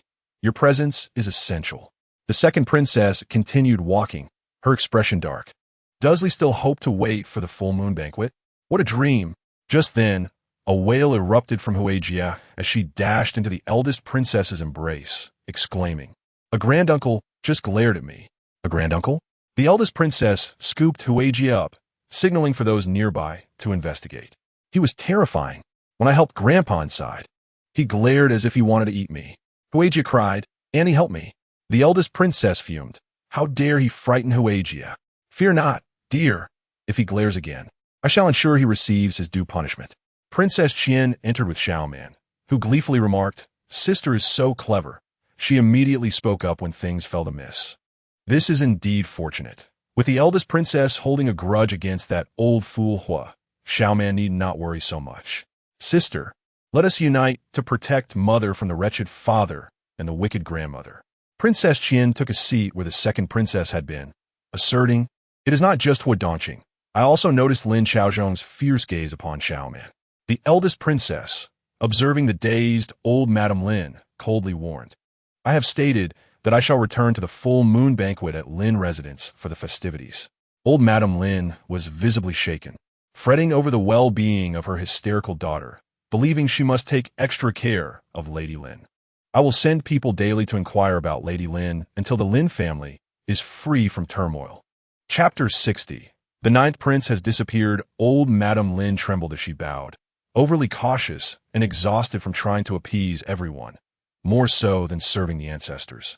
She lost track of when the eldest princess and the crown princess departed, dazedly murmuring, "No, our Lin family would never act in such a manner." Lin Xiaoyan, clutching her swollen face, winced painfully as she spoke, but still dealt old Madame Lin a resounding slap. "Mother, wake up!" Old Madame Lin, startled by the sight of her daughter's disfigured face, instinctively pushed her away. Lin Xiaoyan stumbled, but stood up, furious. "What are you doing, mother?" Old Madame Lin then realized it was already dusk. Terrified, she rushed to the door, relieved to find no sign of the eldest princess or the crown princess. Collapsing onto the ground. "Woe is me. I warned against that. We nearly lost a life," she lamented. "Quickly tell your elder brother to cease. Our family is already affluent enough." Lin Xiaoyan scoffed. "What foolishness. Cease? How will we take our revenge then? Shall we simply allow ourselves to be bullied? What do you intend to do?" asked old Madame Lin.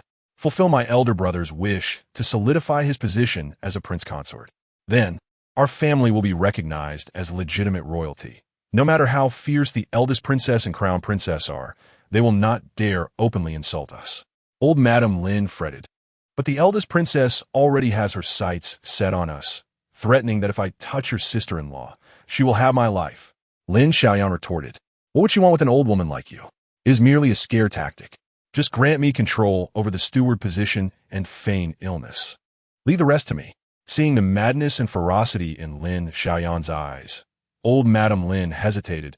"Please don't act recklessly." Lin Xiaoyan replied, "Reckless? I need to stay alive to be the second princess's sister-in-law. Rest assured, I will ensure Li Ruo Shuang does not have a peaceful end." Lin Xiaoyan's eyes gleamed with delight. "Mother, see? My elder brother can no longer hold back. I assure you, this matter is in my hands. I am prepared to act when the time is right." Old Madame Lin handed over the key, but Lin Xiaoyan seized it and fled, offering no opportunity for her to retract her decision. Watching her daughter's retreating figure, old Madame Lin felt a shiver run down her spine, as though she were falling into an abyss. In the palace, the reputation of Lin Xiaozhong's beloved wife spread throughout the streets. Yet among the praises were layers of mockery and derision. And what a Changlo! How had she become entangled with the Lin family? Nevertheless, the second princess seemed to be protecting her fiercely, leaving Changlu with no choice but to relent. The emperor furrowed his brow and inquired, "Is there something you are concealing from me?" The crown prince knelt and replied, "Your Majesty, it is indeed difficult for me to speak. The reason will become clear when you summon the second princess to the palace." The emperor's brow creased further as he recalled that his second daughter had once held affection for Lin Xiaozhong, but that was 7 years ago. Could it be that she still harbors feelings for him? Very well, he concluded, I shall summon Shuni for questioning. As for matters concerning the subjects, it will be prudent to suspend Lin Xiaozhong's position for now. The crown prince responded, I have already taken the liberty to inform the Hamlin Academy of the suspension. Upon reflection, the emperor realized that the situation might be more serious than he had initially perceived. However, his thoughts turned to the recent secret reports from the border, indicating that the Tartars were poised to strike, seemingly eager to engage in battle with the Great Way. Once hostilities commenced, it was uncertain when they would cease. The national treasury currently held only 10 million taels, while military supplies would require at least 8 million taels, and victory was essential. Prolonged conflict would not only deplete military resources, but would also lead to shortages in disaster relief funds due to natural calamities, ultimately causing suffering for the common people. With a heavy sigh, He remarked, "The affairs of the state are pressing, and I have been remiss in my oversight of you. However, as the elder brother, it is your duty to correct her should she err." "What?" the emperor exclaimed in alarm. "The Gorge Pass is the most critical stronghold for the Great Way. If it falls, there will be nothing but Suzhou left, and if that too is breached, the Tartars will invade the Central Plains." He immediately ordered, quickly, summon the ministers of the 6 departments to the palace for a meeting, and ensure that all military officers of the 6th rank and above are present. Eunuch Chang hastened to comply, his demeanor grave. The crown prince rose, suppressing the matter of the second princess, and instead said, "I and the crown princess have not utilized the funds bestowed by your majesty for nearly a decade, amounting to 600,000 taels, which we can immediately convert into supplies for the front lines." The emperor, upon hearing this, felt a surge of pride as he patted the crown prince's shoulder, saying, "I am aware that both you and the crown princess are virtuous, but as the heir, mere saving is insufficient." Although the situation had arisen suddenly, it was not unprecedented in any dynasty. The Gorge Pass had been secured through 30 years of effort, and now, after just 10 years of defense, it had been compromised. The Tartars had discerned that the soldiers of the Great Way were not suited to endure the cold, and each winter, the transport of military supplies was frequently hindered by the Chilean mountains. However, what we achieved a decade ago, we can undoubtedly accomplish again in the future. The crown prince's eyes glistened with unshed tears as he said, "I understand. I merely lament that my 9th uncle nearly lost his life to seize the Gorge Pass. And now that it has fallen, my heart aches." The emperor sighed, recalling his most brilliant brother. If only he could regain his senses, what were the Tartars? The entire Walla could be vanquished. At that moment, Eunuch Yuan entered to report, "Your Majesty, Crown Prince, the 9th prince has gone missing." "What?" Both the emperor and crown prince exclaimed in unison. "Hurry and find him. Where could a child with the mind of a 3-year-old possibly wander off to?" The emperor urged anxiously. The crown prince suggested, "Do not panic. Check the dry wells and ornamental ponds. He has never left the palace in 10 years, so he should not have strayed far." Suddenly, the emperor recalled something and grasped the crown prince's shoulder, saying, "The national master mentioned that the 9th prince has a slim chance of survival, but he must leave the palace to grasp it. Your grandmother refused to allow him to exit, fearing he would be harmed by treacherous individuals, and so I had forgotten this matter. Investigate who has entered and exited the palace today. Was there anyone who left in carriage? What a coincidence that the news of the Tartars breaching the Gorge Pass arrives just as the 9th prince goes missing. Surely this is heaven's way of granting our Zhao family a glimmer of hope." As he spoke, the emperor's expression shifted from panic to a hint of excitement. The national master had foretold that when the 9th prince left the capital, he would face trials of life and death. Later, when the 9th prince was poisoned, it was the national master who risked his life to save him, ensuring he survived to this day. Thus, the emperor had never doubted the national master's abilities. The crown prince declared, "I shall personally search for him." The emperor detained him, saying, "Do not be hasty. First, send someone discreetly to watch over him. Do not alarm him." The crown prince nodded and departed in a hurry. Chapter 61. A little dragon takes residence in the wishing pool for several days. Xiaoman had not ventured into her space. That night, she fell asleep and awoke to find herself beside the wishing pool in her space. The area seemed to have expanded significantly, filled with the sweet melodies of birds and fragrant blossoms, a vernal paradise. The spiritual spring bubbled enthusiastically, nourishing everything around it. Taking a deep breath, she was invigorated by the abundant spiritual energy. However, her eyes widened in disbelief as she gazed into the wishing pool. For there was a small azure dragon that had mysteriously appeared within it, its scales seemingly undergoing a transformation, with some already shimmering with golden light. "How peculiar! Where did you come from, little one?" Curiously, Xiaoman reached out, and the little dragon circled her hand before slipping back into the pool. In her palm, she noticed 3 radiant golden characters, Zhao Xuanxin. Suddenly, she recalled that the crown prince was indeed named Zhao Xuanxin. Could this be the crown prince's guardian dragon? She playfully tugged at its golden tail and playfully gave it a couple of light slaps. "Silly Jean Jean, I asked you to bring my brother a lucky koi, but you summoned a dragon instead. The little dragon must consume a lot of spiritual energy. Let it take from your bubbles." Jean obediently released several spiritual energy bubbles, gazing at Xiaoman with a look of appeasement, and she finally released it. Just then, Xiaoman noticed two golden lotuses emerging in the wishing pool, her eyes sparkling with delight. Wow, it's a merit lotus. Her master had mentioned that if the wishing pool could nurture golden lotuses, future wishes would bring good fortune and be readily fulfilled. How wonderful! Surely, this was her master's blessing. Oh no, master, could it be that you have ascended? Xiaoman began to doubt whether her master had truly perished in a burst of lightning. What if her master had successfully undergone tribulation but could not take her to the heavenly realm, hence granting her a rebirth? Xiaoman quickly pressed her palms together, preparing to pay homage to her master. Yet, being still too small, she inadvertently tumbled into the wishing pool. As her body soaked in the waters, the merit lotus instantly emitted a gentle glow, enveloping her, and she discovered that she could breathe freely underwater. Moreover, she once again heard the voices of the fish. Jing, Xiaoman, soak a little longer.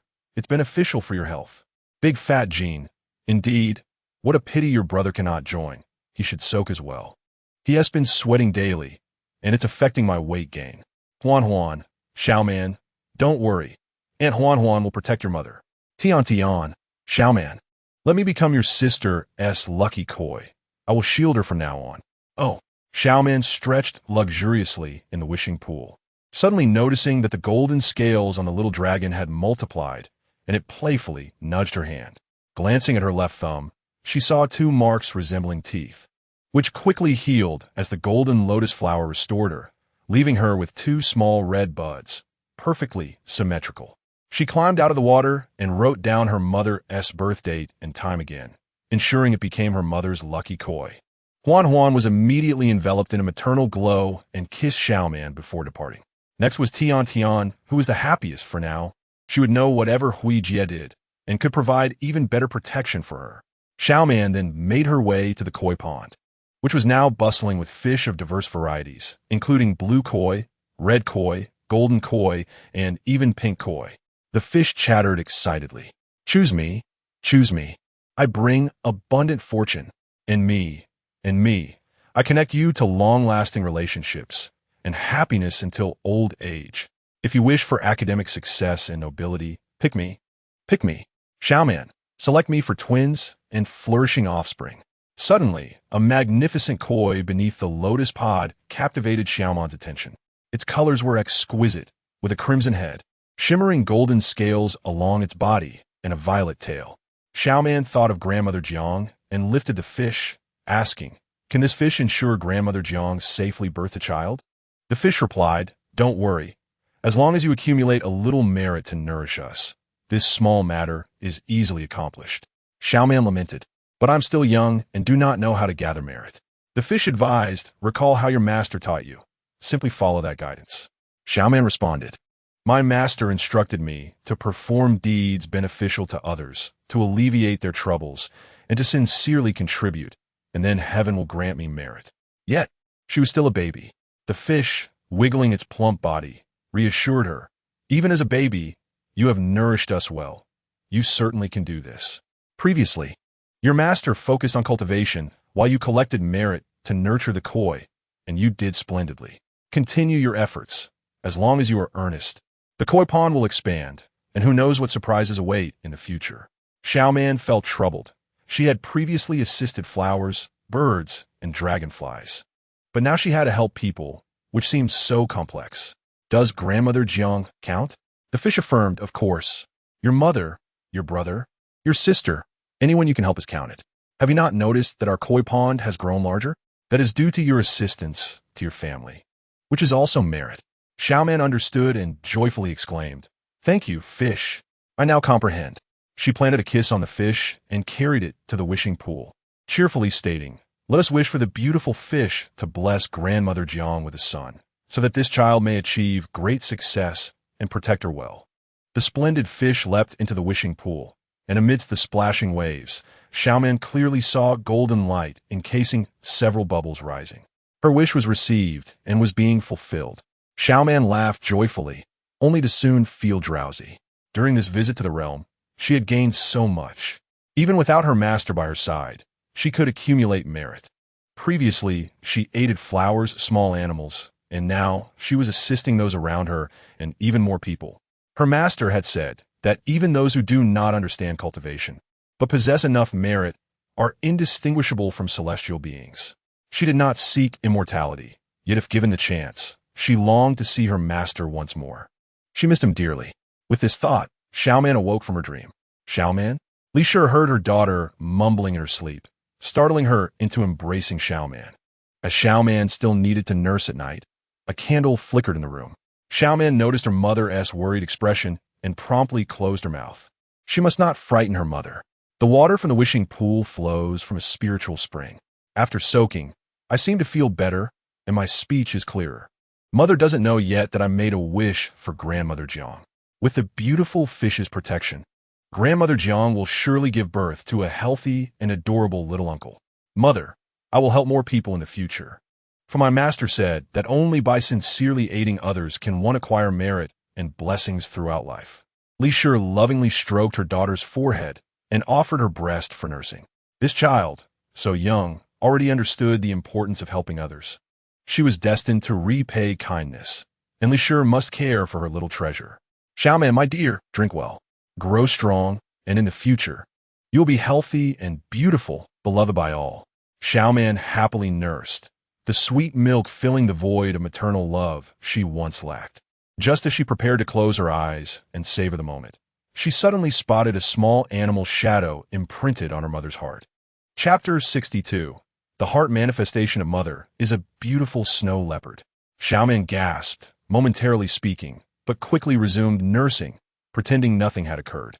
Wow, Mother's heart manifestation is a snow leopard. So adorable, fluffy, with blue eyes, it is truly stunning. Yet Mother appears so gentle. Does this imply that while she seems harmless like a little cat, she possesses an astonishing power, not to be underestimated? Li Shi was bewildered, wondering what this heart manifestation meant. Could it reflect her true thoughts? Indeed, she was not inherently kind, but had been taught since childhood to be a dutiful wife and mother, caring for her husband and managing the household. Xiaoman noticed her mother's leopard head suddenly grow larger, still beautiful, yet now imposing and fierce. Startled, she nearly choked on her milk, but her mother quickly noticed and gently patted her back. The leopard head shrank back down, becoming as gentle and amiable as a little kitten. Moreover, her mother had already planned to leave her father. Was this her true self? Xiaoman grasped her mother's breast, deciding to observe others more closely tomorrow. It seemed that nurturing the little dragon was not entirely without purpose. She must work even harder to earn merit. With this thought, Xiaoman nursed with greater vigor, eager to gather enough strength to discern how to assist others. As Xiaoman drank more, she also urinated more, drawing a large circle in the morning. However, she did not forget to secretly inscribe her father's name, continuing to wish him misfortune. Thus, while Lin Xiaozhong was relieving himself, he unexpectedly broke the toilet seat and fell into the filth. Early in the morning, the servant summoned to attend him was so disgusted he vomited twice, and this incident soon became known throughout the estate. Upon hearing of the eldest princess's arrival to propose marriage, Grandmother Jiang visited Li Shi after breakfast. You have a good temperament and are righteous. You should cultivate more friendships. Seize this opportunity, and do not let Lin Xiaozhong have a chance to turn his fortunes. Li Shi nodded, contemplating her daughter's wish to Grandmother Jiang. Are you and your uncle still sleeping in separate rooms? Grandmother Jiang inquired. It has been over half a year. Initially, he claimed to be tired, but now. Li Shi felt anxious. Did that not mean her daughter's wish was in vain? That girl had no idea that childbirth was not something that could be simply wished for. Her cheeks flushed as she remembered the medicine her mother had prepared for her, prompting her to summon Granny Zhang to bring it to Grandmother Jiang. I know you may not believe in these things, but my maternal grandmother is from a prominent family in Jiangzhou, and the firstborn children of the women in her family are almost always sons. When I gave birth to Jingu, she provided me with this medicine. I was skeptical then, taking only half. There's still half left. Perhaps you could give it a try. My maternal grandmother often said, a person lives to 99, but only at 50 do they attain clarity. You're only 45 now. If you resign yourself to fate, What if the adopted heir later proves ungrateful, and like me, an outsider cannot intervene in your family affairs? Grandmother Jiang scolded angrily. That is his own fault. I wish I could dismember him. I have no desire to think about such matters. Li Shi continued to persuade her. Please take it. My resentment towards Lin Xiaozhong is no less than yours towards your uncle. Even with these 3 children, I have never thought of letting him off the hook. However, even if I establish my own household, I will have a son by my side. This is my assurance, and I wish to offer you this token of goodwill. Seeing Li Shi's sincere words, and recalling that her maternal family indeed had no worries about offspring, Grandmother Jiang accepted it. The Zheng family had already stated that once the child was born, they would perform a blood test for paternity. Although the old man agreed, he had already moved her elsewhere. This woman still had some use. Lin Xiaozhong could not afford to overlook her. So it was best to keep her around for now and see how Lin Xiaozhong would react later. Li Shi smiled, saying, I was worried about my aunt being unable to hold back. In hindsight, I was too young. Grandmother Jiang chuckled. You are quite strong yourself.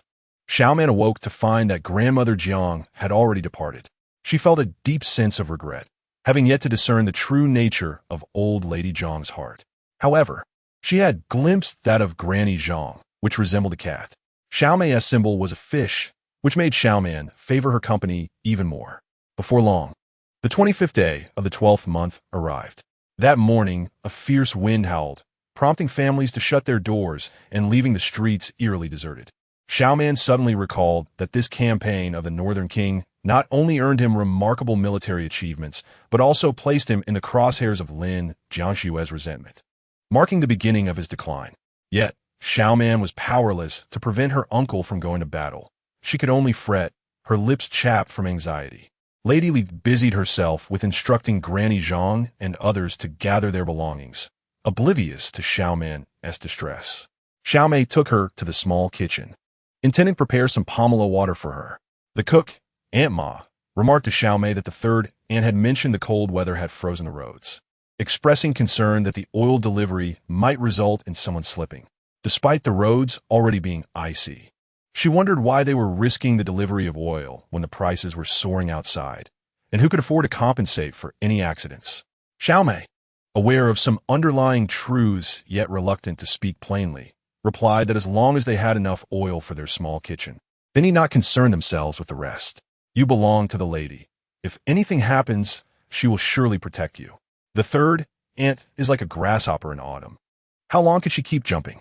Aunt Ma quickly agreed with a smile. Among the crowd were her familiar young lord brother and another, Pei Yuanjia, who was betrothed to her sister. In her previous life, she had often sneaked glances at him, drawn by her sister's affection. Thus, she smiled broadly and exclaimed, Hee hee. Xiaomei playfully tightened her embrace, teasing that her laughter echoed within the palace, far safer than here. Though Xiaoman could no longer see, her mood remained buoyant. Indeed, her brother was coming. Meanwhile, Pei Yuanjia, brought by the secret guards, addressed Xiao Fengxian. Is it truly tonight? Xiao Fengxian nodded, recalling how that little girl still remembered him and called him brother. How delightful. Pei Yuanjia continued to inquire, but it is exceedingly cold today. What if the fire won't ignite? Xiao Fengxian assured him, it will not. The wind is strong. Let us return later. Pei Yuanjia nodded. The location had been chosen, and the individuals to breach the wall had been arranged. It was time to commence his plan. Yes, from this day forth, he would embrace the mantle of a true man. Chapter 63. Aunt Gao witnesses a mysterious shadow. Lin Xiaoyan entered Lin Xiaozhong's room, carrying a bucket of oil. Aunt Gao was attending to him as he took his medicine, and upon witnessing this, she trembled with fright. Aunt Gao nodded and whispered, My lord, do not quarrel with a young lady. I will take my leave, for I fear she may strike you. Lin Xiaozhong wore a sullen expression, yet could not deny Lin Xiaoyan's audacity. Once Aunt Gao exited, Lin Xiaoyan remarked, Elder brother, do not blame me for not warning you. The wind is quite fierce tonight, blowing directly toward the main chamber. It would be best if you refrain from wandering about. Lin Xiaozhong's brows twitched as he asked, How do you know the wind is blowing toward the main chamber? Can you even read the wind's direction? Lin Xiaoyan, growing impatient, retorted, Do not concern yourself with that. Simply heed my words. With that, she departed, her demeanor exuding an air of purpose. Aunt Gao, having braved the cold for a while, shivered and exclaimed, "The whirlwind swirls around. It is freezing." Lin Xiaozhong, exasperated, replied, "Assist me to the window. I must see." Aunt Gao questioned, "Is it necessary? I can merely open the window for you. You are still unwell and cannot afford to catch a chill." As she spoke, she approached and opened the window. The howling wind struck Lin Xiaozhong's face painfully, and he exclaimed, "Quickly, close it." Such a gale would make it impossible to rescue anyone should the main chamber catch fire. He then declared joyfully, "I shall rest for a while. Attend to me again tonight." Aunt Gao tucked him in before leaving. But the fierce wind slammed the door with a resounding clang. She hurried into the small kitchen, only to see a shadow dart into the woodpile, sending her fleeing, where she collided with Steward Sue. Startled in his silence, her face turned pale, and she struggled to articulate a complete thought. Steward Sue led her to a side room and asked, "Did you see a ghost?" Aunt Gao stammered. "There was a black shadow in the kitchen. It vanished in an instant. It must have been a man." Steward Sue quickly covered her mouth and warned in a hushed tone, "Have you forgotten Lu Gui's fate? He was merely guarding the Lord and ended up captured." Aunt Gao's eyes widened in terror. Is the Lord planning to resort to old tricks again? That foolish man.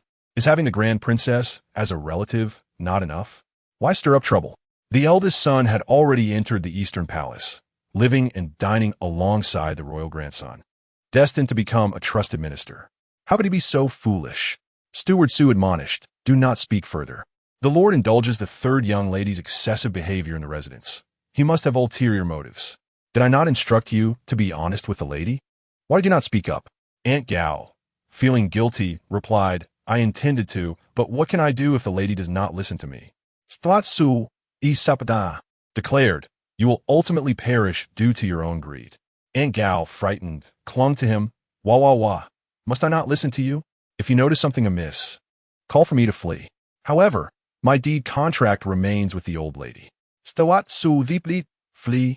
That is impossible. I know too many secrets about the Lord. He will not allow me to leave. Aunt Gao, anxious, question, "What now?" "I do not wish to die." Steward Sue advised, "I urged you to align with the lady, but you refused. Now, feign ignorance and serve the Lord well. Do not meddle in other matters." The more Aunt Gao listened, the more fearful she became. Suddenly, she recalled seeing Lin Xiaoyan visit Lin Xiaozhong, carrying a bucket of oil and wearing a frenzied expression, which clearly indicated ill intentions. She grasped Steward Sue. "They cannot be planning to set a fire, can they? The Lord has summoned me to attend to him tonight.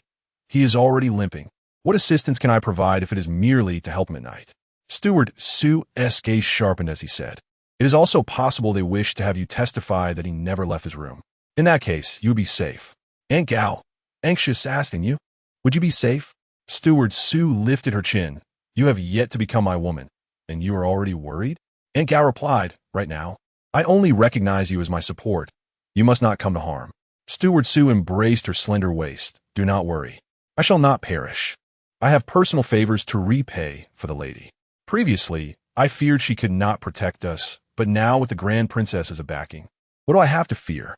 After saying this, Steward Sue prepared to depart.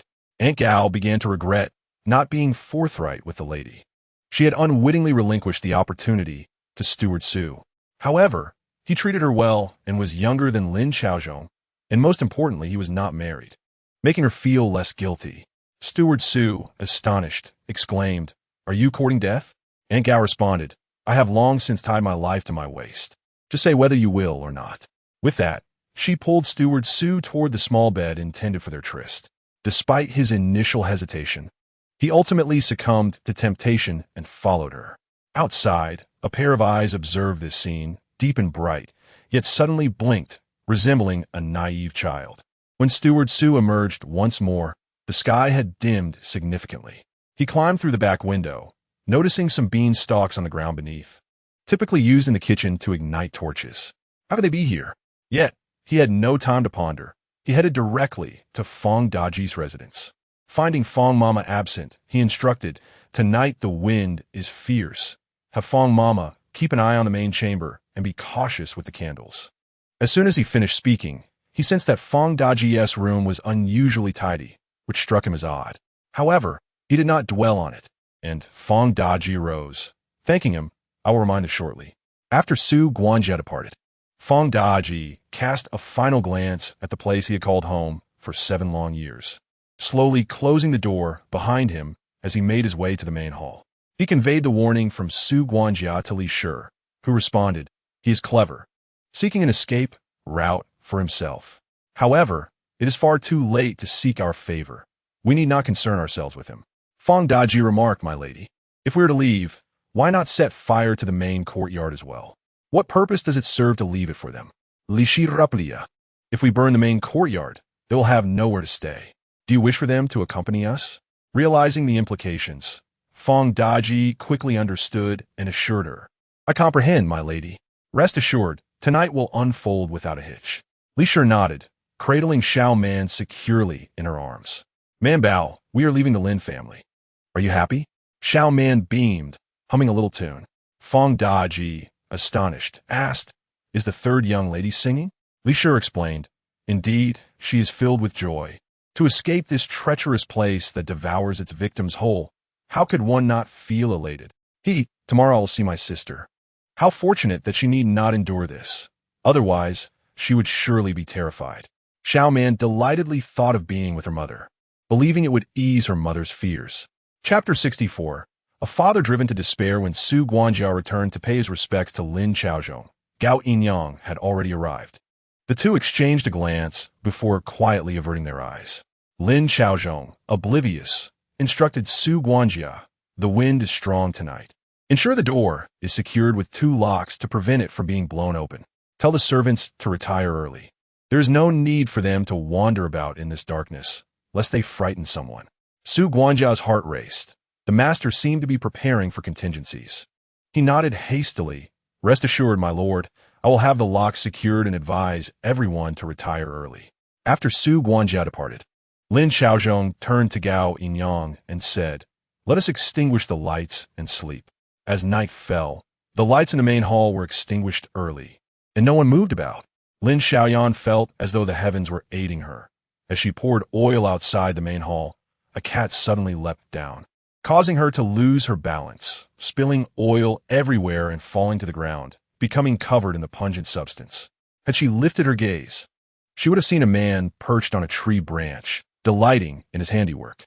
However, Fong Daji had already spotted the man concealed in the tree and mistook him for a guard from the prince's residence. Feeling grateful, Lin Xiaoyan continued on her way, tripping repeatedly and in a fit of rage, smashing the oil bucket. Oil was precious nowadays. Had she foreseen this mishap, she might as well have sold it for money. Noticing the time, with no servants around, she realized she only needed to set fire at the entrance. Once the main gate was ablaze, the occupants inside would be trapped, unable to escape. Steeling herself, she poured the last bucket of oil through the crack of the door and decisively took out a fire starter. However, the fire starter burned her hand, causing her to drop it in panic. Flames erupted, leaping from her feet and singeing her hair. In fright, she crawled and fled, the blaze following her path. Rapidly spreading toward Xian Hall, she plunged into the large water vat within Xian Hall, extinguishing the sparks on her body, only to realize the fire had entered, prompting her to scream desperately, "Help! Someone come! Fire! Fire!" Hearing her cries, the servants awoke from their slumber, rushing outside. They gathered their prepared bundles, and a tall, handsome figure approached Fong Daji, asking, "What shall I carry?" Fong Daji recognized him from the tree and inquired, "Were you the one who frightened the cat?" The man's eyes sparkled like stars as he replied with a smile, "I have been observing her for days. She is no good." Fong Daji joyfully remarked, "You must be sent by the prince." The man pointed to himself, "I am the prince." As Fong Daji held his hand firmly while grinning, he handed him a vase, saying, "You do not know the way. Stay close to me." The man nodded enthusiastically, clutching the vase. Those following, upon recognizing Fong Daji, treated him with politeness and respect. Thus, they followed Li Shi in a grand procession as they departed. Gao Yinyang dared not sleep. Hearing the commotion outside, fearing a flood, she attempted to rise, only to be restrained by Lin Chaozhong, who admonished, "Do not move. You are to care for me. What will happen to me if you leave?" Trembling, Gao Yinyang protested, But there's a fire outside. Should we not go and see? Lin Xiaozhong sneered. What could possibly burn in such cold weather? Even if it were to ignite. Extinguishing it is the servant's responsibility. Despite his reassurances, Gao Yinyang remained anxious, sitting on the bed, alert to any noise. Yet, the study was usually distant from the main hall. Why did the sounds grow clearer? Just then, Hu Yong rushed in, banging on the door. My lord, trouble is brewing. A great fire has broken out. Lin Xiaozhong replied languidly. What is the hurry? In such cold weather, could anyone perish in fire? Hu Yong insisted. No one has perished, but the flames are fierce. The house may be consumed. My lord, please come out. Lin Xiaozhong furrowed his brow. If no one has died, why should I emerge? The flames are so vast. Yet Li Shi remains unharmed. Doubt began to creep into his mind. At that moment, Hu Yong exclaimed, Xian Hall is nearly burnt down. If the master does not come out, the flames will spread. Lin Xiaozhong sat up in alarm. What did you say? Xian Hall? Hu Yong affirmed, indeed. Someone poured a great deal of oil at the entrance, and with the wind, it cannot be extinguished. The old matriarch has fainted from the smoke. Lin Xiaozhong's fists clenched tightly, anger coursing through him. Well, my lady, what is she doing? In a panic, he hurriedly put on his shoes, disregarding Gao Yinyang entirely. With a loud bang, the door was flung open. Li Shi stood outside, cradling Xiaoman, as a throng of guards brandished torches, illuminating Lin Xiaozhong's disheveled appearance. As he was taken aback, Li Shi spoke calmly. Mother has suffered greatly. I understand you are unwell and unable to move. So I instructed the servants to relocate her to the main hall. My lord, given the current state of the residence, and with me still in confinement, I cannot attend to her. Lin Xiaozhong, seeing Li Shi dressed as though preparing to leave, exclaimed, Where are you going? Li Shi sighed. Where else could I go? Although the South Street courtyard has been given to the princess, it was once my dowry. I can stay there for a few days without issue. My lord, take care of yourself. Lin Xiaozhong hastily pursued her. You cannot leave. Alas, Li Shi paid him no heed, replying, By the way, it was Xiaoyan who set the fire. She has truly lost her senses, disregarding even her own mother. I have reported it to the authorities. If you do not wish for her to be imprisoned, you ought to speak with the officials properly. Li Rushuan, is this your intention? Do you wish to see our Lin family utterly destroyed? How dare you report to the authorities? Who gave you the audacity? Lin Xiaozhong shouted, raising his hand to strike Li Ruoshuang. Yet the distance was too great. Before he could land a blow, he stumbled and fell. In the blink of an eye, Su Guanjiao rushed in, kneeling on the ground. My lord, grave news. The patrol guards and the soldiers from the 5 cities saw our residence ablaze. Unable to enter through the main gate, they directly set up ladders to come in. The fire has been extinguished, but the young lady has been captured. No sooner had he spoken than Mama rushed in. My lord, this is bad. The old matriarch remains unconscious and has yet to awaken, and the rear wall has been breached. The leader was the eldest princess's son, Pei Shitzi, who claimed to be there for a rescue, marching in with a grand entourage. Lin Xiaozhong felt a sudden constriction in his chest, and he couldn't help but spit out blood. Chapter 65. Moving into the Li residence, realizing the gravity of the situation, Lin Xiaozhong looked up in disbelief at Li Shi. Seeing her remain steadfast, her gaze as cold as ice, he couldn't help but ask, Did you know all along? Li Shi responded with a calm demeanor. What are you talking about, my husband? Our son-in-law has come to save us. Are you not pleased? Though he is still young and his actions may be rash, his intentions are pure. Surely, you will not hold it against him. Besides, your mother needs care. You should go check on her. After saying this, she left with her company. Lin Xiaozhong felt as if his legs had been filled with lead, unable to move. Meanwhile, Pei Yuanjia, accompanied by Xiao Fengxian, made his way through the Lin residence, growing increasingly concerned as he did not see Madame Lin. Is Madame Lin and the third miss all right? He inquired. Fang Jinbao replied, The fire only affected the old lady's quarters. Our madam is unharmed. However, we had to find alternative accommodations for her to make space for the old lady. Pei Yuanjia's heart swelled with joy, quickly glancing at Xiao Fengxian. Fang Daji nodded and left after seeing them off. Steward Su entered the main house and discovered that while the larger furniture remained, all the smaller valuables were gone. Remembering that Fang Daji's home was similarly stripped, he suddenly realized that Madame had been prepared all along. He chastised himself, wondering if he had pledged his loyalty sooner. Perhaps she would have taken him with her. Now, it seemed he was destined to perish in the Lin residence. The officials captured Lin Xiaoyan, intending to imprison her. Covered in soot, she shouted, "I did not set the fire. I did not. You cannot wrongfully accuse me. Let me go." Though she had indeed poured the oil, she had no idea that the fire would explode in her face as soon as she ignited it. Terrified, she fled, the flames chasing her all the way to Xian Hall. There are spirits. It was ghost fire. With a whoosh, the ghost fire ignited. The inspecting officials, catching the scent of oil clinging to her, examined her hands, noting not only the oil but also the burn marks from the fire starter. Coupled with her frenzied demeanor, the servants in the residence claimed she hoarded oil. Who else but her could be responsible for the fire? Intentional arson? Lin Xiaoyan's expression hardened, and she quickly denied. "You speak nonsense. I told you it was ghost fire. It followed me and nearly killed me." Lin Xiaozhong, pushed in by Steward Su, wore a grim expression as he spoke. "Gentlemen, my sister is ill and not in her right mind. She does not know what she is doing. Thankfully, no one was harmed, so I implore you to show mercy this time." The deputy commander of the city patrol, Guan Fu, remarked, "Lin Darren, we have investigated, and it was indeed your sister who poured the oil and set the fire with intent to harm. Moreover, the location she ignited was the main house. Due to the wind direction, she was burned, and her escape spread the flames to Xian Hall." Lin Xiaozhong seized upon this crucial detail, puzzled. "The wind direction?" Guan nodded. "Tonight, a northeast wind blows directly towards Xian Hall. Did you not know?" Lin Xiaozhong was taken aback, then glared fiercely at Lin Xiaoyan. "You cannot even distinguish the cardinal directions, yet you attempted arson." Despite this, he could not allow her to be imprisoned.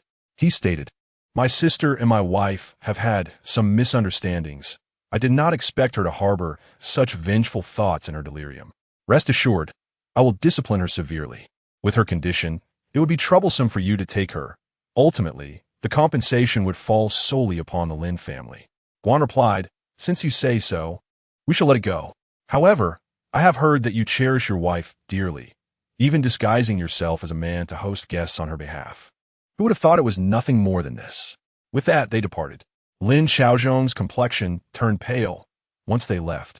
He picked up a shard of broken tile and hurled it at Lin Xiaoyan, exclaiming, "Fool! You cannot even discern the cardinal directions, and yet you attempt to set a fire?" Lin Xiaoyan, feeling guilty, retreated defiantly, saying, "How was I to know the wind direction? I merely listened to those maids. They said it was towards the main house." Lin Xiaozhong snapped, "Toward the main house, and then what? When you lit it, the flames blew towards you, and you still did not realize? You are utterly foolish." Lin Xiaoyan retorted, "But the wind blows towards people. You are the foolish one. If it doesn't work this time, there will always be a next time. You keep blaming me. If you have the ability, why not set a fire yourself?" Lin Xiaozhong was nearly livid, gripping the chair as if he could shatter it. He bellowed, "She has already moved out. Do you think there will still be an opportunity to act? Fool! You have ruined my entire life of brilliance." Lin Xiaoyan indignantly replied, "Your brain does not work for me. Your brilliance has nothing to do with me." Lin Xiaozhong exploded in frustration. "If you utter another word, I shall have you imprisoned." Lin Xiaoyan, realizing her defeat, quickly declared, "I need to go attend to Mother. I cannot be bothered with you." And with that, she dashed away, leaving Lin Xiaozhong seething. His anguished roars echoed, a tormenting pain that rattled the outside concubine, who trembled and contemplated fleeing. In the courtyard of the southern street, the moneyed Wang Fei had been waiting. Upon seeing Li Shi arrive with her entourage, she hastily instructed her servants to light firecrackers. Li Shi stepped out of the carriage holding Xiaoman and noticed the plaque had been replaced with Li residence, filling her heart with contentment. She approached and asked, "Will the firecrackers disturb the neighbors at this late hour?" Jiang Momo rushed to reassure her, "Madam, please do not worry. Our Wang Fei has already arranged everything, and the surrounding neighbors have received gifts and will not be upset." Li Shi promptly expressed her gratitude to Wang Fei. The Wang Fei took Xiaoman from her arms, and the group proceeded into the estate. She remarked, "This is as much as I can do for you. The path ahead must be walked by you alone." Li Shi was deeply moved, but upon entering the main hall, she noticed the absence of the eldest princess. She inquired. Didn't you summon Pei Shitzi along with the eldest princess? Where is she? Wang Fei replied in surprise. No, she is not here. Who is to collect him at this hour? We must not let him freeze. Please, invite him in, Wang Fei instructed. Before long, they saw servants ushering in Xiao Fengxian and Pei Yuanjia. It was Li Shi's first encounter with Pei Yuanjia, who was tall and handsome, with a warm and bright gaze that exuded kindness. She said, "So this is Yuanjia?" Pei Yuanjia stepped forward to pay his respects. Yuanjia greets, Aunt Li. Li Shi's heart soared with joy. It truly was him, and she quickly assisted him. You came tonight at your mother's suggestion, did you not? Pei Yuanjia, slightly embarrassed, replied, My parents are aware and did not object. However, it was my decision to come. I hope Aunt Li will not blame me. Li Shi was touched. How could I? I'm deeply grateful to you. She had been anxious about finding a reliable support for Hui Jie, but seeing this young man, well-mannered and evidently well-educated, relieved her worries. Chapter 66. Xiaoman was frightened and burst into tears. Is mother very satisfied? Xiaoman believes that the elder brother is certainly reliable. In my past life, the elder sister favored him, but alas, fate was unkind. The elder sister was tormented to death by that old scoundrel, Hu Donqing. In this life, we must not repeat the same mistakes. Moreover, the elder brother possesses excellent character. Regrettably, in the previous life, he was schemed against by Lin Jiangxiu, marrying a woman he did not love, causing him to be burdened with unexpressed grievances, ultimately leaving no child behind. Xiaoman's eyes turned round as she resolved to change the fortunes of her sister and elder brother, ensuring they would live harmoniously for a lifetime. Xiao Fengxian, feeling a twinge of jealousy, realized that the brother Xiaoman referred to was indeed Yuanjia. He stepped forward, taking Xiaoman from her mother's embrace and playfully poking her cheek. He then sat down with her, holding her like a little adult. Seeing her brother, Xiaoman beamed, her dimples appearing, making her look exceptionally charming.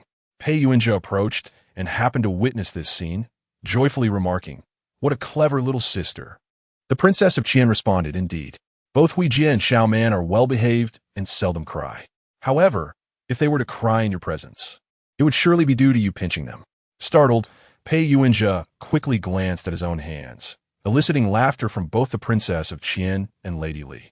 Meanwhile, Xiaoman pouted, wishing to tease her elder brother.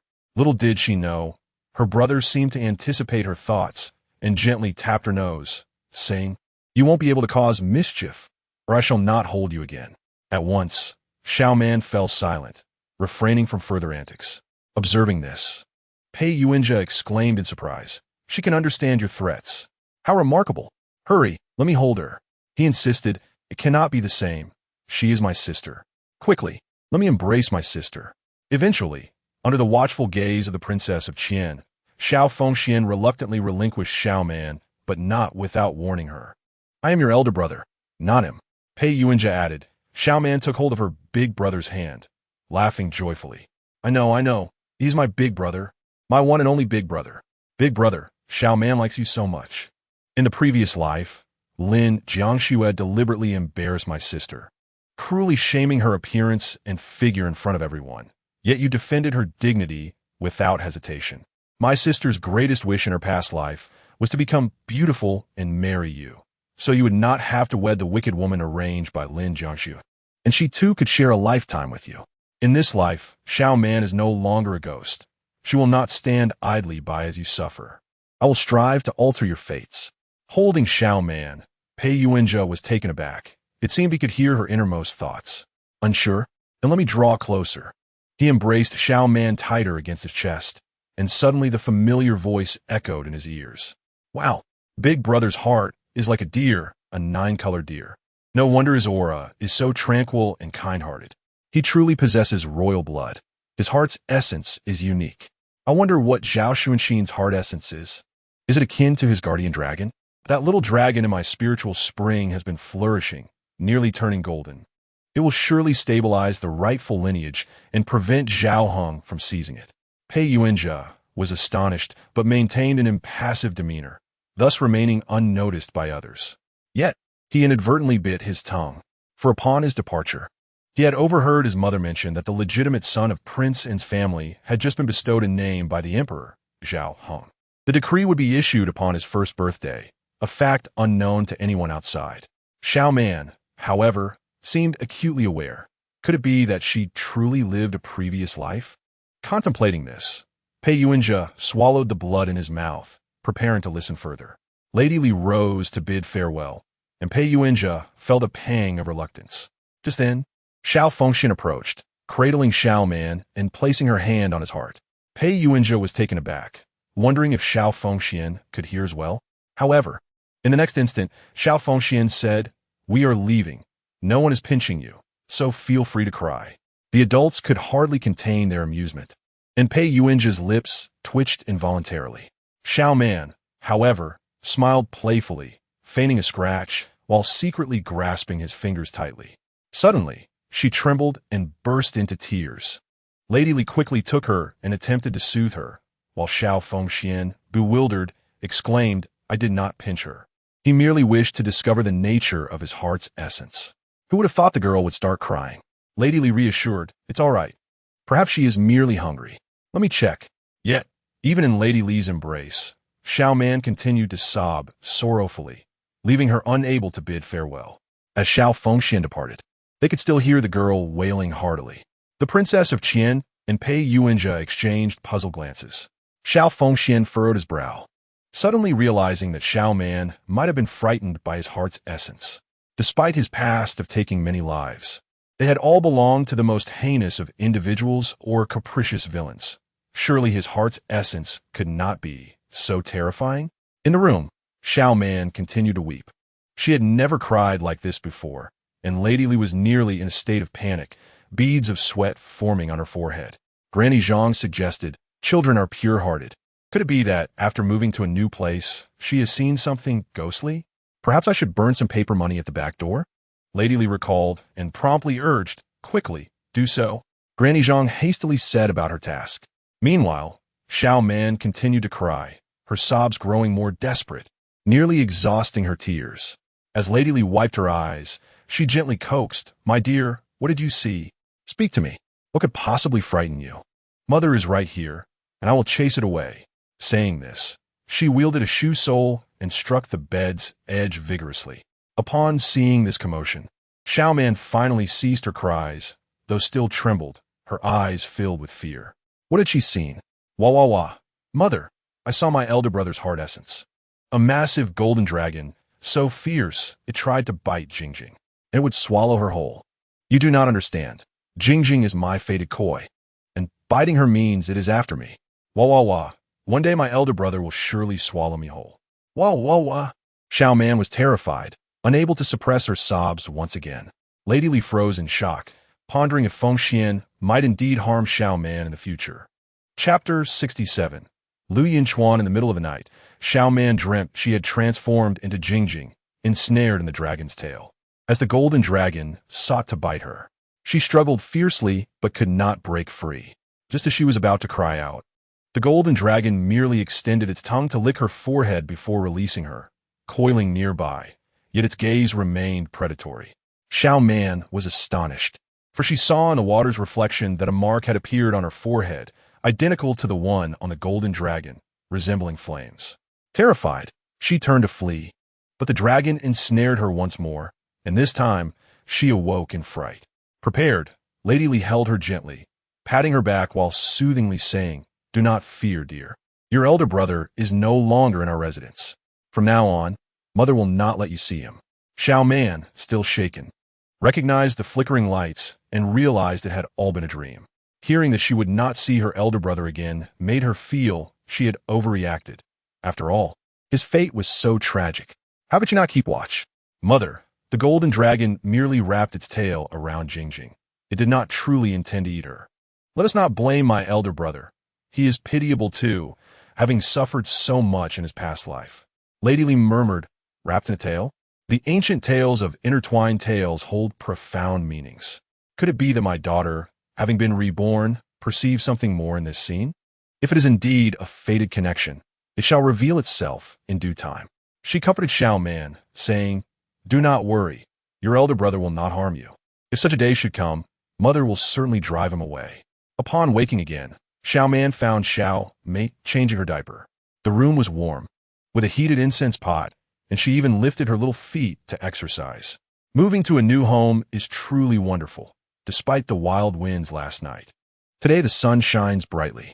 The lady commented that she had not seen such fine weather in a long time and suggested taking her outside to bask in it. Our lady is now quite formidable, meeting guests in the courtyard. As Xiaoman spoke, she carried Xiaoman outside. The Li residence was expansive, and Lady Li had only brought her dowry, leaving insufficient hands to assist. Fortunately, the Princess Qian sent a group of agile individuals over, and Li Shi was just about to familiarize herself with them. As she surveyed the seamstress room, kitchen, and several gardeners and masons, her gaze suddenly halted before a tall figure. "What are you doing here?" Li Shi exclaimed in astonishment. The man merely cast a glance at her, firmly clutching the newly acquired longsword in his arms, and declared, "I have come to protect you." Li Shi was taken aback. This was her former mentor, Lu Yunchuan. "How could he be here?" She pointed at him and asked, "Who sent him?" Fang De Ji quickly stepped forward, saying, "Madam, he is someone arranged by the royal mansion." Li Shi's lips twitched. It was true that Lu Yunchuan was a friend of the Duke of Dingbei, but to call on him for her protection? It was inconceivable. As far as she knew, Lu Yunchuan's status was far from ordinary. "Quickly summon Princess Qian." "No need to summon her. I am already here," Princess Qian interjected. "Lu Shi, what is the matter?" She had come early, concerned about any disturbances from the Lin family, but thankfully they had not shown up. Nonetheless, even if they did, she had resolved not to grant them any face again. Li Shi pointed at Lu Yunchuan. Master Lu, how could he be here?" Princess Qian was puzzled, wondering where Master Lu had come from. Upon turning to see him, her heart raced in fear. What a predicament! Why is the ninth uncle here? Granny Gong turned and fled. Lu Yunchuan, worried that Princess Qian might leave him, suddenly leaped onto a nearby phoenix tree, clutching his sword, and declared in a childlike manner, "I want to leave. I am here to protect Shuang heir. Someone wants to harm her." Princess Qian remarked, "It is not I who calls him ninth uncle. It is Feng Xian who calls him that. I can only follow the child's lead. Otherwise, should I call him sir?" He had stayed in their residence for 3 months before leaving, and she only learned later, after marrying the prince, that he had been poisoned during the breach at the gorge, suffering from high fever that left his mind stunted at the age of 3. Xiaoman gazed at the man perched on the tree branch, marveling at his extraordinary height and good looks, more handsome than her elder brother. Lu Yunchuan? That name seems familiar. Who is he? Xiaoman pondered, struggling to recall. Before long, the Duke of Dingbei, Xiao Xingqiao, arrived. Upon seeing the figure in the tree, he exclaimed joyfully, "Ninth brother, has your strength returned?" Lu Yunchuan turned his face away, scoffing, "You are in league with them. I will not speak to you. I intend to stay here. Someone wants to kill Shuang heir, and I must protect her." With that, he swiftly unsheathed his long sword. Princess Qian was taken aback and quickly cautioned, "Do not harm yourself." Lu Yunchuan closed his eyes and sheathed his sword, as if to convey to Princess Qian that she underestimated him. Xiao Xingqiao, however, was immensely pleased. He was about to lead troops out of the capital and had been worried about who would protect his wife and son, as well as Li Rushuang and her 3 children. Now it seemed a ready protector had arrived.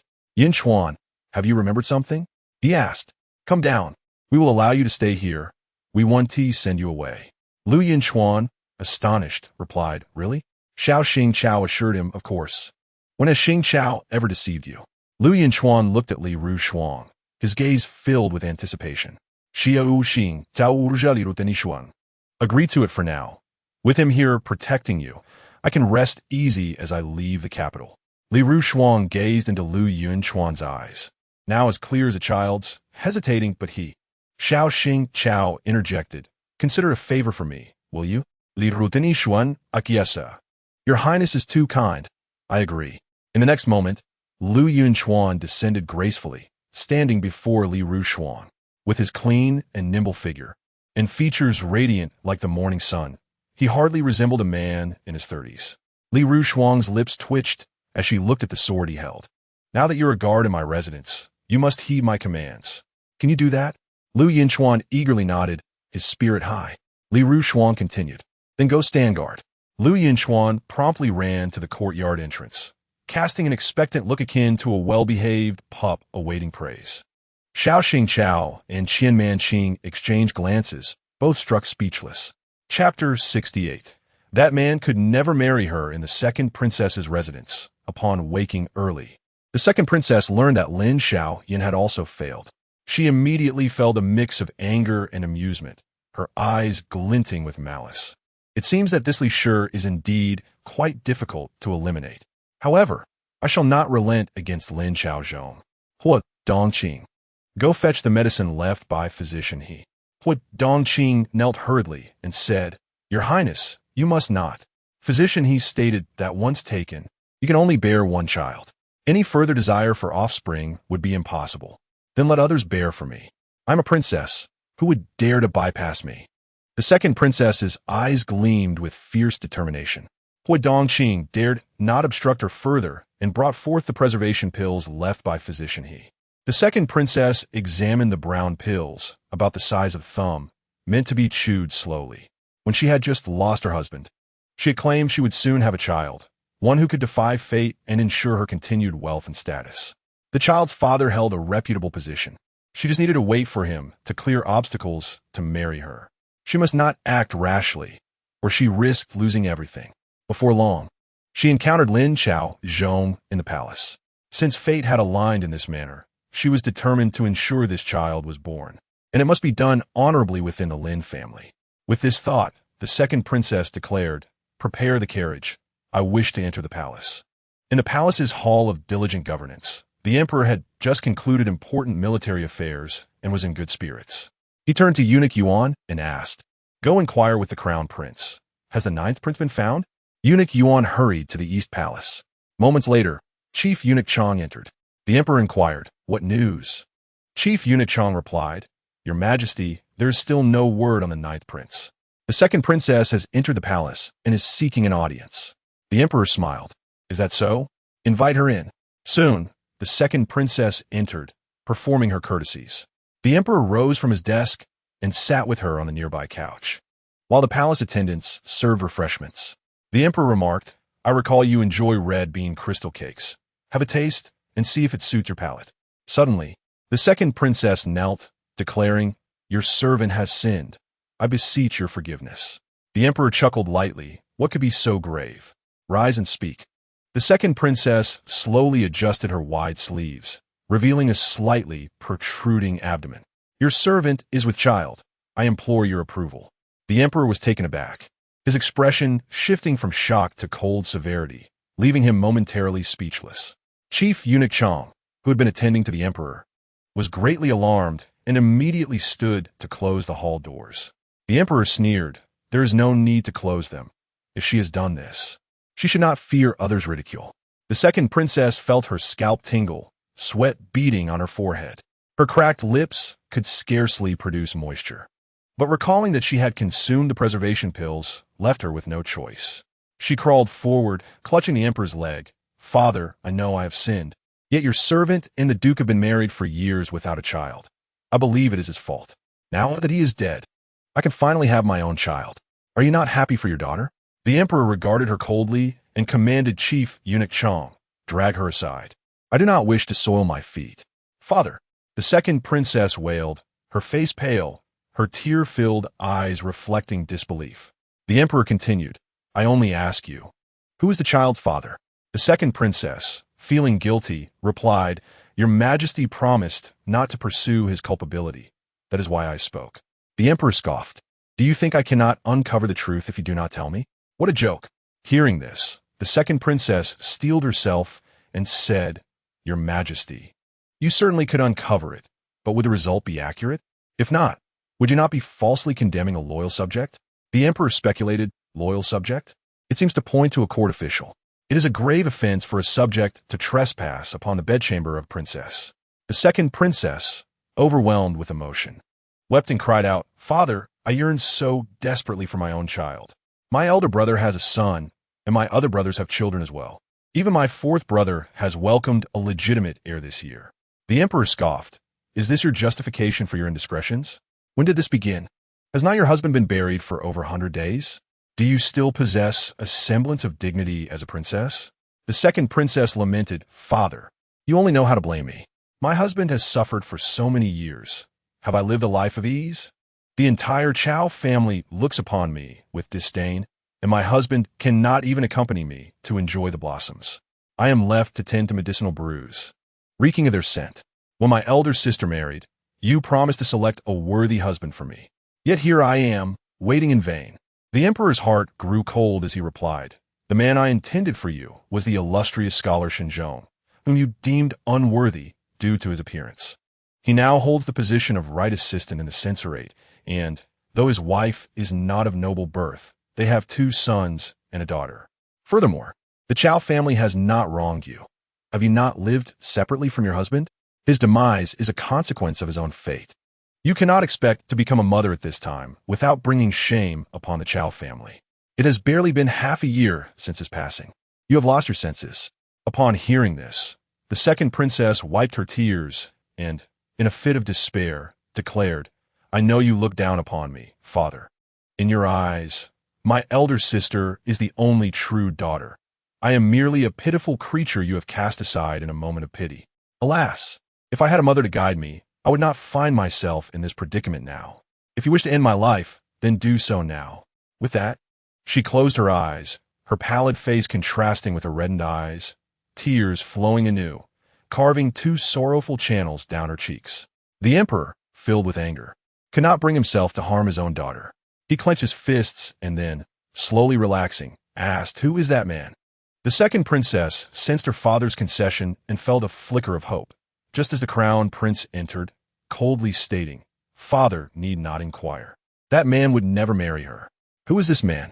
the emperor queried, suddenly recalling that the crown prince had previously warned him to summon Shuani into the palace. However, the urgent news from the borders had distracted him. The second princess, now flustered, interjected, "Brother, I know my sister-in-law does not favor me, but I am your own sister. Cannot you stand by me just this once? Is it truly so difficult? I promise I shall never oppose her again." With that, tears streamed down her face, her sorrow palpable. The second princess continued, "If my sister-in-law truly cared for me, she would not speak ill of me before you, and you would not misunderstand me." The crown prince retorted, "Misunderstand? With your actions, do I need to hear anything from others?" He then revealed, "Sister, the man you favor is Lin Xiaozhong, who only gained his position with the support of the Li family." The second princess turned to the emperor, fearful of the dismay that might cross his face. Yet the emperor, incredulous, asked again, "What did you say? Who does she favor?" The crown prince affirmed, "Lin Xiaozhong from the Hanlin Academy, the son-in-law of General Li. His legitimate wife, the Li matron, has recently given birth to their 3rd child." The emperor's expression darkened, his demeanor growing ominous. The second princess hastily knelt, pleading, "Father, Lin Xiaozhong is a talented scholar, not merely someone who rose through the Li family's influence. In truth, it is the Li matron who clings to him, unwilling to release him. He and I share a genuine love. I beseech you to grant us your blessing." The emperor, in a fit of anger, kicked her lightly, causing her to fall to the ground. Pain and fear rendered her immobile as she cradled her abdomen with one hand, stretching the other toward the emperor's feet. Her injured hand swelled, and she wept, "Father, Lin Xiaozhong does not even like the Li matron. We can simply compensate her. I am willing to pay her 100,000 taels of silver, enough for her to live comfortably for the rest of her life. Father, my child cannot grow up without a father. Please grant me this." The emperor, nearly fainting from rage, leaned back. The crown prince quickly supported him, stating, "Father, my sister acts irrationally and selfishly. Besides, she carries only 1 child, while the Li matron has already borne 3. The second princess countered, "Brother, how can you say that? The children born to the Li matron cannot compare to my royal blood. Moreover, you are my kin, my child's uncle. How can you side with her? I see now. It is because of Jinge, isn't it? Brother, you are so cruel. Jinge is merely a companion to the crown prince. Will you not allow him his rightful place in the palace one day?" The crown prince remained unmoved, asserting, "All I know is that Lin Xiaozhong is unworthy and does not deserve to be a husband. Even if he had no wife, he would still not be worthy of you." The second princess replied, "Who is worthy of me is not for you to decide. It is for me to determine. Father, my child within me is already moving. Are you truly going to let me lose him? Call for the physician, the emperor commanded. The second princess, upon hearing this, broke down in tears. Father, this is my first child. How can you be so heartless? What does that leave matron to me? How can she be compared to your daughter? Father, you are driving me to despair. The emperor bellowed, silence. Distinguish right from wrong. If Lin Xiaozhong were a good man, it would be one thing, but he dares to pursue you while having a wife and children. He is utterly shameless, and you treat him as a treasure? Shuani, are you blind? The second princess sobbed. I have loved him for so long. He simply loves me too much to control himself. Father, you are a man. Why can you not understand him?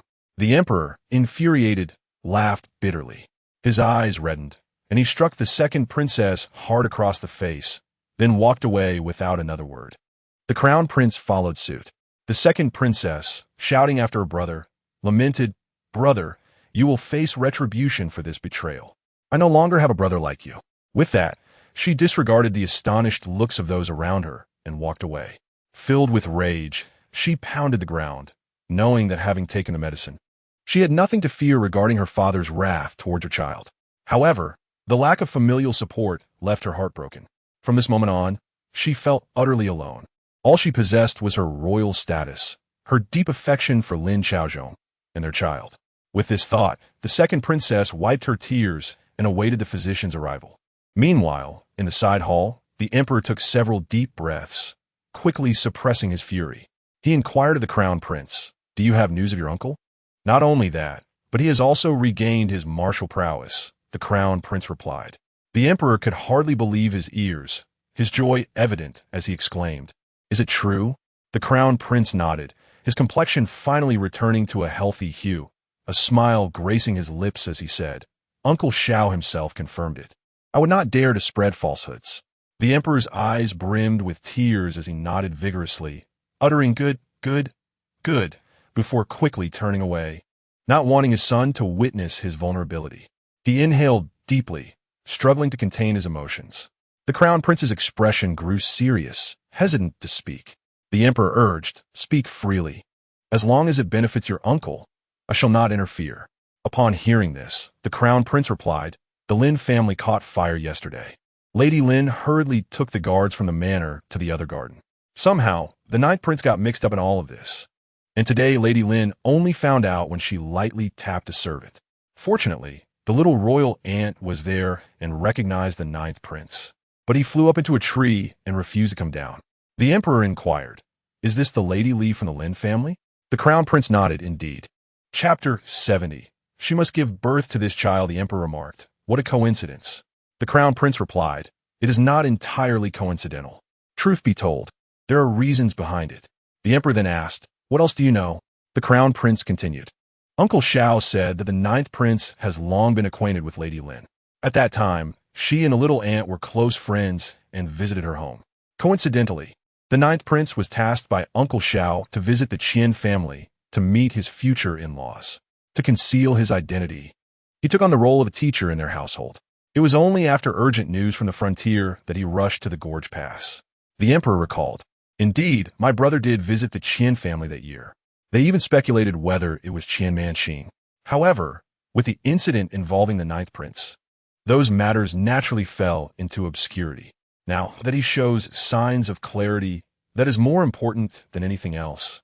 With this thought, the emperor sighed after so many years.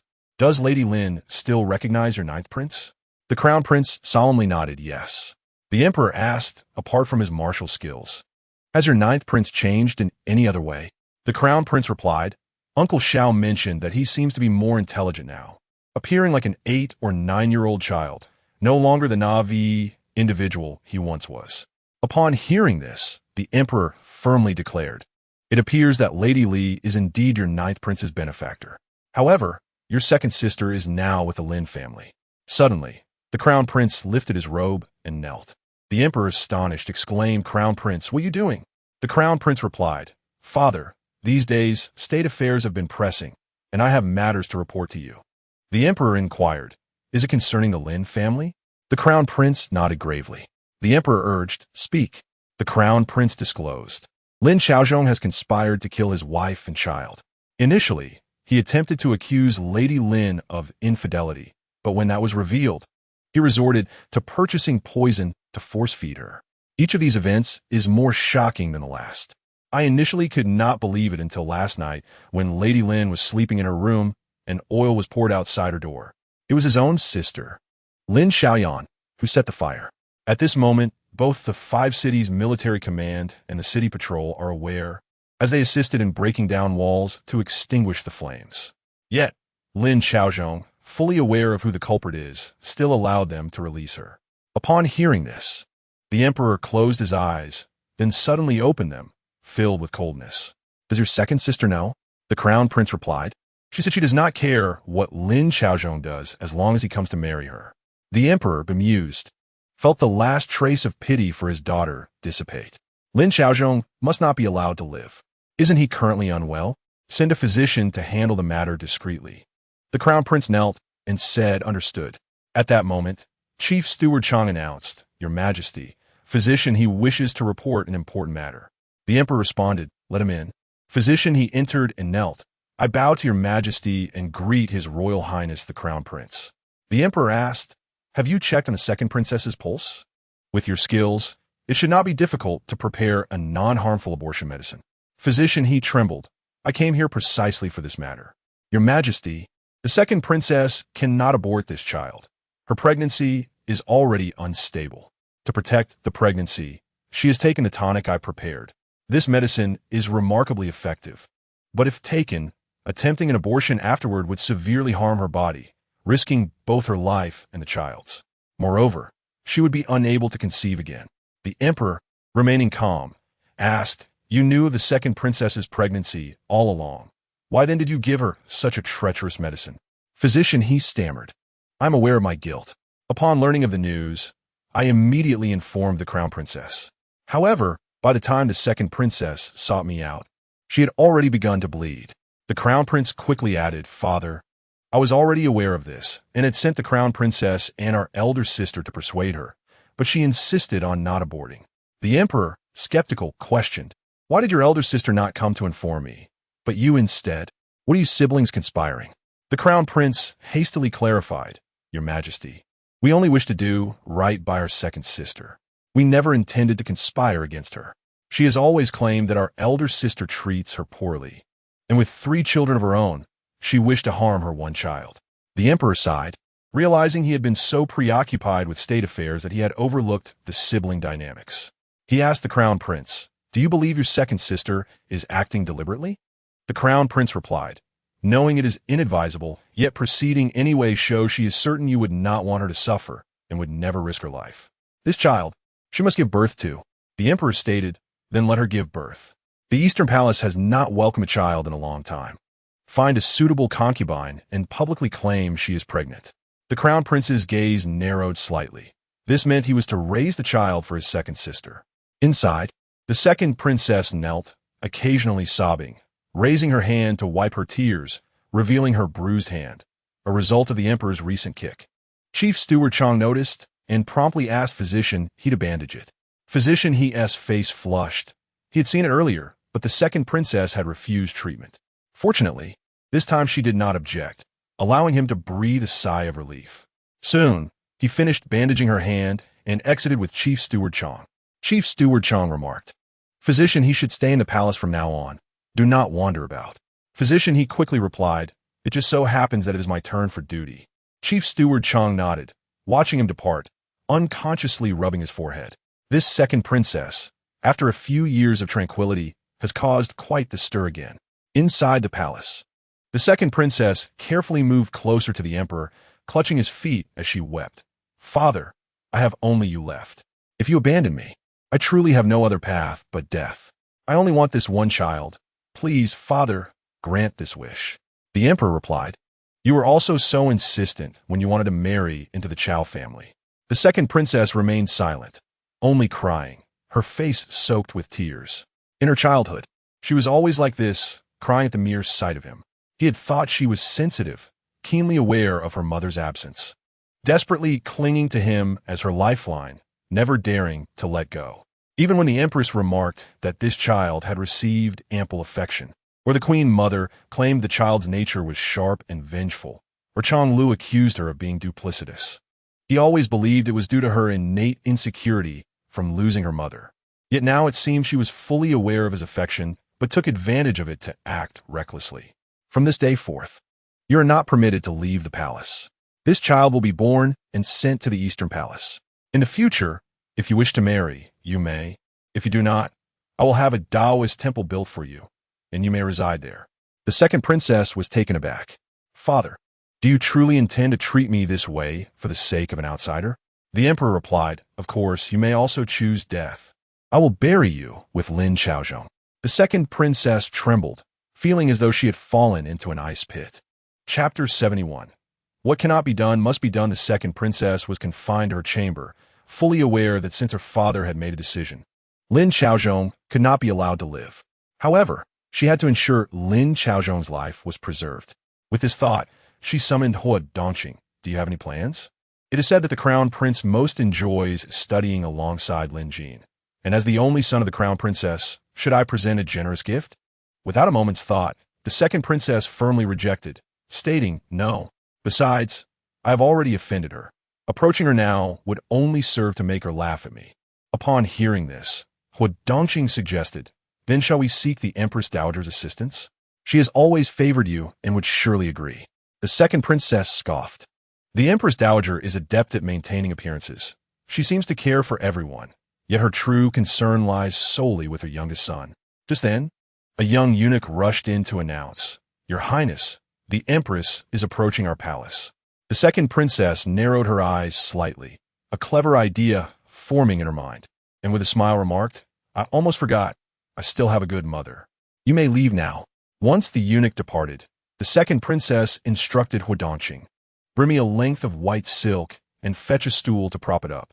Hua Dongqing, anxious, cautioned, please do not do anything rash. The second princess assured him, do not worry, I do not wish to perish just yet. Hurry before she notices. Hua Dongqing immediately complied. The second princess disheveled her hair and removed her ornate sleeves, then climbed onto the chair. The moment the empress entered, she slipped the silk around her neck and kicked away the stool. Suddenly, a sharp pain seized her abdomen, and in panic, she grasped the silk, but she lacked the strength to hold on. Overwhelmed by fear, the second princess believed she was truly on the brink of death. Fortunately, a eunuch by the empress's side timely rescued her. Seeing her collapse to the ground, pale and trembling, the empress's initial anger dissipated significantly, and she hurried to support her, asking, what drives you to such extremes? Is Lin Xiaozhong truly worth this? Realizing she had narrowly escaped death, the second princess fell into the empress's embrace, weeping profusely. The empress comforted her. Your father has consented to your bearing the child, but you must never think of Lin Xiaozhong again.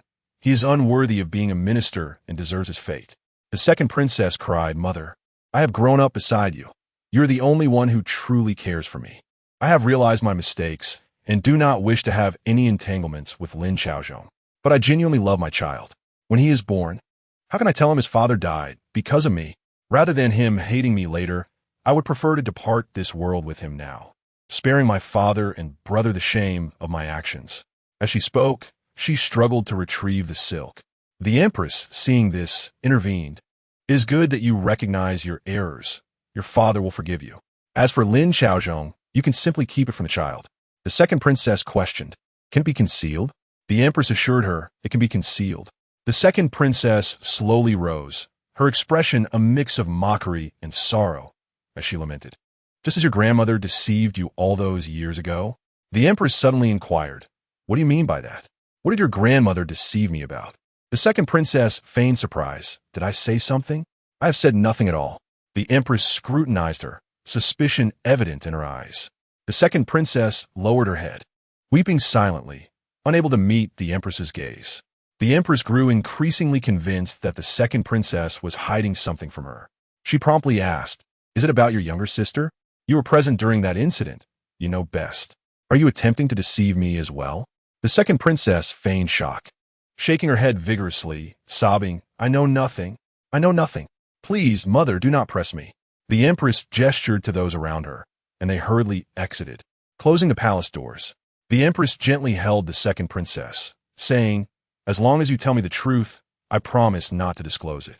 The second princess shook her head vigorously, refusing to speak. The empress, resolute, declared, "If you are willing to share the truth, I will ensure Lin Xiaozhong's life is spared." The second princess hesitated visibly. Seeing a glimmer of hope, the empress continued, "I sympathize with the child you carry. Cannot you feel compassion for your mother as well? Reflect on how I have treated you over the years. Have I ever neglected you in any way that I have not provided for your sister? Must you truly wait until you are abandoned by all before you realize I can no longer assist you?" The second princess finally stammered, "But I do not know whether your grandmother and father conspired to deceive you. If I speak, will you not quarrel again, and I will be utterly forsaken?" The empress reassured her, "Rest assured, it has been many years. I need time to verify. As long as you speak the truth, I will ensure your safety." The second princess asked, "If in the future Lin Xiaozhong has no legitimate wife and wishes to marry me, will you assist me?" The empress hesitated that. The second princess immediately wept. "Am I and my child destined to live in the shadows forever? Mother, I am a princess of Dawei, your daughter. Can you truly not advocate for your own daughter?" The empress felt a great conflict within her, knowing Lin Xiaozhong currently had a wife. However, considering the matter that had troubled her for 2 decades, she gritted her teeth and agreed. "Very well, I promise you. As long as you help me uncover the truth, I will support your union with Lin Xiaozhong." The second princess hurriedly knelt to express her gratitude. The empress lifted her up, cautioning, "But do not rejoice too soon. Lin Xiaozhong is married. How long must you wait? By the time the child is born, marrying him would merely invite scandal." The second princess wiped her tears, asserting, "As long as you stand by me, I fear nothing. Furthermore, Lin Xiaozhong has vowed not to forsake me." The empress sighed, "You are too young and overly confident." The second princess boasted, "I can offer him so much more."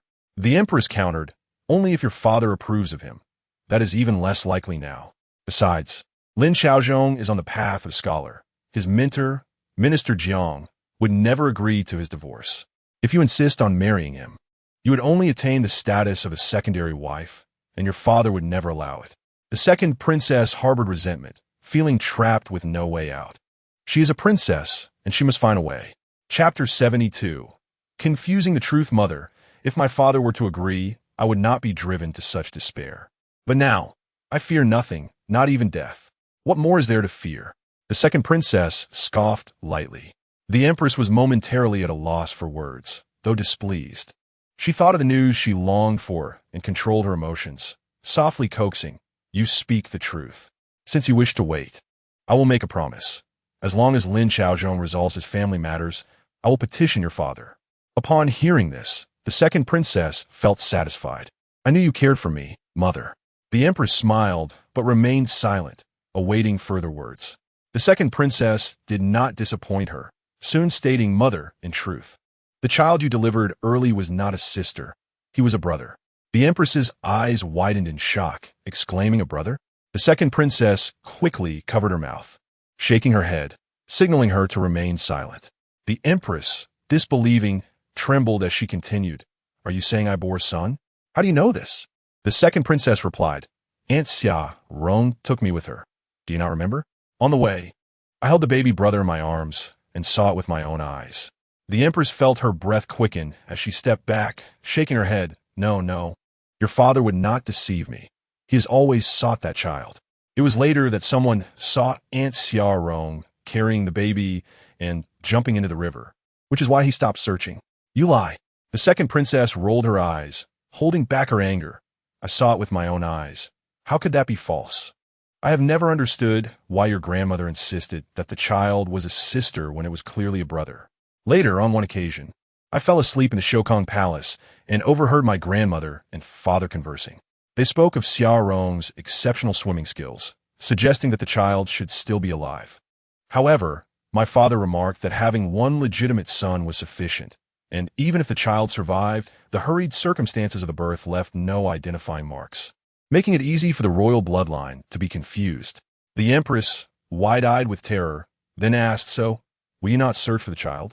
During the rebellion that year, When the rebels invaded the imperial city and the emperor was absent, she had repeatedly heard the Empress Dowager caution against giving birth during such tumultuous times, especially to a prince.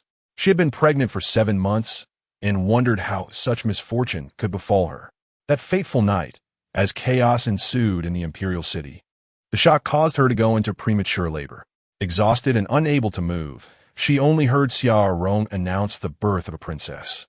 Subsequently, the Empress Dowager arranged for her to escort the child and Shun Yi to safety, and while Shun Yi successfully found reinforcements, Xiaoman leaped into the river with the child. She could never comprehend why Xiaoman would harm her child, nor could she fathom why Xiaoman's body was never found. Could it be that her youngest son was still alive? The Empress grasped Shun Yi's shoulders, asking, "Does her grandmother send people every year to search for the child?" Shun Yi, aware of the Empress Dowager's ongoing search for the child's whereabouts, deliberately obscured the truth, stating, "How could that be?" She feared the rebel king would seize the young prince and unleash a massacre. To ensure her own safety, she disregarded her own grandson. How could she possibly send someone to find him and let you know the truth? She only sent people to seek medicine for the 9th prince, yet after 10 years, there were no signs of recovery. The Empress's heart shattered upon hearing this. She had always treated the Empress Dowager as a mother, only to realize that the Dowager had so cruelly harmed her child. Was it that the Dowager's son was a son, while hers was not? The Empress, in deep anguish, clenched her fists and said, "I never imagined she could be so benevolent in appearance yet so ruthless at heart. Shun Yi repeat. It is not too late for you to realize this. If Xiaoman is alive, then the 5th prince should also still be living." The Empress, regaining some composure, resolved to find her son. Xiaoman was not only the Empress Dowager's personal maid, but also skilled in martial arts and familiar with the waters. Taking a deep breath, the Empress inquired, "Who else knows of this matter?" Shun Yi shook her head, "No one." However, she could not understand why, during the search for the child, they referred to her as the 3rd princess rather than the 5th prince. It wasn't until she heard her father speak that she realized that mistaking the princess did not matter much, but misidentifying the prince could jeopardize the realm. The Empress was well aware of this. Yet, she had compromised her entire life for the sake of the nation. Was she to do the same now? The Emperor's heart was indeed cold. Having one legitimate son as the crown prince, he acted as if the other had never existed. Had he not whimsically decided to escape to the summer palace with consort Lu, the capital would never have faced rebellion. Her youngest son would now be 20, of marrying age. Wiping her tears, the Empress took Shun Yi's hand and said, "I have always sensed something amiss in this matter, but I never anticipated the secret to be so profound. It is remarkable that you, at such a young age, remember so clearly, indicating the affection you hold for your 5th brother. Rest assured, I shall not speak of this to your father or confront your grandmother." Shun Yi repeated, "For so many years, I have concealed this, always feeling anxious, thus keeping an eye out for women resembling Xiaoman. Unfortunately, my memories have grown increasingly hazy. Otherwise, I would have long brought my 5th brother to meet you." The Empress smiled gently. "Your intentions are commendable. I shall now seek out your father to ensure Lin Chaozhong's safety. As for the other matters," the 2nd princess hurriedly bowed, "Mother, do not worry. I shall remain obedient and await my delivery within the palace." The Empress glanced at her rounded belly, nodded, and turned to leave. Yet, at the moment she exited, her gaze turned icy, and the smile on her lips became distinctly cold. Chapter 73. Deliberately deceiving Lin Chaozhong after leaving. The Empress made her way to the Hall of Diligent Administration. The chief eunuch, Wan Peng, advised, "Your Majesty, the 2nd princess has acted excessively. Please do not intercede on her behalf." The Empress responded indifferently. What difference does it make to plead for her now? Does she even comprehend right from wrong? After raising her for so many years, I thought I knew her well, only to realize I had miscalculated. If I recall correctly, the one by her side, Hu Dongqing, was the eunuch who distinguished himself during the rebellion's incursion into the palace. Investigate his background discreetly. Wan Peng complied, though doubts stirred within him. What exactly was the Empress suspicious of? Inside the Hall of Diligent Administration, the Emperor inquired about her visit. What did she say? The Empress replied, "She hanged herself. Her neck is bruised." The Emperor paused slightly, then asked, "In your view, Was it an act or a genuine desire to die? The empress scoffed. If she truly wished for death, I would not have come to see you. The emperor furrowed his brow and sighed. You are right. There is no need to rush. A cornered beast may seek its own demise. Grasping the emperor's hand, she asked, if our child had survived with Shun Yi, would you have been as lenient with him? The emperor gently patted her hand, affirming, of course. My fondness for Shun Yi stems from her courage to escape the palace and inform me. Rest assured, in my heart, no one can compare to our child. The crown prince's status is unassailable. The empress felt some satisfaction at this acknowledgement. She nodded. I promised Shun Yi I would protect Lin Xiaozhong. Consider it a gesture of our mother-daughter bond. However, she believes this is for her own good. Yet she remains too young to grasp the full implications. The emperor reassured her, it matters not. One day, she will come to understand. The empress smiled, a hint of mockery in her eyes. Let's hope so. The emperor, noticing her discontent, assumed it was due to Shun Yi's reckless behavior, and offered comfort. If you do not wish to concern yourself with her, you need not. She is grown and must take responsibility for her actions. I have already found the 9th prince. I will visit the Empress Dowager, and with her assistance, you can rest easy. The Empress shot him a meaningful glance. You know that only by alleviating the Empress Dowager's concerns can she be of help, right? The Emperor paused. Is that not the case? The Empress smiled, indeed. Without uttering another word, she departed. The Emperor remained in place, startled, until Chief Yunichong entered, asking, Your Majesty, should we send physicians to the Imperial Medical Office? The Emperor replied, Not for now. The Empress is taking a stand for Shun Yi. I must show her some deference. By the way, the Empress just mentioned an incident from 20 years ago. Is there still no news from the Jinwei division? Chief Yunichong shook his head. The Emperor sighed. It is all my fault. Chief Yunichong reassured him, Do not think like that. As long as Xiaorong's body remains unfound, there is always hope. The Emperor nodded, but was deeply troubled, fearing that Xiaorong had been killed long ago and buried in a lowly grave. As for his youngest son, he too had long been lost. He clenched his fists and returned to his usual demeanor. Have the artists paint more portraits of Xiaorong so that the various offices can conduct discreet searches. Chief Yunichong expressed concern. If we do this, the events of that year will inevitably leak out. Your Majesty, we are in a tumultuous time. It is not wise to make such a large-scale search. The Emperor retorted, Every year there are issues, and every year we procrastinate. When we find an answer, the Empress and I are growing old. We need to see the living and the dead. We must search. Chief Yunichong quickly bowed in agreement. At the Lin residence, Hua Dongqing, disguised, quietly emerged from the palace and approached Lin Xiaozhong's bed. Lin Xiaozhong, troubled by the prospect of his house being burned down, was startled. Hua Dongqing mockingly remarked, You're not a tiger, Linda Run, why tremble? Lin Xiaozhong awkwardly chuckled and quickly rose, saying, I apologize for causing you to laugh, Master Hua. I did not expect no one to convey the message. Hua Dongqing replied, I did not enter through the main gate. With the 9th prince missing and the palace under strict surveillance, do you understand how difficult it is for one to venture out? Linda Rin? Lin Xiaozhong widened his eyes in astonishment. Has the princess returned to the palace? Hua Dongqing sneered. The princess risked her life for you, Linda Run. She sought the emperor and empress's approval for this marriage. Yet, your progress here seems rather sluggish.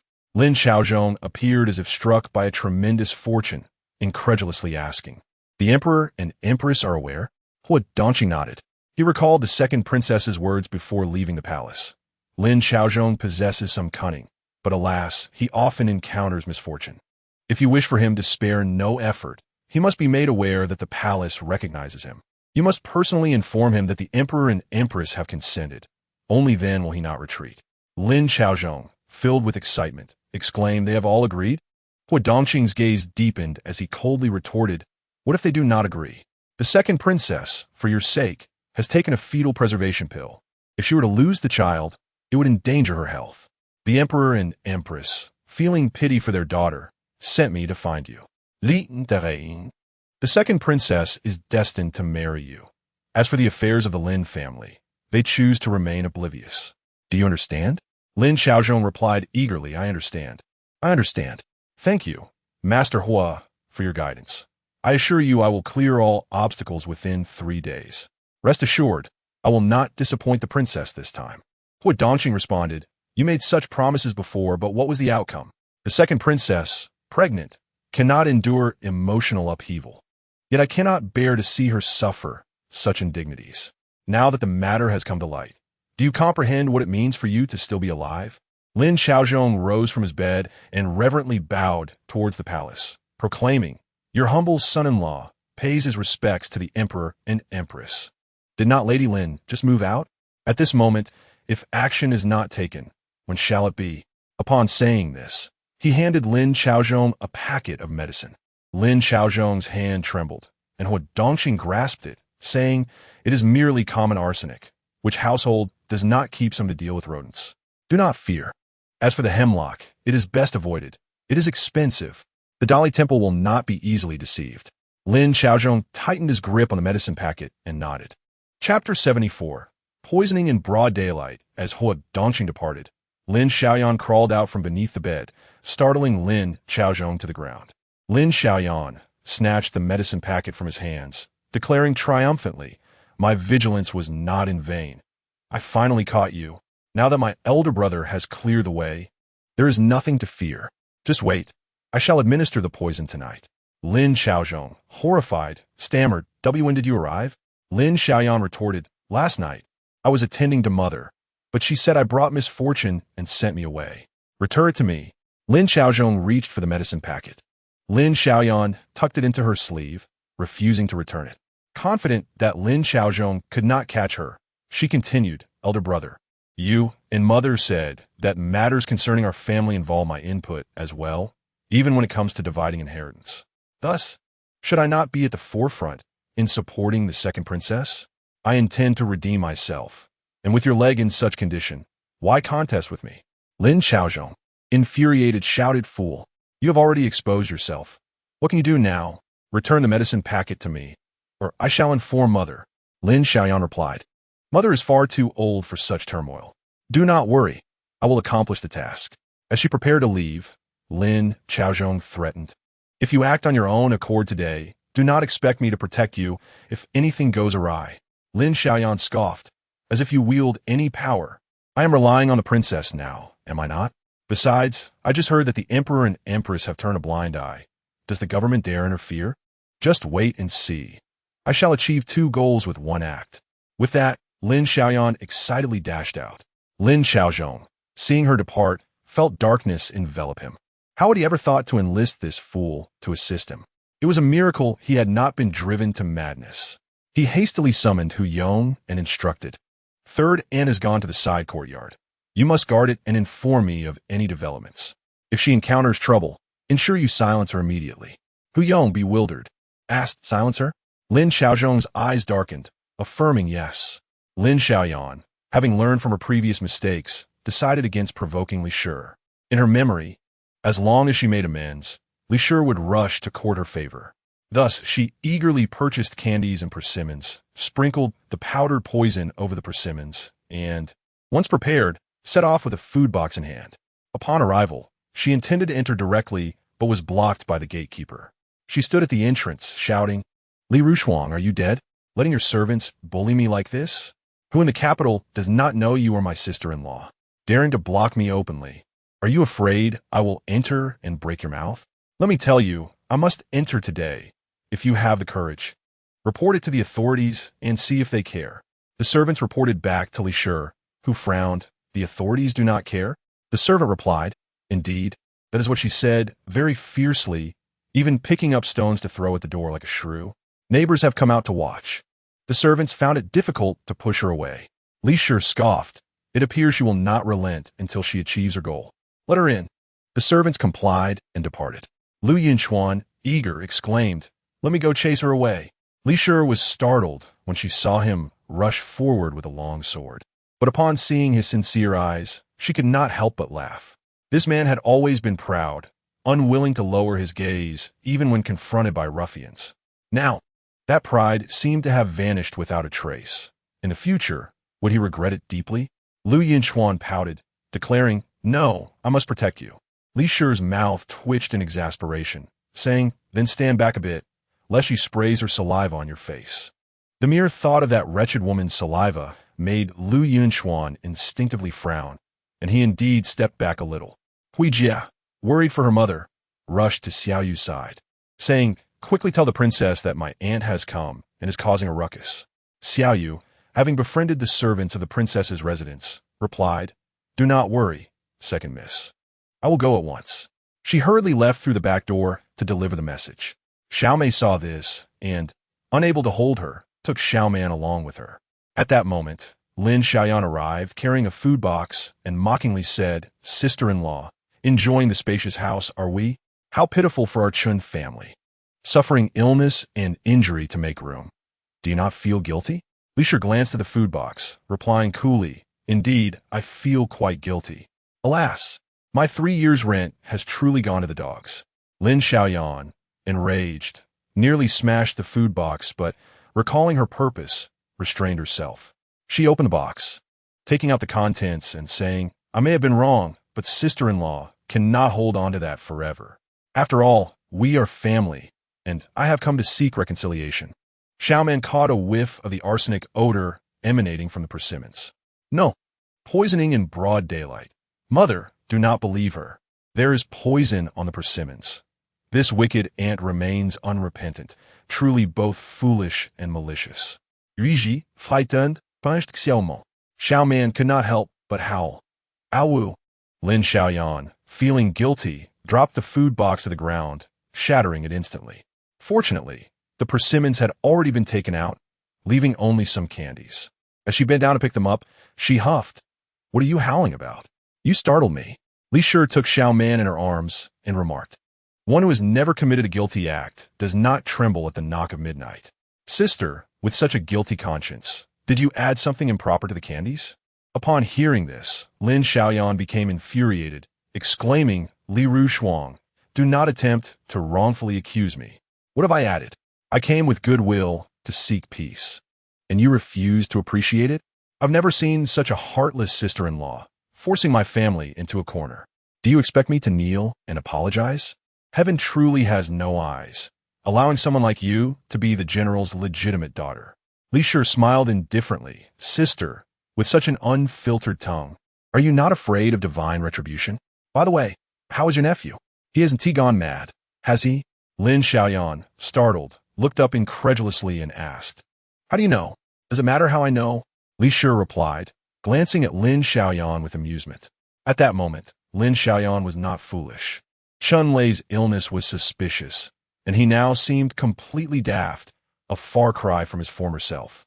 The Chen family already suspected the Lin family's involvement but lacked evidence. If she were to poison him now, the Chen family would surely connect the dots to previous events, and her carefully crafted image of a dutiful daughter-in-law would be ruined. "Sister-in-law, look, I've eaten the candy first. You must feel reassured now. I genuinely came to make peace. After all, we are family. Any misunderstandings can be settled privately, right?" Li Shi, recognizing her awareness of the situation, directly asked, "Then tell me, why was there poison in your elder brother's soup?" Lin Xiaoyan was dumbfounded. "Why? It was obviously to poison Jingge. If Li Shi lost her son, wouldn't she be devastated? Why would she need to do anything? Wait." Lin Xiaoyan's mind rang alarm bells as she looked again at Li Shi, who stood on the steps, one hand comfortably cradling the child. Yet her brows and eyes were cold and harsh, utterly unlike her former gentle self. Did she already know? Lin Xiaoyan's hand trembled as she clutched the food box, feeling regret and fear. She shouldn't have meddled in such murky waters. Her elder brother had already ingratiated himself with the second princess. Why should she worry about not having her own opportunities?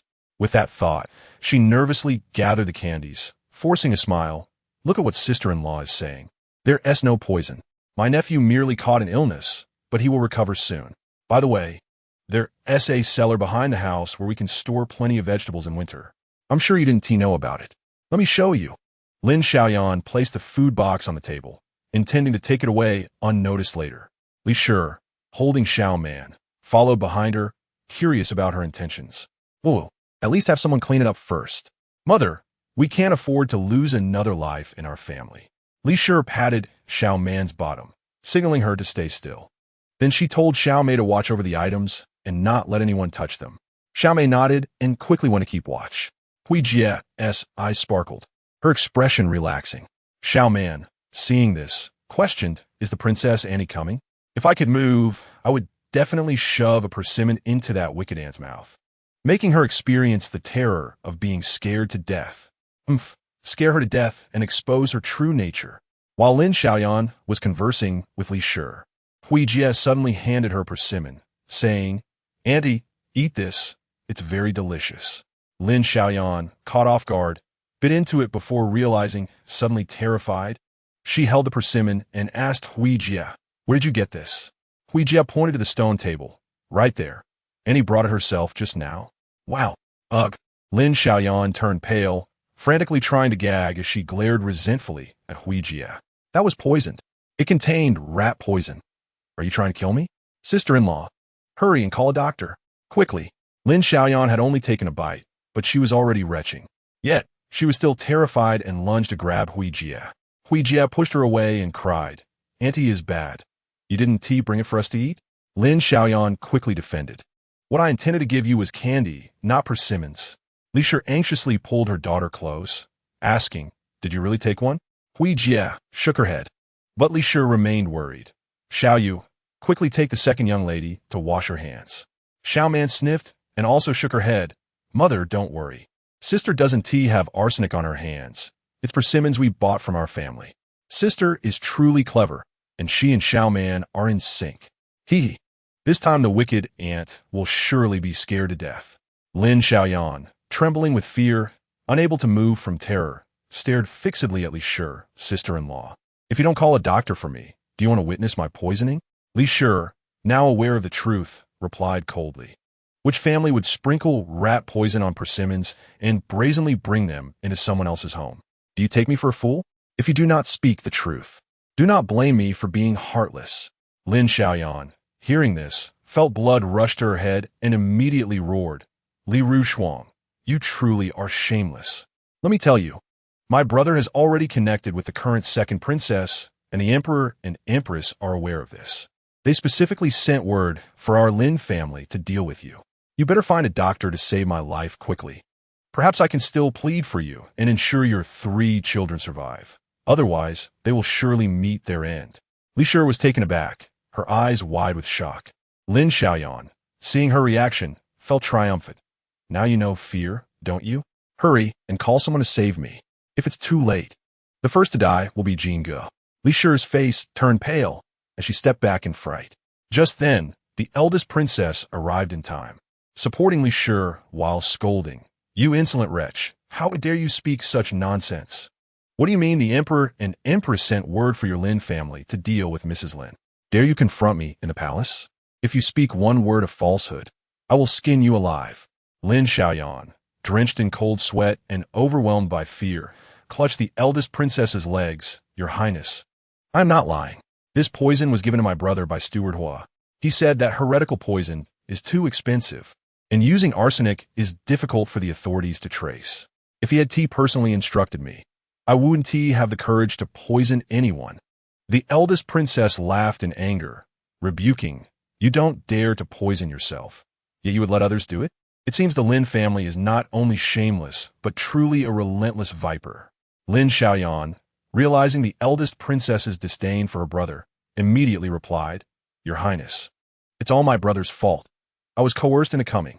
For the sake of our families being related, please allow the court physician to save me. I have ingested persimmons laced with arsenic and am on the brink of death. The eldest princess turned to Li Shi, asking, she consumed arsenic? Li Shi shook her head. She poisoned the persimmons. We didn't dare touch them.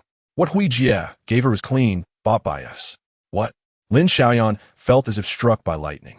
Was she unharmed? Had she just inadvertently confessed? While she was still in shock and fear, the eldest princess declared in disgust, take her away and report to the authorities, sending her to the Dali Temple for severe interrogation. Lin Xiaoyan, terrified to the core, felt her legs give way, but recalling that the second princess would surely protect her, she made no effort to resist. However, as she was dragged outside, the guards of the princess's residence announced, by order of the eldest princess, take the criminal Lin to the Dali Temple for severe interrogation. With a loud thud, Lin Xiaoyan's mouth was smashed, and bloodied teeth fell to the ground. Who? The guards of the princess's residence hastily pursued, while Lin Xiaoyan, struck by a sudden attack, fainted from the pain. Chapter 76. She must immediately know everything, Your Highness. The Lin family was ambushed with stones, leaving her mouth bloodied and causing her to lose consciousness, said the guard. The Grand Princess exclaimed in anger. If they intended to kill, they would not stop at this. Fear not.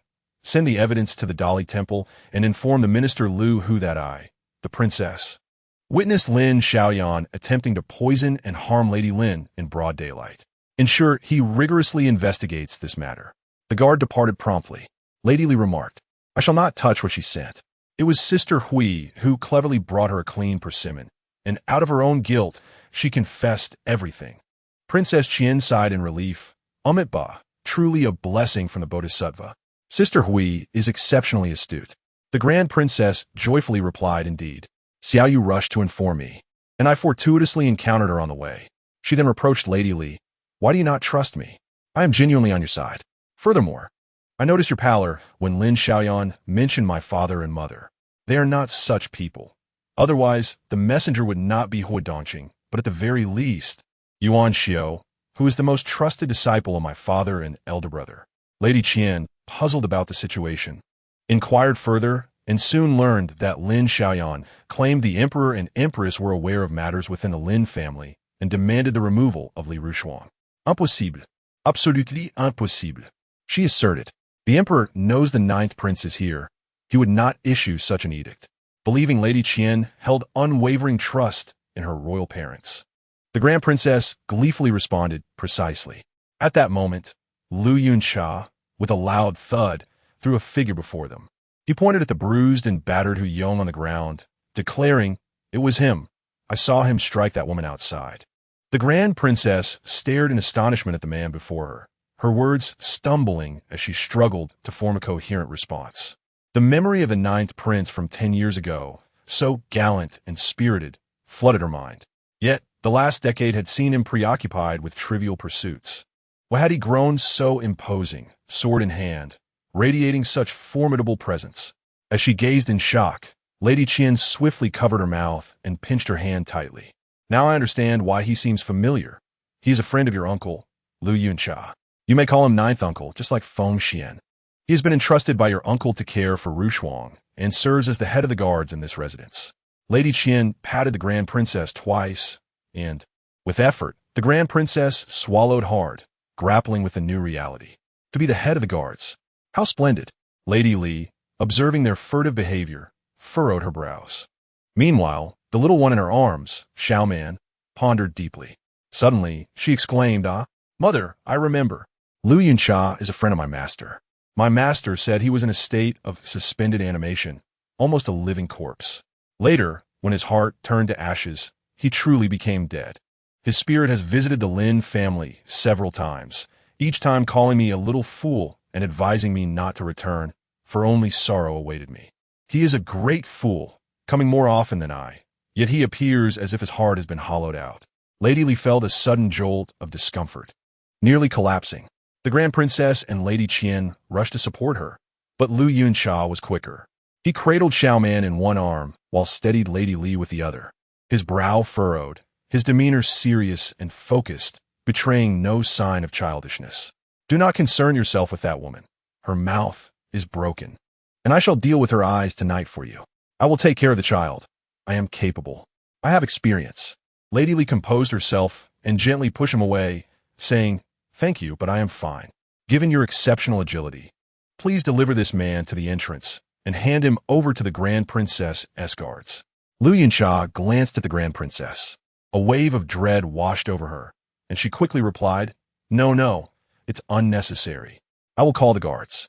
Yet in the next moment, Lu Yuncha seized Hu Yong and leaped away. The Grand Princess stood agape, unable to believe it, exchanging incredulous glances with Lady Qian. Lady Qian muttered softly, Do you understand why your uncle wanted him to stay? The Grand Princess nodded vigorously. Does my father know? Lady Qian replied, What do you think? The Grand Princess exclaimed. She said, How could Annie be so certain that my father would not issue such an edict? What a jest! It turns out the greatest protection for Lady Lin is not herself, but her ninth uncle, who has been cherished since childhood, yet has been grounded by the tribulations of war. When did this happen? Speak quickly. She must know everything immediately. Xiaoman nestled closer to Lady Qian, finding solace in her embrace, when suddenly she noticed that Lady Qian's heart symbol resembled a dove, while the Grand Princess S was a phoenix, a stunning golden phoenix. Both being birds, it was no wonder they shared similar interests. Yet, why was her mother a snow leopard, mingling with them? Xiaoman pondered, her bright eyes revealing a hint of naivety. The Grand Princess held her close, saying, Xiaoman, so calm and well-behaved, is truly a joy to have. Were it not for your nurturing, I would wish to keep you for a few days. Lady Li smiled and replied, during such tumultuous times, Your Highness's visit has already touched the hearts of us three. We only hope these storms pass swiftly, so I may bring the children to express my gratitude. The Grand Princess reassured her, rest assured, it will be so. No sooner had she spoken than Feng Daji rushed in, breathless, reporting, Madam, trouble has arisen. The Qin family has learned of Lin Xiaoyan's capture and has come with many people to block the door, claiming we are taking advantage and maliciously accusing Lin Xiaoyan. As the Grand Princess prepared to rise, Li Rushuang pressed her hand down, saying, Your Highness, do not hurry. I have been awaiting their arrival. There are many matters I cannot address, but villains must have their due retribution. Finishing her statement, Lady Li called for old Madame Zhang, instructing, Go out and reveal the truth about Chun Lei becoming a fool. Since they wish to create a disturbance, how can they not even know who their enemy is? Old Madame Zhang beamed. I have been eager to do so. I shall go at once. The Grand Princess, observing Lady Li's calm and collected handling of the situation, noted her preparedness and felt a surge of joy, exclaiming, You truly are to my liking. Xiaoman, hast du nicht interjected? Ah? Annie the Princess, do not eat my mother. Lady Li chuckled as she took her daughter, affectionately ruffling her little nose. What a silly child. Chapter 77. The Chun family comes knocking, sir. Trouble has arisen. The Chun family is at the door, claiming that Chun Lei was poisoned by you and demanding your arrest. Concubine Gao rushed in, her hair disheveled and red marks evident on her face. Lin Xiaozhong was taken aback and promptly inquired, Who informed them? Concubine Gao shook her head, fear evident in her eyes. I do not know. They barged in, smashing things, and even dragged the old lady from her bed. Old Madam, who attempted to intervene, but received several slaps. Fuming, Lin Xiaozhong exclaimed, This is insurrection. Where is Hu Yong? Tell him to bring the guards to stop them. Just then, Steward Su hurried in. Sir, I took people to intervene, but the Chun family specifically demands to see you. Hu Yong has also been taken to the Dali Temple. Do you wish to negotiate for his release? Lin Xiaozhong slammed the table fiercely, exclaiming, What authority does Li Rushuang possess? Find someone clever to inform the princess's residence promptly. Summon Chinda and Chun heir to see me. After giving his orders, he had concubine Gao assist him to his feet. Soon, Chinda and Chun heir arrived, with Chinda immediately landing a punch on Lin Xiaozhong. The impact left Lin Xiaozhong momentarily dazed. You dare to harm my son? I demand your life. Brother, do not act impulsively. He is still a court official. Chena cautionet. Ha! What court official? I wager he has been suspended, Lin Xiaozhong retorted. What poison have you fed my son? How we counteract it? Let me be clear. If there is no antidote, I will ensure the destruction of your Lin family along with mine. Chen seized Lin Xiaozhong by the collar, his eyes ablaze with fury. Although Chun heir tried to restrain him, he was also seething, merely offering mild admonitions while casting glances at Lin Xiaozhong. Furious, Lin Xiaozhong pondered how he could soon become the prince consort, yet still have someone slap him in the face. If this individual were a powerful minister, it would be understandable, but he was merely the ineffectual Chunda. Lin Xiaozhong forcefully pushed him away and called for guards, declaring, Initially, I intended to speak to you civilly, considering our familial ties. Since you choose not to heed my words, do not blame me for turning hostile. You accuse me of poisoning your son, yet I could just as easily claim that you seek to usurp my Lin family's fortune. Is that not so? You think I am unaware of the misdeeds you orchestrated with Xiaoyan? Chunda retorted angrily, one matter at a time. Whatever we did was led by Xiaoyan.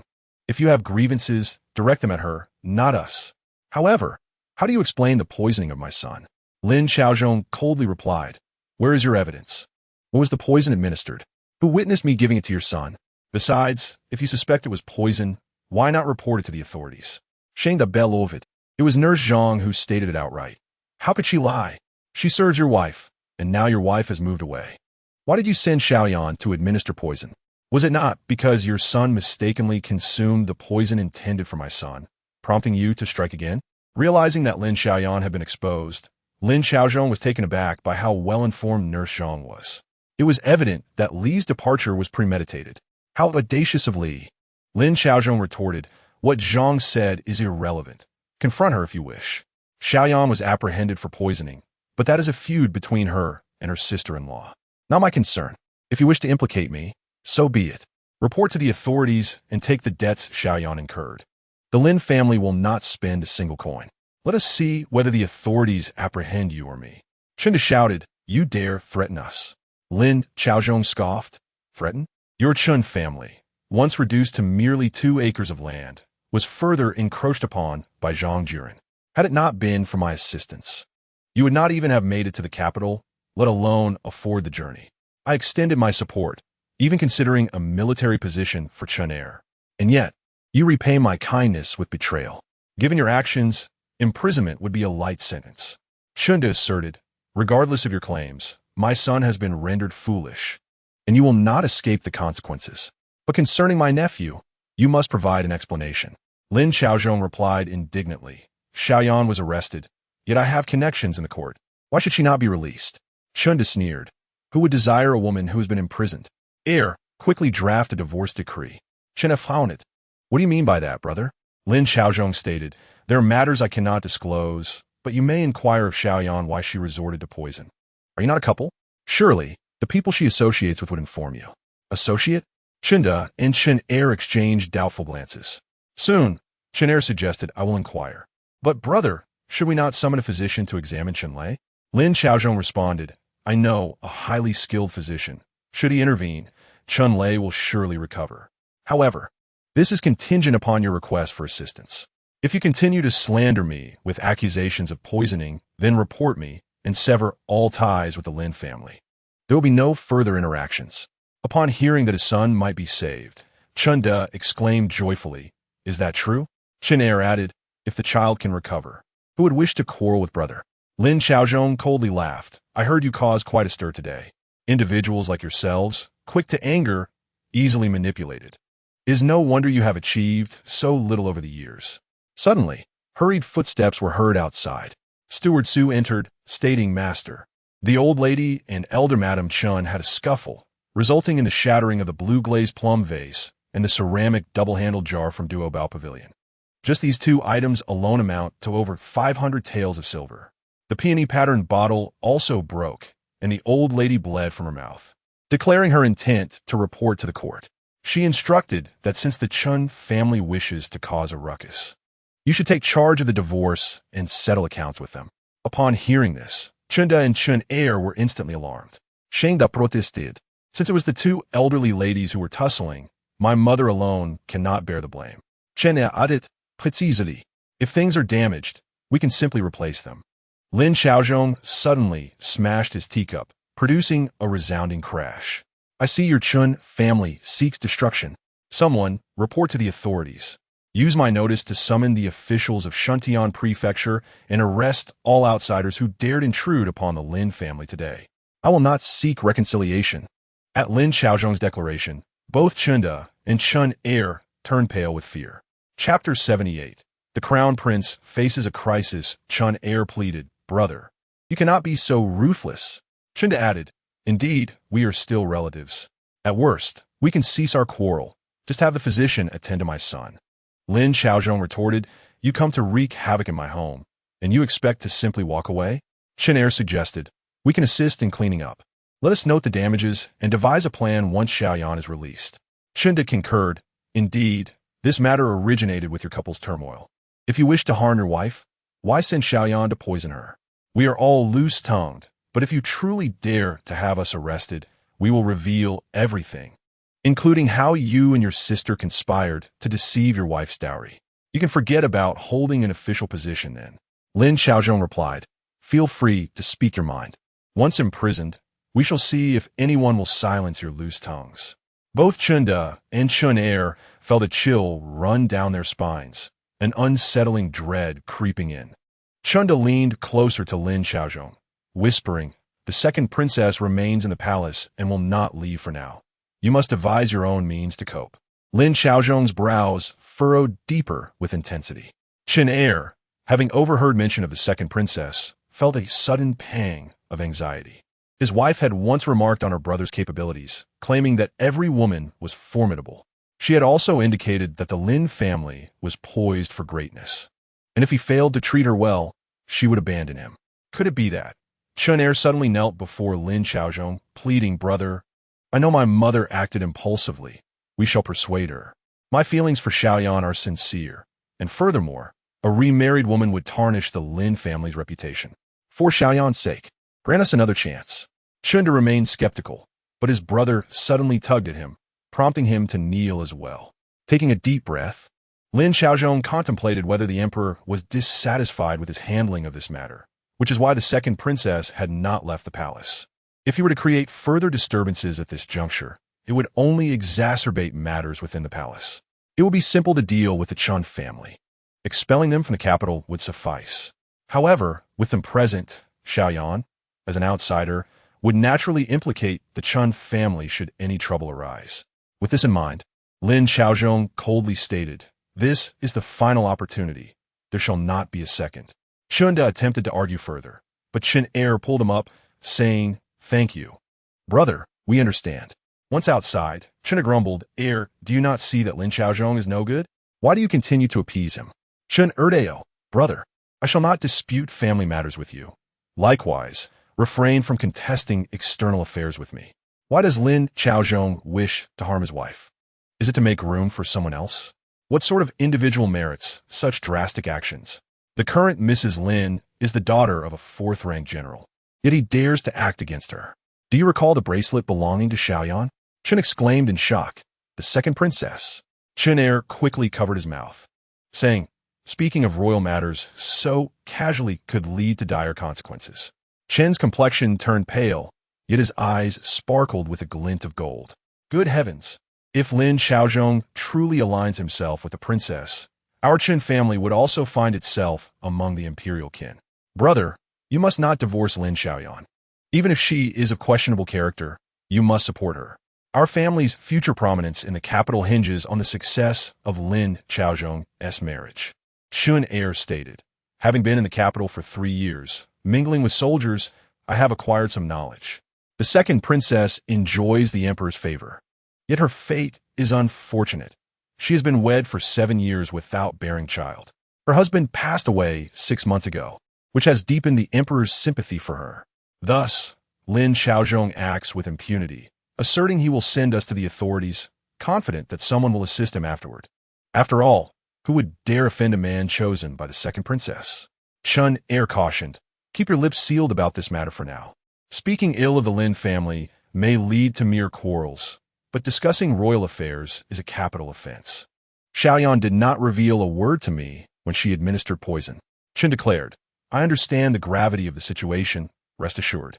The two brothers were resolute in their intention to take the elderly matriarch away. However, she was no easy target. Upon learning that her eldest grandson had been poisoned by the Lin family, she seethed with rage and, before departing, pilfered 6,000 taels of silver from the Lin matriarch's secret stash. Once the Lin matriarch discovered her missing silver notes, she clamored to report the matter to the authorities, refusing to be dissuaded. Despite this, she surveyed the chaos in her home and wept bitterly. Steward Su discreetly reported all that transpired to Li Rushuang. "Madam, I may not be able to remain with the master for much longer. I implore you to grant me a means of survival." Li Rushuang replied coldly, "Steward Su is a clever man. The information you provide can be easily verified by someone I know. I require your assistance in a particular task. Upon its completion, I shall formally accept you, and when the time comes for you to leave the capital, I will ensure you find a safe place to continue your duties." Steward Su knelt, bowing his head. "Madam, please give your orders." Li Rushuang instructed, "I require one of your master's legs." Steward Su was taken aback, but then raised his head and said, "Madam, if I wish to take someone away, could you also facilitate that?" Li Rushuang responded, "That depends on whether the person you wish to take is willing to accompany you." Steward Su promptly nodded. "I understand, madam. I shall await good news." "Mother, come to bed now. My sister and I are waiting. We can only sleep if we are beside you."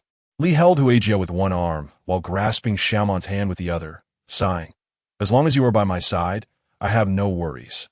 But the crown prince's health is poor, and he will face a serious calamity soon. In my previous life, the little prince did not escape this fate. Otherwise, how could the prince and's residents have harbored such ambitions?" Li's eyelids twitched, and she felt a pang of anxiety. The crown princess had previously provided her with assistance. She could not remain indifferent. Alas, what a troublesome situation. Chapter 79. Jingu leaves the palace in the stillness of the night. Li Rushuang and Huijia both fell into slumber. It seemed that the crown prince's impending calamity even affected the little dragon. Jin remarked, "Your brother may not necessarily heed my advice." Xiaoman replied, "Given your size, if you cannot catch him, just chase after him and bite him. It will serve as good exercise." Jin lamented, "I have lost weight recently. There isn't enough spiritual energy left in the space for me to consume." "Xiaoman, have you forgotten to help others resolve their troubles?" The little dragon in the pond perked up at this, then buried its head, its golden light noticeably dimmed. The little dragon said, "Those are protective scales. I haven't grown many. If you wish to save him, I could take a break. Once I accumulate enough protective scales, I can protect him myself." Xiaoman responded, "But I might not be able to see him." The little dragon reassured her, "Do not worry. I shall ensure it." Upon hearing this, Xiaoman felt relieved. She then went to the koi pond and found several new, beautiful koi. However, they appeared weaker than the previous batch. Xiaoman resolved to expedite her efforts in helping the adults resolve their difficulties to accumulate merit. Otherwise, although the spiritual spring flows endlessly, the lack of spiritual energy bubbles would leave the fish hungry. You must be good and ensure that I have smooth sailing in my endeavors outside. The fish chorused their blessings, and Xiaoman awoke, still feeling unsatisfied, then nestled into her mother's embrace, falling into a peaceful sleep. Jingu awoke in tears, drenched in cold sweat. The crown prince suddenly awoke as well, exclaiming, "Do not bite me." Jingu quickly replied, "Did you have a dream too, your highness?" The crown prince grasped Jinji's hand tightly. "Brother, do not leave. When you do, a great serpent will come to bite me." Jingu contemplated the fish from his dream and wondered if the crown prince had experienced the same dream. "Then why not come with me?" The crown prince eagerly nodded. "Yes." Hearing the commotion, the wet nurse hurried in to light a lamp. The two children were accustomed to studying and rose early. However, it was still dark outside, leading to some suspicion. After breakfast, Jingu addressed the wet nurse. "I wish to leave the palace." The wet nurse, astonished, asked, "Why would you want to leave the palace? Did someone say something?" The crown princess soon arrived and, from a distance, saw her son, a small bundle, leaning against Jingu. Jingu's robust frame made her son appear frail and lacking vitality. She immediately grew anxious, fearing that someone in the palace had spoken ill of Jingu, and said, "Jingu, do not listen to their words. Your mother and two sisters have moved to the southern courtyard, and the guard from the estate are there, ensuring they are not wronged. Yin Yi, why not spend some more time with your brother? Look how fond he is of you. If you leave, he will be upset." Zhao Xuanxin quickly chimed in, "Mother, I want to go out of the palace with my brother." The crown princess promptly denied, "No. Heir is the crown prince and cannot leave the palace casually." Zhao Xuanxin pouted, clinging to his brother's hand. "Brother, I want to go with you. I am scared." Jingu glanced at the crown princess, but she shook her head firmly. "Rest assured, it was merely a dream." Zhao Xuanxin nodded, though his little face appeared even more dispirited. Jin Ji's words softened the crown princess's heart. "Do not worry. You receive a monthly allowance in the palace, and I will ensure it is given to you every month. You can then provide for your mother, which is also a way to fulfill your filial duty." The crown princess felt a sense of relief. It was not that she was heartless, but seeing her son's small face filled her with unease. Soon, the crown princess dispatched 2 guards and a nurse to escort Jingu to the Li residence, while she personally stayed with her son. At first, all was well. Her son was playing with a puzzle. The crown princess inquired, "Did you and your brother plan to leave the palace together to play?" Zhao Xuanxin shook his head. "No. I had a nightmare where my brother left, and a great serpent came to bite me. I chased after him, and it dared not approach. I spent the entire night chasing my brother, and my feet still hurt." Zhao Xuanxin rolled up his pant leg, and the crown princess initially intended to laugh. But upon seeing her son's ankle, it appeared somewhat swollen. As she bent down to examine it closely, Zhao Xuanxin said, "Mother, I am tired." The crown princess carried him to bed and carefully checked his foot, squeezing it to ensure it wasn't injured before feeling reassured. In no time, her son had fallen asleep. She tucked him in and stepped outside. The wet nurse approached, and the crown princess asked, "Did the crown prince sprain his foot yesterday? Should I summon the imperial physician to take a look?" The crown princess remarked, "As long as everything is well, there is no need for concern for now. Please keep an eye on the royal grandson and summon me if any issues arise." The wet nurses hastily agreed, and once the crown princess departed, they entered to keep watch. Chapter 80. The royal grandson has contracted chickenpox. The crown princess and the imperial physician arrived promptly. After taking the royal grandson's pulse, the physician declared, "It appears he has merely caught a chill. The situation is not grave." The crown princess, anxious, inquired, "How could he have caught a chill? How did you care for him last night?" The wet nurses quickly knelt, pleading for forgiveness, each explaining that there had been no issues the previous night, and they had not heard the royal grandson cough in the morning. Upon hearing the news, the crown prince rushed in to comfort the crown princess, saying, "It is normal for children to fall ill. Scolding them will not help. Let's first heed the physician's advice." The physician continued from the pulse, "It seems he has simply caught a slight chill. I will prepare a prescription, and after taking the medicine and sweating it out, he should be fine." The crown prince urged, "Then do so without delay." The physician left with a calm demeanor, while the crown princess remained in a state of agitation. Noticing that Jingge was absent, the crown prince asked, "Where is Jingge?" The crown princess, with tears in her eyes, replied, "Why do you ask me that?" The crown prince glanced at his ailing son, feeling equally distressed, yet he reassured her, "What the abbot said is not necessarily accurate. Do not be overly anxious. Besides, if Jingge were to leave and something were to happen, that would be worrisome." The crown princess pressed, "What else did the abbot say? Why am I unaware?" The crown prince sighed. He mentioned that Jingge should stay by Heir's side until he is capable of protecting himself. The crown princess exclaimed, "Isn't that precisely it? I have heard that some children are born with enduring fortune, and those frail ones who are near them can enjoy safety. This is termed borrowing luck for protection. Today, I fortuitously observed the two children together. Jingge, with his robust demeanor, is clearly a child blessed with fortune. Our heir, though frail and small, appears invigorated in his presence, as Jingge has been watching over him." The crown prince inquired, "Shall I send someone to fetch Jingge now?" The crown princess, dabbing her tears, replied, "He has only just left the palace. Let us wait and see. Furthermore, let us determine the validity of this borrowing luck theory."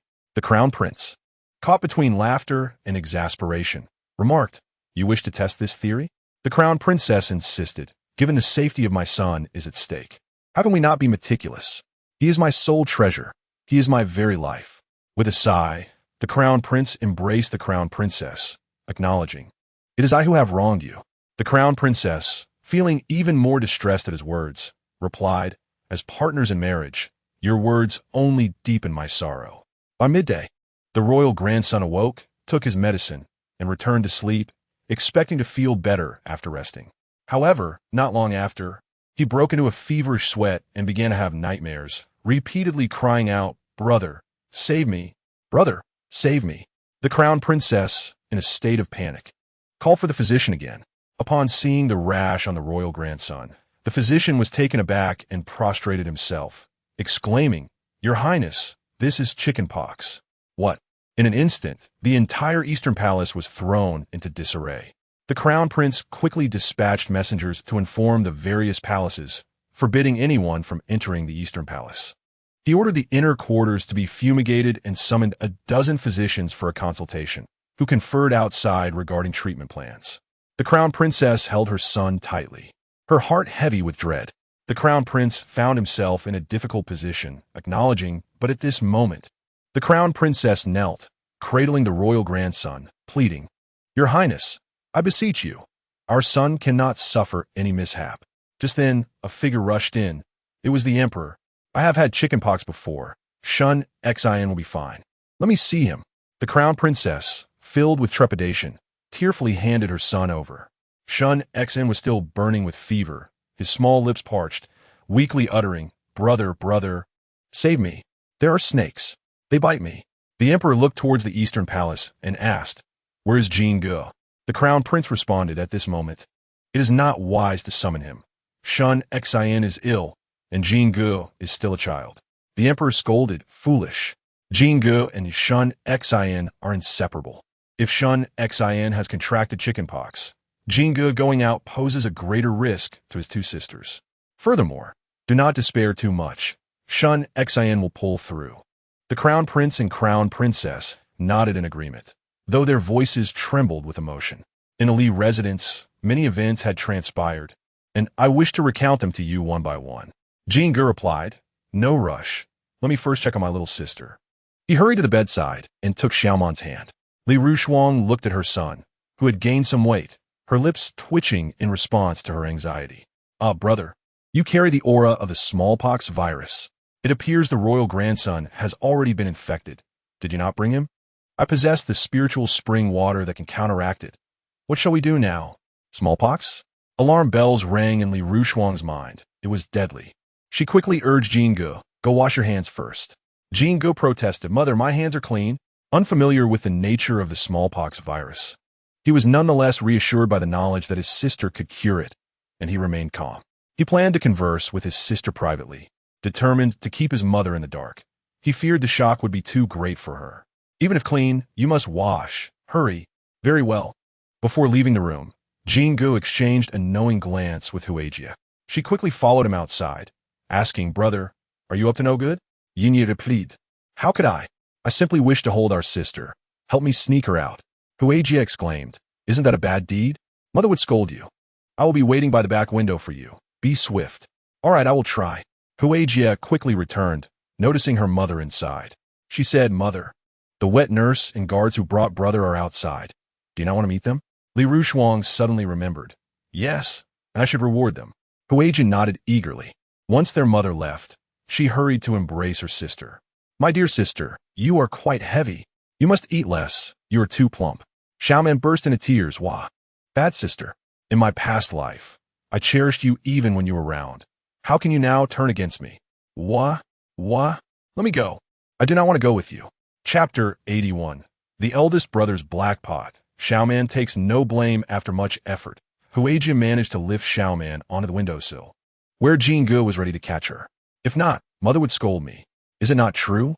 The big fat goldfish did not tell you? It is your destined lucky fish. It never lies. That fat fish, it bit me hard. Sister, are you not a little fairy? Can you conjure a spiritual elixir for me? I wish to save Shun Xin."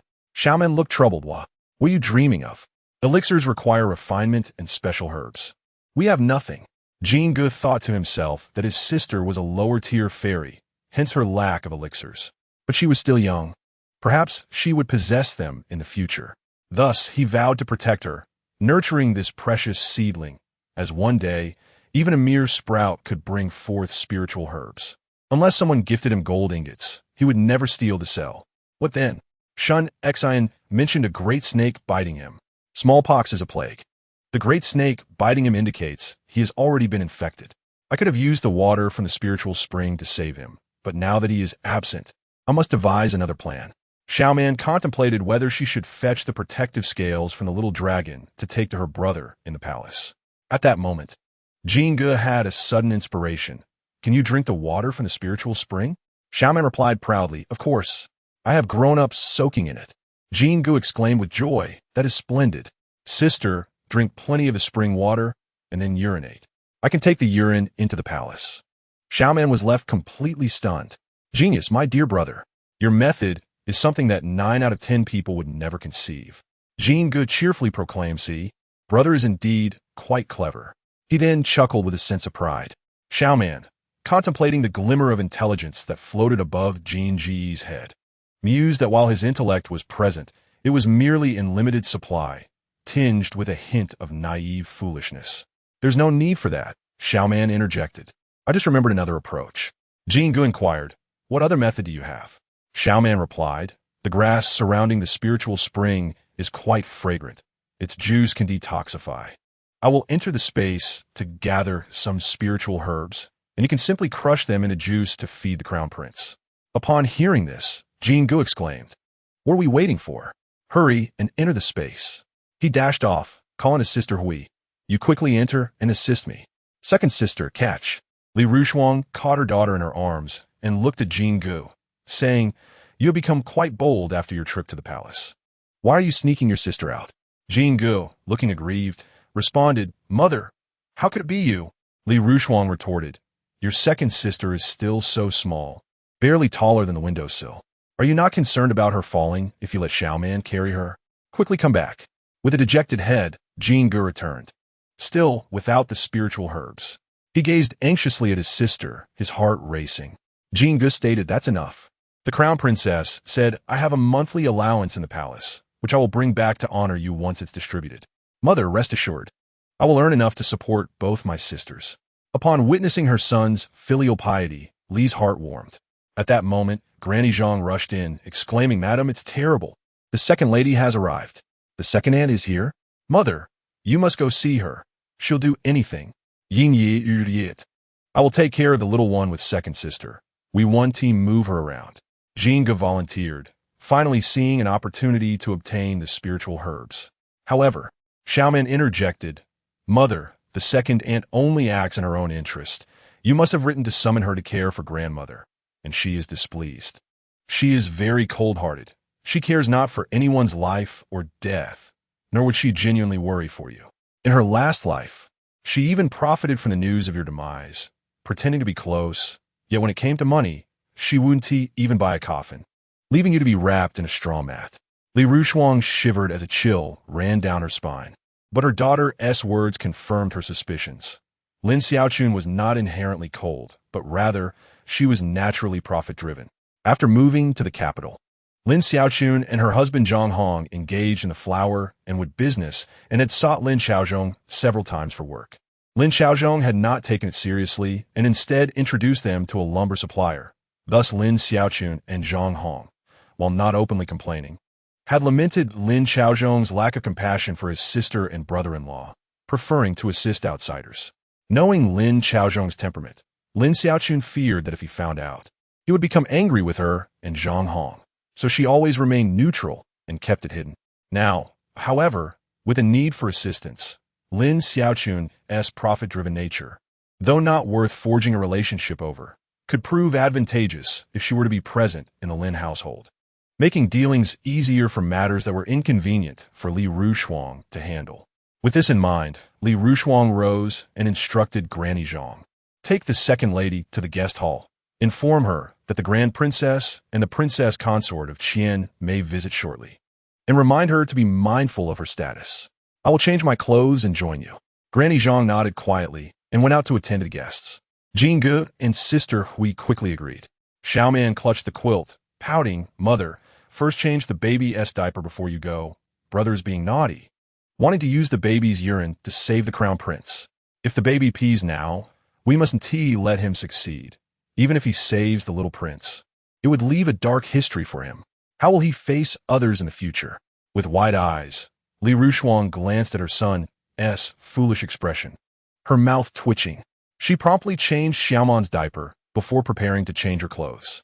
Before leaving, she insisted that Xiaoman send the diaper to the laundry, stating that it must not be hidden from Jin Gu. If the crown prince truly ingested urine, no amount of explanation would suffice. Chapter 82. Consumed 21 sprigs of grass upon learning that Li had moved out as a daughter-in-law of the Lin family. She was furious and intended to demand an explanation. However, she found that Li was nowhere to be seen, and Granny Zhang seemed indifferent. Just as her temper was about to boil over, Granny Zhang approached. But before she could enter, someone from the gate hurriedly reported, Granny Zhang, the Grand Princess and the Princess Consort of Qian have arrived. Should we still accommodate them in the Yanyan Hall? Granny Zhang replied, "Of course. That area is prepared for esteemed guests.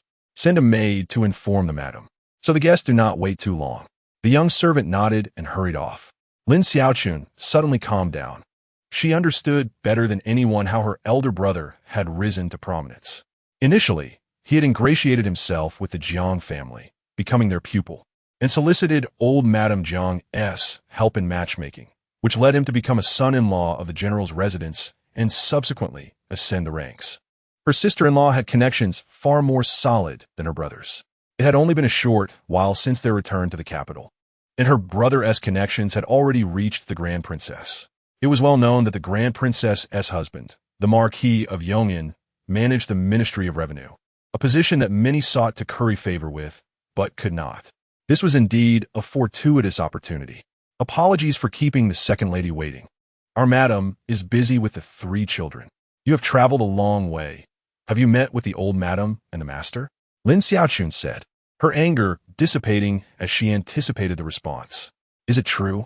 Such a joyous occasion, and I was unaware. Oh, my sister-in-law called me here for this reason. Didn't she?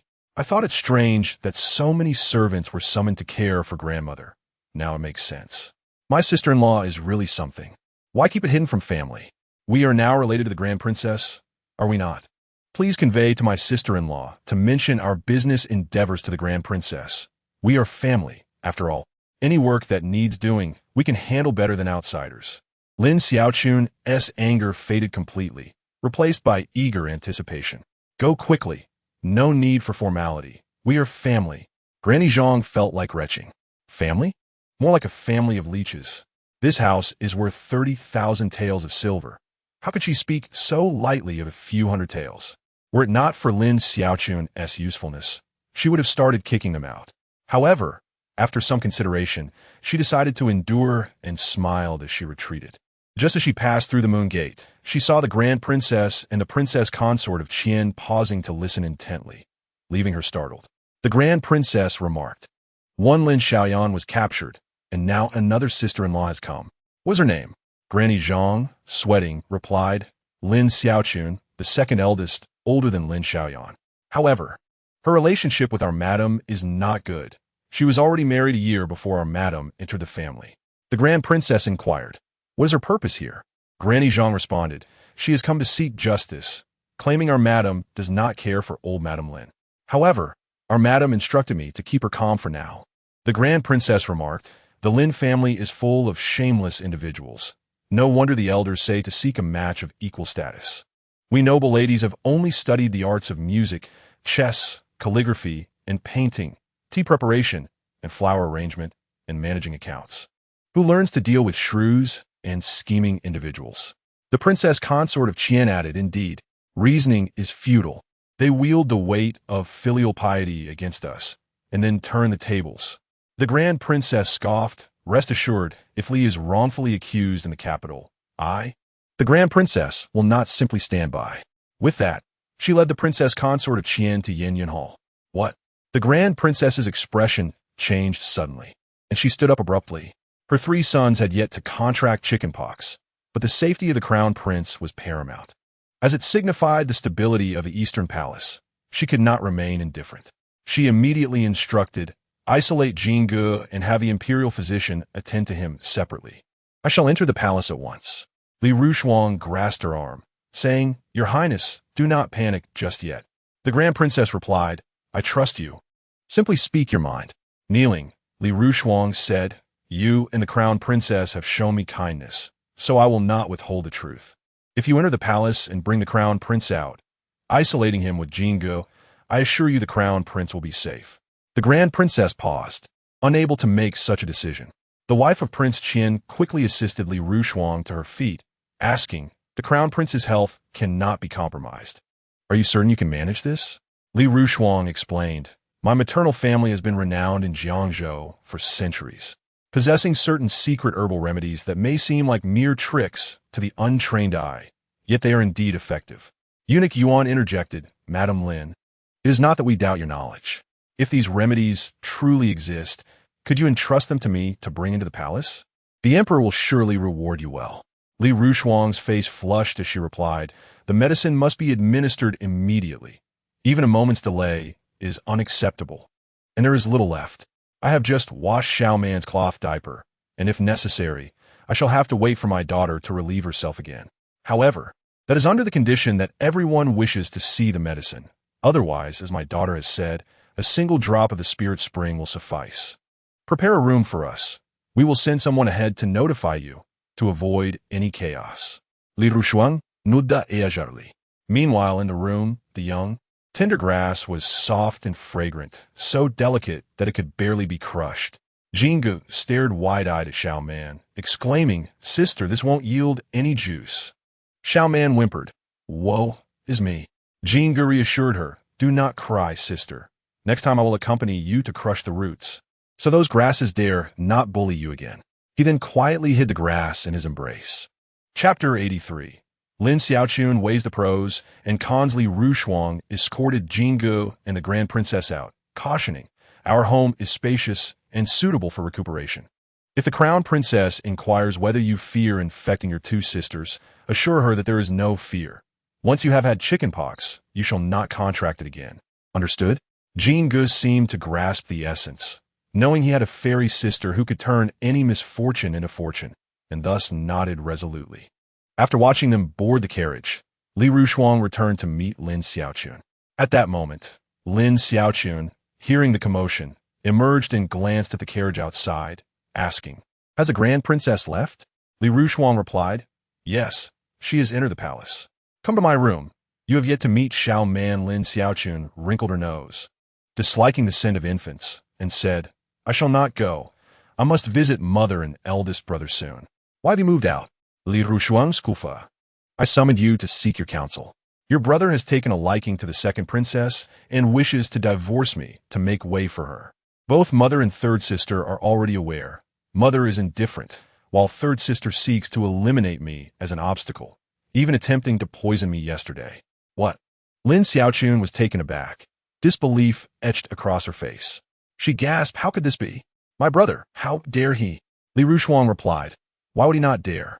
The second princess is at stake. If he succeeds, he would become the esteemed prince consort." Lin Xiaochun's lips twitched, her shock palpable. "Does the second princess truly fancy him?"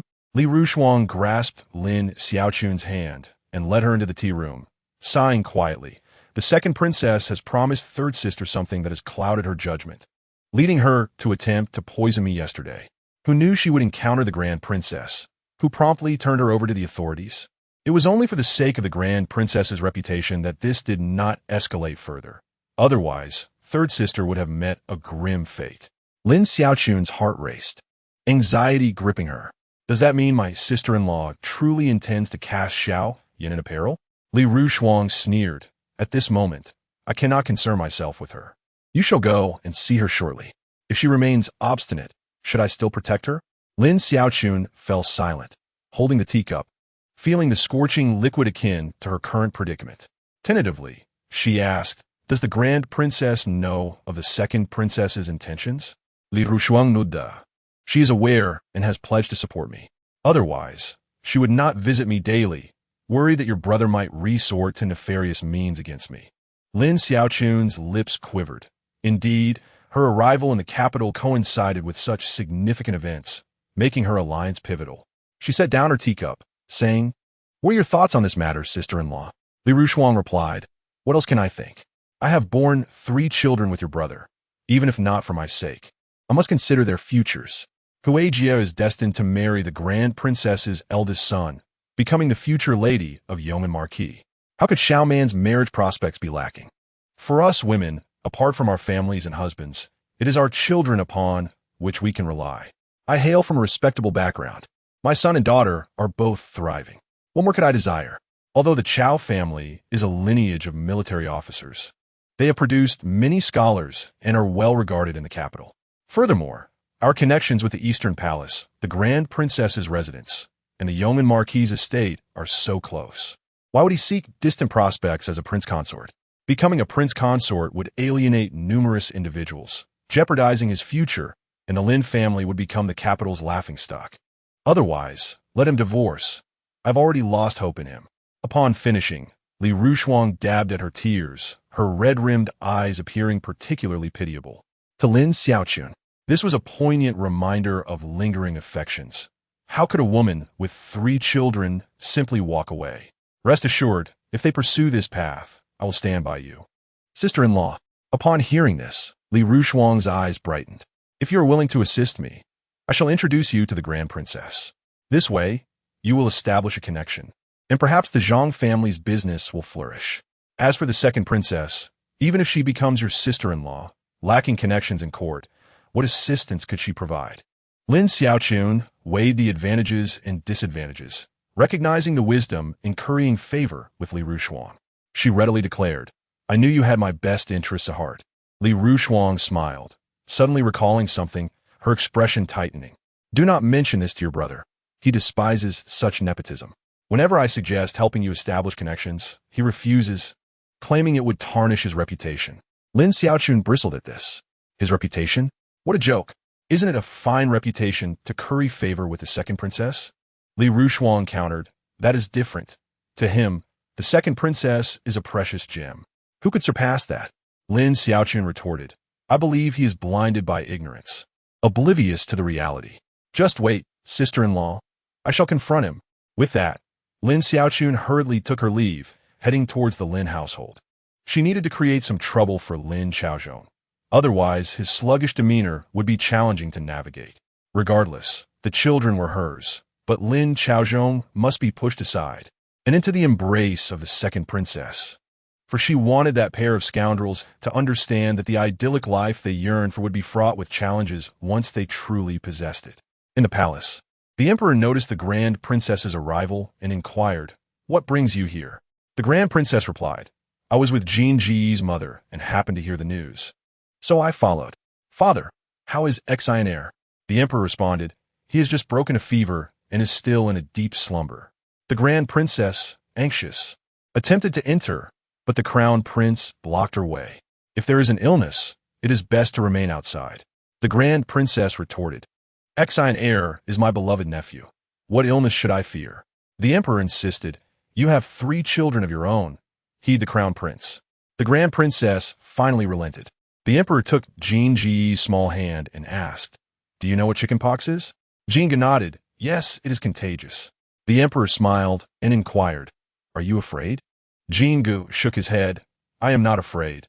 I want to accompany the little prince. Your Majesty, please allow me to enter. My mother said the little prince can recuperate at our home. It is peaceful there, and my sisters and I are not afraid. The emperor raised his eyebrows in surprise and glanced at the eldest princess. At that moment, Jin Gu had already dashed inside. The crown prince observed this scene, a hint of satisfaction emerging in his eyes. Chapter 84. Jin Gu consumed the mystic herb. Isn't that child from the Li family just recently born? How could she utter such words? The emperor inquired. The eldest princess replied, Father, do not misunderstand. Lady Li mentioned she has a little medicine that can treat smallpox. But there is little left, and its efficacy diminishes quickly once exposed. What miraculous remedy could possibly exist for smallpox? It is likely she merely hopes to be close to her son, the emperor remarked. Have you already called her Lady Li? Does that mean she has agreed to a divorce? The emperor asked. The eldest princess scoffed, driven to desperation. Would she not choose divorce and instead seek her own demise? The emperor furrowed his brow, questioning, What do you mean? The eldest princess explained. Yesterday, Lin Zhao's sister poisoned her, claiming the arsenic was given by the steward, Master Hua, who serves my second sister. I thought it impossible and had her sent to the Dali temple. What? Father, you were unaware? The emperor sighed, rubbing his temples. Chang'e, Xuanyi is your biological sister. Do you truly believe she would act in such a manner? The eldest princess retorted, The more I speak, the more you think I am complaining. What has she done that is worth my relentless pursuit? Father, you are burdened with state affairs and possess keen insight. If you do not trust your daughter, you may investigate yourself. Master Hua is merely a servant. Are you afraid of offending Xuanyi? The crown prince tugged at the eldest princess, signaling her to cease her words. The eldest princess inhaled deeply, stating, I have come to the palace to see the newborn. Father, pretend you have heard nothing and do not inquire further. The emperor's expression grew serious, his mind clouded with doubt. Could it be that while Shuni implored the empress to protect Lin Zhao, she simultaneously pressured him to eliminate Lady Li? Lin Zhao was in a difficult position. Hence his sister acted on his behalf. Her sister had previously committed arson, and now she resorted to poisoning. Her actions were excessively brazen.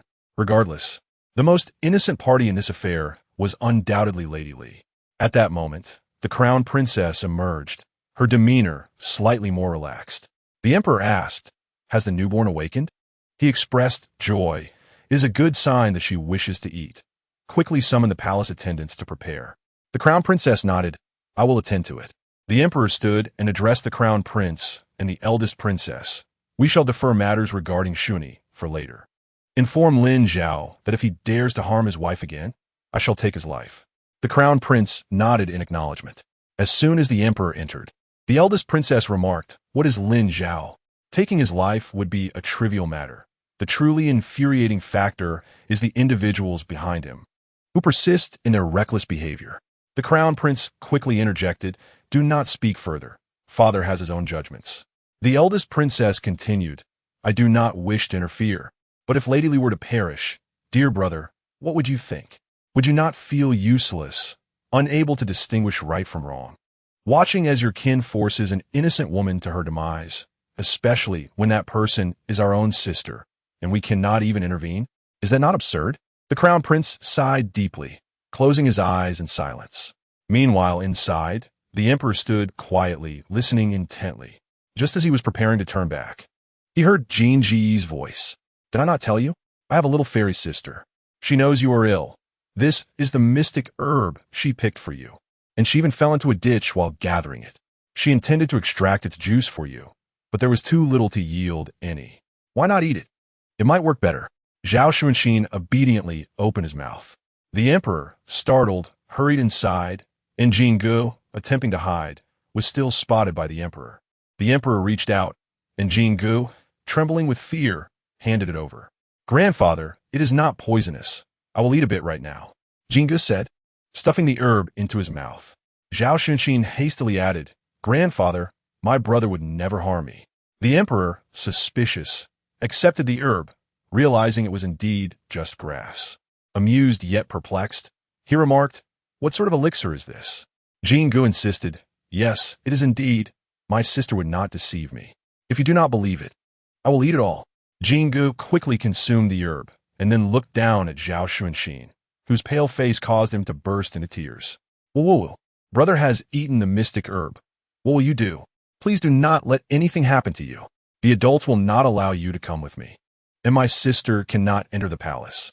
I can only watch you suffer helplessly." Previously, Chunlei had become a fool due to poisoning and fever. That potion was initially meant for me. Had Chunlei drunk it, I would have suffered the same fate. Whoa. The emperor was bewildered. What poison? What fever? How could one become a fool? Jingu had consumed mere grass, yet he reacted as if he had ingested a miraculous remedy and was now crying. The emperor, overwhelmed, exclaimed, "Do not cry. It is only grass. You have eaten it, so be it. Stay with Xuanxin. If he is in good spirits, he will recover quickly." Jingu sobbed, "That is not ordinary grass. That is the mystic herb. But now I have eaten it, and my brother has none left. I worked so hard to bring it into the palace." The emperor sighed. He brought in a few pieces of grass, claiming it was the mystic herb. Upon discovering it, he consumed it. Jingu lamented, "That was meant for my brother. Now he has nothing to eat." Whoa. The crown princess, taken aback and somewhat skeptical, suggested, "Father, you should rest. I will take care of them." The emperor nodded, never expecting to witness such a comical scene. However, Xuanxin truly obeyed, eating grass as instructed. He could not help but chuckle, addressing Xuanxin, "You must eat your medicine to recover. Do you understand?" Xuanxin nodded, "Thank you, grandfather." Jingu remained lost in sorrow, sniffling in grievance. Once the emperor departed, Jingu continued explaining to the crown princess, "It is the mystic herb I specially brought for my brother. If he eats it, he will recover. But now that I have consumed it, he has none left. Would you let my brother come with me? At my home, there is a little fairy who can heal him."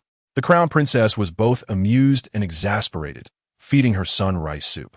Jingge, dear, do not cry. With you here, your brother will be fine. After feeding Xuanxin, the crown princess summoned the physician to check his pulse. Although the crown prince's condition had stabilized, he still required careful attention to prevent any relapse. As for Jingge, he was completely unharmed. The crown prince and crown princess both breathed sighs of relief. Jingge and Xuanxin were together, and Jingge remained unharmed. This was truly remarkable. Subsequently, the crown princess learned from the eldest princess that Li Rushuang intended to take her son out for recuperation, which moved her heart. She herself had 2 children to care for, yet she still thought of Xuanxin. This sentiment was appreciated. The eldest princess remarked, "Her children are all well-behaved." As I said, she must possess some good fortune. The eldest princess patted the crown princess's hand. "Do not worry. I will leave the palace at once." Chapter 85. The chaotic Lin family. He summoned the Minister of Justice, Lu Hu, into the palace to inquire why the case of Lin Xiaoyan's poisoning had not been reported.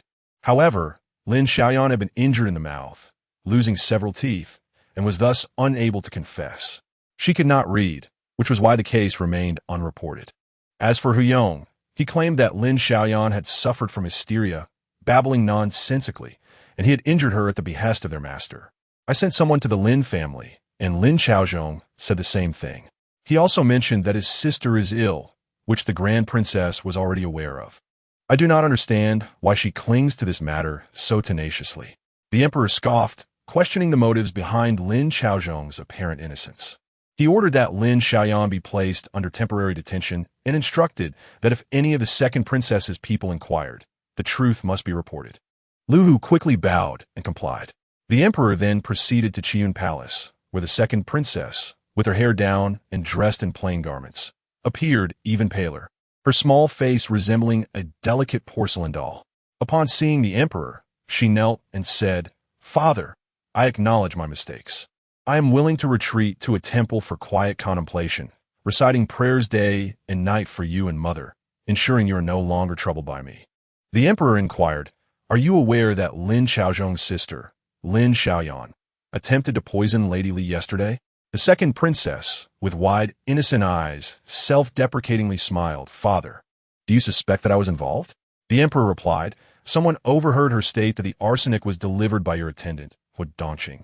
Hua Dongqing immediately knelt, asserting, "Your Majesty, I was by the second princess's side throughout yesterday and did not leave the palace."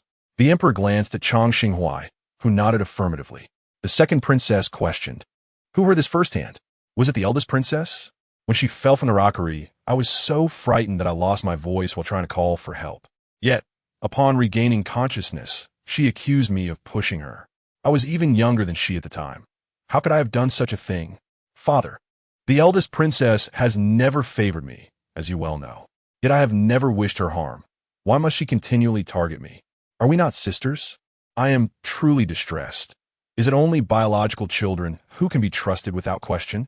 The emperor replied, "If you claim innocence, I shall believe you.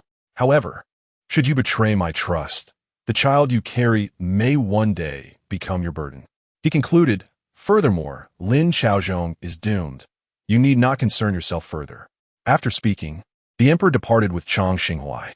The second princess continued to weep until Hua Dongqing assisted her, at which point she wiped her tears and remarked, "Thankfully, you used the Internal Affairs Office's token to leave the palace yesterday.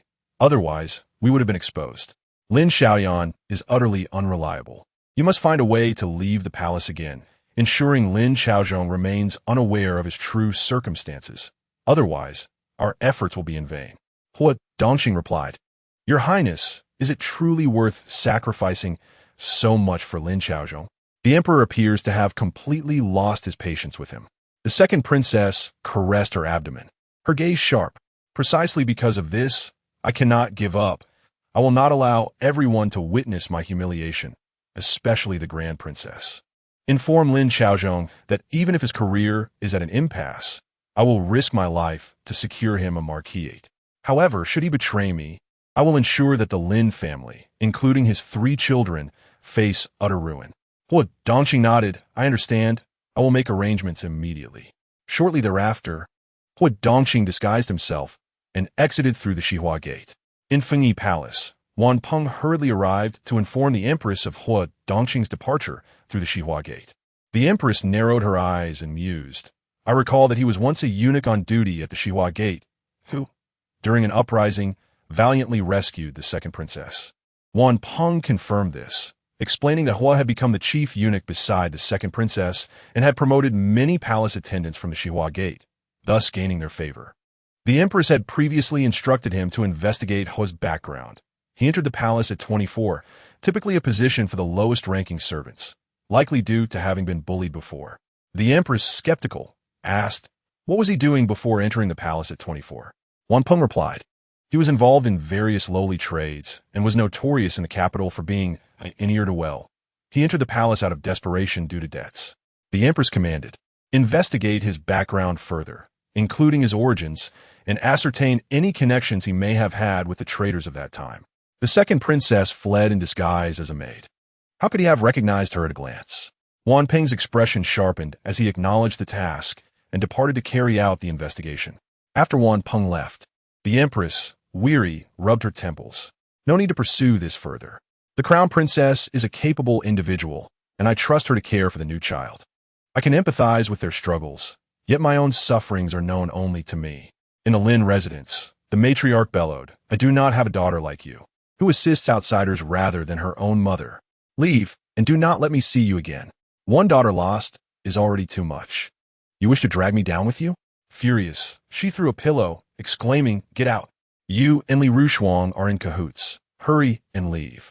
The matriarch's despair turned to cries. Are there no living souls outside? Get her out. Lin Xiaochun arrogantly retorted, I dare anyone to try. I'm a lady of this house. Just then, Lin Xiaozhong arrived and, witnessing the chaos, felt dizzy with anger, almost fainting. Silence. Lin Xiaochun, who gave you permission to provoke our mother? He dismissed the servants and dragged Lin Xiaochun into the room, forbidding her to cause a scene outside. Lin Xiaochun smirked. Even you are ashamed now, so stop engaging in futile efforts. To be frank, I met the Grand Princess through my sister-in-law and know everything. You and Mother are quite bold, knowing my sister-in-law has support yet still daring to bully her. You may be foolish, but I am not. If you truly wish to divorce, our sibling bond will be severed. Lin Xiaozhong scoffed. Do not use that threat to intimidate me. You, a married lady, have no authority over the Lin family. If you intend to care for our mother, then fulfill your duty. If not, leave. The matriarch interjected angrily. Let her go. I do not want her care. Lin Xiaochun retorted. Does Mother still think she has a say? When you sold me to the Zhang family, the betrothal gift was 200 taels, and you only gave me 20 as a dowry. Do you think I have forgotten that? Now my sister-in-law is in charge. As long as she does not expel me, I remain the lady of the Lin family. Lin Xiaozhong, furious, declared, what is she worth? Her demise is imminent. If you do not leave, do not blame me for being unkind as your elder brother. Lin Xiaochun feigned surprise. Brother, you truly intend to kill your wife? I did not believe my sister-in-law when she told me, but it seems you are indeed a heartless person. Lin Xiaozhong, incensed, raised his hand to strike Lin Xiaochun. Chapter 86. To strike again is to invite death. Lin Xiaochun quickly dodged, taunting, my sister-in-law has the backing of the general's residence, the Wang Manor, and the princess's palace. You only have the second princess. How dare you act so arrogantly? Brother, have you eaten too much dung, causing your brain to dull? Is this a losing venture you wish to pursue? The matriarch, terrified, fled to shut the door, her face dark as a pot's bottom, casting a murderous glare at Lin Xiaochun. However, Lin Xiaozhong remarked, Mother, there is no need for secrecy at this point. What more do I have to fear? The Emperor and Empress are already aware of the situation. If Li Rushuang truly has backing, she would have come to confront us after seizing Xiaoyan. Why has she not dared? In this world, the land belongs to the king. Even if she has the general's residence and the Dingwang Manor, what does it matter? Ultimately, they are nothing but paper tigers. Only the Emperor, the reigning sovereign, holds true authority. The matriarch, excited, asked, what did the Emperor say? So, is he planning to grant you a title as a marquis? Amiba, I said our suffering would not be in vain. The second princess is with child. She cannot allow the child to grow up without a father. Good fortune is indeed upon us. Lin Xiaochun was left astounded. The second princess. She is pregnant? Old Lady Lin snorted. You think you're the smartest in the world, so why ask? You don't even realize you've been used as a pawn. Li Rushuang dares not come herself, which is why she sent for you. Fool, when your elder brother rises, what place will you have? Lin Xiaochun, in disbelief, continued to express her doubts. How is that possible? She is the second princess. If she is pregnant, wouldn't the emperor and empress come after my brother? At that moment, Lin Xiaochun noticed Lin Xiaozhong's impaired leg and exclaimed, Your leg was broken by someone from the royal family? Lin Xiaozhong retorted sharply, If you don't know, don't speak carelessly. I fell from carriage. Oomph. Lin Xiaochun was unconvinced. Even if the second princess were pregnant, so what? Didn't the eldest princess already betroth Huijia as a daughter-in-law? Given the good relationship between my sister-in-law and the princess of Dingbei, Xiaoman might even become a consort in the future. And Jingge, is he not already by the crown prince's side? If you marry the second princess, your reputation will be tarnished. Who would still care for you then? The child born to the second princess will also be your blood. Why must you marry her? I propose, you publicly be with my sister-in-law and privately attend to the second princess as a lover. A dual benefit. Lin Xiaozhong's lips twitched, his anger boiling over. Silence. I'm a talented scholar. How dare you suggest I become a lover? Lin Xiaochun exclaimed. Why are you so fierce? When you share the bed with the second princess, is that not being a lover? If not a lover, what are you? Her husband? I command you to be quiet. Lin Xiaozhong roared. All his patience worn thin. He glared fiercely at Lin Xiaochun. I am now recognized as the second prince consort by the emperor and empress. If Li Rushuang were sensible, she would take her own life to fulfill my union with the second princess. Should she refuse, there are many who would gladly offer her poison. As for those 3 children, whether betrothed to the eldest princess or favored by the princess of Dingbei, they are all mine. Without Li Rushuang, they are all my children. What difference does it make? Wealth and honor belong to our Lin family. Alliances with the powerful are ours. The death of one Li Rushuang brings joy to all. You fail to alleviate our burdens, and yet come here to spout nonsense. Do you know why I insisted on marrying you off early? Because you are too foolish. Always self-righteous, which threatens our family's rise. It seems my foresight was indeed correct, as you are now the one disrupting it. Lin Xiaochun was infuriated, her eyes reddening. So that was why mother wanted me to marry so suddenly. It was all your arrangement. Lin Xiaozhong, Zhang Hong, is over a decade older than me, and he has a legitimate wife. I would be a concubine, caring for his children. How could you bear such a thing? Lin Xiaozhong sneered. If you were as obedient as Xiaoyan, would I treat you thus? At this point, do you still not reflect? Back then, we needed Xiaoyan to deal with Li Rushuang. Over the years, you have seen that with Xiaoyan keeping a constant watch. Li Rushuang has toiled in our home without daring to utter a word of dissent. Is that not the result of my and mother's training of Xiaoyan? Could you have done the same? Lin Xiaochun retorted angrily. You are shameless, calculating against others, and yet speaking so grandly. Lin Xiaozhong replied, One must be self-serving. All face dire conséquence. You are in the capital not for the Zhang family, but for yourself. If you agree to persuade Li Rushuang to take her own life, ensuring she does not bring trouble to our Lin family, and promise to care for her 3 children, she will depart in peace. I will not only procure a residence for you in the capital, but also have the second princess entrust you with royal business. Then you will be esteemed among the Zhang family, and your stepchildren will surely respect you. They would be eager to kneel before you, attending to you daily. Lin Xiaochun, tempted by the immense benefits, hesitated and asked, Will you truly treat me this way? Lin Xiaozhong replied, Why would I not? You're my sister, the second princess's sister-in-law. How could we disregard your situation? Old Lady Lin also grasped Lin Xiaochun's arm, striking it a few times. Fool, no matter how formidable Li Rushuang is, she cannot compare to your elder brother. The second princess carries your brother's child. This cannot be faked. When the time comes, you can help Li Rushuang raise those 3 children while we provide the funds. You can also take the opportunity to get closer to the eldest princess and the Dingbei princess residence. Are you afraid of not having your day of glory? If Li Rushuang lives, your brother cannot marry the second princess, and you cannot be the second princess's sister-in-law, leaving those 3 children under her control. How could your brother find favor? How could she fulfill your wishes? Lin Xiaochun felt something was amiss, hesitating for a long time, unable to make a decision. Lin Xiaozhong said, "Do not hesitate. I do not ask you to kill Li Rushuang, merely to clarify matters with her, urging her to end her life. Besides, Xiaoyan went to poison her, and even if caught by the eldest princess, she is still living well." Lin Xiaochun countered, "What if the eldest princess or the authorities pursue this? I heard from Granny Zhang that the eldest princess is worried you might harm my sister-in-law."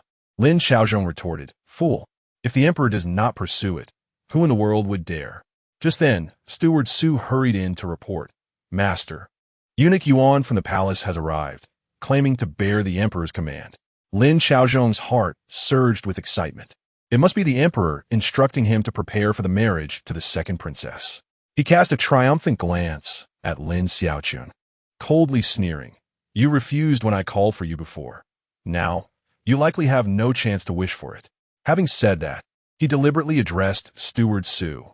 "Please invite Eunuch Yuan in to speak. Let certain individuals hear, so they do not think I am merely amusing her." Utterly clueless. "Stewat Su Gomli Sweepli." Soon, Yuan Xiao entered. Upon seeing the Lin family's demeanor, old Lady Lin's excitement was palpable, unable to suppress her eager smile. The nearby women observed him curiously. When he glanced their way, they quickly shrank back in timid retreat. Lin Xiaozhong, shedding his previous gloom and anxiety, personally led old Lady Lin and Lin Xiaochun to kneel, stating, "We trouble Eunuch Yuan for this journey. This is my mother and my second sister. Please convey any orders from His Majesty directly." Yuan Xiao's eyelids twitched, immediately admonishing, "Master Lin, please be cautious with your words. How can you refer to His Majesty so casually, lest you lose your tongue?" Lin Xiaozhong's smile froze, disbelief washing over him as he looked at Yuan Xiao. Simultaneously, old Lady Lin and Lin Xiaochun felt a shiver of foreboding. Indeed, Yuan Xiao continued, "I am here on the orders of His Royal Highness, emerging from the palace to deliver a message left by the emperor. Lin Daren, please listen carefully. His Majesty has decreed that if you dare to lay hands on your wife again, you shall be sentenced to death immediately." With a thunderous crash, Lin Xiaozhong felt as if struck by lightning, collapsing into unconsciousness. Chapter 87. A Path to Darkness. Do not leave. What do you think you're going in your brother's current state? Not leaving? Waiting for a feast? He is on the verge of being sentenced to death, and still wishes to be a prince consort? Bah! Lin Xiaochun hurriedly departed, not daring to linger in the Lin family any longer. She needed to find a place to avoid the storm and ensure she was not implicated. When Lin Xiaozhong regained consciousness, he saw Lin Xiaochun's departing figure. Consumed by rage, his eyes turned red. "What is Li Rushuang? She bore me 3 children. Can she simply run away? It is the second princess. Everything was agreed upon, with the emperor and empress's consent. Where did it all go wrong? That Eunuch Yuan might have faked the imperial decree. I refuse to believe this is true." Old Lady Lin cried. "Is he not a person close to the emperor? How could he dare to fake the decree? My son, perhaps it is best to let it go. Being a prince consort is no easy task." Lin Xiaozhong, overwhelmed by the heavy blow he had received, found himself unable to accept the reality, even coughing up blood. As he gazed at the crimson stain between his fingers, he clenched his fists tightly. At that moment, he caught a fleeting glimpse of a shadow by the window. Mistaking his silence for acceptance, Lady Lin hastily said, "Very well. You should rest now and cease your thoughts." With a sullen expression, Lin Xiaozhong remained mute. It was not until Lady Lin departed that the shadow entered. Lifting the cloak, it revealed itself to be Hua Dongqing. Yuan Xiao had entered through the main door, so it was impossible for him to feign an imperial edict. The only plausible explanation was that Hua Dongqing had deceived him. A fire ignited within Lin Xiaozhong's chest, his eyes reddening with fury, yet he stifled this rage, eager to discern Hua Dongqing's intentions. The emperor had already dispatched Eunuch Yuan to convey the message that if he dared to lay a hand on the Li family again, he would face execution by imperial decree. I am risking everything for the sake of the second princess. My sister remains imprisoned, and I do not even dare to glance at her. The damage to my estate has yet to be repaired, and I find myself at the end of my wits." Hua Dongqing retorted coldly, "What do you consider an end of your wits? From the very beginning, you have been orchestrating the actions of others. First your mother, then your sister. If you were truly desperate, Li Rushuang would have long since met her demise at your hands. Lin Xiaozhong replied, I must count myself fortunate that I did not kill her. Otherwise, I would be the one dead now. Hua Dongxing continued, you will not perish. The second princess has implored the empress to spare your life. As long as Li Rushuang is dead, the empress will intervene on your behalf. Lin Xiaozhong scoffed softly, his faith waning. Hua Dongxing frowned, stating, the second princess has assured me that if you cannot maintain your position in court, she will do everything in her power to secure a marquisate for you. But should you betray her, neither you, nor your mother, nor your 3 children will survive the wrath that follows. Lin Xiaozhong's heart raced, disbelief etching his features. Are you threatening me? Hua Dongxing chuckled derisively. I have encountered many like you. When benefits abound, you scramble to ascend, unperturbed by who stands in your way. Yet when the tide turns, you become subservient, desperate to distance yourself from responsibility. But ponder this. Can you truly disassociate from the second princess? She refrains from appearing publicly only because of her condition. The day she leaves the palace, Lin Darren, you may not even comprehend how your demise will unfold, much like the former prince consort. What? Lin Xiaozhong's face paled in terror. Could it be that the former prince consort fell victim to the second princess's machinations? This revelation struck him like a thunderclap. What manner of person would dare to kill even those closest to them? Hua Dongxing added, do not entertain thoughts of exposing this. That would be the true path to your demise. For now, the second princess still wishes to protect you. So count your blessings and offer her and her unborn child some assurance. Regardless of her status, she remains the second princess. As for you, Lin Darren, your official title has been stripped. Without a marquisate, what will you amount to? Will you kneel before Li Rushuang, living a life of dependency, forever deprived of prospects? Lin Xiaozhong felt the sting of truth in Hua Dongxing's words. He had endured enough of other scorn, particularly the Jiang family's lofty demeanor, demanding his obedience while forcing him to treat Li Rushuang with utmost care. At the slightest dissatisfaction, they would remind him how he came to marry Li Rushuang and how the Jiang family had supported him. Offending the second princess was not an option. He had but one path forward, to strive for a title, lest he lose everything and be left with naught. Is the empress truly safeguarding my life? He inquired. Hua Dongxing affirmed, naturally. The second princess is of royal blood. Regardless of circumstances, titles, wealth, and power are within her grasp. All she needs is a man. The emperor may not understand this now, but once your child is born, he will reconsider, especially for the child's sake. Should you continue to hesitate and the second princess no longer desires your presence, your days will become unbearable. Lin Xiaozhong felt a sense of stability return. His greatest bargaining chip was the child in the second princess's womb. Once the child was born, the emperor could not allow any harm to come to it and would likely promote him. Moreover, the emperor's intentions were inscrutable. The so-called death sentence might merely be a test of his character, to discern if he was truly one to cower in fear for his life. If he proved otherwise, perhaps a turning point awaited him. I shall visit Li Rushuang tomorrow and ensure her disappearance, he declared. Hua Dongxing, satisfied, replied, this is your final opportunity. Should you fail again, I shall not come to see you. In life, one must make sacrifices. In the long run, having a child of royal lineage will secure the future of the Lin family. Lin Xiaozhong nodded. Thank you, Chief Hua, for your guidance. This time, I shall take matters into my own hands and ensure success. Chapter 88. Clarifying before taking action in the East Palace, the Crown Prince's grandson had fallen ill again. Inside the chamber, Jin Gu observed Zhao Xuanxin, who was lost in a deep slumber and his heart was filled with anxiety. Just then, the imperial physician arrived to perform bloodletting on Zhao Xuanxin's fingertips, claiming it would help eliminate some toxins. Jin Gu inquired, will the poison remain in the blood? The physician replied, indeed, the blood circulates throughout the body. Letting a bit out will not harm him.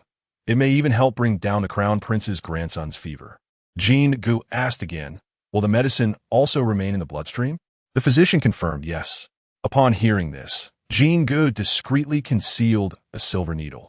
This scene was witnessed by the Crown Prince and the Crown Princess, who remained silent. They had intended to observe Jin Ji's actions, hiding behind a screen. To their surprise, They saw Jingu pierce his own hand with the silver needle, using his blood to nourish Zhao Xuanxin. Brother, my blood contains the elixir. Once you consume it, you will recover. Zhao Xuanxin, awakened by the scent of blood, hurriedly protested, Brother, this is not permissible. Yinye, resolute, replied. The physician has said that letting a little blood out is harmless. The elixir was meant for you, but your status is too noble. I must test it first. There is little left, and once I finish testing, it will be gone. Zhao Xuanxin nodded, obediently taking Jin Ji's blood on his finger before drifting back to sleep in his embrace. The crown prince and the crown princess exchanged glances, both pondering the miraculous nature of the situation. However, as Jingu had already punctured his fingertip, they feared startling the child and remained silent. When the physician returned with the medicine, the crown prince and the crown princess entered, feigning nonchalance. To their astonishment, they noticed that their son's complexion had improved considerably, and his breathing had become steady, unlike the earlier, frail state. The crown princess placed her hand on her son's forehead and exclaimed in surprise, The fever has subsided. The crown prince, unable to believe it, quickly checked. The physician, equally perplexed, hastily took the child's pulse. The fever had indeed subsided, and it seemed the internal heat and toxins had also been alleviated. It appeared that the bloodletting method was effective and could stabilize the situation for the time being. The physician, relieved, noted this. However, he failed to see the astonished gazes of the crown princess and the crown prince, which were fixed upon Jin Ji's finger. Though slightly swollen, it bore no visible injury, merely a reddened spot that clearly indicated that what they had witnessed was no mere illusion. The couple hurriedly retreated to a side hall to confer. The crown princess remarked, Today, Jingu brought medicine for Xuanxin, claiming it was a spiritual herb. Father saw it and mistook it for common grass, which Jingu hastily allowed him to consume. Now it seems that if Xuanxin ingested that spiritual herb, he may no longer have to suffer. The crown prince replied, The authenticity of the spiritual herb remains uncertain, but Jingu genuinely cares for Xuanxin. The crown princess agreed. You are correct, my lord. Jingu treats Xuanxin with the affection of a true brother. I have made up my mind. We shall send Xuanxin to the Li residence for treatment. His illness inherently required careful separation and attention. He was sent out of the palace, and should any misfortune befall the other palaces, it could hardly be blamed on Heir. Most importantly, I firmly believe that Heir will thrive in the company of Li's child. The crown prince remarked, Then let him be sent away. You may visit the palace daily, which will also allow you to keep an eye on Li. Her current situation is perilous, and having received her kindness, we must naturally ensure her safety. The crown princess assured him, Rest assured, your highness. I will take good care of them all. The crown prince continued, Inform Li that her father will soon arrive in the capital, and the only reason for Lin Xiaozhong's survival is to await her father's arrival for resolution. The crown princess nodded, thinking that since Lin Xiaozhong was destined to meet his end, it would be wise for Li to refrain from seeking divorce for the time being. Ultimately, the Lin family would be under her command, and a divorce might only stir unnecessary gossip. As dawn broke, the crown princess sent a message to the eldest princess, instructing her to wait at the Li residence. She then gathered her attendants to prepare and personally escorted Jingu and Zhao Xuanxin out of the palace. Yinye, having had a restless night, was drowsy throughout the journey, while Zhao Xuanxin appeared lively, leaning against the crown princess and whispering, Yesterday my brother wanted to take me out, but mother wouldn't allow it.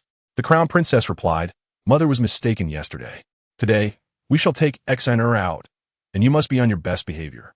Jin Ji's mother is surnamed Li, so you should address her as Aunt Li. Do you understand? Zhao Xuanxin nodded obediently, saying, I want to meet my brother's fairy sister, Xiaoman. She is very capable. She knew I would fall ill and asked my brother to bring Ling Xiao to save me. The crown princess, puzzled, asked Xiaoman, Is it not Huijia? No, it's Xiaoman, Zhao Xuanxin insisted. The crown princess chuckled. Very well then, we shall go meet the little fairy sister shortly. Upon arrival at the Li residence, the eldest princess and Li Ruo Shuang were already waiting. They had prepared a spacious and refreshing abode, perfectly suited for Jin Ji's stay. It was a separate courtyard, adorned with lush greenery, exuding an air of elegance. Once the bedding was arranged, Zhao Xuanxin and Jin Gu climbed onto the bed, frolicking before they decided to head out. They appeared perfectly fine, with no signs of distress. Just as the crown princess was about to intervene, Li Ruo Shuang interjected. They must be going to see their sister. Let them go. Hui Jie is over there. The eldest princess remarked. Only you can remain so composed. In other households, there would be chaos. Li Ruo Shuang replied. The chicken pox must run its course.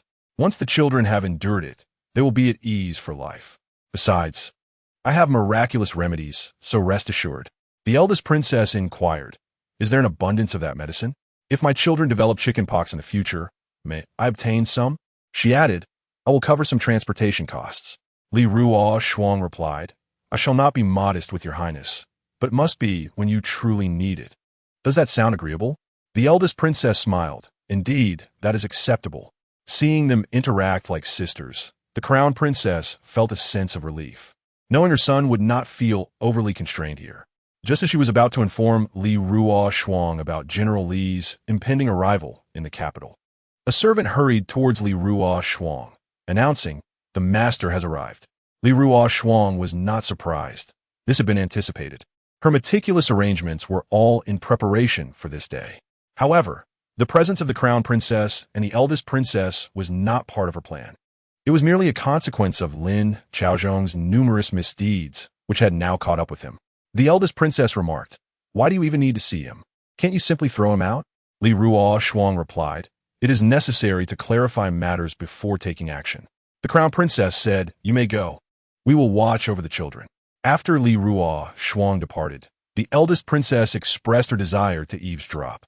The crown princess held her back, saying, what are you intending to do? The eldest princess replied, I want to see how shameless he can be. The crown princess hesitated. Is that appropriate? The eldest princess resolutely took her hand, insisting, come on, the children won't go astray. Besides, if you don't see for yourself, how will you report to father about what kind of fool he's turned out to be? Upon hearing this, the crown princess's gaze flickered, and she followed suit. Chapter 89. Li Ruo Shuang. How dare you strike me? Lin Chaozhong entered through the back door, unaware of the crown princess and the eldest princess's presence. However, upon noticing the unfamiliar maids and servants bustling about, he surmised that Li Ruo Shuang had hired new help, thus diminishing his chances of taking action here. Li Ruo Shuang, having risen early to greet the crown princess, had not taken the time to properly groom herself. She wore a round-collared leather jacket with a long inner shirt and a flowing skirt adorned with cloud patterns. You should have someone release Xiaoyan.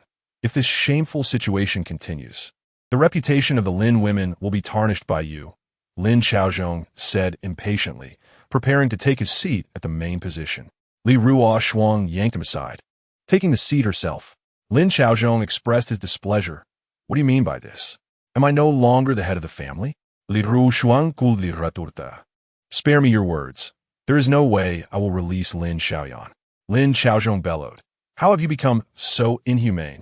She is our younger sister. Li Ruo Shuang scornfully replied. Let us be clear.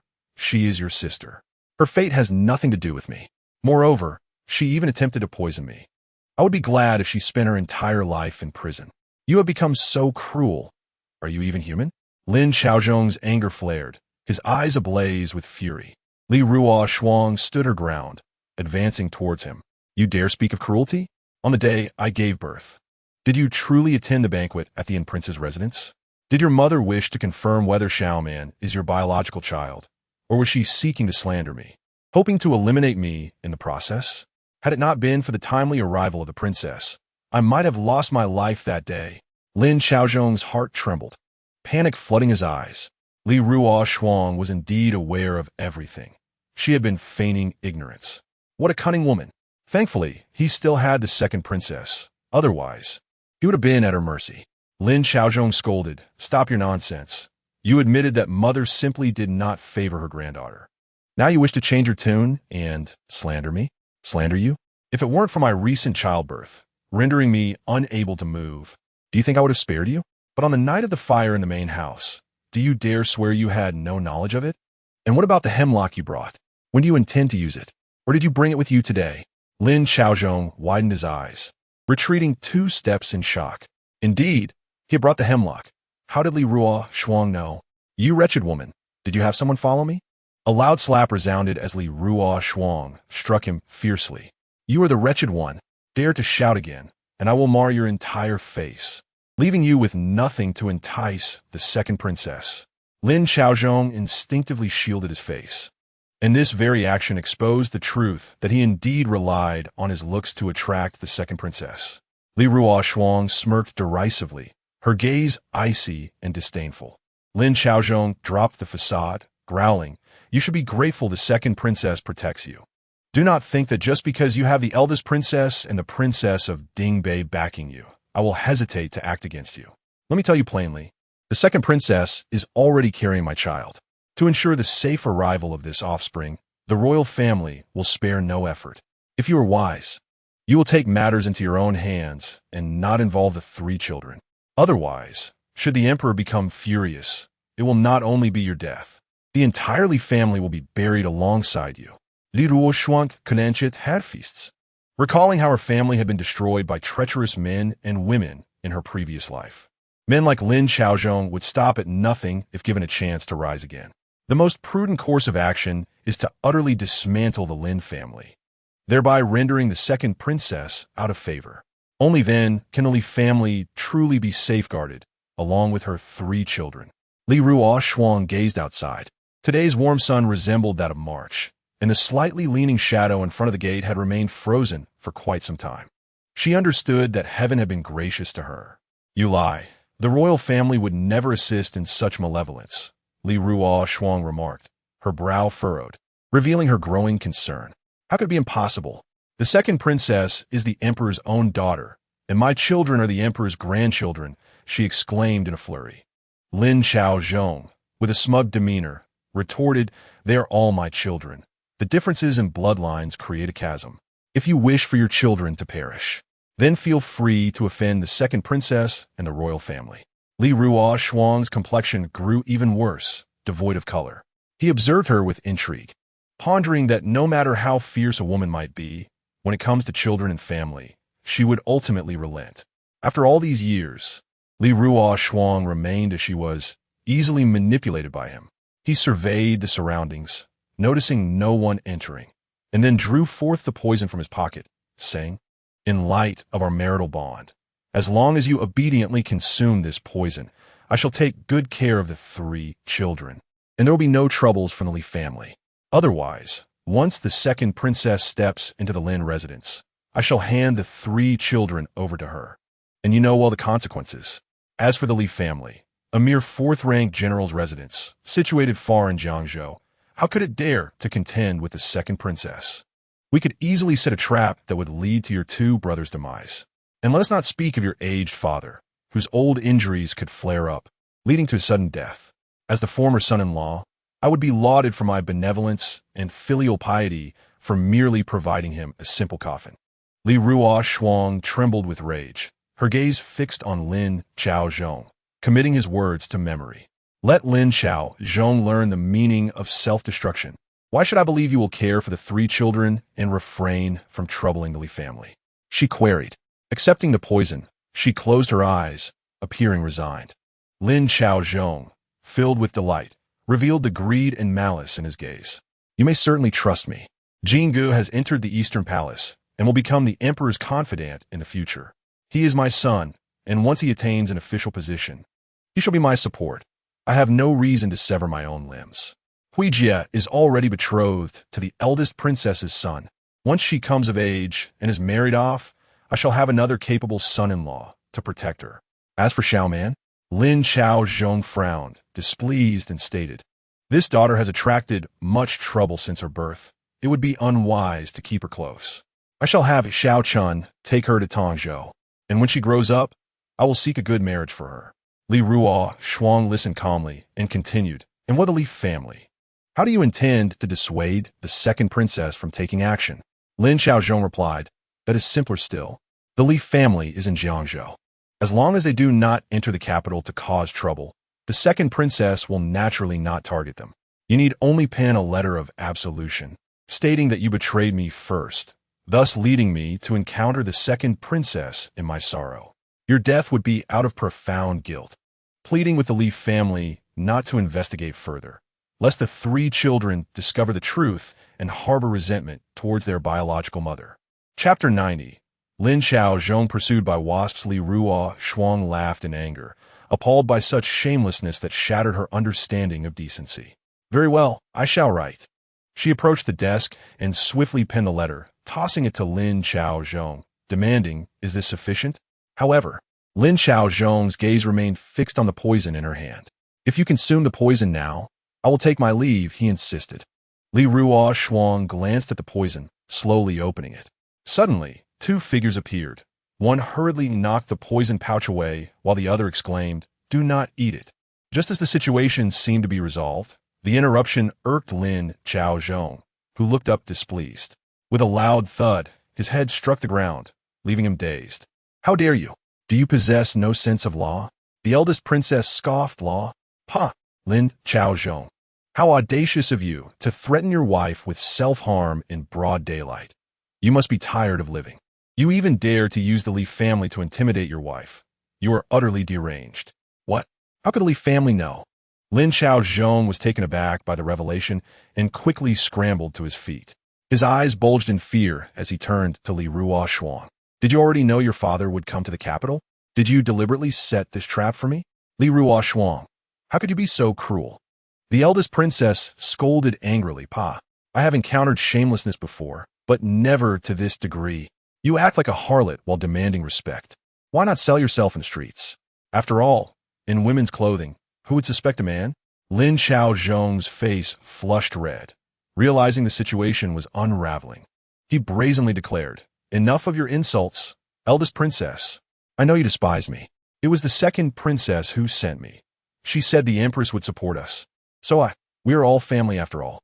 My daughter is betrothed to your son. Such insults would sadden my daughter." "No, I am not saddened. Mother, let us leave quickly. Do not stay with father. He intends to kill you." Hui Jie rushed in, burying her head in Li Ruo Shuang's embrace, clinging tightly to her waist, fearful that if she delayed, she might never see her mother again.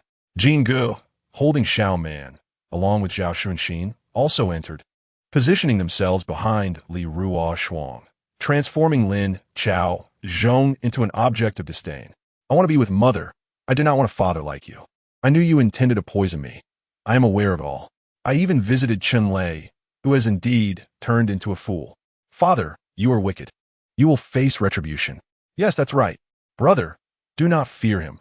He was never a good man, even if you choose to stay with him. Once you obstruct his interest again, he will strike at you once more.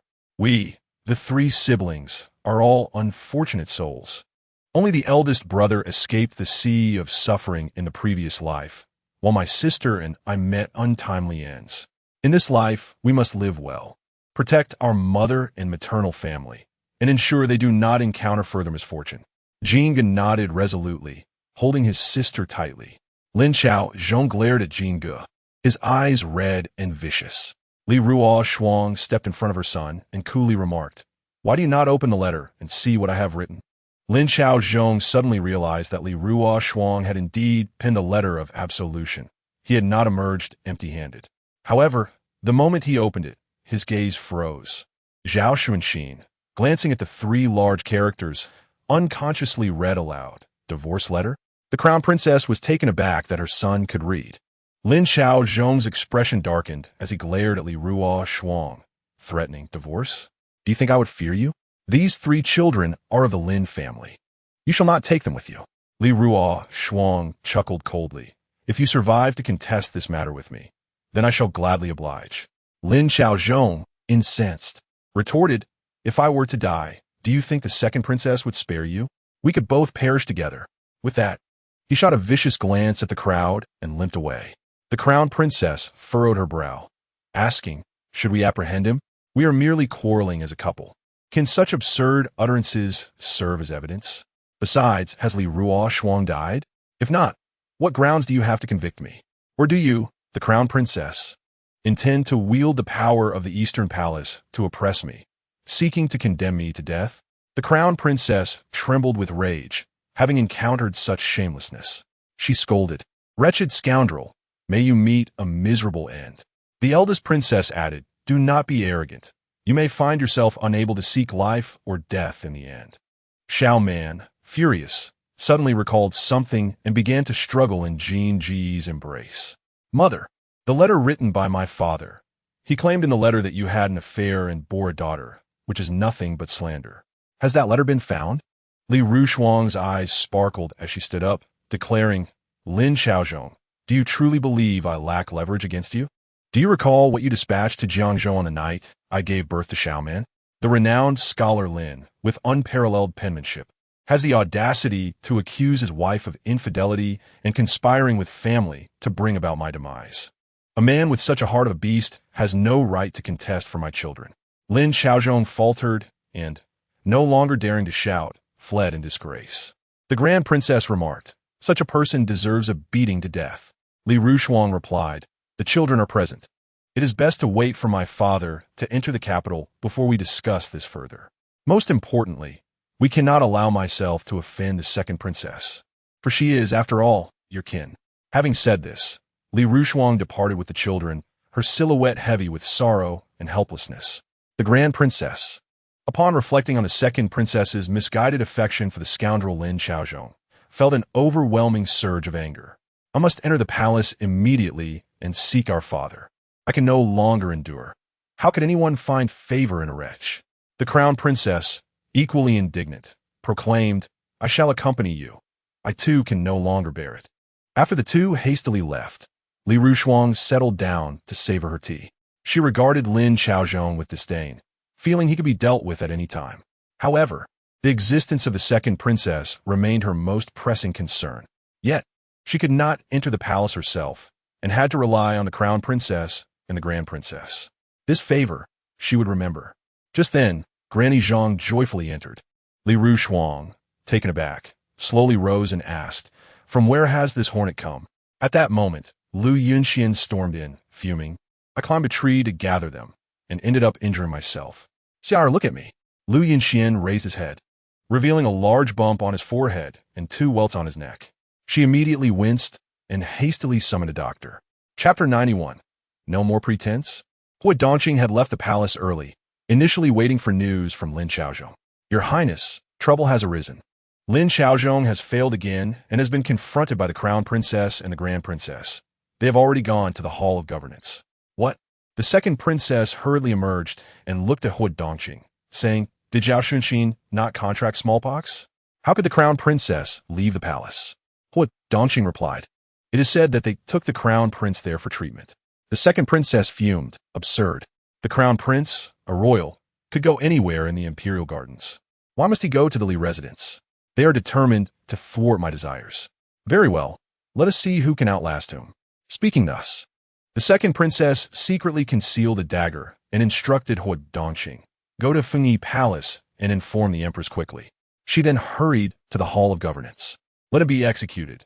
There is no need to wait for General Li's arrival. Inside the Hall of Governance, the emperor, having heard the full account, wore a dark expression.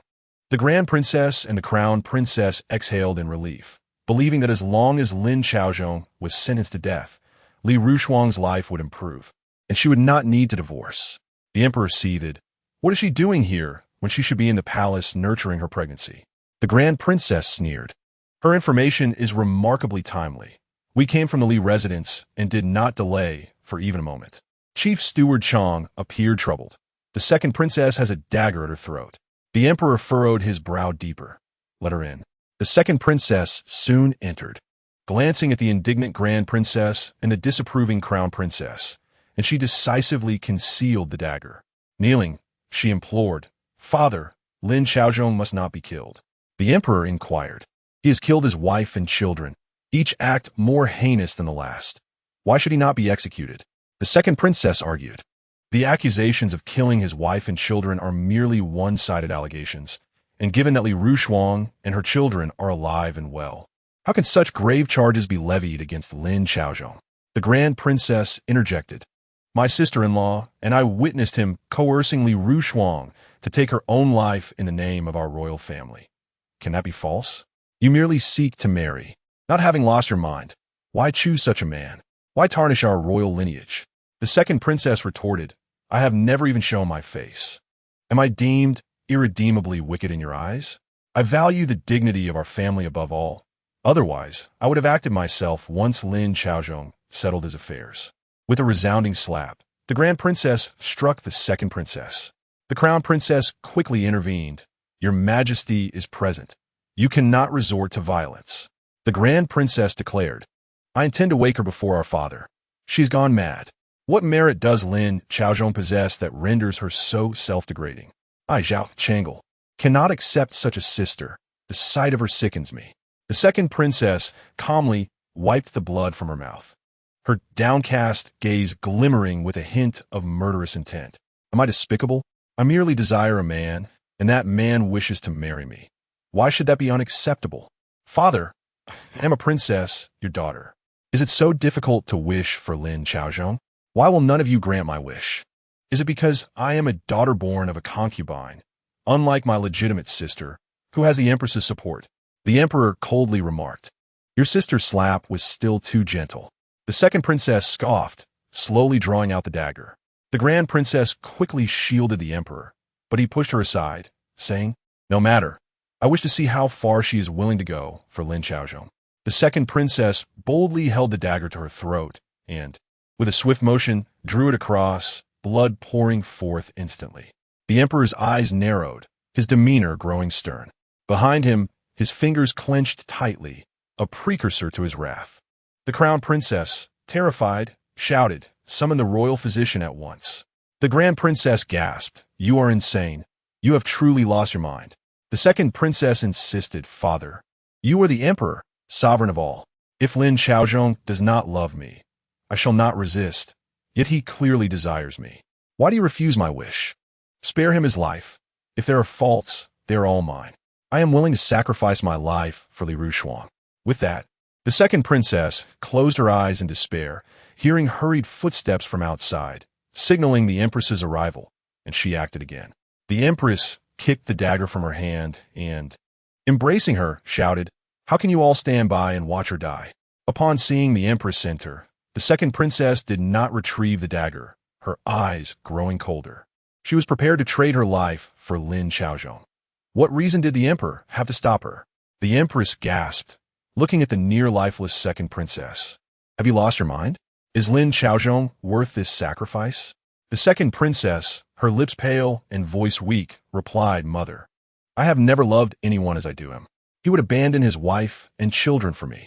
Why should I not sacrifice for him? The Emperor, incredulous, laughed in anger.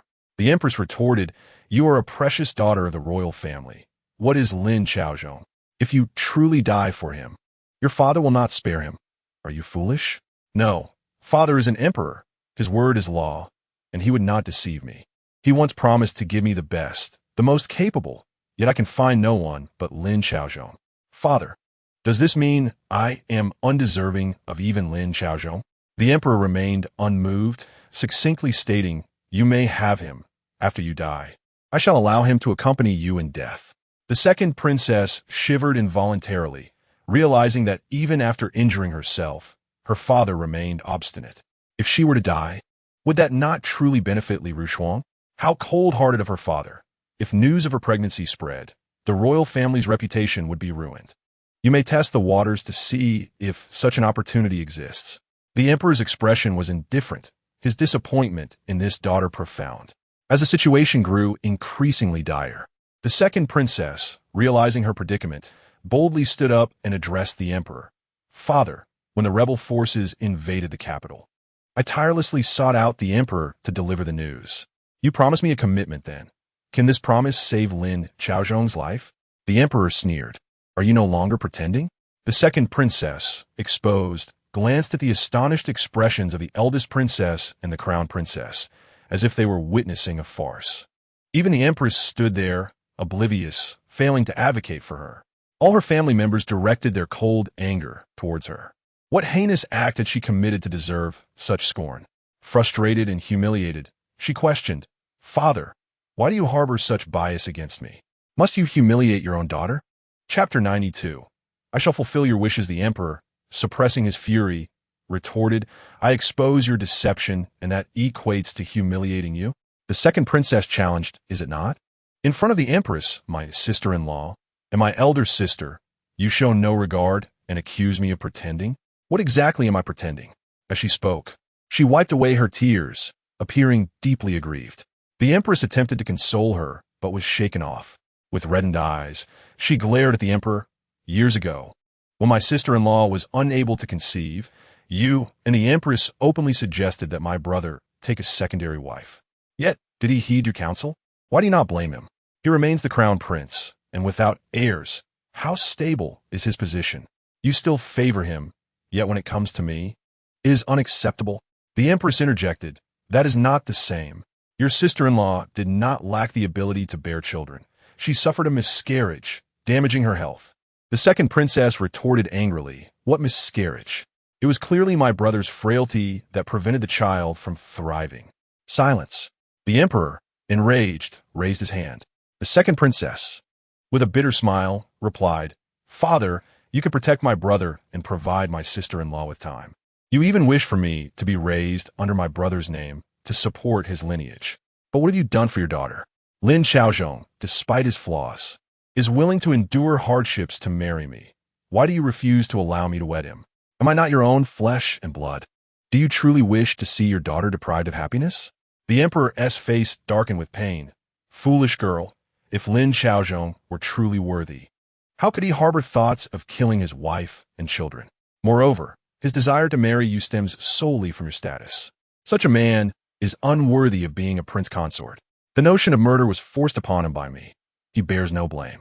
If you truly wish for our union, I will allow you to accept a divorce, sparing Li Rushuang's life. I would even adopt his 3 children as if they were my own. As she spoke, the second princess seemed to believe she was making a tremendous concession, her countenance darkening. The eldest princess, speechless, remarked, Father, you have heard her.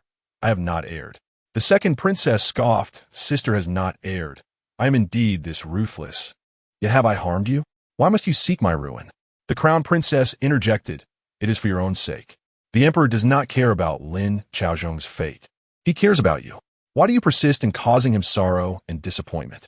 If you abandon Lin Xiaozhong, I will treat your children as my own. The second princess shouted back, Do not play the virtuous one. If it were not for your insistence on sending Xuanxin to the Li residence, Li Rushuang would be dead.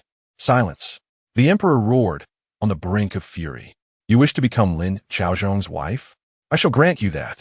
The second princess's face lit up with joy as she quickly bowed. Thank you. Father, I knew you would care for your daughter. The emperor retorted coldly. Do not be so quick to rejoice. I ask you, is it true that you would do anything to marry Lin Xiaozhong? The second princess's gaze sharpened, a sense of foreboding flashing through her. Yet, seeing the indifferent faces of her relatives, she nodded. I am willing. The emperor declared, Good. You have spoken these words yourself.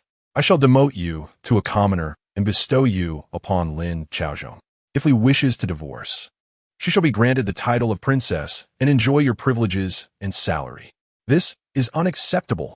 The second princess immediately opposed. Li Rushuang, what right does she have? A daughter of a 4th-rank general. How can she stand beside me? She dreams of enjoying my status. The emperor scoffed. It appears your affection for Lin Xiaozhong is merely superficial. You are more concerned with your own status. The second princess insisted, I was born a princess. It is the commoners who must bow to me, not the other way around. How dare you expect me to kneel before a commoner? The eldest princess retorted angrily. You seek to take another's husband, and you still believe you have a moral high ground? The empress shot a glare at the eldest princess and urged the second princess. Why not accept being a secondary wife? It would provide an explanation to the officials. Upon hearing this, the second princess collapsed. I am a princess. I demand to be the primary wife. Why should I settle for being a secondary wife? If he wishes to marry me, that is my merit. Why do you oppose? What do the officials matter? Why must I answer to them? Lin Xiaozhong is willing to abandon his wife and children for me. That is my achievement. Why can you not see that we are truly in love? I shall marry no one but Lin Xiaozhong. The emperor, rendered speechless by her foolishness, questioned whether this daughter was truly his. The emperor sighed, perhaps we should send someone to ask Li if she is willing to divorce. The emperor immediately rebuked. Is that not the same as coercing her? The eldest princess added, Indeed, mother has always been the most rational. Why does she now favor Shuni? The crown princess remarked.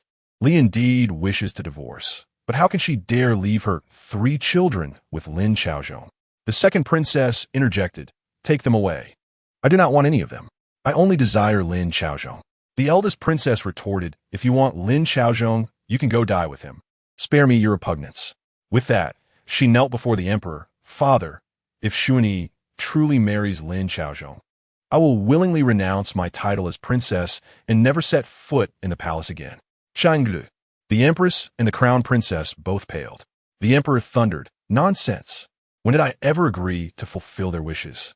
Changlu sneered, I do not care. This is my stance. I would rather not be a princess than be related to a beast like Lin Xiaozhong. The second princess taunted, sister, why speak so fearfully? It is I who will marry Lin Xiaozhong, not you. Or do you harbor feelings for him as well? How dare you sully my name with such a creature? Watch me not tear your mouth apart today. The eldest princess, enraged, lunged forward, seizing Xuanyi's hair and delivering 2 resounding slaps to her face. The empress and the crown princess rushed to intervene, but this time the second princess retaliated fiercely, rising to charge at the eldest princess. The empress dowager arrived just in time to witness the scene, her eyes blazing as she shouted, stop this at once. Chapter 93. How to handle this. Mother, how did you arrive? The emperor, overwhelmed, was taken aback by the empress dowager's presence. The empress dowager scolded, had I not come, who knows what calamity would have unfolded. She positioned herself protectively in front of the eldest princess, glaring at the second princess. Has your mother ever treated you poorly? Changlu, regardless of her faults, is still your elder sister. If you were to collide with her abdomen, what if she were with child? Have you considered the consequences? Hearing this, everyone turned their gaze to the eldest princess's abdomen, the empress gasping in shock. The eldest princess, blushing, murmured, do not look, I'm not pregnant. The second princess averted her gaze, suppressing her anger. You scold me, but do you know that it was my sister who struck me first? The empress dowager coldly replied. Changlu has always been one to act swiftly in matters of affection and enmity. She speaks out on behalf of those who are not her own, let alone when it comes to her own sister. The matter between you and Lin Xiaozhong has already been disclosed by Granny Gong. It was indeed your fault. You may admire Lin Xiaozhong and even wish to marry him, regardless of his existing wife and children, thinking that you could be a concubine. The empress dowager, the empress, and those around them gasped in astonishment, prompting the empress dowager to raise her hand, signaling for silence. The second princess felt indignant, but dared not retort. How could she possibly become a concubine? Observing her indifference, the empress dowager continued with a cold smile. Yet you should never have engaged in an affair with Lin Xiaozhong. And to make matters worse, you have conceived a child. As a princess of the Great Way, your father has worked tirelessly to ensure that you and your sister do not follow the same tragic path as your aunt, ultimately resorting to marriage as a means of survival. Instead of expressing gratitude, you threaten him into allowing you to wed a man devoid of loyalty and virtue, a man who is driven solely by greed, worse than a beast. And still, you dare to proclaim that you and he are truly in love. I would even entertain the thought that you are genuinely in love. But if that were the case, why would your father wish for you to marry as a commoner? And yet you refuse? If you wish to enjoy the privileges of a princess, you must also uphold the standards of one. Your affair with Lin Xiaozhong is already a betrayal to the Li family, and you desire for him to dispose of his wife and child to marry you. Such a notion is both vile and malicious. Let alone the fact that you belong to the imperial family. Just inquire around. Any respectable family in the capital would never tolerate such behavior from their daughters. They would have dealt with it long before it escalated. The second princess turned pale, while others may have spoken of violence as mere intimidation. The Empress Dowager's thoughts suggested she would not hesitate to act. The second princess was thoroughly alarmed, grasping the Empress Dowager's dress as she knelt and wept.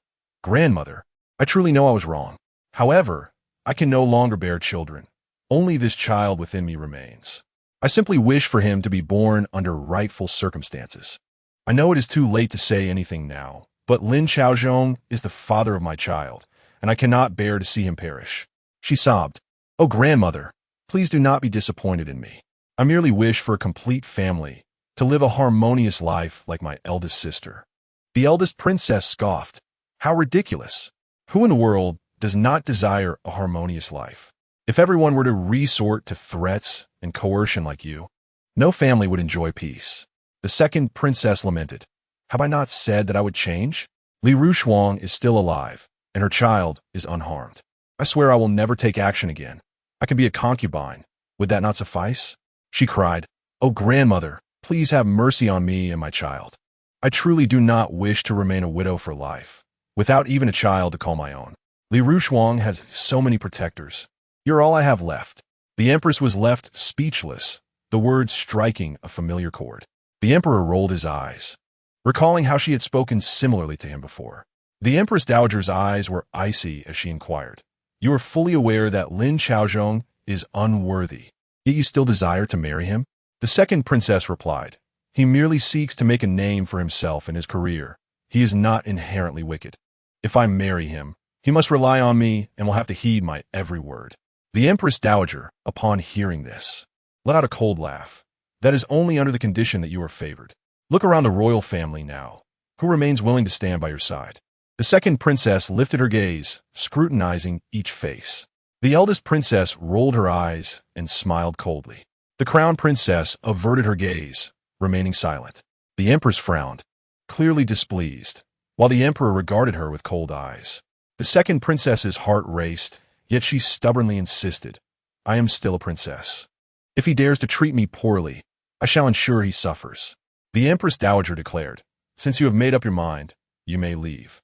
The second princess pleaded anxiously, Grandmother, do you still refuse to agree? I am willing to be a concubine. What more is there to hinder? She continued, If this drags on, my pregnancy will become evident, and it will be the royal family that loses face. The empress dowager's voice turned frigid. Are you threatening me? The second princess hurriedly prostrated herself. I would never dare. I shall take my leave. The empress dowager's expression remained cold as she waved her hand dismissively, no longer willing to look at her. The eldest princess, however, found amusement in the situation. Are you looking for the ninth prince? If you truly cared, you would know where he is. The second princess, confused, asked what? The empress dowager exhaled sharply, sinking into her soft chair. The emperor, feeling somewhat awkward, said, After granting Lin Chaozhong his death sentence, once Xuanyi gives birth, she will gradually forget. The empress dowager, displeased, asked, Is this truly what you believe? The emperor hesitated, wondering if his mother did not share the same sentiment. The empress dowager pushed him aside and turned to the empress, as the mother of the nation. What do you propose we do? Upon hearing this, the empress recalled how the empress dowager had defended her daughter upon her arrival.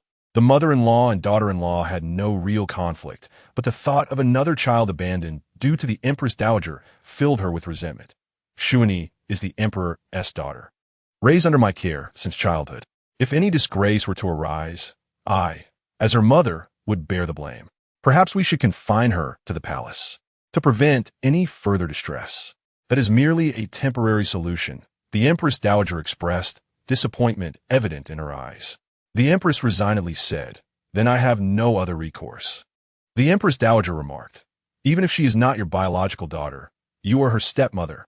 Why do you not dare to manage her? The eldest princess could not help but interject. Mother, even if you must consider father's reputation, there is no need to be so lenient. Xuanyi has become deluded, unable to distinguish right from wrong. The empress, feigning obstinacy, replied, Are we truly to execute her? She carries a child. How could I bring myself to do that? The emperor sighed. Blame me. I should never have allowed you to raise her. It was meant so that Chong Lu would have a companion. Yet has only elevated her status, making her oblivious to reality. He then turned to the empress dowager. Mother, I ask that you take charge of this matter. Yinfu, being naturally kind-hearted towards children, would find it difficult to be harsh. Chapter 94, Folk Remedies. Yinfu is the empress's maiden name.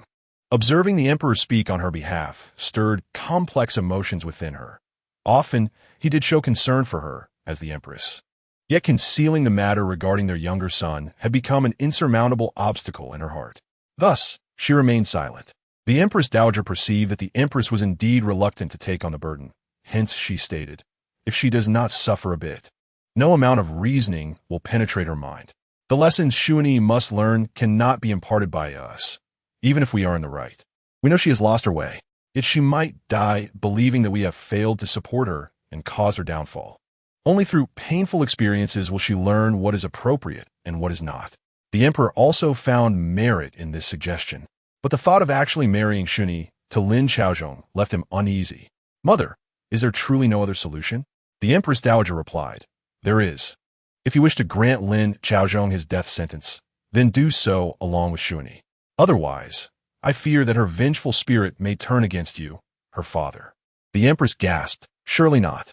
The Empress Dowager coldly laughed. Before your very eyes, she would dare to harm Chonglu.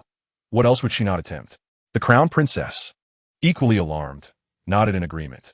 The Empress Dowager is right. Shuni's temperament must be tempered, or she will always perceive us as obstacles, indifferent to her plight. Conversely, she regards those who plot against her as allies, including Lin Xiaozhong. The Empress Dowager nodded in satisfaction. The Crown Princess speaks wisely. The eldest princess interjected, Grandmother, do not enable her. It is utterly repulsive. That scoundrel and that shameless woman make me feel nauseated. The Empress Dowager replied, this is not enabling. It is retribution. It is the punishment she deserves. You must endure, for despite her faults, she is still your father's blood. The eldest princess retorted coldly, were it not for that, I would have long since put an end to her. Being her sister truly brings misfortune. It is rather intriguing that even the emperor shares such sentiments. In the past, he perceived his second daughter as gentle and fragile, constantly in need of his protection.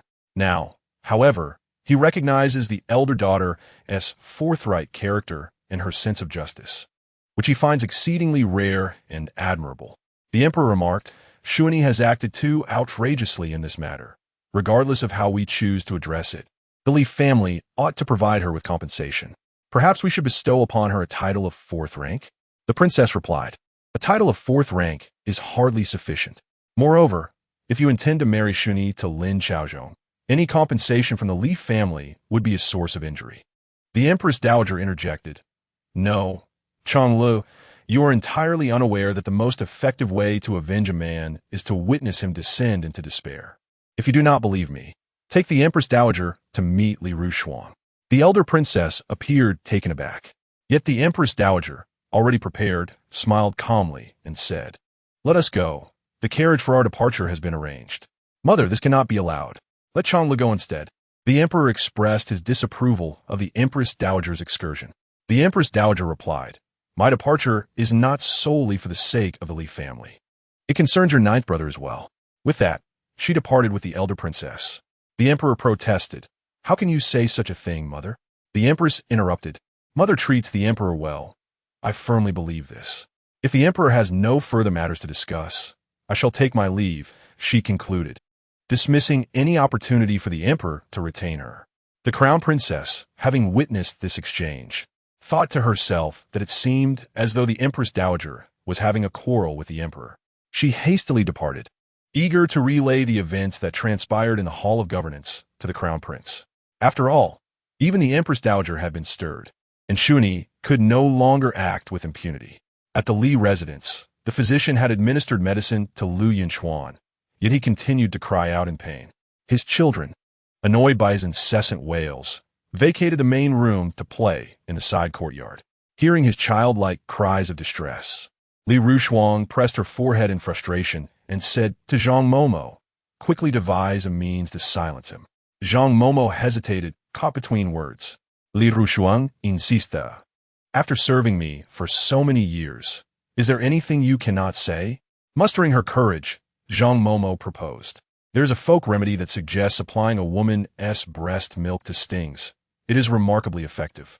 Li Rushuang's face flushed with embarrassment. But he is a man. Zhang Momo reassured her. It is merely for medicinal purposes. People consume deer placenta without concern for its origin. Besides, this bodyguard is a close friend of the prince. If we do not placate him, outsiders may assume we have beaten him. Upon hearing this, Li Rushuang's eyes flickered, and she resolutely replied, very well then. I shall express some, but you must discreetly apply it without mentioning breast milk. Zhang Momo laughed. Old servant is not so foolish. We shall say it is egg white, which serves a similar purpose. Li Rushuang pondered, then why not use egg white? She scrutinized Zhang Momo, feeling as though she were being deceived. Zhang Momo, feeling embarrassed under her gaze, hastily explained, I have tried egg white before, and he still cried out vehemently. After hearing this, Li Rushuang conceded, all right then. She retreated to the inner chamber to prepare, and soon Zhang Momo emerged, hastily carrying a small bowl of milky liquid, eager to find Lu Yinchuan. Guardian Lu, come quickly. This is a miraculous remedy prepared by the lady for you. Lu Yinchuan joyfully approached. Is it true? Zhang Momo affirmed, of course. Our lady does not deceive. Lu Yinchuan frowned. Shuang is the greatest liar. Zhang Momo's lips twitched, thinking, now you realize. She gently coaxed, do not always refer to her as Shuang. She is our lady, and you must call her lady. Lu Yinchuan cheerfully declared, she is my lady. I shall call her lady. Zhang Momo felt a wave of dizziness, quickly clarifying, no. She is not your lady in that sense. She is indeed your lady, but not in the manner you think. She is our mistress. Forget the term lady. Simply refer to her as mistress. Lu Yinchuan insisted, no, I shall call her lady. This is what she has prepared for me. I must apply it. Quickly apply it. Zhang Momo, realizing the implications of her teachings, felt a surge of anxiety as she began to apply the medicine to Lu Yinchuan. In chapter 95, she is my biological mother. The Empress Dowager inquired, are you implying that Li Rushuang is unaware that the bodyguard in her residence is your 9th royal uncle? This was indeed quite remarkable. The elder princess nodded, indeed. Moreover, they are old acquaintances. Is it not a curious coincidence? My aunt has mentioned that the 9th royal uncle is gradually regaining his memories, advising me to act with caution. Grandmother, do you truly intend to meet with the Li family? The Empress Dowager raised an eyebrow, glancing at Gong Momo beside her. You shall assist me in changing my attire. Gong Momo appeared astonished. The Empress Dowager, displeased, urged, hurry. Thus, when the elder princess reappeared before Li Rushuang, she was accompanied by a slightly plump, sharp-eyed, elderly woman. The elder princess awkwardly explained, this is Momo Lu from the Empress Dowager's court. She has come regarding the matter of the second princess. Li Rushuang promptly bowed and invited the elder princess and the so-called Momo Lu to take their seats. However, her keen eyes noticed that when the elder princess attempted to take a lower seat, she was pushed to a higher position by Momo Lu. This act caused Li Rushuang to momentarily pause. Then she observed Momo Lu's fingers, delicate, pale, and smooth. It was evident that she was well cared for. Although the Empress Dowager's attendants were accustomed to luxury, surely they must engage in some form of labor, no? Li Rushuang surmised that this woman might indeed be the Empress Dowager herself. Meanwhile, the Empress Dowager scrutinized Li Rushuang, finding her remarkably suitable for childbearing. While she was married to Manqing, who had only produced one child, Li Rushuang had already borne 3. Furthermore, upon discovering Lin Chaozhong's infidelity, she promptly moved out, displaying wisdom and decisiveness rather than submitting to adversity and endangering herself and her children. Just this quality alone distinguished her from many women. Mrs. Lin, the second princess, is resolutely determined to marry Lin Chaozhong. Though you are his original wife, she is a princess. How do you intend to accommodate her? Li Rushuang Rabia. My husband is fortunate to have garnered the affection of the second princess. As their husband and wife, I should support their union. However, if I were to treat the princess as a mere concubine, it would invite scandal. I am willing to seek a divorce, wishing them a harmonious partnership. The Empress Dowager remarked, you possess a clear perspective. Yet if you pursue a divorce, would that not confirm Lin Chaozhong's fickleness, abandoning his wife and children? This would significantly hinder his career prospects, and he may not agree. Li Rushuang smiled. My husband holds profound affection for the second princess. What is a mere career matter? Furthermore, who is the second princess to compromise her status by sharing a husband? I trust they have already made their choices. It is merely the case that you, Empress Dowager, have yet to publicly endorse their union, allowing me to remain in my position as Mrs. Lin for a bit longer. Of course, as a precaution, Mr. Lin can draft a dissolution letter.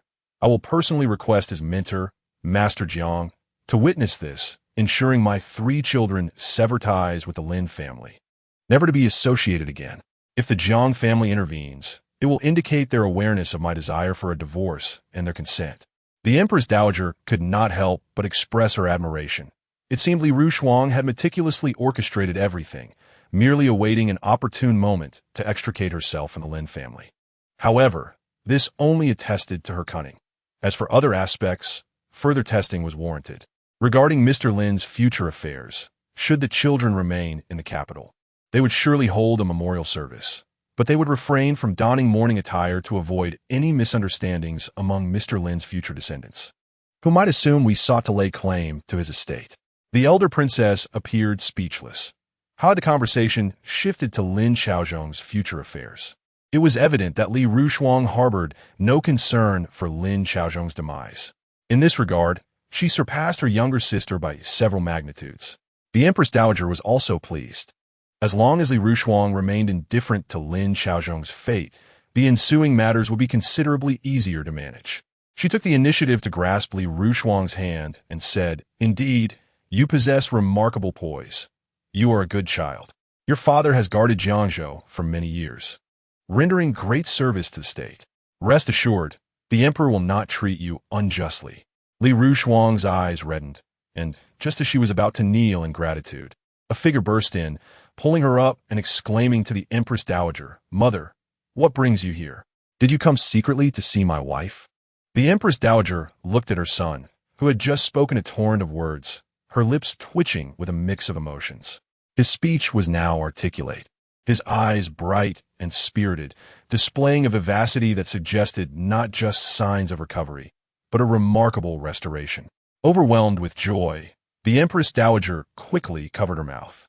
Li Rushuang, interpreting the Dowager's astonishment, urgently pulled Lu Yunchuan aside, saying, "Do not misunderstand, Your Highness. He does not mean to offend. He is a friend of Prince Ding, and due to injuries sustained on the battlefield, he is a bit disoriented. I shall have him leave at once. Quickly, go find Granny Zhang. Do not linger here."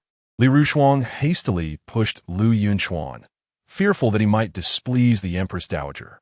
The Grand Princess, observing the scene, was momentarily stunned, initially fearing they had been exposed and pondering how to salvage the situation. Yet, it seemed there was no need for such measures, though she still worried about her grandmother's temper, saying, "It's quite all right."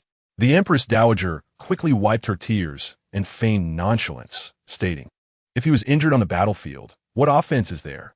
Moreover, he is a friend of Prince Ding. Come here, good child. Madam, I would never deceive you. Oh, I might deceive others, but not you."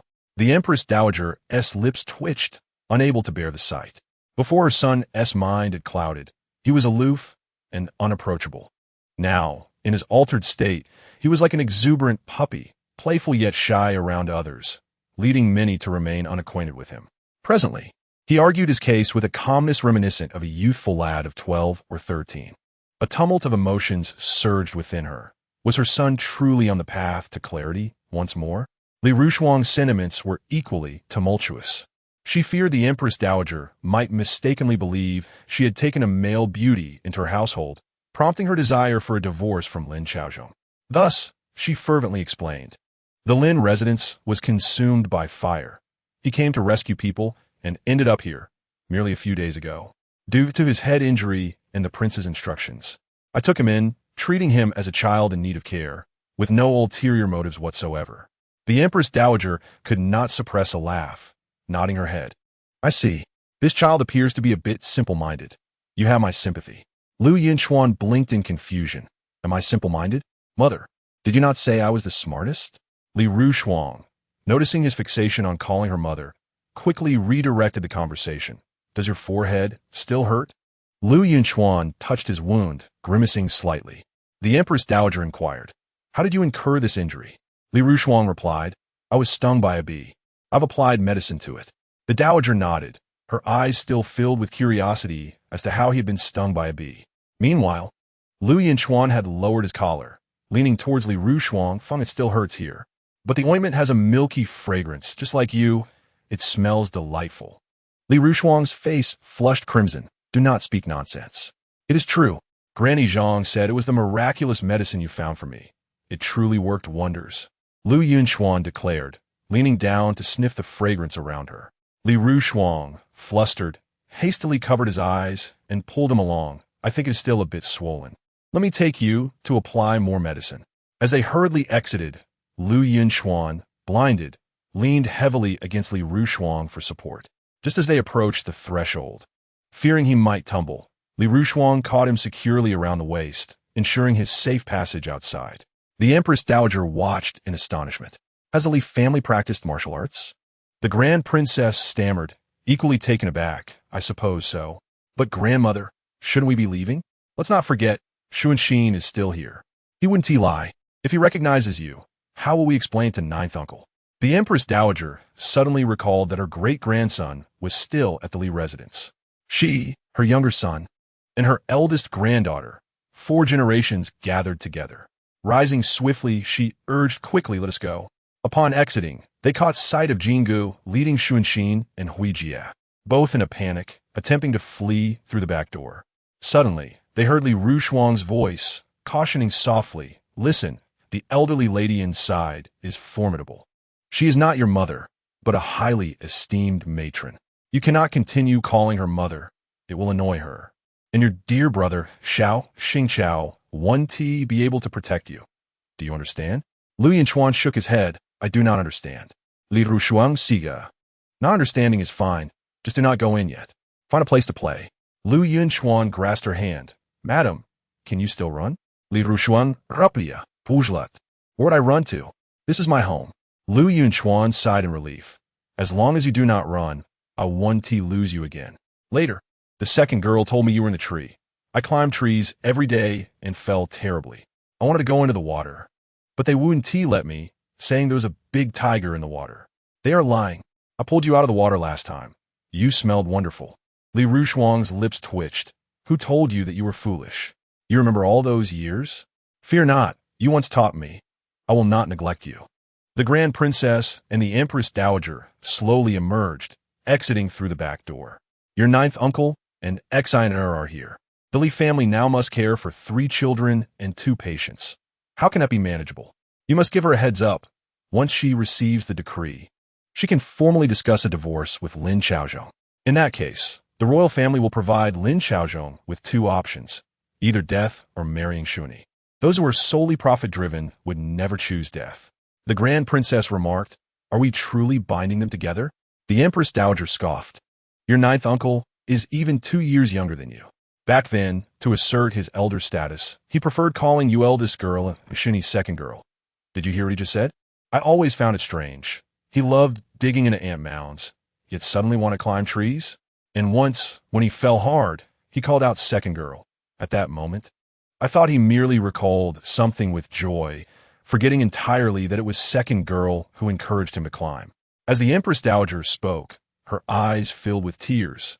Her son had guided Li Rushuang, and now she held onto those memories fondly. However, her son had always cherished Xuani, even providing her with considerable private resources. Yet Xuani's heart was cruel, showing no gratitude. Since she was a wolf raised in the fold, the royal family would not hesitate to abandon her. If Xuani wished to marry, let her marry. Li Rushuang had already agreed to divorce and depart the capital with the children. It was evident she had lost all hope in Lin Xiaozhong. Grant her a second-rank decree, and send someone to inform Lin Xiaozhong that if he does not marry Xuani, he shall await his demise. The emperor expressed surprise. Mother, is a second-rank decree not too high? The Empress Dowager, displeased, retorted, is it too high? The Li family cares for your ninth brother, your legitimate grandson, and even must facilitate your daughter's marriage while raising 3 children alone. If you do not grant her the rank of a second-rank lady, do you intend for her to live on scraps and simultaneously starve your ninth brother? The emperor replied, that would not be the case. Has mother discovered something? He cautiously inquired, scrutinizing the Empress Dowager. She, in response, sneered, what could I possibly discover? Later, when war broke out on the front lines, I immediately ordered him to assist Xingqiao without a second thought, contemplating the brother's side-by-side struggle. Perhaps it could relieve his troubled mind, or perhaps the emperor would notice and willingly grant them their desires. Yet, how could I have known that he would fight desperately only to end up like a fool? With the emperor marrying Manqing, all of you attended the joyous feast while I kept vigil over him the entire night, daring not to leave a single step, fearful that he might awaken and blame me for not making decisions on his behalf. Now, I realized that the one he cherished back then was someone else entirely. But so what? After enduring Lin Chaozhong's betrayal and bearing 3 children, would Li Rushuang still entertain romantic feelings? Given how my 9th brother is now, who would regard him as a normal man? All I wish is for Li Rushuang to expedite his recovery, after which I shall find peace in death. Upon finishing her words, the Empress Dowager could no longer contain her tears. Only in front of her eldest son could she truly reveal her vulnerability as a mother. Seeing her so heartbroken, the Emperor's eyes reddened as he quickly reassured her, "9th brother will surely recover. Mother, do not worry." He declared, "I shall issue an edict, appointing Li Rushuang as a second-rank noblewoman." The Empress Dowager continued, "You must also sever Lin Chaozhong's official career and cut off his salary, leaving her with merely a title for appearances. Otherwise, if she dares to bully Li Rushuang, all my efforts would be in vain." The Emperor promptly agreed, "Very well. I shall heed your counsel." As the Emperor observed the Empress Dowager's departing figure, he was momentarily taken aback. Had she not just been mourning? He had yet to offer any words of comfort, and now she was leaving? Chapter 97. Bringing Brother into the Spirit Spring. Space Sister. What must we do to obtain the Spirit Spring? Should I accompany you into the space? I can blindfold myself. Jingu instructed Hui Jie to divert Xiao Mei while he took Shun, Xian, and Xiaoman to bow repeatedly, displaying utmost sincerity. Xiaoman tightened her diaper, thinking, "Big brother, please don't let Zhao, Shun, Xian drink urine. I didn't enter the space last night. I drank Mother's milk, not from the Spirit Spring. Oh, I'm so worried. I must protect my diaper." Jin Ji's small face flushed red as he continued, "Rest assured, sister. Shun Xian has already improved significantly after drinking my blood. There's no need for him to drink, cough cough. Just be good, tell brother, and I will retrieve the Spirit Spring for Shun Xian." Zhao Shun Xian looked at the seemingly urgent Xiaoman, and then at his trusting brother, puzzled by their communication. Xiaoman was curious as well. "Brother, do you truly believe I am a fairy?" Jingu beamed with pride, "Of course. When Hui Jie was your age, she cried too. I held her little hand, and she cried, only eating and relieving herself endlessly. You are so good, you don't cry or fuss, and you share a secret understanding with brother. Fear not, I will protect you. No one else shall know this secret." Zhao Sun Xin Gao Det. There were exactly 2 of them, and he felt delighted. He was the second to learn that Xiaoman was a fairy. Xiaoman gazed thoughtfully at the 2 before her. "Brother, hold my little hand. Let me give it a try, if possible." She could also toss her brother into the Spirit Spring to clear his mind and prevent him from being foolish. She could accompany him. Xiaoman merely intended to assist her brother and Shun Xian with their ailments, and soon the air around them grew fresher. They had truly arrived. Upon opening his eyes, Jingu found the surroundings breathtaking. Flowers swayed, and the grass was lush. Butterflies danced gracefully, and the lotus blossoms were exquisite. The warm sun cast golden sparkles upon the pond, creating a scene of unparalleled beauty. The large koi in the pond swayed amidst the golden waters, and the lotus exuded a captivating fragrance. He was tempted to nibble on a petal. Zhao Shun Xian was equally astonished. He noticed a small dragon in the pond, identical to the one on his grandpa's chair, albeit a bit silly, staring at him motionless. "Sister, is this where the immortals reside? It's too beautiful." "Sort of," Xiaoman replied. Jingu looked at his sister, realizing she had grown considerably and could crawl on her own. Here, he heard not just her thoughts, but her voice. It was sweet and melodious. His sister, now plump and adorable, had eyes as clear as springs. He dared not linger too long and quickly bent down to scoop water. However, he saw Xiaoman burying her head in the pond, babbling. She could even speak underwater. Jingu glanced at the golden lotus shimmering in the pond and had a sudden revelation. His sister was the lotus fairy. Coughing, Xiaoman spluttered, pointing to the Spirit Spring. "Brother, you should wash your head too. It will make you smarter." Jingu patted his head, chuckling, "I'm already very clever." "Shun Xian, come wash too." Zhao Shun Xian obediently dove in, feeling the warmth envelop him. It was so comfortable. Before he could fully enjoy it, Jingu pulled him out. "Si Li Sun Xin, you were told to wash your head, not take a bath. Now you're completely soaked." Jingu sighed, wishing to swap his clothes with Shun Xian's. But to his surprise, Shun Xian's clothes dried instantly as his body absorbed the spirit spring, his face visibly plumping up, no longer gaunt. Jean Good joyfully tossed the wooden bucket aside. Wow, Shun Xian, you're better. You truly are. Fantastic. I told you my sister is a fairy. She would certainly cure you. What a pity the adults don't believe it. Zhao Shun Xian was astonished as he gazed at his hands, seemingly stronger than before. He wanted to jump back in, but Xiaoman grasped his foot, saying, "Don't jump. What if you gain more weight? The adults will start to suspect. This paradise isn't for everyone. If others find out and ruin it, I won't be able to protect you." Jingge quickly added, "Right? You're still a fairy, just beginning to take shape. You need to be nurtured well. Don't worry. I won't tell anyone about our spirit spring. When you grow up to be a true lotus fairy, you can protect the spirit spring and no one can bully you." Zhao Sun Xin Fomtili Apfim. I won't tell anyone either. Xiaoman felt reassured. After all, children's tales of fairies and monsters are rarely believed. However, if adults spoke of it, it would raise suspicion. Thus, it was best that fewer people knew about the spirit spring. Jean Gu poured the spirit spring into a large wooden bucket, excitedly saying, "Sister, I'll go in for a bit more." Xiaoman replied, "Not during the day. Wait until night. When mother falls asleep, you can sneak in and carry me. We'll fetch water in your room. Just in case, you should also get a fish tank to keep fish." So the servants unknowingly pour out the spirit spring water. Jean Gu eagerly nodded, "I'll take the water to cook." As he spoke, he hurriedly carried the water away. Seeing him struggle, Shun Xian rushed to help. The two little ones exited the room together. Xiaoman slowly turned over, hugging her little feet, which were round and delicate, resembling pink jade beads. Soaking in the spirit spring felt wonderful. If her brother's blood could save Zhao Shun Xian, then her blood must be even more precious. Oh dear, her brother was mistaken. She was a lotus fairy, but rather a little ginseng spirit, with treasures all over her body. Chapter 98. What else could be done? Just indulge her. Wow. Is this rice? Why does it smell so fragrant? The Grand Princess held the bowl, experiencing for the first time the rich, sweet aroma emanating from the rice.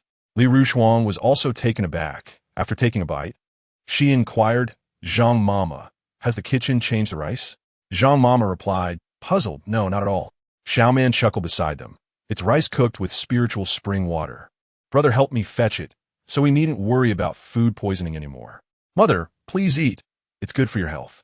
Li Rushuang glanced at her son, Jingge, who was swallowing hard at the sight of the rice. "Mother, may I eat now?" Yes, dig in." The Grand Princess could no longer contain herself. Li Rushuang smilat. "Go ahead, mother will have a taste as well." Xiaoman, with an air of pride, remarked, "It must be delicious. The spiritual spring has brought out all the fragrance in the rice. Just smelling it is delightful." When Huijia heard about the spiritual spring rice, her eyes lit up, and she began to eat heartily. Zhao Xuanxin, who had been fed by a wet nurse, suddenly wanted to eat by himself, and soon his bowl was empty. He asked for another serving. The Grand Princess laughed. "Oh dear, there's no trace of illness left." Li Rushuang replied, "We should invite the imperial physician tomorrow. Perhaps he's already well." The Grand Princess exclaimed, "Amit Ba, if that's the case, your home is truly blessed. I must visit more often." She then eagerly devoured her meal. Once finished, she requested more rice. Li Rushuang was astonished to realize that her son could enter her daughter's space. Holding her daughter, she wondered if she could enter as well. Not wanting to frighten the child, she decided against it, reassured by her own good health. Just after Li Rushuang finished a bowl of rice, she suddenly felt an overwhelming fullness in her bosom, stunned by the sensation. This was even more effective than pig trotter soup. Seeing her in a daze, the Grand Princess asked, "What's wrong?" Li Rushuang, blushing, held Xiaoman and said, "Your Highness, please eat slowly. I need to go feed Xiaoman." She hurried out, but the Grand Princess noticed how tightly her clothes were stretched. Could this rice have a lactation effect? The Grand Princess found it hard to believe and mused. If it could stimulate lactation, would it also enhance her figure? Her eyes sparkled with intrigue. Regardless, it was too delicious to resist, and she asked for 2 more bowls, leaving not a single grain behind. Manager Fong remarked, "Haven't we raised 2 guard dogs?"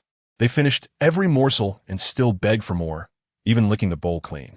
Li Rushuang's eyes brightened slightly as she asked, Did Jingu go to the kitchen? Perhaps he brought back some seasoning from the palace? Zhang Mama suddenly realized, yes, the young master went to fetch water from the kitchen. Goodness. If the secret recipe could be used to open a restaurant, wouldn't we make a fortune? Li Rushuang chided, don't be ridiculous. How could a palace recipe be used for profit? Zhang Mama quickly replied, understood. If any servants inquire, I will say it was specially requested for the Grand Princess. Li Rushuang nodded with satisfaction. That's it, just say that. With Zhang Mama's cover, the matter passed without issue. However, in just one night, the next morning, the servants arose early, each filled with vigor, having slept soundly without dreams. In the main chamber, Li Rushuang heard commotion and opened her eyes, instinctively thinking intruders had arrived. She focused her gaze to find her son entering, cradling a soft, milky bundle, none other than her Xiaoman. Startled, she felt as if her head might explode. But she heard Xiaoman's thoughts. Wow, I'm so sleepy exhausted. I accompanied brother to gather spiritual spring water. The kitchen's large vat is now full. Today, mother can also enjoy fragrant rice. Just thinking about it makes me happy. Mother, your little treasure has arrived. Quickly lull me to sleep. Yin Yi, fearing he might be caught, placed Xiaoman down. Alas, he was indeed a moment too late. Really too late. He felt a tug at the back of his neck, causing him to shiver. Mother, dear mother, I won't do it again, I promise. But there is still that large fish tank that needs filling, he thought, though he dare not speak the truth now. Li Rushuang inquired, when did you steal Xiaoman away last night? Are you scratching for trouble? Ying Yi cried, Val? Mother, I just took my sister for a tiny moment. I arrived at dawn. I promise I won't steal her again. I only did it while you were away. Li Rushuang was about to discipline Jingu when Xiaoman quickly interjected with her hands. Mother, brother is only thinking of your health. Please don't blame him. At worst, I'll ignore him once he fills the fish tank. Mother, Xiaoman pleaded, snuggling closer to Li Rushuang. Li Rushuang felt overwhelmed. And the fish tank? Are you planning to empty Xiaoman's space? Next time? You still want it next time? She delivered 2 swats to his backside. Jingu truly began to cry. He felt as if his mother had trained in iron palm techniques. How painful. Wah, I want to do it again. Please don't hit me. Upon hearing this, Li Rushuang finally relented. Jingu nodded through his tears, wiping them away. He knew that only he was aware of Xiaoman's spiritual spring.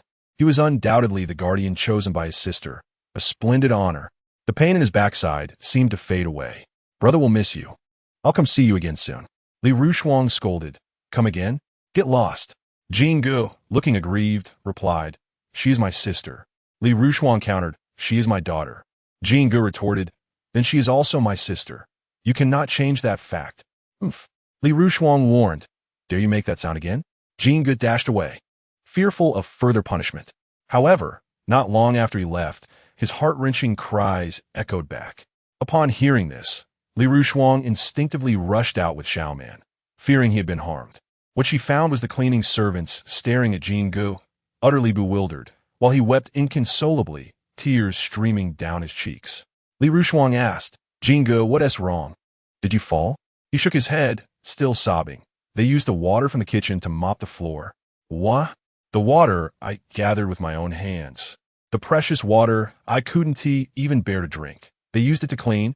Li Rushuang observed the servants trembling nearby, unsure how they had angered the young master. Their expressions tense as they looked to Li Rushuang for guidance. One of them hastily explained, Madam, that's not it. We've always used kitchen water to mop the floors. Isn't that normal? It's from the large vat. Xiaoman sighed, what extravagance. You're truly too wasteful. Brother worked all night to gather that spring water, and you used it to mop the floors. I told you it could only go in the fish tank, but brother wouldn't listen. Now look, all that effort wasted. Forget brother. It pains my heart too. Li Rushuang comprehended the situation and instructed the servants, since the water in that large vat was gathered by the young master. Do not use it to wash vegetables or mop the floor. It is only to be used for cooking and boiling. Though they were puzzled, the servants nodded in agreement. Li Rushuang added, to avoid his incessant crying, it's better to keep the peace this early in the morning. The servants understood that the young master was being unreasonable, and the lady did not wish to escalate matters, so they complied. What else could they do? They indulged him.